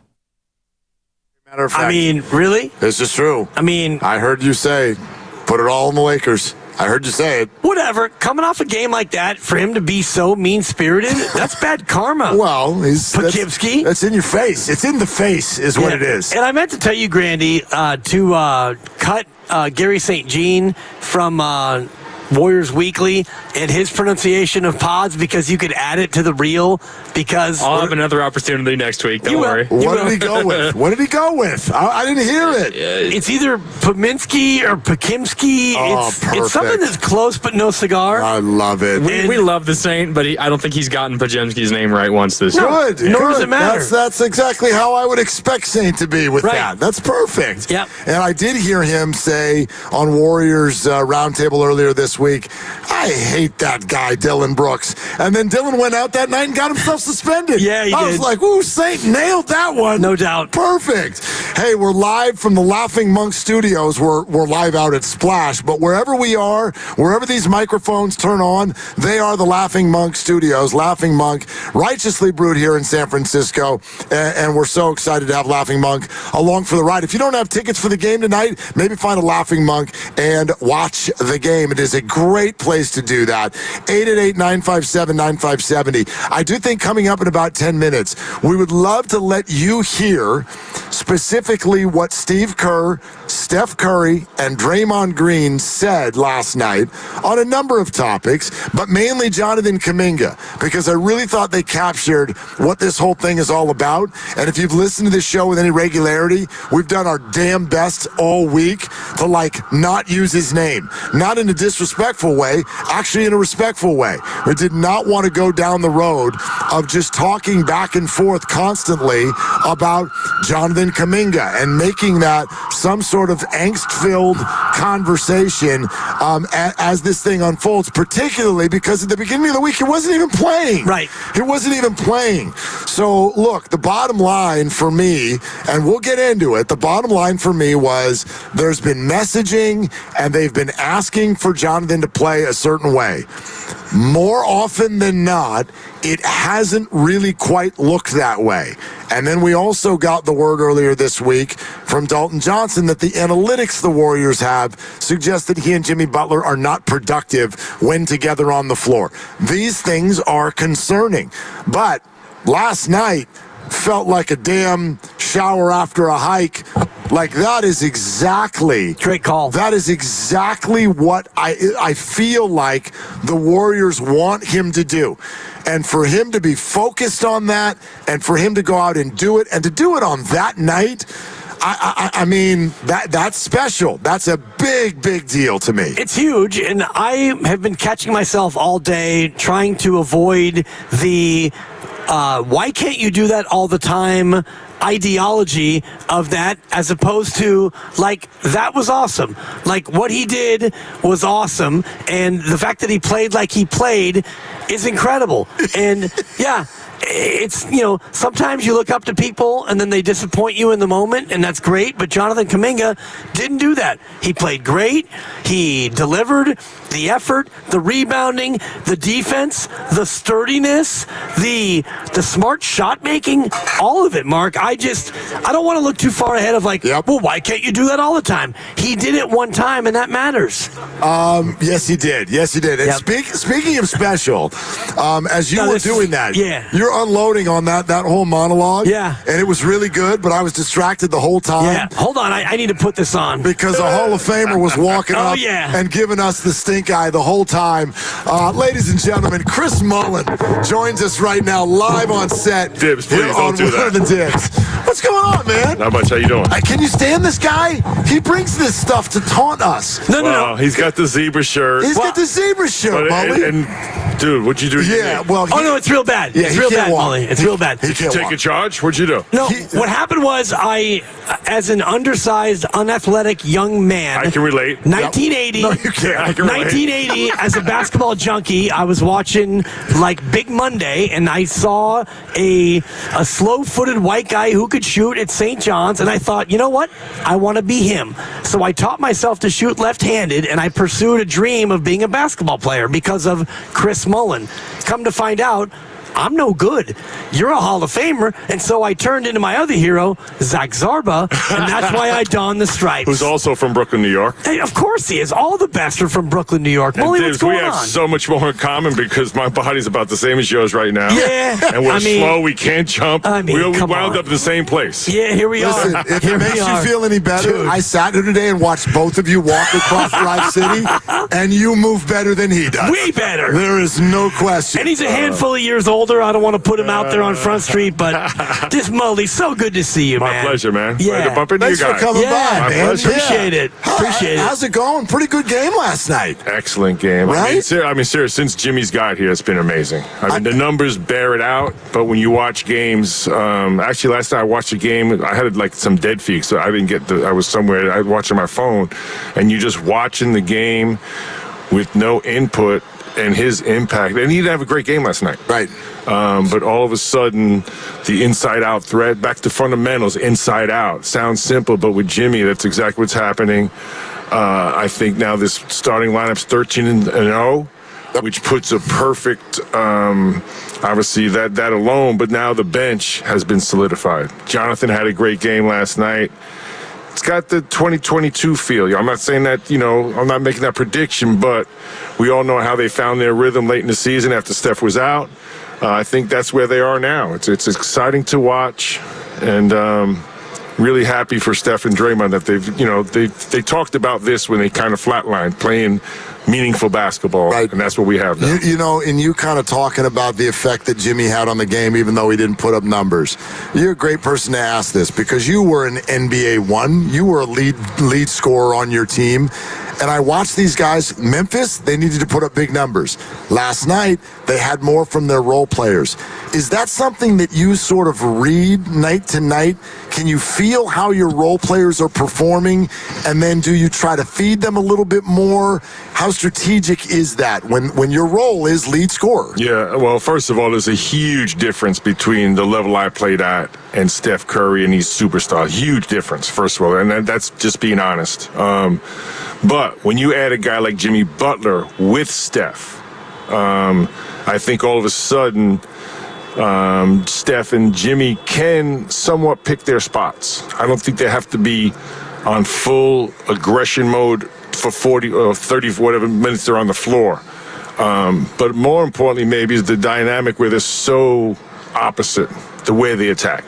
Obviously, Steph, for the most part, being on the perimeter, spacing the floor, his gravity, and Jimmy almost exclusively inside the three-point line, at the mid-post, at the nail, the elbow, where he attacks off one or two dribbles, he's in the middle of defense.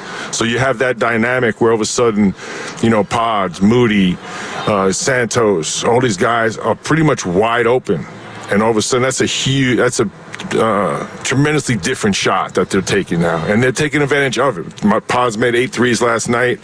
I think another factor with me with Jimmy Butler is when he's kicking out of the post or out of the paint, all those players that are catching the ball, they got a live dribble, so they're catching with space, and then if they like the three-point shot, they're confident to knock it down. But maybe more importantly, if the defense does close, they can get by their man on a straight line drive. And that's a huge difference also, because if you go by your man 2, 3, 4 dribbles, your pivot, that's when the defense is collapsing. So I think that's made a huge difference also. And Kuminga last night, beyond the rebounding, which we talked about at 9 rebounds, it feels like that's something he's capable of all the time. But the passing for Kuminga, the poise, getting into the paint, and not just going up with a contested shot. What did you see from him last night as far as growth as a passer? Yeah, I'm a guy that thinks he's made tremendous strides pretty consistently. He's only 22. I've known Jonathan since he was like 14, 15. He was a New York kid. I recruited him at St. John's. I watched him as a young kid. So I've seen tremendous progress straight through. There's been some, patches of with injuries and lineup changes, things like that. But for a 22-year-old kid, I think he's done a tremendous job individually. And this Warriors team, we all know they play a unique style. So it's not for those young kids, they don't grow up playing that way. 3 dribble limit, 0.5 basketball. It's actually probably the opposite the way they grow up playing. But I think he's done a great job. I think they need him. And we saw that last night. You mentioned his rebounds. That's always important for when you're playing the 3-4, the front court. You got to get defensive rebounds. But his individual defense, just physically matching up with Luka and LeBron. To me, I thought last night, Luka really struggled all night. LeBron had a very good game. But if you can play those guys one-on-one, selectively double team them, and keep the role players down, you beat that team. And with this roster that the Warriors have, to me, on a given night, Steph and Jimmy pretty much equalize LeBron and Luka. They may outplay them or they may get outplayed, but they're equalized. Now, if you look at the rest of the Warriors roster versus the Lakers roster, I'm taking the Warriors roster all day long. Love that. Love that. Chris Mullen is with us here, stopping by. We're live at Splash outside Chase Center, Willard and Dibbs, 95-7 The Game. What do you think happened psychologically last night? Because the Lakers have had their number in recent years. I think it was look, anytime you win, you feel good about yourself. You feel better about everything's better. Mental block, maybe. But to me, these next 6 games, I think the Warriors, I think it's important they play the way they've been playing since Jimmy got here. Get the week off, and then it really means nothing. Yep. Because now you're talking about a 7-game matchup, adjustments within game, adjustments game to game.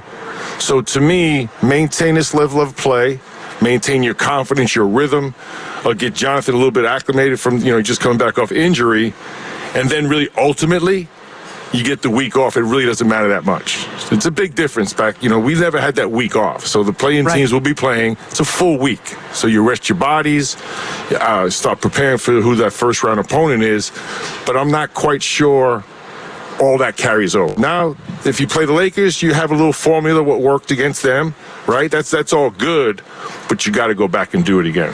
No doubt. And if you look at the matchups that might be ahead, OKC is, beyond the pale. You're not going to be the 8. They're the 1. Like, who do you look at, Mully, as the team that you would, if you were Steve Kerr and if you were on this team and you look at who is the most vulnerable or the most gettable in the first round, who's that team you like? Well, right now they're looking at maybe Houston, Denver, or Lakers, correct? Probably. Give or take, Probably. something like that. Yep. To me, all different approaches, different game plans, but they can beat all 3. And I'd say all 3 would be 6 or 7. Now, we'll find out who those teams are, but with Houston, obviously the inexperience, I think the Warriors offensively could put a lot of pressure on them, and they're more of a defensive team than an offensive team, and Ime Doug has done a great job with that young team.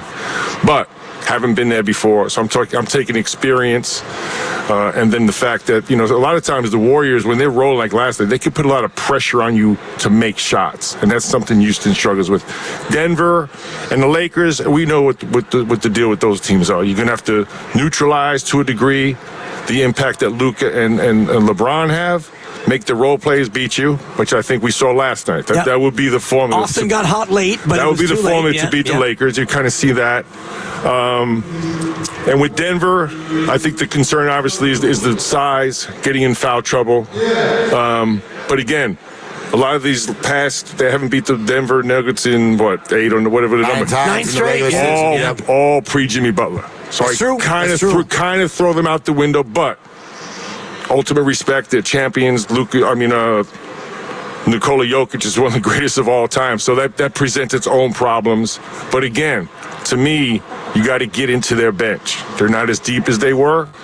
And if I'm the Warriors, and I got Christian Braun, Aaron Gordon, Porter Jr., all those guys, if the last 5 minutes of a game, I'm putting pressure on them to beat me. Now the Warriors have 2 ultimate playmakers and closers with Steph and Butler. The huge difference. Yeah, I mean, that's one of the things. All of that stuff is so fascinating about tonight. We were talking about this yesterday. I think the world was expecting last night to be a Warriors fatigue game. Well, Lakers had 3 nights off. Warriors at the end of a really long trip. I was surprised at how active they looked. Can we be surprised by that again tonight? Like, what are you expecting them to have in terms of fatigue tonight? I don't think much. I think it's the time of year. First of all, look at you guys. We're sitting out here in the sun. It's got the spring vibe, right? You got the young energy. Yep. I think their depth will come into play. Steve went to the bench early last night. It's got good production there. And I think as far as the vets go, with Steph, Draymond, and Jimmy Butler, they're in playoff mode now. They want to get these next 6 games. Like as I said, I think playing great basketball, win as many as you can, and get that week off. So I don't think they're thinking about. They know they got rest coming. Yep. They can see that at the end of the tunnel here after these 6 games. So stack as many wins as possible, get the best seed, stay healthy, and maintain this momentum they've gained since Jimmy got here. Experience versus fatigue, and you played into your mid to late 30s, and as an NBA player, like, how much is it a benefit to have the experience versus the detriment of needing more rest as you get deeper in the year? Yeah, I always felt like I'll take talent over experience, when it comes down to it. And for me, fatigue, I always felt personally, was if I was chipped up. If I'm not injured, I'm not getting tired. These guys are in phenomenal shape. They took such great care of themselves. The only time you really feel fatigue is if you've got an injury and it's kind of wearing you down a little bit and you're not at peak performance. But besides that, I don't think guys are worried about being fatigued at this time of year. Have you ever seen a defender like Draymond Green? I mean, have you ever seen someone that compares to him in your career? Yeah, I think he's very unique. I know Steve Kerr. Look, Steve has played with some incredible all-time players and defenders. 2 being Michael and Scotty. When Steve was with the Bulls, they were the 2 best defenders in the league, I think, and they were on the same team. And those guys could play 1 through 5. They didn't back then. I don't think they did as much as switching as we did. I mean, as they do now. Tim Duncan, David Robert. There's some great ones. The unique thing about Draymond is he's a great individual defender. He's phenomenal. And I was watching last night, as I said, calling out switches and directing the defense before something happened. So he'll squash things and it won't show up because he already took care of it. Yep. Right? So things like that. And I think in this day and age, the fact that teams switch so much, so it's so important to be able to guard the pick and roll, switch on to a straight line driver and keep him out of the middle and contest the 2. So Draymond's got that unique combination of, he's got great length. His wingspan's tremendous, so he can switch across the floor. He's got good lateral quickness, lateral movement. And I think what sets him above everyone else is his IQ. I watch him all the time. And he's got the knowledge and the experience of where he wants that person to shoot from. Because you're not going to have NBA players not get shots off, but it's where you direct them to, whether it be going to his left hand, make him get to 15 feet as opposed to 12 feet in the post, pushing the guy out of the paint and having him shoot, like I said, like an 11-footer as opposed to a 9-footer, front in the post. So he does all those things, plus communicates. And he's done it for so long. So at 35, to be able to still be playing at that level, like Steph, like Jimmy Butler, is amazing. Because we haven't seen a team win a championship with their 3 best players at the ages that Steph, Draymond. Right. But I would say this, hard to compare a 35-year-old now.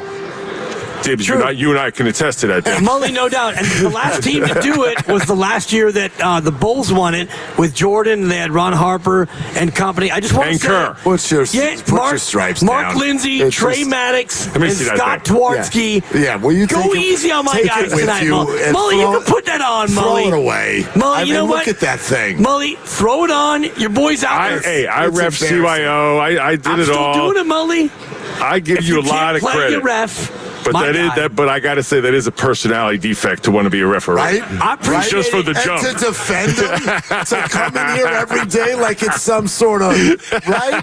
I'm glad you're finally using it for what it I appreciate your loyalty. I question your judgment. Thank you so much for coming by, man. Pleasure, man. Really See you guys. Take care, man. Really good to see you. Mully. Chris Mullen The right best. here on 95.7 The Game, jumping by here as we're just outside Splash getting ready for the big night here between the Warriors and Nuggets. We should probably go to break because I may start crying. But we're not gonna. We're not gonna. We will. But I might, and we won't. But like, if you think about, and I think about you as a young man, it was probably Will Clark for you. Like your number one as a kid. It was him for the Warriors. Me It too. was him. For me, It was him. It was him when he was at St. John's. He's him.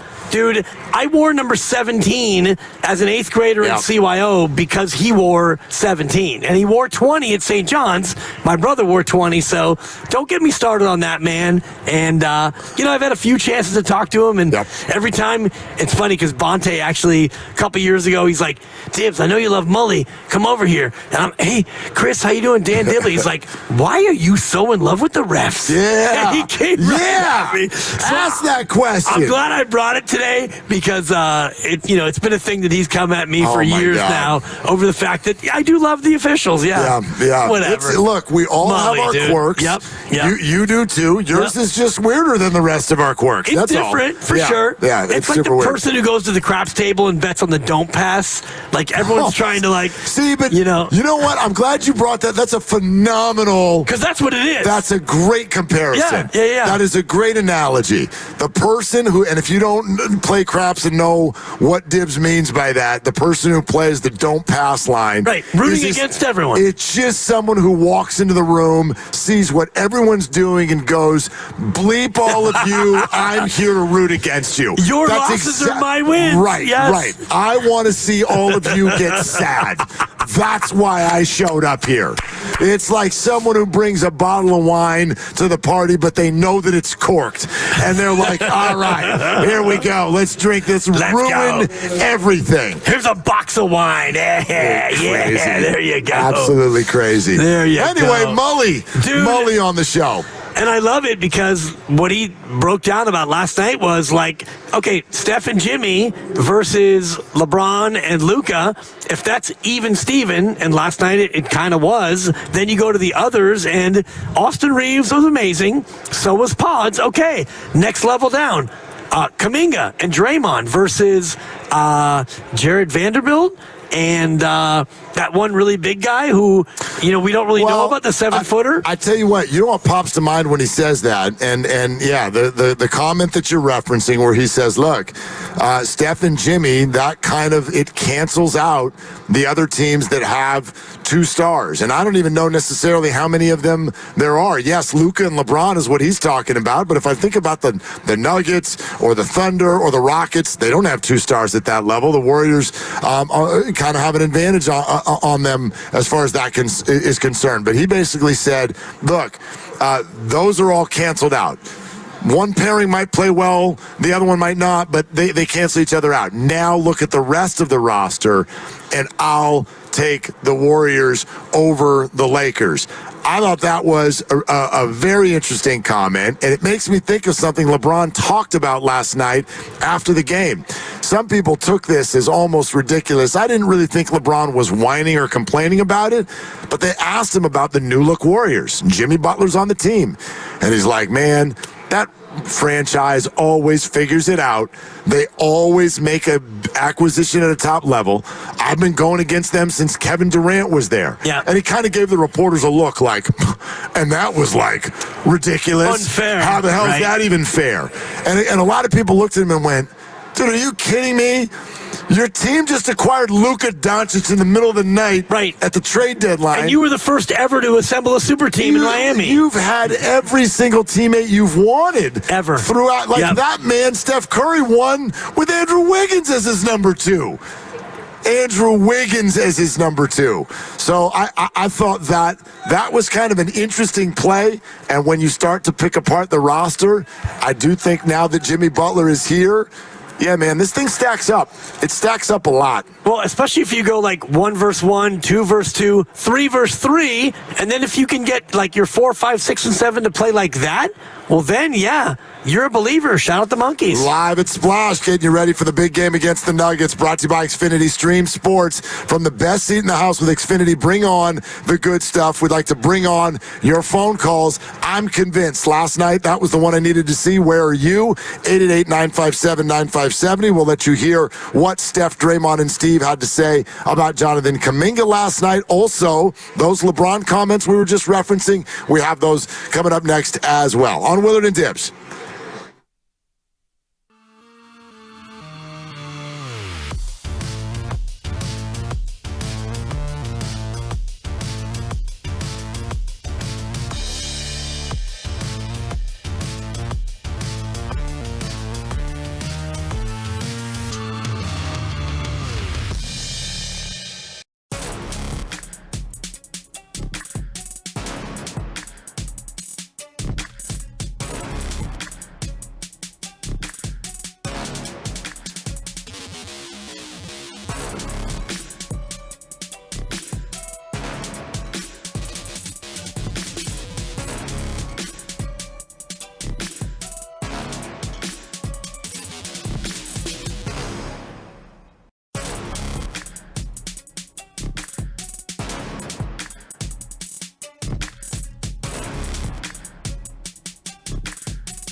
I ref CYO. I did it all. I'm still doing it, Mully.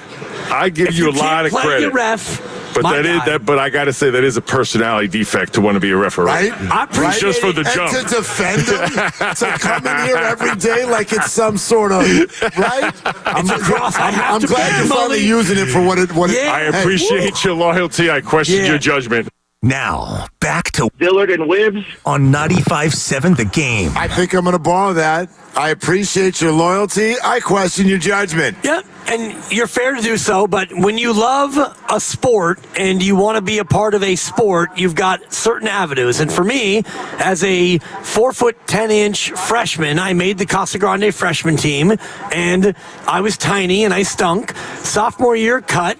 Went to Marin Catholic, junior year cut, and I really, really badly wanted to be Chris Mullen. And so you try it, and you work on your game, and you wind up being 5'8", slow, can't jump, can't really do anything well, and then you get to a certain point where you still really want to be a part of the game, and you have a choice at that point. You either coach or you officiate. And for me, at that point, as a 22-year-old, what I realized was I'm much more elite as an official than I was as a coach, and so you go into officiating. Are you missing the obvious here?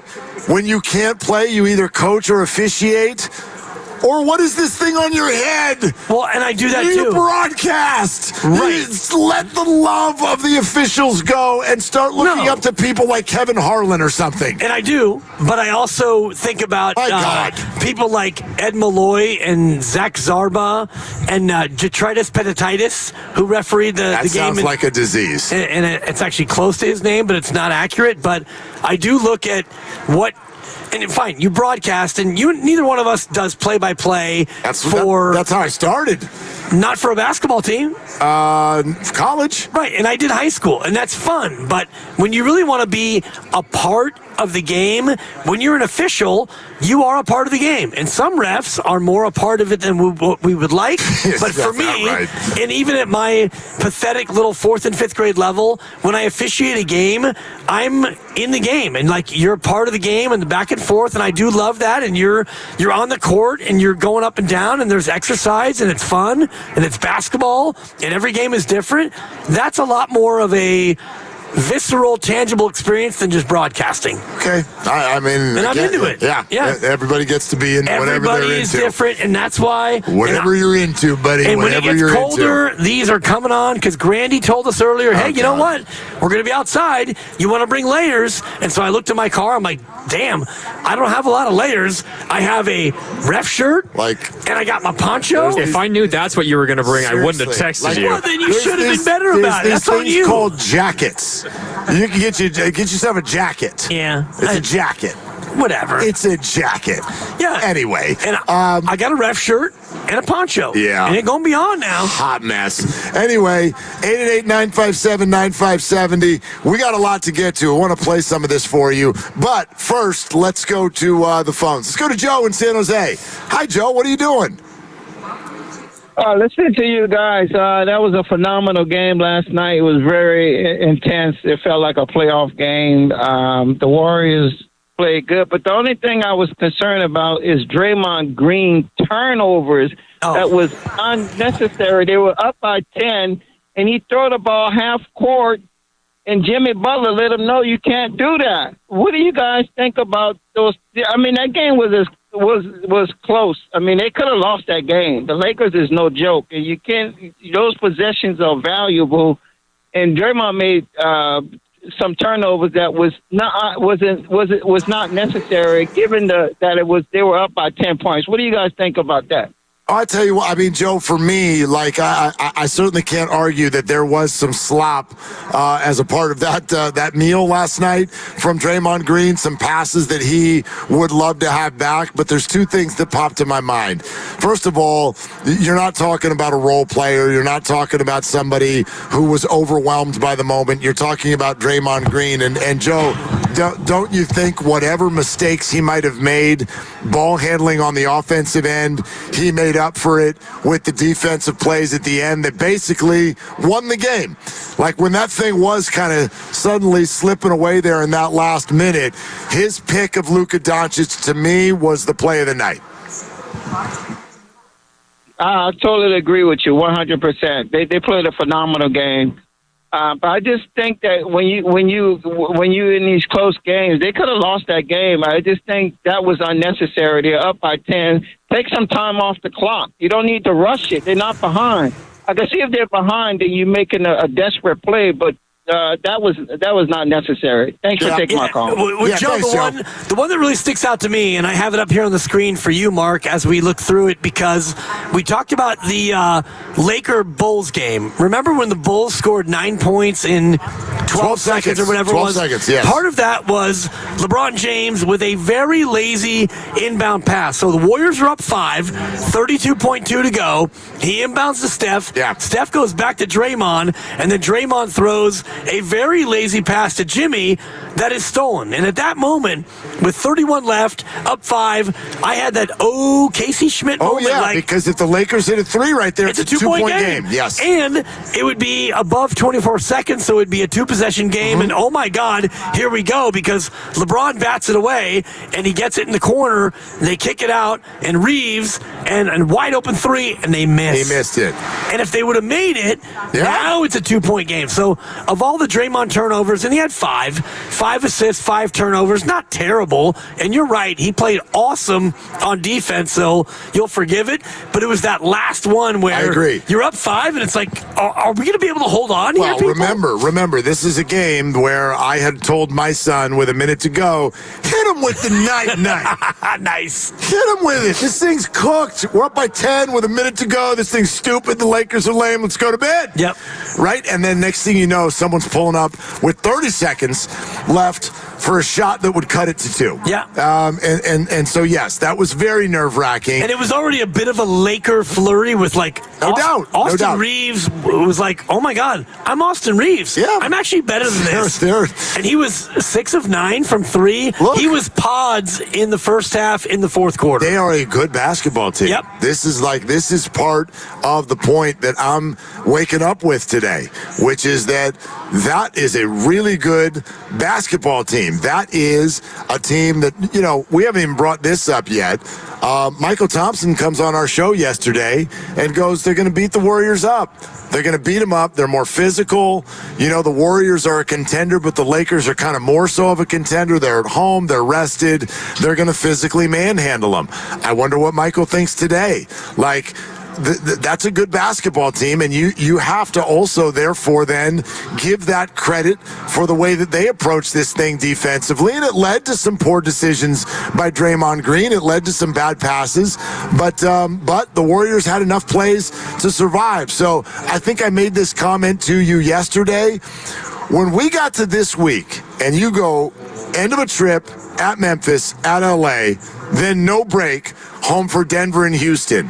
One thing I personally have no room for this week is getting upset at the way victories came together. Right. If you win these games, high five, let's drink. Yep. That's it. Great. That's it. Let's drink. Great. Let's drink. I'm with you. Like that, I get it. There are going to be frustrating moments, bad plays, poor decisions, all of these things. But when you win games like that, that means you're doing so many more good things than bad. I just don't really have too much room to focus on the bad. I never have room for an apology over a win, because winning in anything, baseball, basketball, football, soccer, sometimes you play a soccer game and the other team has a big mistake and it's an own goal, and then maybe you get a penalty and you get a second goal and you win 2-1, and even though they had possession and they were better than you win 2-1, you don't apologize. You don't apologize for wins. And when you take an L at the same time, maybe you play better than the other team and you still lose. Well, that's just one of those things where you played well, you didn't play well enough when you had to, you took the L. You don't get credit for a moral victory. So I don't believe in moral victories, and I also don't believe in apologetic wins as well. Yep. Dave in the city is next up. Hi, Dave. What are you doing? Hey, what's up, guys? I'm on this traffic on 680 in Chenul. It's terrible, per usual. Yeah, always is. You've got you got slow going, you got construction going south, and in the north, if you're not willing to pay for that HOV lane, you're going to be stuck in there for 40 minutes now. You know you're not doing that job anymore, right? I love that job. I know, but you don't have to give the traffic update anymore. Traffic and weather coming up in 5 minutes, but go ahead. All right. Hi, Dave. Hey, what I really like about the Warriors right now is how many times since we got Jimmy we've been able to grind out the win. And learning how to win in close games. That's what's going to be predicated in the playoffs, is being able to win those close games when teams are throwing punches at each other, and to come out on top as the Grizzlies game and last night's game with everything on the line.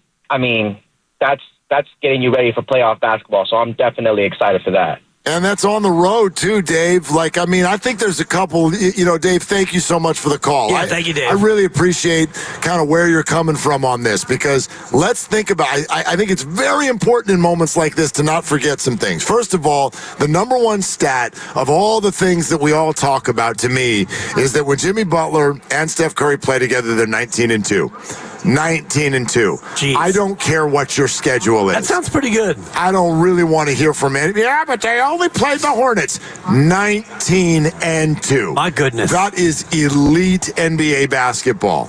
And this sort of snuck up on us in a slow way. Remember when the road trip started?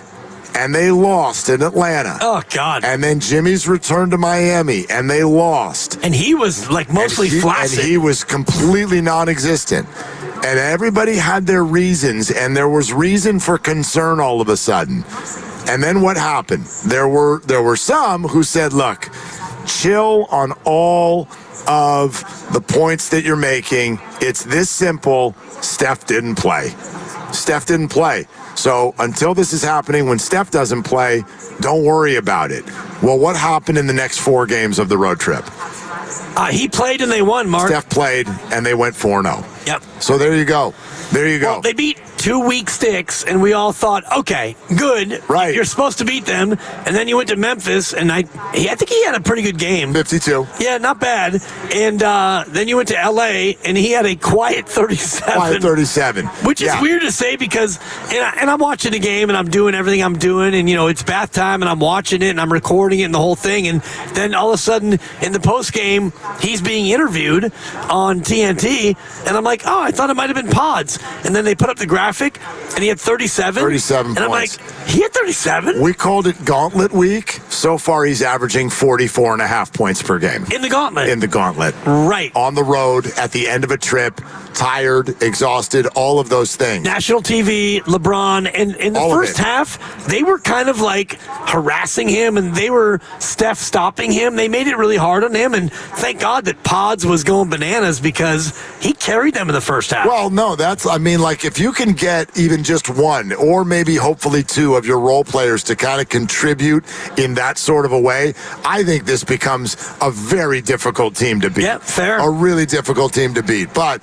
I think, we get so involved in each game and each night and each trip and each homestand. Sometimes it's hard to remember things like that, which is, hey, step back from the whole road trip. They went 4-2.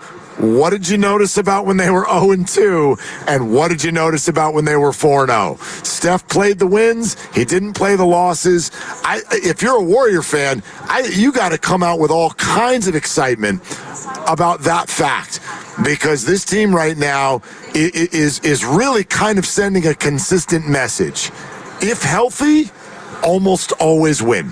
Right, when Steph plays. I mean, if healthy, that covers it. If he's healthy, is the thing. And Jimmy. Well, and Jimmy. And we talked about this before, where the Warriors on the road without Steph Curry in the lineup, they shoot 27% from 3, and they don't win. When Steph is playing on the road, they shoot a lot better, and they win a lot more. So it's almost that simple. And, Jimmy's a guy who, I know he's got the forearm strain. I would imagine he's going to play tonight because that's what Jimmy does. And unless his arm is literally hanging off. So he'll play, and it's a home game. And, it's a tough one because you're playing a lot of games in a row, and you played last night in L.A., but this is another one where You get up for it. National TV, if I'm not mistaken. You got the Joker in town and a team that's beaten you 9 straight times.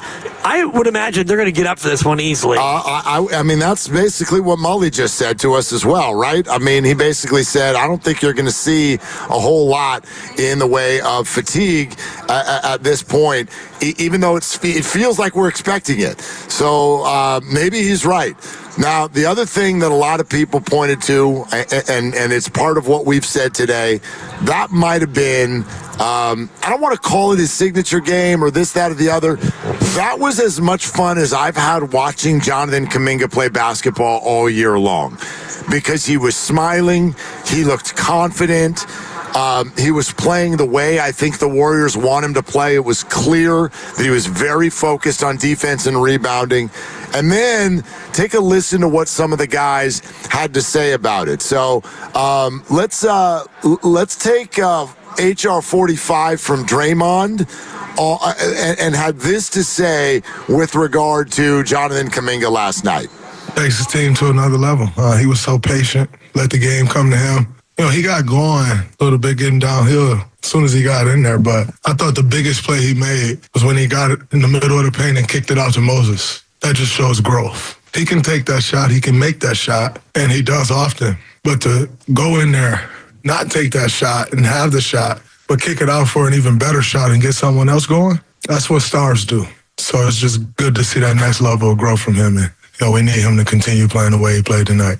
Okay, that's the first one from Draymond on Kuminga. There's another one. Lucas, hit the next one where Draymond's talking about the defensive side. Luka, LeBron, everybody he got on. Austin Reeves at times, he was asking for those matchups. It says a lot. You know, we challenged him in private. We challenged him publicly to step up on the defensive end, and he did that. He was great offensively, but he was even better defensively. There it is. He was great offensively, but he was even better defensively. Right. He was great at the point of attack. He was great in help defense. And the thing about it for me is he defensive rebounded. He had 7 defensive rebounds. He had 9 in totality. And when you just watched him, and I'm glad you used the word happy, like you were happy watching him play the way he did. He looked happy to be playing the way that he was playing. And, you know, Draymond and Steph and Steve, and I know we're going to play all the sound, but they all were beating the same drum, which is this, Jonathan. This is the Jonathan that if we get this from you, and, you know, Steph is going to do Steph things, and Draymond is going to be such a great contributor, and Jimmy Butler is so solid in so many ways.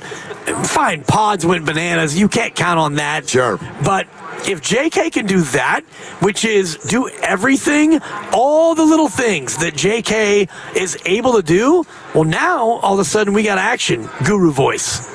Yes, we do. And you did that earlier. No, yeah, that's on the show thread. That's kind of how I felt at the end of the game. I'm like, oh my God, there's nothing that they can't do. Doesn't mean they will. Yeah. But everything is on the table now. And here's the Kuminga play that Draymond was referencing. He drives into the middle, and he's got room to shoot. Mm-hmm. I mean, he can rise and fire from 12, but he terminates the dribble, whoop, out to Moses, open, 3, splash, bang. Splash, and the Warriors go up by 9. This was in the second quarter. And that play, just to have that presence of mind to not try to get the ha-ha and try to cook. You know what I mean? Because we all want JK to cook and, you know, the contract and all this. I don't want JK to cook. They don't either. Thank you. And he made the right play there. I want the Warriors to cook. And in that moment, they cooked. When he plays like that to me is cooking. And he was the sous chef, and Moses Moody was the chef de cuisine, and he got to the paint, and he realized that, Moses, boom, straight pass out to Moses, corner 3. I love what you're saying. There's a maturity level that sometimes is missing from the Kuminga conversation.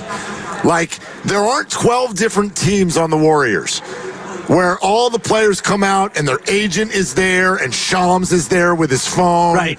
And the ladies are there and the boys are there, the entourage is there, and we're like, all right, what's my team going to do tonight?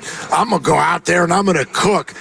Bleep that. Right. I've had enough of that conversation. There are roles to be played. Look at Jimmy Butler. Do you think Butler all of a sudden is like, wait a minute, I'm an NBA 1. Yeah. Has no problem being the 2. No. Has no problem scoring 11 points in a big game if that's what you need. The whole game is, this is the Warriors. Can you do what they're asking you to do? And Jonathan did it brilliantly last night. That is cooking. Yeah. That's the ha-ha. Well, watch him cook here. Warriors up 11, 7 minutes to go. And, Steph is coming down the floor and all attention on Steph. JK sets the screen. He rolls and he gets it here, Mark. And he has a chance to drive. LeBron is stepping up. Beautiful pass, bounce pass to Looney, right? Exactly. For a dunk. So, JK might have wanted to go up and around or over LeBron, but instead, under control, bounce pass, Looney, dunk. Huge bucket. Up 13. Huge bucket with 6.5 to go. JK, poise, bounce pass, made the right play. It just, those little things.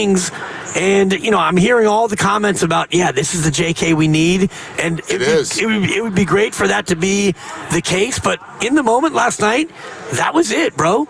JK, for me, he gets a 10 out of 10. I could not agree more. And you're really going to want to hear what Steph Curry had to say about the Jonathan Kuminga situation. Not just about Jonathan, but the situation. So we'll have that for you coming up next. Your phone call is always welcome. 888-957-9570. That is the number live at Splash. The Warriors and Nuggets getting together tonight, and we're talking it out. Tim Roy's going to stop by as well on his way into the arena. This is Willard and Dibbs.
Now, back to Willard and Dibs. Sorry about my dog. Hey, cut it out. I don't know if we've met your dog yet, Steve. Sounds like she's a stretch 4. Got some size to her in that bark. More of a backup point guard. On 95.7 The Game. Today's a good day. It's an amazing day. They don't make them all like this. No, sir. Nope. It is Sunsplash, gorgeous. It is getting lively out here on the Thrive City Plaza. We are at Splash. We're in the outside patio downstairs. So if you're on your way to the Warrior game, come say hi. We'd love to say hi. Big game tonight. Big game last night. Warriors are hot. They have won 4 games in a row. Finished off their trip right. Can they land the plane and come right back to work and do it again tonight is the big question. And I do think of all the reasons that people were optimistic coming out of last night's game, certainly one of them, and we've discussed it, is the way Jonathan Kuminga played. Now, I thought this was a special soundbite, the one we're about to play, Dibs. Okay. This is from Steph Curry.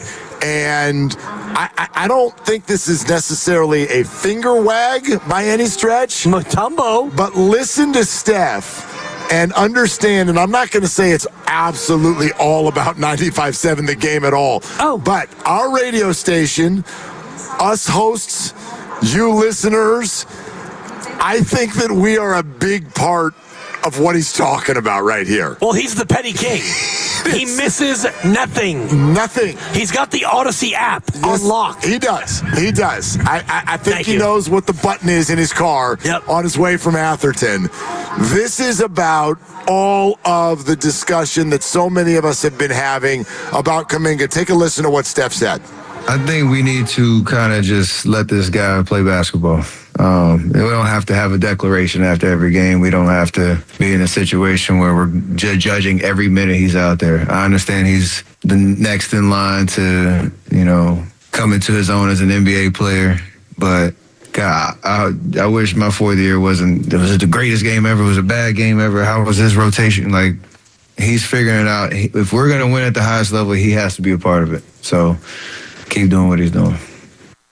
What do you think? Well, I think that he is right, but it's also a little bit misplaced because in Steph Curry's 4th year, which was 2013, 2014, they were nowhere. They were a non-factor.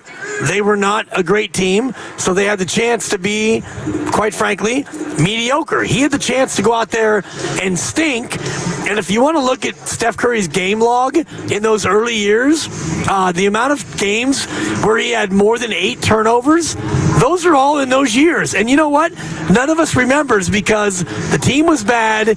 He was the baby-faced assassin. You had Monte Ellis, and you had Andres Biedrins, and you had David Lee, and the team was not very good. Jonathan Kuminga does not have that luxury. He comes into a team as a rookie that checks notes, wins the championship. Yeah. So the bar that is expected of him is a lot higher just based on that circumstance. Yeah, no, I understand that, and I also think that while social media was alive at that time, it was not what it is now. True. And so that these Shout things out all, MySpace. Yeah, they all exactly. What was that? Tila Tequila? What was that Oh name? my God! Yeah. Oh my God, Anyway, dude. some of you got that, but most of you didn't. But anyway, Grady didn't even Grady, bat do you an know eye. who Tila Tequila is? He's got no idea. Yeah, okay. Anyway, No idea. That's hilarious. Oh, good. Shawn at Love? What's that, Lucas? Shawn at Love?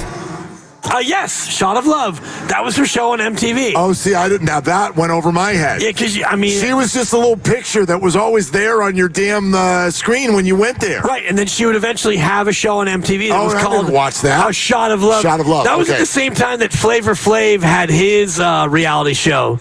Kind of about the same time. Okay. Was that Flavor what he was of wearing? Thank you, Flavor of Love. Was that when he was wearing the clock around his neck? He always has the Okay, clock. Thank you. You know what time it is, boy. I do. Anyway, Lucas, thank you for your contribution. Yeah, appreciate it. Anyway, the point is about Jonathan, I think all of those things affected. I don't think Steph's out of line, though, because to me, this isn't about just how much people care about Warrior basketball and sort of the elevation that is what the franchise is now. There is is something sort of divisive. There's something polarizing about Jonathan Kuminga to where people kind of want to talk about him as a linchpin of the whole thing, even when he's not there. Even when he's not there, you know this, and I don't know if all of you listening, there's no way you would know this. Like, based on the text messages we receive, the chat that we're seeing online on the YouTube, our digital properties, will come in after a game in which he did not play. Yeah. And for a lot of people, he's the lead subject. And I think that's what Steph's getting at. It's like you can't. The social media generation loves to paint someone's legacy on every possession. And this is the only thing, and I don't want to get into this debate at all, but the only thing when people go, hey, MJ is still better than LeBron, I'm like, you're not wrong. But will you acknowledge that there's a major piece of this puzzle that LeBron has had to deal with that MJ never had to deal with?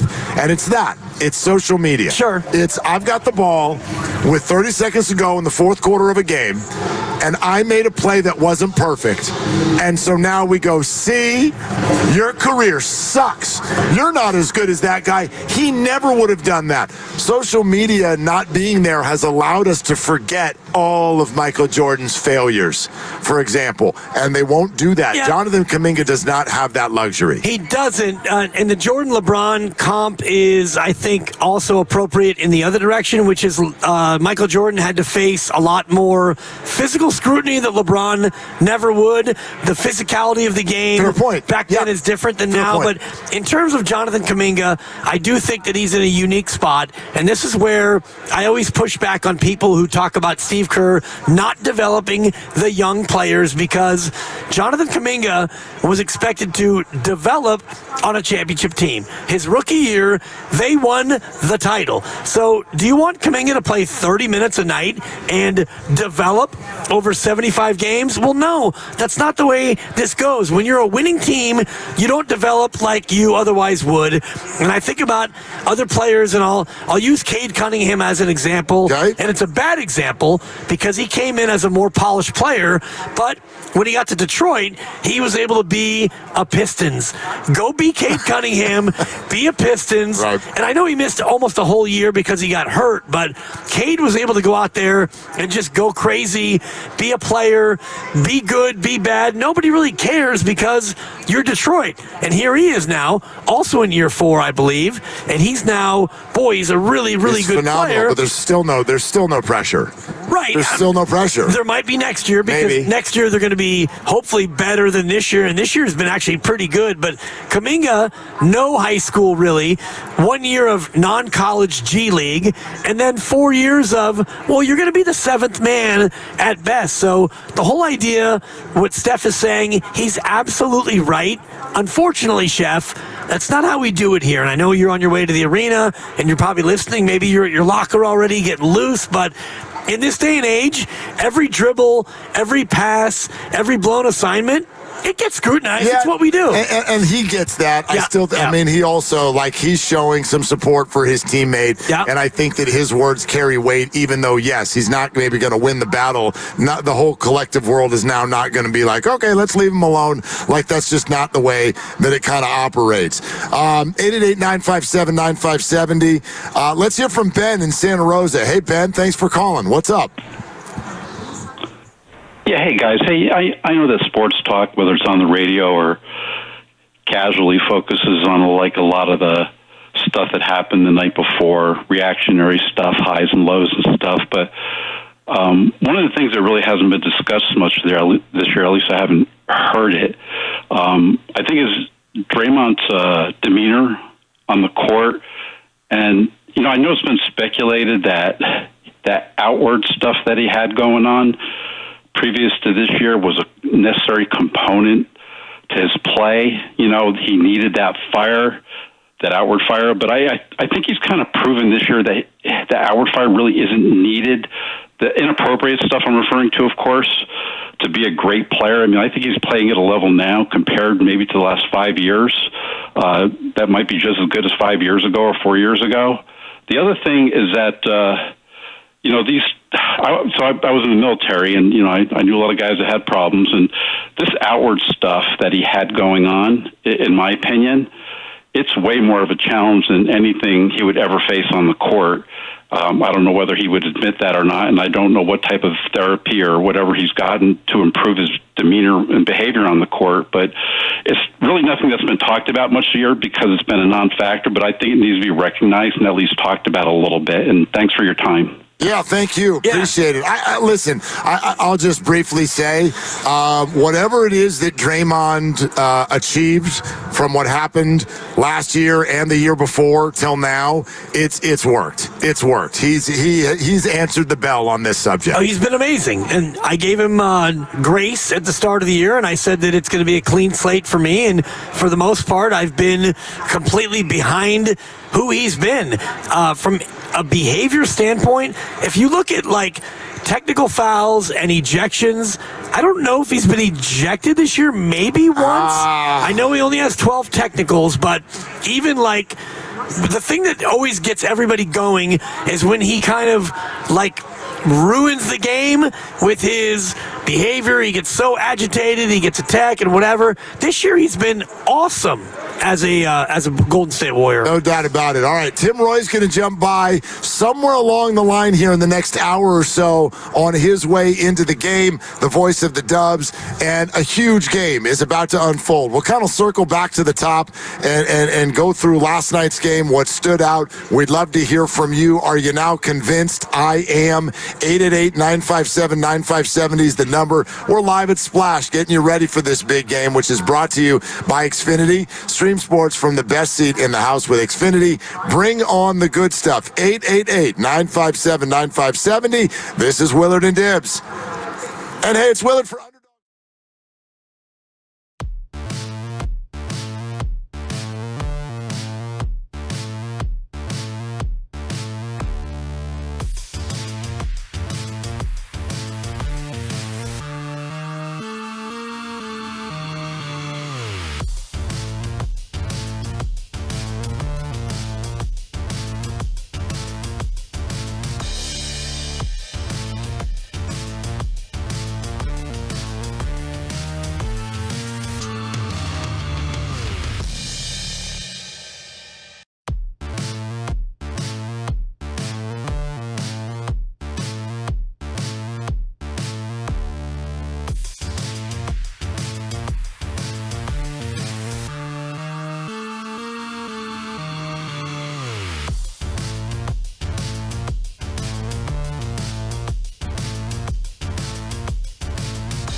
Feeds over to Kuminga. 7 on the clock. He'll just take a 3. It's up and good. Jonathan Kuminga takes his time. Golden State's got the lead. First lead change of the night. And it's 23-22 Warriors. Podziemski dribbles middle. Lob for Kuminga. Kuminga goes up and lays it in. Got around Reeves and scored. And back-to-back twos for the Warriors, and they lead by 9. Dab Nation, this is Jonathan Kuminga. You're listening to Wheeler and Dibs on 95.7 The Game. Hey, Dibs, your pick stinks. Well, on this day, Jonathan, this day of days, I'm going to go ahead and take that from you. Because you know what, Jonathan? Your NBA basketball career, it's awesome. On this day, and I'm not going to be one of these, well, why can't you do it all the time, guys? Because I don't believe that, Mark. I believe in basking in the moment, and it's like I tell my lovely wife Supper when our 2.5-year-old is really good and she has a really good day. I don't think about, well, why can't you be like this every day? You take the wins when you get them, and when you have an L, you take the L and you figure out how to be better. And so on this day, Jonathan Kuminga, yeah, bask in it. Say what you need to say about me and my picks, because on this day, Jonathan Kuminga, April 4th, you're the dude. Dude. You're the dude. Even if you don't do it tonight, on this day, leading up to tonight's game, I'm going to bask in what we saw last night. Why do we not play that more often is my question. I mean, Grandy, you're sitting right here. Why do we not play that more often? I don't know. I feel like the Dibs pick stinks thing is whenever he has a noticeable bet that went awry, and it hasn't been that often when it's not football season. This is Jonathan Kuminga. Hey, Dibs, your pick stinks. I mean, did we need it? Dab Nation, this is Jonathan Kuminga. Hey, Dibs, your pick stinks. You're trying to get me to say 4 was unnecessary. Dab Nation, this is Here Jonathan it is. Kuminga. The inflection is amazing. Hey, Dub Nation, it's Jonathan Kuminga. Hey, Dibs! Like he completely he lights up at the idea of ripping you and your selections. Hey, Dibs. Dab Nation, this is Jonathan Kuminga. Hey, Dibs, your pick stinks. Hey, Dibs.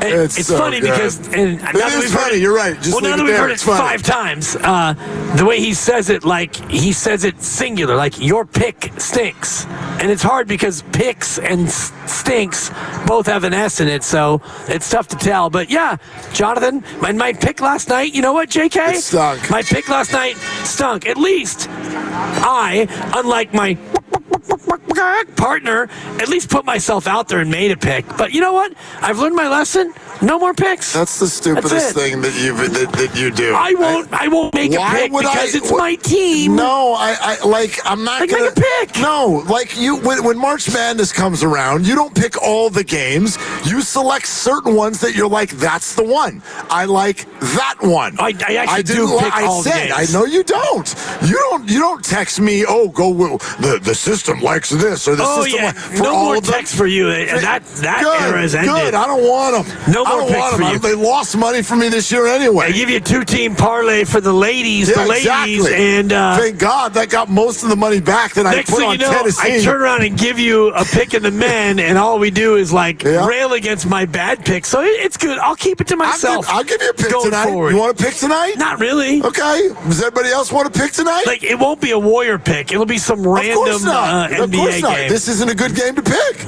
This is not a good game to pick. The spread keeps going back and forth between who's the favorite. We don't even know who's playing in the game yet.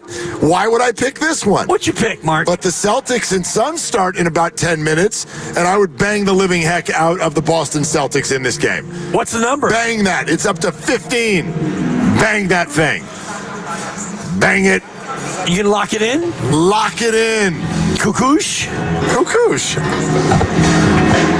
Oh, Lucas, we don't know where that button is. We can play Jonathan Kuminga till the cows come home, but we can't play the lock sound? This is Jonathan Kuminga. Exactly. Hey, Dibs, your pick Laugh at stinks. that, Tim Jordan. Right. You guys are one-trick pony. That's exactly the play. Dibs, I'll give you a pick for the Warrior game. You just have to wait to Warriors Live to hear it. Or take it to the bank prediction. Take to the bank prediction. That's great. Yeah, which is brought to you by? Fremont Bank. There you go. Banking, no compromise. What are you, new here or something? Well, normally you do the reads. Yeah. I don't have the script in front of me. You don't need the script to know what the Take It to the Bank prediction is brought to you by. Here for you, here for good. Thank you. Yeah, 21 branches around the Bay Area. Live read coming up in 20 minutes. See, I told you didn't need a script. Yeah. All right. There's a Chris Mullen jersey. Yeah, it is. 888. That's not Chris Mullen, though. He was on the show earlier. 888-957-9570. Glad you're with us. And it is a party kind of atmosphere because last night was exactly, that's the vibe that it brought. Like, I started the show with 2 words. I'll go right back to those 2 words. I'm convinced. I know we all have a different barometer. For me, that was the night. Last night was the night that I got to see what I was hoping to see. And that is a collection of things from role players contributing to doing it on the road at the end of a road trip against a rested home team, to doing it against one of the other top 4 seeds, to doing it against all-time great players, to having Jonathan Kuminga ferociously rebound and defend. All of those things collectively come together. That was the game that I needed to see, and I am convinced. Whatever, and you can fill out the rest of that sentence, but I'm convinced of anything now as far as the Warriors and their contention possibilities. Yeah, I mean, convinced in that they can beat any team. And, we talked about them playing the 5 seed Memphis, they beat them. Then they played the 4 seed LA, they beat them. Tonight, it's the 3 seed Denver, then the 2 seed Houston. And you actually said earlier in the week that if the Warriors go 3-1 in this gauntlet, you will face paint on Monday, and right now they're 2-0, and so the odds are that they'll at least get a split over the course of these next 2. I would be disappointed, Mark, if we didn't get to Monday and you weren't in face paint. Oh, I'd be very disappointed. That would mean they lose 2 games in a row on their home floor. Right. I don't think that'll happen. I think I'm going to come in face paint on Monday. I do think tonight is tough, and we talked about the 4-game gauntlet, and game 1 and game 4, the Memphis and the Houston being the quote easier of the 4, and yet you beat Memphis, and then last night you even played better than you did against Memphis, and you beat LA, and so now you got Denver, arrested Denver. Denver was in town last night. Denver rested everybody the game before. Denver's going to have everybody play. We don't know about Michael Porter Jr., and I guess we'll get the latest injury report coming up at the bottom of the hour, and I know that he was out due to personal reasons, and I don't think that Jamal Murray's going to play. Again, we'll get the full injury report coming up, but the Warriors coming in off a certain level of a high after winning in LA last night. Jamal Murray is actually the one who is questionable. Porter is not even on the list, but I think he's got some personal things going on, so he might not be on the list at all. He might even be away from the team. I'm not sure, but Jokic, probable. Aaron Gordon, probable. Christian Brown, probable. So, yes, the Nuggets will be the Nuggets tonight. They may not have Jamal Murray. That one we're still waiting on. He's been sitting out a lot of games as of late. But, look, there would be no better way to sort of erase the memory of what happened here 2 weeks ago when Jokic didn't play and the Warriors got beat, which is to come out and actually beat them with Jokic playing. And after what they did last night, I don't know, man. Like, you have got to get yourself to a point where I think you just look at these things in a simplified manner. And right now we're getting damn close to a point where I think we can say when Steph Curry and Jimmy Butler are healthy and playing a basketball game, the Warriors are near impossible to beat. They 19-2. I don't know what else people need to hear other than that. It's impressive. 19-2. 19-2, and that's no longer a small sample. You're talking about more than a quarter of a season worth of games. And this starting lineup, when you've got Moody, Pods, Draymond, Jimmy, and Steph, that starting 5 is undefeated. And that's now, 13-0 in those games. So, again, not a really small sample. And I know that it all has to give at some point, but the whole thing about Jimmy and Steph together, and you add in Draymond, and, the role players, and we talk about role players playing better at home, and here we are, literally at home outside of Chase Center. Pod's coming off of maybe his best game ever.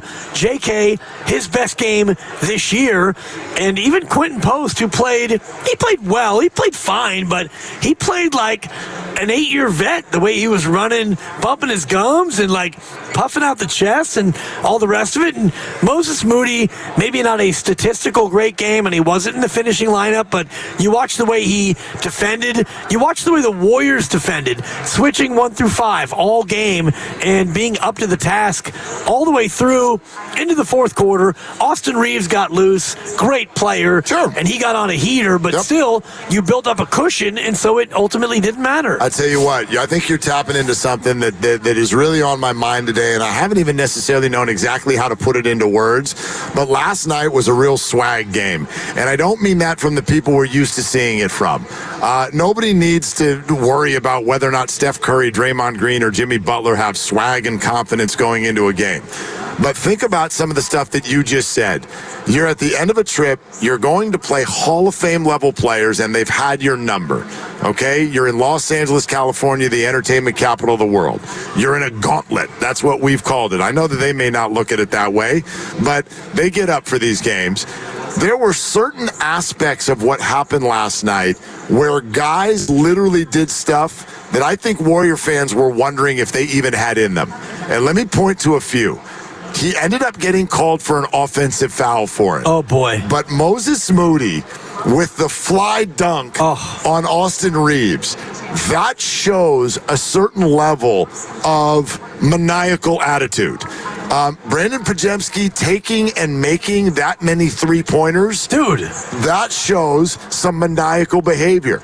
Jonathan Kuminga, at certain times, and you know what I would pay money to do? To be on the floor to hear JK trash talk. Now that I know what it sounds like. Hi, this is Jonathan Kuminga. Yeah, hey, Dibs, your picks stink. like now that I know. Hey, Lakers, your defense stinks. Right? Like this guy is out there at the free throw line having drawn fouls, and he's got some of the biggest names in the game, John each other. And JK's just looking at him and giving him a smile. Let me tell you something. You know you have an absolute crazy person. When they don't jaw back, they just smile at you. Yeah. LeBron James and Luka are in your ear. You don't respond, you smile. Right. Okay, that's a maniac. And the Warriors have some of that in their role players, and I think that is exactly what they're going to need in the playoffs. And if he can play like that and feel like that and act like that, and again, I'm not trying to dwell on the where has that been or will it continue part of this conversation. I'm just going to reflect on what that was, because you're right, Mark. Luka, LeBron, national TV, LA, and JK is still kind of trying to come back from the ankle, and then he had the pelvic contusion, and so we weren't even sure he was going to play.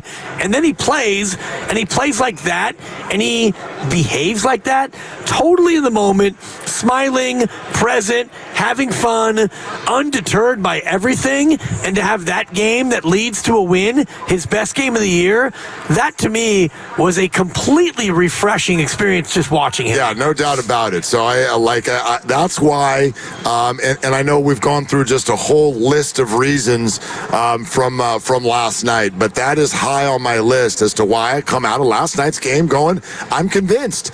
So you can fill in the blank however you want. Like, are they a contender? I'm convinced. Is there anybody who they can't take to a deep series in the West? No, I'm convinced. Like, I'll say it that way. Like, whoever they draw in the first round, I'll tell you right now, it's at minimum a 6-game series. Oh, yeah? I don't think there's anyone who's going to even come close to overwhelming the Warriors in the playoffs.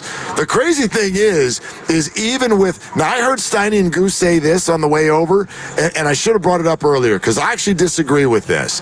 The comment was made that, like, even with all that they've achieved already this week, and they've kind of held these teams behind them at bay, you could go out there and lose tonight, and you immediately end up in a bad spot again, and could end up in the 8th seed or whatever.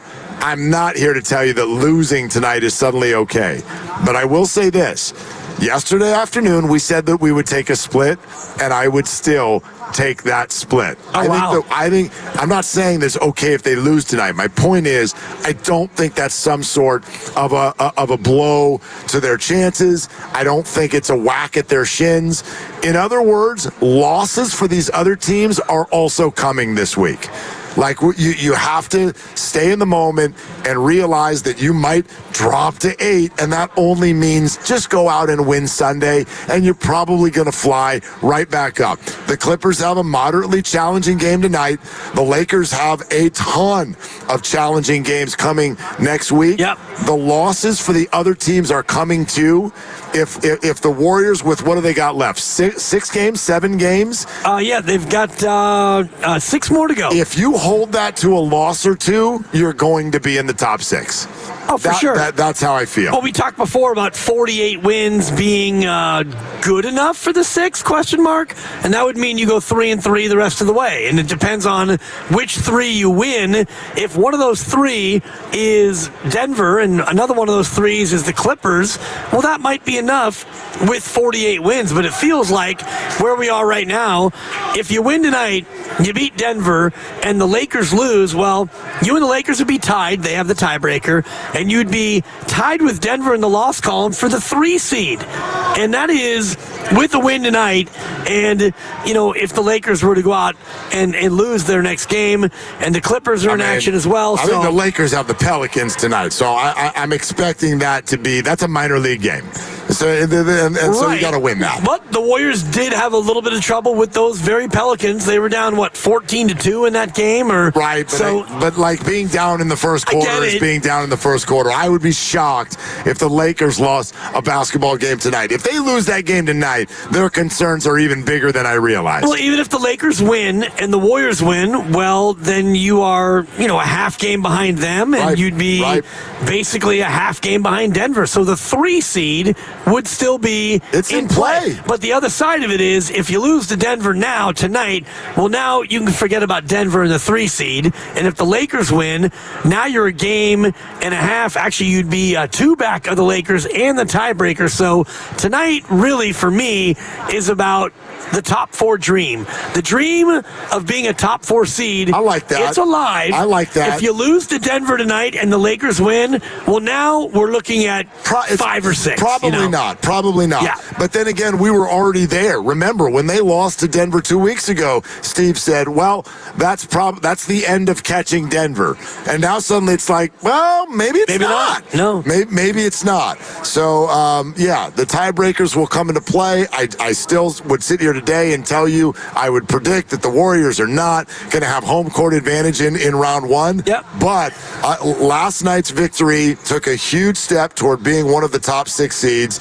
And yes, it brings that sort of dream into play. And what a thought, knowing that it was, 6-7 weeks ago that Steve circled the 6 seed and said that's the goal. That's the goal. And now suddenly they're sitting in the 5, and and they've got a realistic shot at the 4 or the 3 and actually hosting one of these teams. Everyone, like Mully was here earlier and was like, look, let's be real. That first round opponent is probably going to be Houston, Denver, or the Lakers. And he's right. But at the same time, you could, if they could sneak into the 4 or the 3, hell, you could end up playing one of these teams that's behind you. You could get Memphis in the first round, right?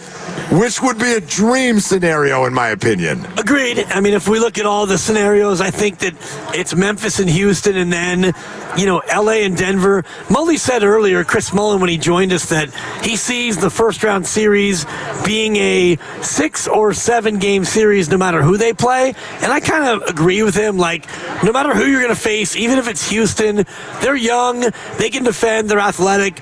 Memphis, I do think, is probably the easiest of all those opponents, but no matter who you're going to face, it's not going to be an easy series. No, well, of course not. Of course not. But I don't know, man. You come out of last night, and I'll be straight with you because, we make fun. You made your pick, and I remember what I told you in that moment. Yep. Like, I'm not touching this game, but I'll agree with you that the logical setup is that this is a night for the Lakers. If they come out and they play a good game, then this is probably going to go well for them. They're rested, they're home, they need it, all of those things. Well, one of their 2 stars came out and played like crap. Yeah. Played like absolute crap. I think the Warriors had a hand in him playing like crap.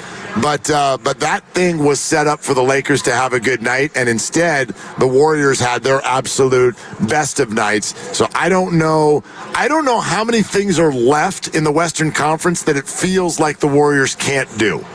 I'll put it that way. Well, OKC would be the big one, and I know they've already done that. They can do that. They can. I mean, they beat them 2 of 3 in the regular season, but Oklahoma City has been unbelievable. They've beaten for sure everybody almost all year. And if you think about Oklahoma City this year, they're 64-12. And if you take Oklahoma City against the rest of the league, they're 63-10. Yes. So 2 of their 12 losses are against the Warriors. So could the Warriors beat them 4 out of 7? Absolutely they could.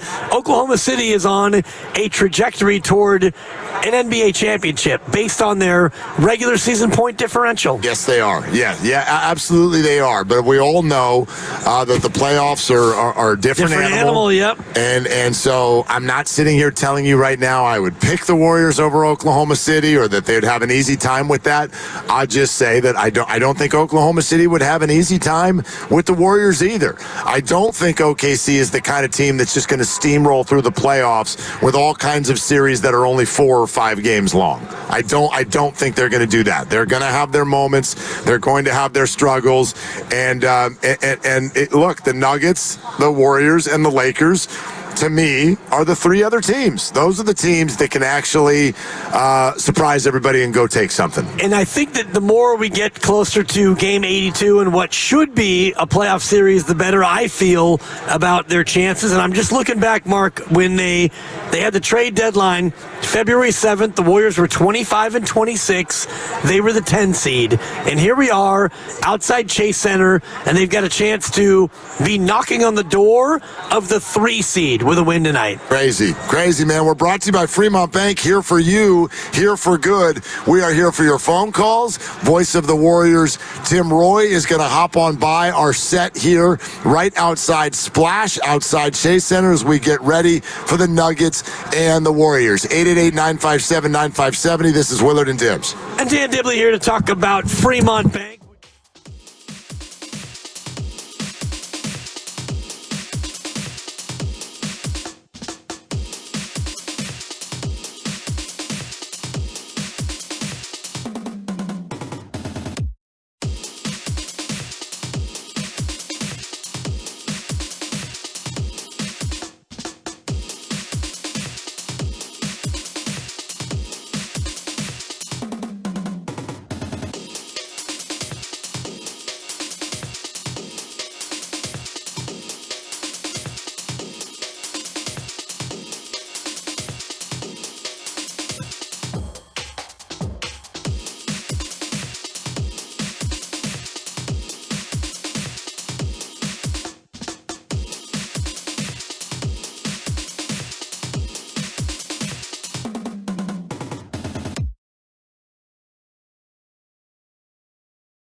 2.6 to go. Pajemski catches midcourt. Takes the runner. Good if it goes. He banked it in. He banked it in at the buzzer. Brandon Pajemski with a 3-ball. And the Warriors will go to the locker room leading 60-47 at the break. Pajemski crossing half court, let it fly.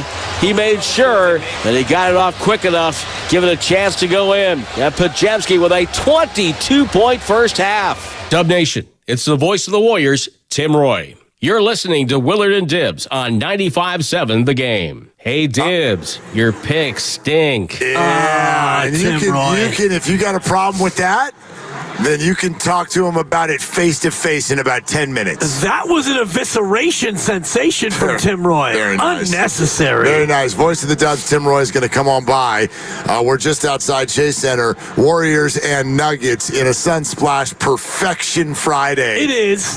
Day in the Bay. Well, just absolute perfection. Yeah, eventually Lucas got there. And now I'm going to have to mention to Tim Roy, I'm going to have to call back his call of Kevon Looney's first career 3 the other night. Oh, yeah. Oh, how about that, Tim? Yeah. That's okay. That's not nearly as fun. Oh, because my picks stink, but no, because that's whatever. Calling out someone else's mistake. Oh, and when I make a bad pick, is that not a mistake, Mark? That's different. It's not a factual error. Okay. And by the way, it would only work if Tim was always like out in public going like, you know what I'm great at? I'm great at telling you factoids about Kevon Looney and then just gaffing on it. California play-by-play broadcaster of the year. You call yourself Nostradamus. Because I can see the future. For God's sakes. Yeah, exactly. Your picks stink. Well, anyway. And, you know, to be somebody who actually puts himself out there at that level is courageous. And, you know, we can hide behind our live reads and, you know, have no real accountability, and that's okay. I got it. You know, I'm out there. I'm not afraid to be out there and make my picks. And, you know, if all the Warriors and Coach Kerr and Tim Roy want to come down my road, come on down. It's a 4-lane highway. Yeah. Come on down, Bob Barker. Yeah, I'm glad that you keep using the phrase out there, because that's whenever people are like, hey, man, what's Dibbs like? I'm like, he's out there, man. But anyway. Yeah, opinion. Not afraid to share opinion. 888-957-9570. This is where we'll get back on the same page. We haven't done a whole lot of this. We talked a little bit about it in the crossover. What are your thoughts on watching Luka Doncic play basketball?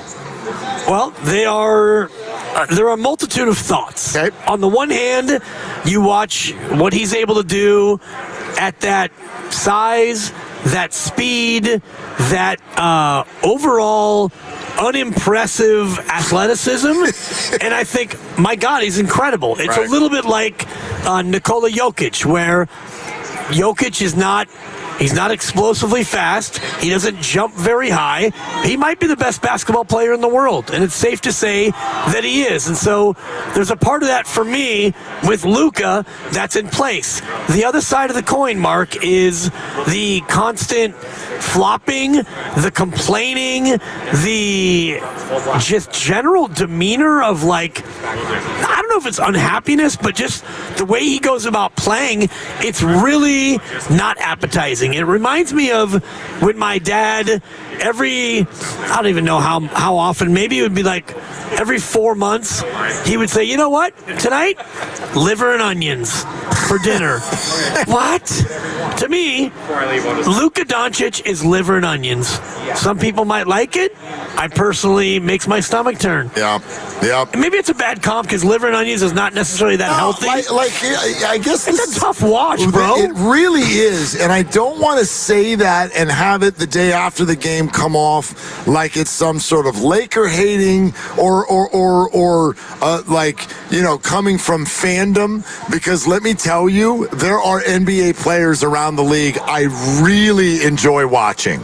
okay? I really enjoyed watching the Nuggets play the Wolves the other night. I enjoy watching Anthony Edwards play basketball. To a degree, even though it's kind of wonky and weird, I enjoy watching Nikola Jokic play basketball. I really like watching Jason Tatum play basketball. There are a lot of guys around the league who I can appreciate. Russell Westbrook, for example. Anyway, there are guys around the league where I'm like, that's not my team, that's not my player, I'm not rooting, but I can appreciate what's going on here. The weirdest non-discussed story of the year in the NBA is that the Lakers, quote, got over on the Mavs, and now Laker Nation, entertainment capital of the world, has found their guy for the next decade. That's your guy? Right.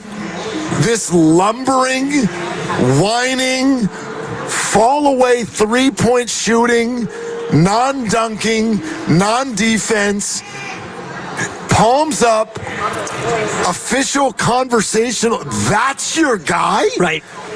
You've gone from Magic to Kobe to LeBron. Right. To this. Agreed. And you're trying to sell us that that's your guy? What are we talking about? This is the least entertaining basketball star in the world right now. By far. Yeah. And I don't know if Laker fan is just trying to, like, make themselves feel good about LeBron's age or the fact that Anthony Davis is good, but kind of like not him by himself or whatever. Yes, you have a good basketball player now on your team. And I guess the opportunity for him to be on your team for a long time. But his presence alone says nothing about championship contention. Just because he went on one run last year with Kyrie Irving by his side, now that, like, it says nothing about championship contention, but it says even less about entertainment. Agreed. I just don't understand. Well, I understand it because he's a really, really good player, but you go from showtime to slow time, in my opinion, and that's what Luka is. Yep. And, you know, even Jokic, for example, the other night he had 61, 10, and 10, and he is phenomenal. He can score, He can pass, he can rebound, and Luka can do all those things, but the way he goes about it is really off-putting, and this is my feeling before he even became a Laker. And now that he's a Laker, it's even more cemented because I don't like the Lakers, but even when he was a Maverick, I don't like the way he goes about the demeanor, the body language, the constant complaining, and the rest of it. And so you make a good point about the lineage because when Magic Johnson came into the league in 1980 and he was Rookie of the Year and Finals MVP, it's like we had never seen a player like that. And I'm not old enough to remember Oscar Robertson, but for me, Magic with the charisma, the smile, the no look, everything that Magic brought was like, wow, this guy is incredible. And then Kobe, singularly one of the best individual scorers we've ever seen, and he was a forever Laker. And as much as I didn't love Kobe because as a Warrior fan you hated him because he was a Laker, the dude was phenomenal, rest in peace. And then LeBron, not an original Laker, but the lineage from Magic to Kobe to LeBron, 40-something years of wow, NBA wowness. Like Steph Curry, entertainment-wise, is top 5 all time, whatever you want to rank him. As an entertainer, he is unlike anything we've ever seen. And Luka, he's not that. He's a great player. Great player. But he's not entertaining, and he's just a tough watch. I just thought the dichotomy was on full display last night. And as a Warrior fan, you feel so good about the fact that Steph Curry is your guy, but even the other players who are out there, even LeBron James and Jimmy Butler and Jonathan Kuminga, and there's so many things going on that floor and the glitz and glamour of that kind of a matchup. And yes, I know it was a bad night for him statistically, but for me, it went beyond that. It's not the stats, it's the look. It's the look. And I think it's wild that Luka Doncic is the guy that fan base has suddenly decided, okay, now we're good. We're good for another 10 years of A, contention, and B, entertainment. I'm like, I see neither. Yeah. Neither. And not even winning. Like you can see LeBron, and he's come in and he's been a winner and all that, and the rest of it. And so, yeah, LeBron, pedigree, entertainment, elite. Luka Doncic, pedigree, no. Elite, yes. Entertainment, I'm not buying it. Yeah, I'm not into it. Yeah, I'm not into it either. I appreciate his game, but I just wish that Luka would, put the head down and just comport himself in a different way. Well, maybe he should comport himself like this guy, because this is true professionalism, and I find it entertaining every single night, whether it's on a drive home or around town when there's a Warrior game on. Our good friend, the voice of the Warriors, Tim Roy, stopping by the set here at Splash as we get ready for a big night. And I'll ask you the same question as you join us here on the River Islands guest line that I've asked just about every Warrior employee that I've run into today. Are you okay? Did you find your home all right? Like, holy crap, what a trip. Goodness. I've got my 2 bags are still in the car. I haven't unpacked yet. Okay, and I'm on my 25th cup of coffee today. Oh, so God. It's a morning radio day, put it that way. How many different hotel rooms did you not locate when you were in fill-in-the-blank city and you went to hit the button in the elevator and you thought, first of all, where am I? Yeah. Second of all, what's my room number? It only happened to me once on this trip. Oh, not bad. That's not bad. Oh, it's really, really good for me. Because the other thing I've started to do is I rip the back of the envelope off where they write the number down and put it in my pocket. And then, Smart. That's a veteran right there. That's next level. 417. Okay. Yeah. The only saving grace of that is when you go to the front desk, happens all the time. So you're not alone doing that. But it's it was a rough one. I mean, the only this is probably the worst part of it is coming back and right away having to play a game. I mean, it's insane. But it is what it is, and it was overall a good trip. Didn't start the way they would have wanted, but it ended the way exactly they would have wanted. No doubt about it. You're listening to 95.7 The Game, KGMZ FM and HD1 San Francisco and Odyssey Sports Station. Always live on the free Odyssey app, and now coming to you live from the Laughing Monk Studios, and we're hanging with Tim Roy, voice of the Dubs here outside Splash, as we are a couple hours away from tip-off yet again, Warriors and Nuggets. Tim, what did last night mean to this team, you think? I think it was just a further validation of the moves they made and the impact of those moves, and it was a game where I think on the post-game show I said the Warriors were in control of this game, where if they had beaten the Lakers earlier in the season, I think you would have said, that's kind of an upset, right? It didn't feel like an upset last night. It didn't feel like an upset in Memphis. It felt like the Warriors were as good or better than those teams. And I got to tell you, the trade of Luka Doncic to the Lakers worked out for the Warriors in this sense, because the matchup they didn't have an answer for in L.A. was Anthony Davis. Yep. And last night when Jackson Hayes went off the floor, they immediately started picking on Luka, and it was a free pass to the rim. And so they really, I thought, were really intelligent how they attacked them last night. And like I said, I just thought that they were in control, and I think as the game wore on, I think they felt they were the better team. And they sure looked like the better team, and you talked about control and going to the rim, and I couldn't help but notice Jonathan Kuminga playing a different brand of basketball, not only more under control, but rebounding ferociously, heady passing plays. What'd you see from Kuminga last night in what we all kind of thought was his best game of the year? I think it might have been his best game of the year, and I thought the game before he played well. It's almost as if the anxiety in his game has started to dissipate.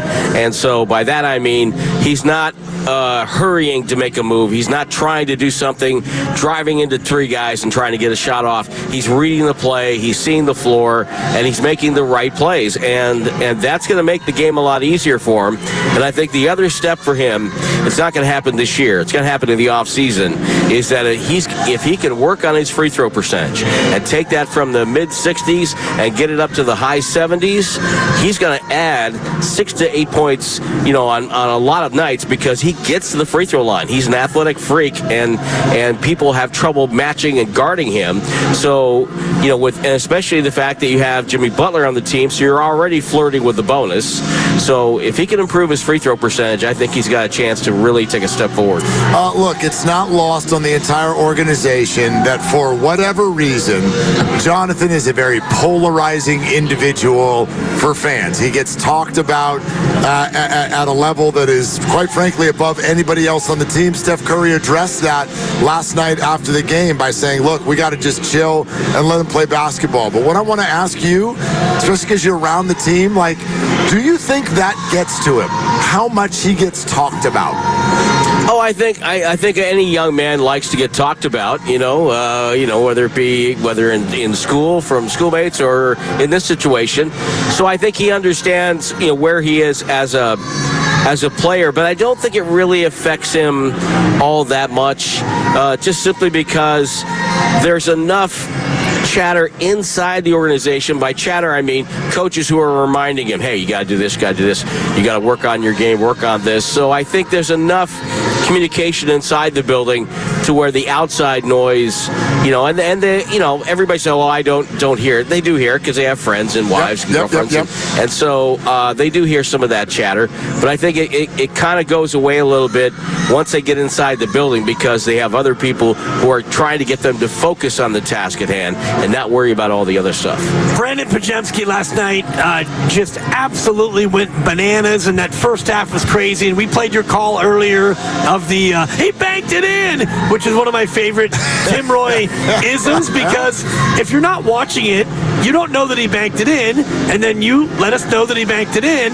And that shot and that first half from Pods, what did you make of just the way he went about that whole night? I just think that it's such a remarkable turnaround for him in the first half of the year. Yes. Totally different player.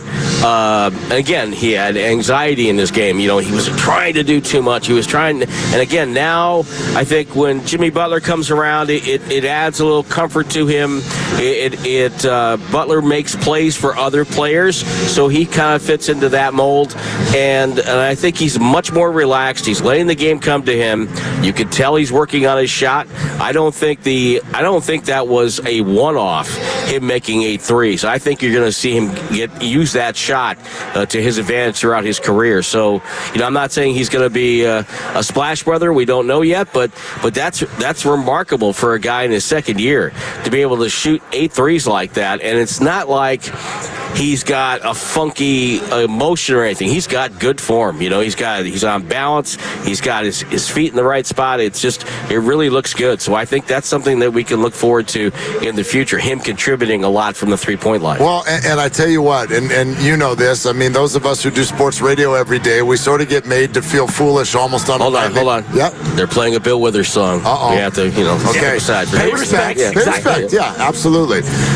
Okay, so sorry. Now that we got that, but we come in after a game like Memphis, and we're going, man, late in the season, role players struggle on the road. Playoffs, role players are going to struggle on the road. And so I was kind of thinking that might be a thing that the Warriors need to deal with. And then you go to the glitz and glamour capital of the world on the road in a huge game, and role players totally show out. So that kind of like moxie that they had last night, how sustainable? I think it's more sustainable than a normal situation because, again, they now have those guys are playing on the floor either with Steph Curry or with Draymond Green or with Jimmy Butler. And having those guys on the floor, any combination of those three on the floor at any one given time, that's going to settle down a role player because what happens? Jimmy Butler, even when he's not shooting, how much attention did he get last night? Even when he's not shooting the ball, he's making plays for other guys. Steph Curry has his incredible gravity, and Draymond makes plays. I don't know if you saw the play he made at the end of the first quarter, but that was unbelievable what he did, where he got post to switch to the corner guy. He comes up, gets gets Kuminga to switch. So now when they do high screen and roll, it's Draymond on Reeves, nobody else, and he forces him into an end of quarter air ball. Yep. I mean, that's high level stuff right there. But anyway, so the other guys, I think, are more comfortable because they have that veteran presence around them. Guys that, you got 3 potential Hall of Famers right there. Is that something that we underrate as fans, the idea of Draymond as the conductor? And, we all look at the late game where he shuts down LeBron without fouling. He strips Luka off the ball in a game-changing play. But all the other little things, is that something that fans need to be more aware of, Tim? I think what happens is because he's so fiery, because he's always talking, he's always into the game in a big way with his antics and everything else, that people focus on that, and they don't watch for his defensive brilliance. And I remember early in his career, there was a play, I can't remember which team it was, but Draymond and Steph were involved in a pick and roll. So now you had a good big being guarded by Steph down at the box. The guard being guarded by Draymond hesitated for a second. And Draymond took one step back and he grabbed Steph's jersey and threw him back up on the guard and negated the switch. And I was thinking, who thinks of that? Who in a split second makes that decision to do that and gets away with it? But he does, because he sees stuff, he knows where the first pass is intended to allow the second pass to get into some good action. So by that I mean he's ahead of what they're trying to do, and that's why he's one of the best defenders ever to play. Probably going to be Defensive Player of the Year. Yep. And he's going to be the rare Hall of Famer that doesn't have big scoring numbers. Tim Roy, voice of the Dubs, is with us here, live on set just outside Splash. Warriors and Nuggets tonight. What a beautiful day, by the way. 95.7 The Game. Are you kidding me? Yeah, right? How great is it? This is awesome. Yeah. Cool. I mean, it's just perfect, except for I want to go back to where we started. Like, you're not a professional athlete, but I got to imagine that they feel a little bit like you do, right? Like, what kind of energy do they have for tonight? Well, we'll see. We've got Peyton, Butler, and Steph are all questionable for tonight. And so, if they're not firing, the medical team will make the decision on that. And so, I'd be surprised if all 3 of them played. But, I think the other part is that they're a little younger than us, Yes, they are. They got young legs and in better shape. And in much better shape, yes. And they work out. And I can remember, you go back to college and you remember you're on 5 hours sleep and somebody goes, hey, you want to go to the gym and play pickup? Sure, let's go. You go and you run it out and catch up on your sleep later. So and again, they're pros too. They've been through this kind of thing before at some point. Most of them have anyway. So I think they'll be okay. I think they'll be all right. Once they get up and down the floor a couple times, I think they'll be fine. Can I follow up? You're surprised if all 3 of them will play? That's an interesting statement. Well, I just think that to me, GP is kind of day to day. Draymond and let's look at this in the big picture. Yeah. If they lose tonight, but then again and win Sunday, win Tuesday, and then set up the final game of the year is maybe something for position. They're in good shape. They're in good shape. Yes. And I think the fact that they have the tiebreaker on Memphis, they have the tiebreaker on Minnesota, that's a big help for them. And unfortunately, Russell Westbrook put the Warriors in a position they could have waved goodbye to Minnesota. But, seriously. But it just happened that way. Layups are hard, Tim. I mean, they are hard. Especially when you don't need to take them. So don't take them. Right. Exactly. Please, just stand there. Just sit down on the court anyway. Just say no to unnecessary layups when you've got the ball in the lead. And don't foul somebody at the buzzer. That's another thing. Yeah. There is that. But so I think the Warriors are in a really good spot right now, and they're in a really good headspace. So maybe giving somebody a day to kind of recover, and then have 2 days before the Houston game. That might not be such a bad idea. Yeah, not bad. And although the temptation is, with a win tonight, you do have a chance for the 3 and maybe even the 4. It's no longer out of the question. I was telling Mark earlier, February 7th at the deadline, you were tied for 10th. And we were all thinking about, well, if you could just get to 8, maybe it's just only one play in. And now we're sniffing around maybe 3 or 4. I remember, before the deadline, and you guys were talking, and as everybody was, all the speculation as to who they're going to go after and what kind of a move they're going to make, who they should bring in, who they shouldn't bring in. And of all the moves that were made, other than maybe the Luka Doncic trade, this trade for Mike Dunleavy engineered, and I think it really helped that he was a teammate of Jimmy in Chicago. I mean, it's just made the Warriors a much better team. Everybody, there's a belief around the team now that wasn't there before. And I kind of going back to the Laker game, I think before they would have hoped to win that game. Yep. I think they went into that game thinking, okay, if we play well, we're going to win this game. And so there's a definite belief through this team, and Jimmy is the main reason why. Okay, what about other matchups? And we keep doing this when we talk about the Western Conference. Put Oklahoma City aside. If the Laker matchup is now different for them, and I think we all agree that it is, what about this team tonight? Do they still have a matchup problem with this team? Well, everybody has a matchup problem with Jokic, okay? Sure, so that's sure, number sure, one. It's kind of more about Gordon. If you go and look at the Warriors' games against Denver, and they've lost, 9 in a row. So I would guess that there's at least 3 or 4 of them in there that you would say, oh, the Warriors gave that one away. Yep. The 18-point lead here, Jokic throws up the prayer at the end. The one here a couple of weeks ago where they should have won, and they came out flat because nobody was playing for Denver. The Utah game when everyone got traded and they all were sad and they blew the lead. Yeah, that kind of a game. But against Denver, I think they've had a number of games. The game in Denver this year where there's the scramble at the end and Brown calls timeout. They don't give him the timeout, but the Warriors shouldn't have been in that position. They should have been ahead by 8 points or 6 points at that point. So I think that matchup's not as scary as the one-loss record would indicate.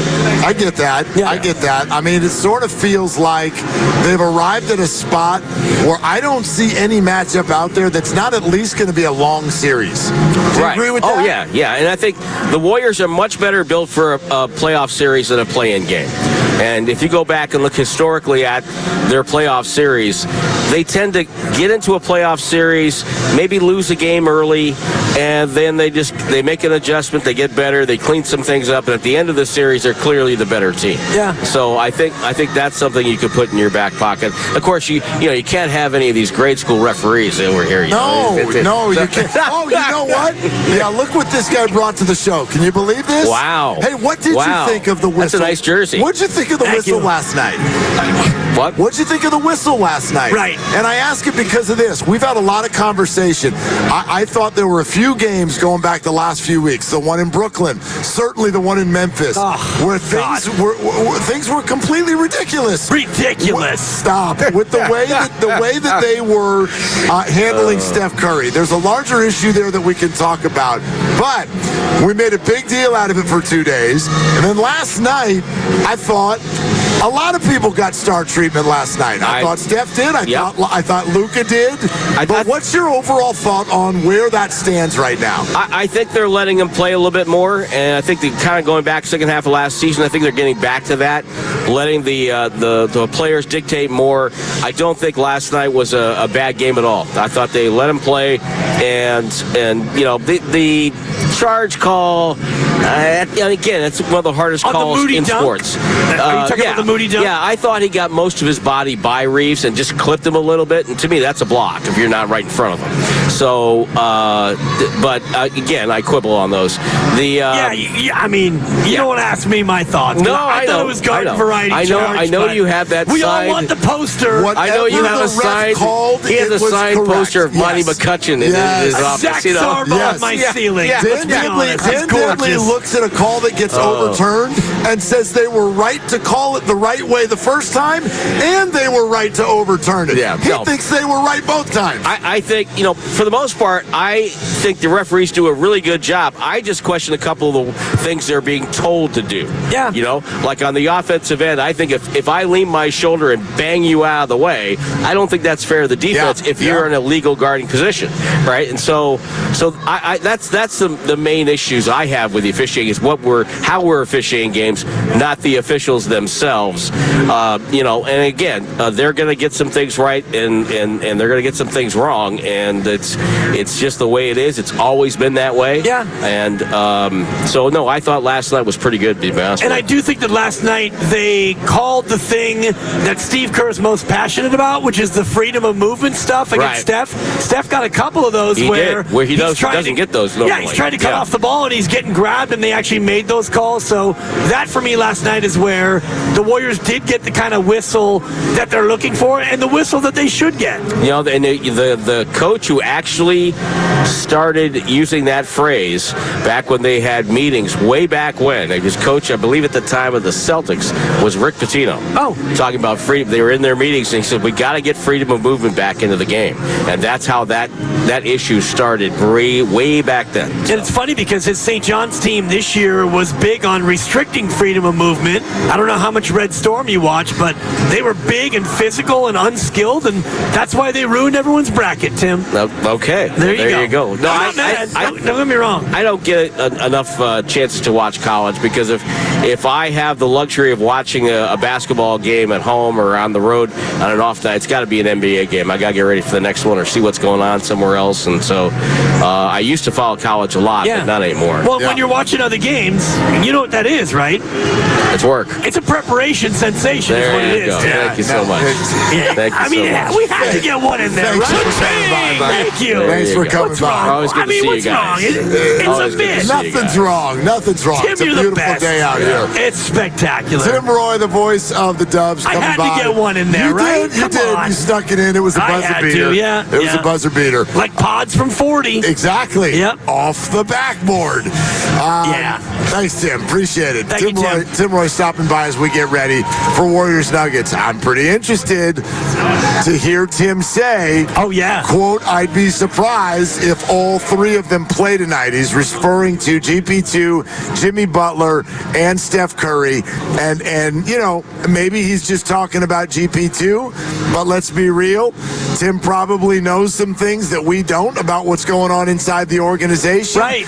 And if that is kind of, I don't want to say the philosophy, but I share what he's saying that the Warriors probably think, which is, look, put your best foot forward tonight, but if you don't get that one, and then you do get Sunday, and then the schedule loosens up for you next week, San Antonio and the Portlands of the world, and you can handle business then, you're in pretty good shape. Yep. And I was going to follow up, and he wouldn't have been able to answer it, but I'll ask you, because it is a speculation sensation, but I was thinking about which of the three won't play. You got Jimmy with the arm, you've got Draymond, who hasn't really had a break in a long time, and Steph with the back-to-back on the same possession, tailbone ouchies.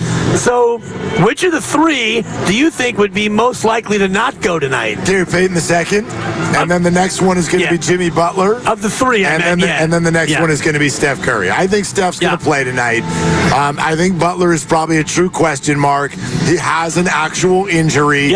They do not think it's serious, but I wonder. He has largely played, even more than Steph. He played all those games on that road trip, and he tried to shoulder the load on his own for the first two games. And so, if they feel like they can sneak a little extra rest for him in there, try to win the game tonight. But if you don't, it's not some sort of a death blow. I could see that happening. And obviously, we're going to get word on this real soon. Steve, when is Steve going to talk here, Grandy? He's probably talking here pretty quick, right? It's 5:20 right now. Yeah, he's probably just close to starting or wrapping up in a couple. We'll keep our eye on the reporters who are in the room because I'm sure that we'll get some sort of information, even if it's just, hey, we're going to send them out there pregame to warm up and then kind of check in on it. But that's how I'd rank it. Well, and I like the ranking, and I don't think you're wrong. And the other piece of it is that Draymond Green needs to play 3 of the final 6 to qualify for Defensive Player of the Year. Well, then he will. Well, he's got to play 65, and he's at 62 right now, and you got 6 to go. So if you do want to give Draymond a rest, and I don't think that that's a bad idea, tonight's not that night. You've got the Joker, you've got Gordon. I don't know if Porter Jr. is going to go. Even if he doesn't, Denver is a very tough team to defend. You need the best defender in basketball to do that. But I also look at, Draymond Green maybe getting a game between now and the end of the year just to, gather his breath, because he's played a lot. Like you said, Steph missed a couple, Jimmy Butler's missed a couple. Draymond hasn't missed anything. No, but you remember what Chris Mullin said, and he joined us earlier. You can download the Odyssey app, go to YouTube if you want, and dive in to the conversation with Mully because it was great. And I was struck by something he said about the rest that this team needs right now. We can all see it, and they can speak to it, but what he sort of said was, look, when you're in this situation, you do mind over matter, and you realize that the rest the Warriors are going to get, that comes during play-in week. You have to put everything that you've got on the table right now to avoid the play-in tournament and just keep telling yourself that rest is coming. The rest is coming. It's not now. Don't do it now. You're going to get rest. Today's Friday. 9 days from now, the Clippers will play a day game here. Wow. And as soon as that game ends, provided that you take care of business this week, you will then get a whole week off. Yeah, exactly. Because you probably, if you're in the playoffs, you probably won't play until the Sunday because they want the marquee teams and the marquee players in the marquee spots. And so, yeah, if you're the Warriors, you get done with the year, the regular year, and you will get that full, clean week. And so Draymond right now, he's pushing. He hasn't had a day off since the end of January. I know they had the All-Star break, but other than that, he's played in every single game. Let's go back to the studio to our director of sports, Lucas Alexander, who has this Warriors update. Yeah, you guys were asking when Steve Kerr was going to be speaking. He's speaking now, and the quote is, "I'm hopeful they'll all play, but we'll see." So Steph, Jimmy, and GP2, all game time decisions are going to warm up, and then they'll determine. I'm hopeful they'll all play. So nothing definitive. Yeah. But head out on the court and warm up. I do think, look, like if somebody was in some serious doubt, I don't see why Steve wouldn't say that right now. That's interesting, though, the words that he chose. Right, and I do think that, for me, the biggest question mark of the big three, and GP2, we don't know if his thumb's going to be good enough to go or not, but Jimmy Butler left a lot of that second half with the forearm strain or whatever the official diagnosis was. The fact that he wasn't able to play, and then all of a sudden he came back in and he gutted that out, yeah. For me, he'd be the most likely of the three. For Steph, he only played 34 minutes last night, which is about his normal workload. And, he's in that mode that Mully was talking about where, you're not thinking about rest. You got your head down and you're grinding. And Draymond Green, also 34 minutes. He knows what he's facing. He's got Jokic, 3-time MVP in the building, and he knows if he's not out there to guard him, then who will? Well, I'm also mindful of what Steve said to us last time he was on, and he was telling us a story about Jimmy Butler. Remember the game that he missed in Philadelphia on the road a couple of weeks ago, and the Warriors went out there and lost, the Quentin Grimes game. That was back when we were like, who the hell is Quentin Grimes? Right. Turns out he scores like 25, 35, night, 40 right? points almost every night now with everybody else with the Sixers hurt. But anyway, the Sixers won that game over the Warriors, and at that point, Jimmy went to Steve as they're walking off the court and said, "Coach, I'm sorry, I don't want to miss any more games. I cannot be missing games as we go down this stretch." So I keep that in mind in a situation like this. Yes, maybe the right thing to do is to miss a game. I bet Jimmy Butler, though, fights to play. Agreed. I mean, we're down to 6 games to go, and we all talk about playoff Jimmy, and Steve Kerr says these are playoff games. Well, if these are playoff games and you're playoff Jimmy, then you're going to play. And if it's a forearm strain, and I think it's his left forearm, not his shooting hand. And I thought that's what it was. I'm not sure. I could be wrong about that, but it's his left. Left, okay. Yeah, so turns out I am right, and nobody called you wrong. You made a noise. I did. I'm allowed to make a noise. The noise was not, "You're wrong." The noise was, God, you're a sensitive mother not bleeper. sensitive at all. Jeez. I'm Good Lord. I'm putting it on the table. Make your point. Somebody's special's on the line. The point is, if it's his non-shooting hand, he's more likely to go out there and play. And I thought it was his left, and I was right. Yeah. Thank you, Lucas. Yeah, okay. Confirmation. Man. Yes. Is that so hard? No, it's not. Yeah. Nobody said otherwise. Are you noises were made. When you go to bed tonight, are you going to be like, ooh, ding. Just let that ding roll over my shoulders. Yes, when you've got a show where the majority of the people with whom you work are against you, you have a chip on your shoulder. That's in your brain. You want to talk to somebody who's not against you? Depends who it is. I bet you'll like it. Try me. All right. Hey, Kurt and Hayward Hills, how you doing, brother? Hey, there's the boys. Hey, the best boys in the Bay Area. The Wallop and Dibs. You guys are the best, brothers. Hey, what about the Lakers? What about the Lakers? They stink. They stink, the Lakers. What about Luka? He's not ever going to win a championship, ever. Bottom line. What about the Warriors? Now, you better agree with me. That guy's terrible. You saw him last night. He looked like a lost puppy out there. He's a little runt, Kurt. That's what he is. Well, he's not a little runt, but he's a crybaby. He's a crybaby. We see him on Dallas, too. He did the same thing on Dallas. Hey, anyway, let's talk about tonight's game. We need everybody on board tonight, and that's for sure. And number one, let me tell you something. Who in the NBA is going to beat us in a 7-game series? Nobody, boys. Nobody. You know why? You got the greatest shooter in the world. You got Jimmy, all-around elite player, and you got Green, the best defensive player in the league this year. They should give him the trophy right away. Right away. Kurt, are you calling a championship right now? I'm calling the championship weeks ago. I told you this team is on a mission. Jimmy never won a championship. They're on a mission. Curry looks like a young stud again. You got Kuminga. Hey, what about Kuminga? Now we're talking about Kuminga. He's coming back. And he's, like I said, electrifying player. He makes once in a while mistakes, but we need him to win all the rest of the games. Listen, I said 3-1. Imagine if we go 4-0. Hey, that's not out of the question. I mean, it's that's not out of the question. Yeah. They're allowed to. Yeah. They're allowed to. What about the big guy on Denver? What about him? Well, let me tell you something about him.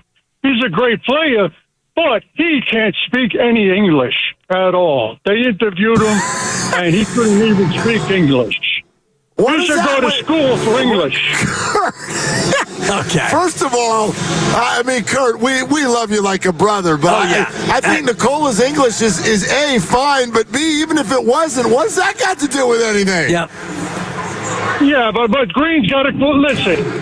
What's got to do with anything? Because we're in America, brother, and you got to know English. Kurt and Hayward Hills. Well, there it is. There it is. I mean, Kurt, I know you're a fan of all of the teams in the Bay. I think that they're a bit like, I don't know, do you like Jung-Hoo Lee in center field? Jung-Hoo Lee? Yeah, no, I don't like him. I'm out of here. Get out of here! Get him out of here! This is, you know what? I love you, but this is your first bad take. This is a bad take, Kurt. No, it's not, brother. I'm telling you where it's at, brother. All the way to Warriors, all the way. Okay, all right. Hey, Kurt. Hey, Kurt. Kurt, what would you say about 2-2 on Gauntlet Week for the Warriors? A 2-2 record. All right, Kurt. Get out of here! All right. All right, thanks, Kurt. First yellow card for Kurt. Yeah, I love that's a classic yellow card. I will never not love Kurt, but I am not joining him in all athletes must speak perfect English. I'm not joining him on that one. We may have to suspend him for a week. That was a tough take. It's a yellow card, Lucas. Yellow card caution. That's at least a yellow card. Yeah. That's yellow with shades of red. You know, yeah. Especially because he doubled down. We'll talk to you in 2 weeks, Kurt. Yeah. Next Friday, you get the day off. Lucas, what do you think? Spring break for Kurt. Is that straight red? Straight red, you miss the next match? Yeah. I think so. Yeah. We got to give him a week off. 2 studs up on the tackle. We got to have a little integrity on this show. The tackle was late, and the studs were up, and the ref thought about front pocket, and he went to the back pocket. Yeah, he sure did. Kurt, we love you. Yeah, we do. And we'll see you in May. Not in the aisles. We'll see you in early May. Oh, my God. Yeah. Anyway, all right. So Steve Kerr says, Steve, no, forget Luka. I'm done with Luka Doncic. That's just not a fun basketball player. But look, people are in front of us streaming into the arena tonight for a big game, and we got to turn the page from last night and look at tonight. And Steve Kerr says hopeful on Steph Curry, Jimmy Butler, and GP2. So that leaves a very, very large question mark about what kind of effort the Warriors are able to put forward tonight. I mean, look, I'll just say it this way, without knowing even who's going to play yet. I was beyond impressed with what the Warriors were able to achieve last night. Based on what we know now, I would be even more impressed if they're able to go out and win this one tonight. No doubt. I mean, you look at the stack of games, and last night was a, quote, scheduled loss. Game 6 of a 6-game road trip at L.A. primetime, and they were rested, and you won. Well, now, second half of back-to-back, Denver was here last night. They watched the game on TV. They might have actually been here at Splash watching the game on TV. They were here. They're rested. They didn't play their players in the game before that. And even though you're home, and I'm not seeing a lot of Nugget jerseys. In fact, I haven't even seen a Nugget jersey. No Nuggets. Great home crowd, and the Warriors are riding high off a good performance. But yeah, we don't know if everyone's going to play, and it's a tough game. But you look at the final 6, and of the remaining 6 games, this one's probably the toughest of the last 6. Probably. Yeah, I mean, all things considered, you're probably right. I know Houston Sunday. Yep. And you got Phoenix on Tuesday. Phoenix, which is in Phoenix. Correct. Then back here for San Antonio the next night. Yep. Friday in Portland. Correct. And then back here for the Clippers Sunday. On a 12:30 matinee tip-off. You can't play with my yo-yo. They do not have. They go home, road. Home, road. Well, no, after tonight. Oh, It goes home, road, home. Yeah. Good Lord. But all of it is, in this part of the country, Phoenix and Portland. I'm not saying it's easy, but... Sure. And the beauty of it is maybe you get to Phoenix on Tuesday, and they are ready to shut it down. Portland is interesting because they're playing all 82. They're playing like they actually still want to win games, which I admire. And then the Clippers, game 82, here on Sunday, 9 days from now. Could mean a lot. Could be the 6. Might mean nothing. Right. Might mean nothing. I hope it means something, because if it means nothing, if the Warriors and the Clippers already have their seed sown, then no Kawhi, no Steph, no Draymond, no Jimmy, no Harden. Let's make that game matter. It'd be fun. I think it'd be very, very odd with how things are all bunched up if that game meant nothing for neither team. Right. But it's possible that the race between the two teams won't necessarily come down to that game. It's very possible that it does, right? And the Clippers have the tiebreaker on the Warriors. Exactly. So that's going to be something like the Warriors are going to have to be at least tied with the Clippers going into that game for them to have an opportunity to move ahead. By the way, guys, really quick, an injury update on the Nuggets side of things. Jamal Murray, who is questionable with a right hamstring inflammation, he has been ruled out. Yes, not surprised. Jamal has not been playing much at all lately. Yeah. Any word on Michael Porter Jr.? Is he not with the team, or he is not on the injury report? So he's not on the report, but he missed the most recent game for quote personal reasons. Right. If he's not even on that the would report, show up on the injury report. Yeah, he should be in. He should be in. So the Nuggets are largely. I know Murray's a big deal, but the Nuggets have plenty of firepower beyond that. Right. And Murray's not the Warrior killer anyway. It's Gordon and Jokic. Exactly.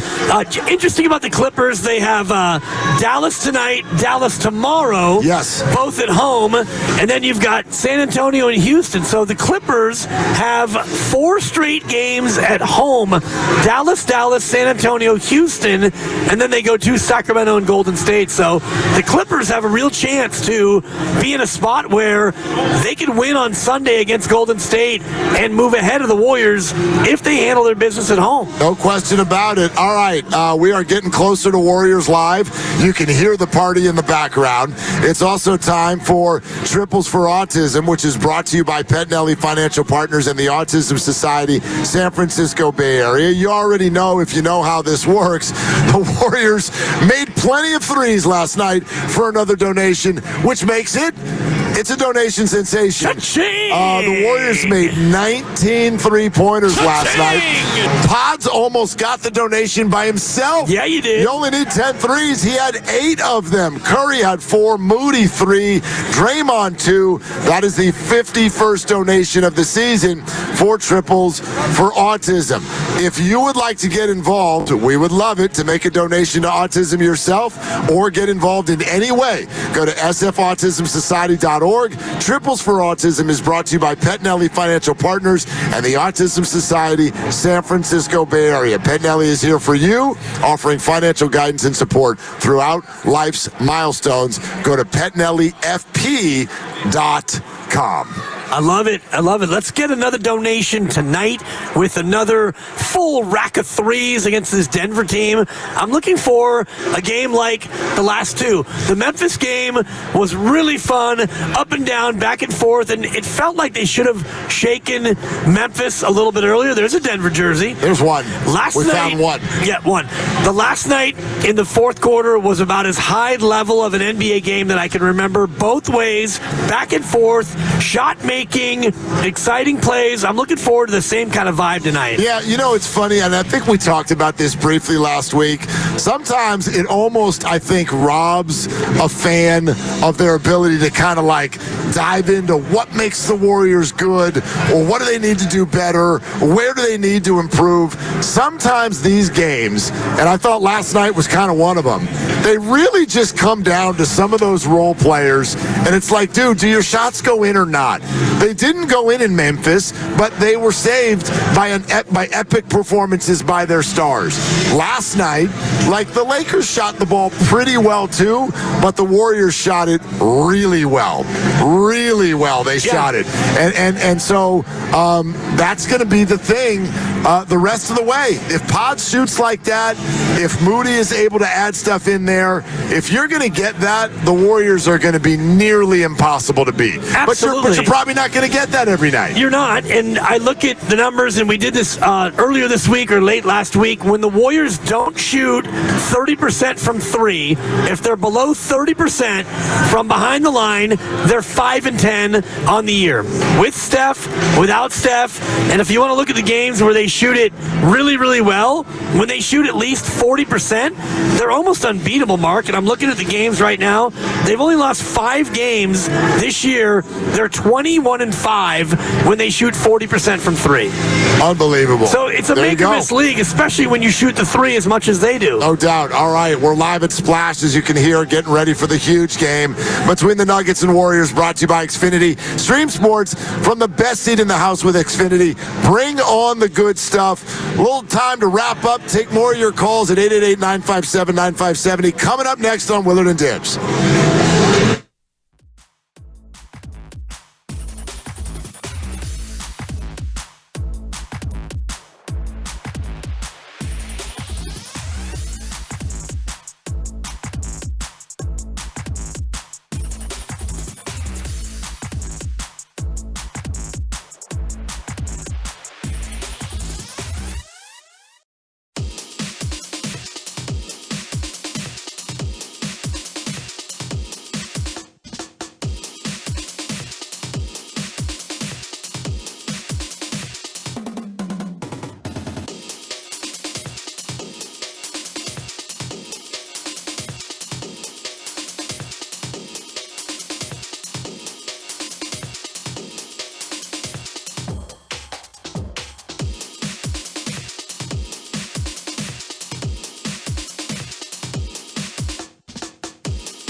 Mike Yastrzemski with us here on 95.7 The Game. Can you spell Brandon Pajemski? Oh, God. No, but I'll give it a shot. Give it a shot. I mean, you know there's at least one Z in there, You're right? a good sport. I knew you'd give it a shot, Mike. Okay, we're going to go P-O-D. Yep. Z-E-M-S-K-I. Oh, you left out close. one letter. It was so close. I before E. Is there a C that I'm missing? No. I before E, before the ski. Yeah. Bay Area, it's Brandon Pajemski. You're listening to Willard and Dibbs on 95.7 The Game. Well. I think we started this show by saying today's kind of special. It's a special day, Today's a little bit different. Yep. And, the Warriors have an opportunity to make this a real day to remember. Just down the street from where we sit, the San Francisco Giants just completed an 11-inning, 10-9 walk-off victory on opening day over the Seattle Mariners, courtesy of a 2-out, 2-run single by Willie Adames, the brand new guy who, by the way, if you've watched that game at all today, you know it was a nightmare game for him. I don't even know if I would call these errors, but he had a lot of hot shots hit to him at shortstop that he couldn't handle. He was getting real frustrated with himself. And obviously, of course, it ends with him sending a base hit to right field and winning the game, and the Giants are off to a 6-1 start. And now everybody's going to flood out of that building and head straight for this one, because we know a whole lot of people who had tickets to both games. Yep. And man, with this weather and these results and what's going on with these teams right now, they don't make them like this, brother. They don't. They do not make them like this. Many Giants fans who were at that game thought, all right, Giants game, baseball now is about 2.5 hours. That'll be done at 4. I'll get a couple of hours to pregame, go see Willard and Dibbs. And I do see some Giants jerseys here. No doubt. At Lots Thrive, of them. And, here at Splash. And I actually talked to a couple of fans who were at that game and they left it a little bit early, and maybe they're regretting it because this is the most runs scored in a Giants home opener since 1983. Damn. A guy by the name of Mike Krukow got the start in that game. And clearly did not pitch well. He only gave up 4 in 1 1/3. Yeah, that's not good. The Padres put up 8 in the 5th. It was San Diego 16, the Giants 13 at the stick. And this one was kind of similar. And I was looking at the line score as we were going, and I do think the two teams combined for more than 30 hits. Is that so? I think so. Good I looked Lord. earlier, and it was I'll like look that up. 8 runs on 16 and then 8 runs on 15. And we'll hit the little ding thing, too, if you're right, because, I know you get very, very hot and bothered about this kind of stuff. No. What number did you say? I thought more than 30 hits. That's was my correct. guess. Yeah, 32? It felt like it. 32. The Giants had 17 hits. The Mariners had 15. Yeah. And here are the Warriors with Nikola Jokic in town and coming off of what I think is the win of the year. And I know we said Wednesday morning that was the win of the year, and I believed it. And now I believe that last night was the win of the year. By the way, I will still think last night's the win of the year, even if they win tonight, because home versus road and all of that stuff. I think that they needed to make that statement in that building, and they did more so than they need this. But man, they're on a heater right now. The Giants have started things off on a heater. Life is good right now, and brother. 5 games out. Whatever it is, right? Right. Life is good. And this little stretch of land, and Giants fans are bebopping out of that building. If you're going to have a 4-hour baseball game, you want a 10-9. Well, you don't want 4 hours and 1-0. No question. And you texted me actually about 20 minutes ago and said this game is drunk. Totally. And I've been looking around and I'm like, so's everybody else. I don't know if you can. That's kind of what I'm getting at. It's that kind of day in the Bay. Whether you did it there, whether you did it here, whether you did a little bit of both.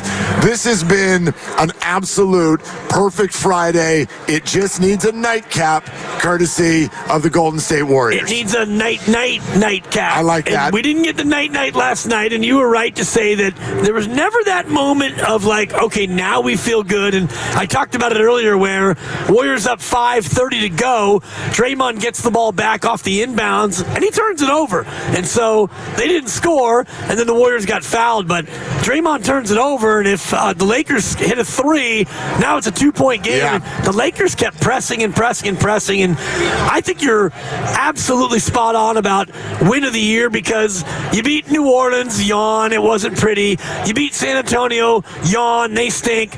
Make it feel real. And when you come out and you beat a Laker team on the road, that's real. That's real. That's real. And again, we started the show with this. We'll kind of end the show with this. For me, I come into today's show with 2 words on my mind. I'm convinced. I am now convinced of everything that the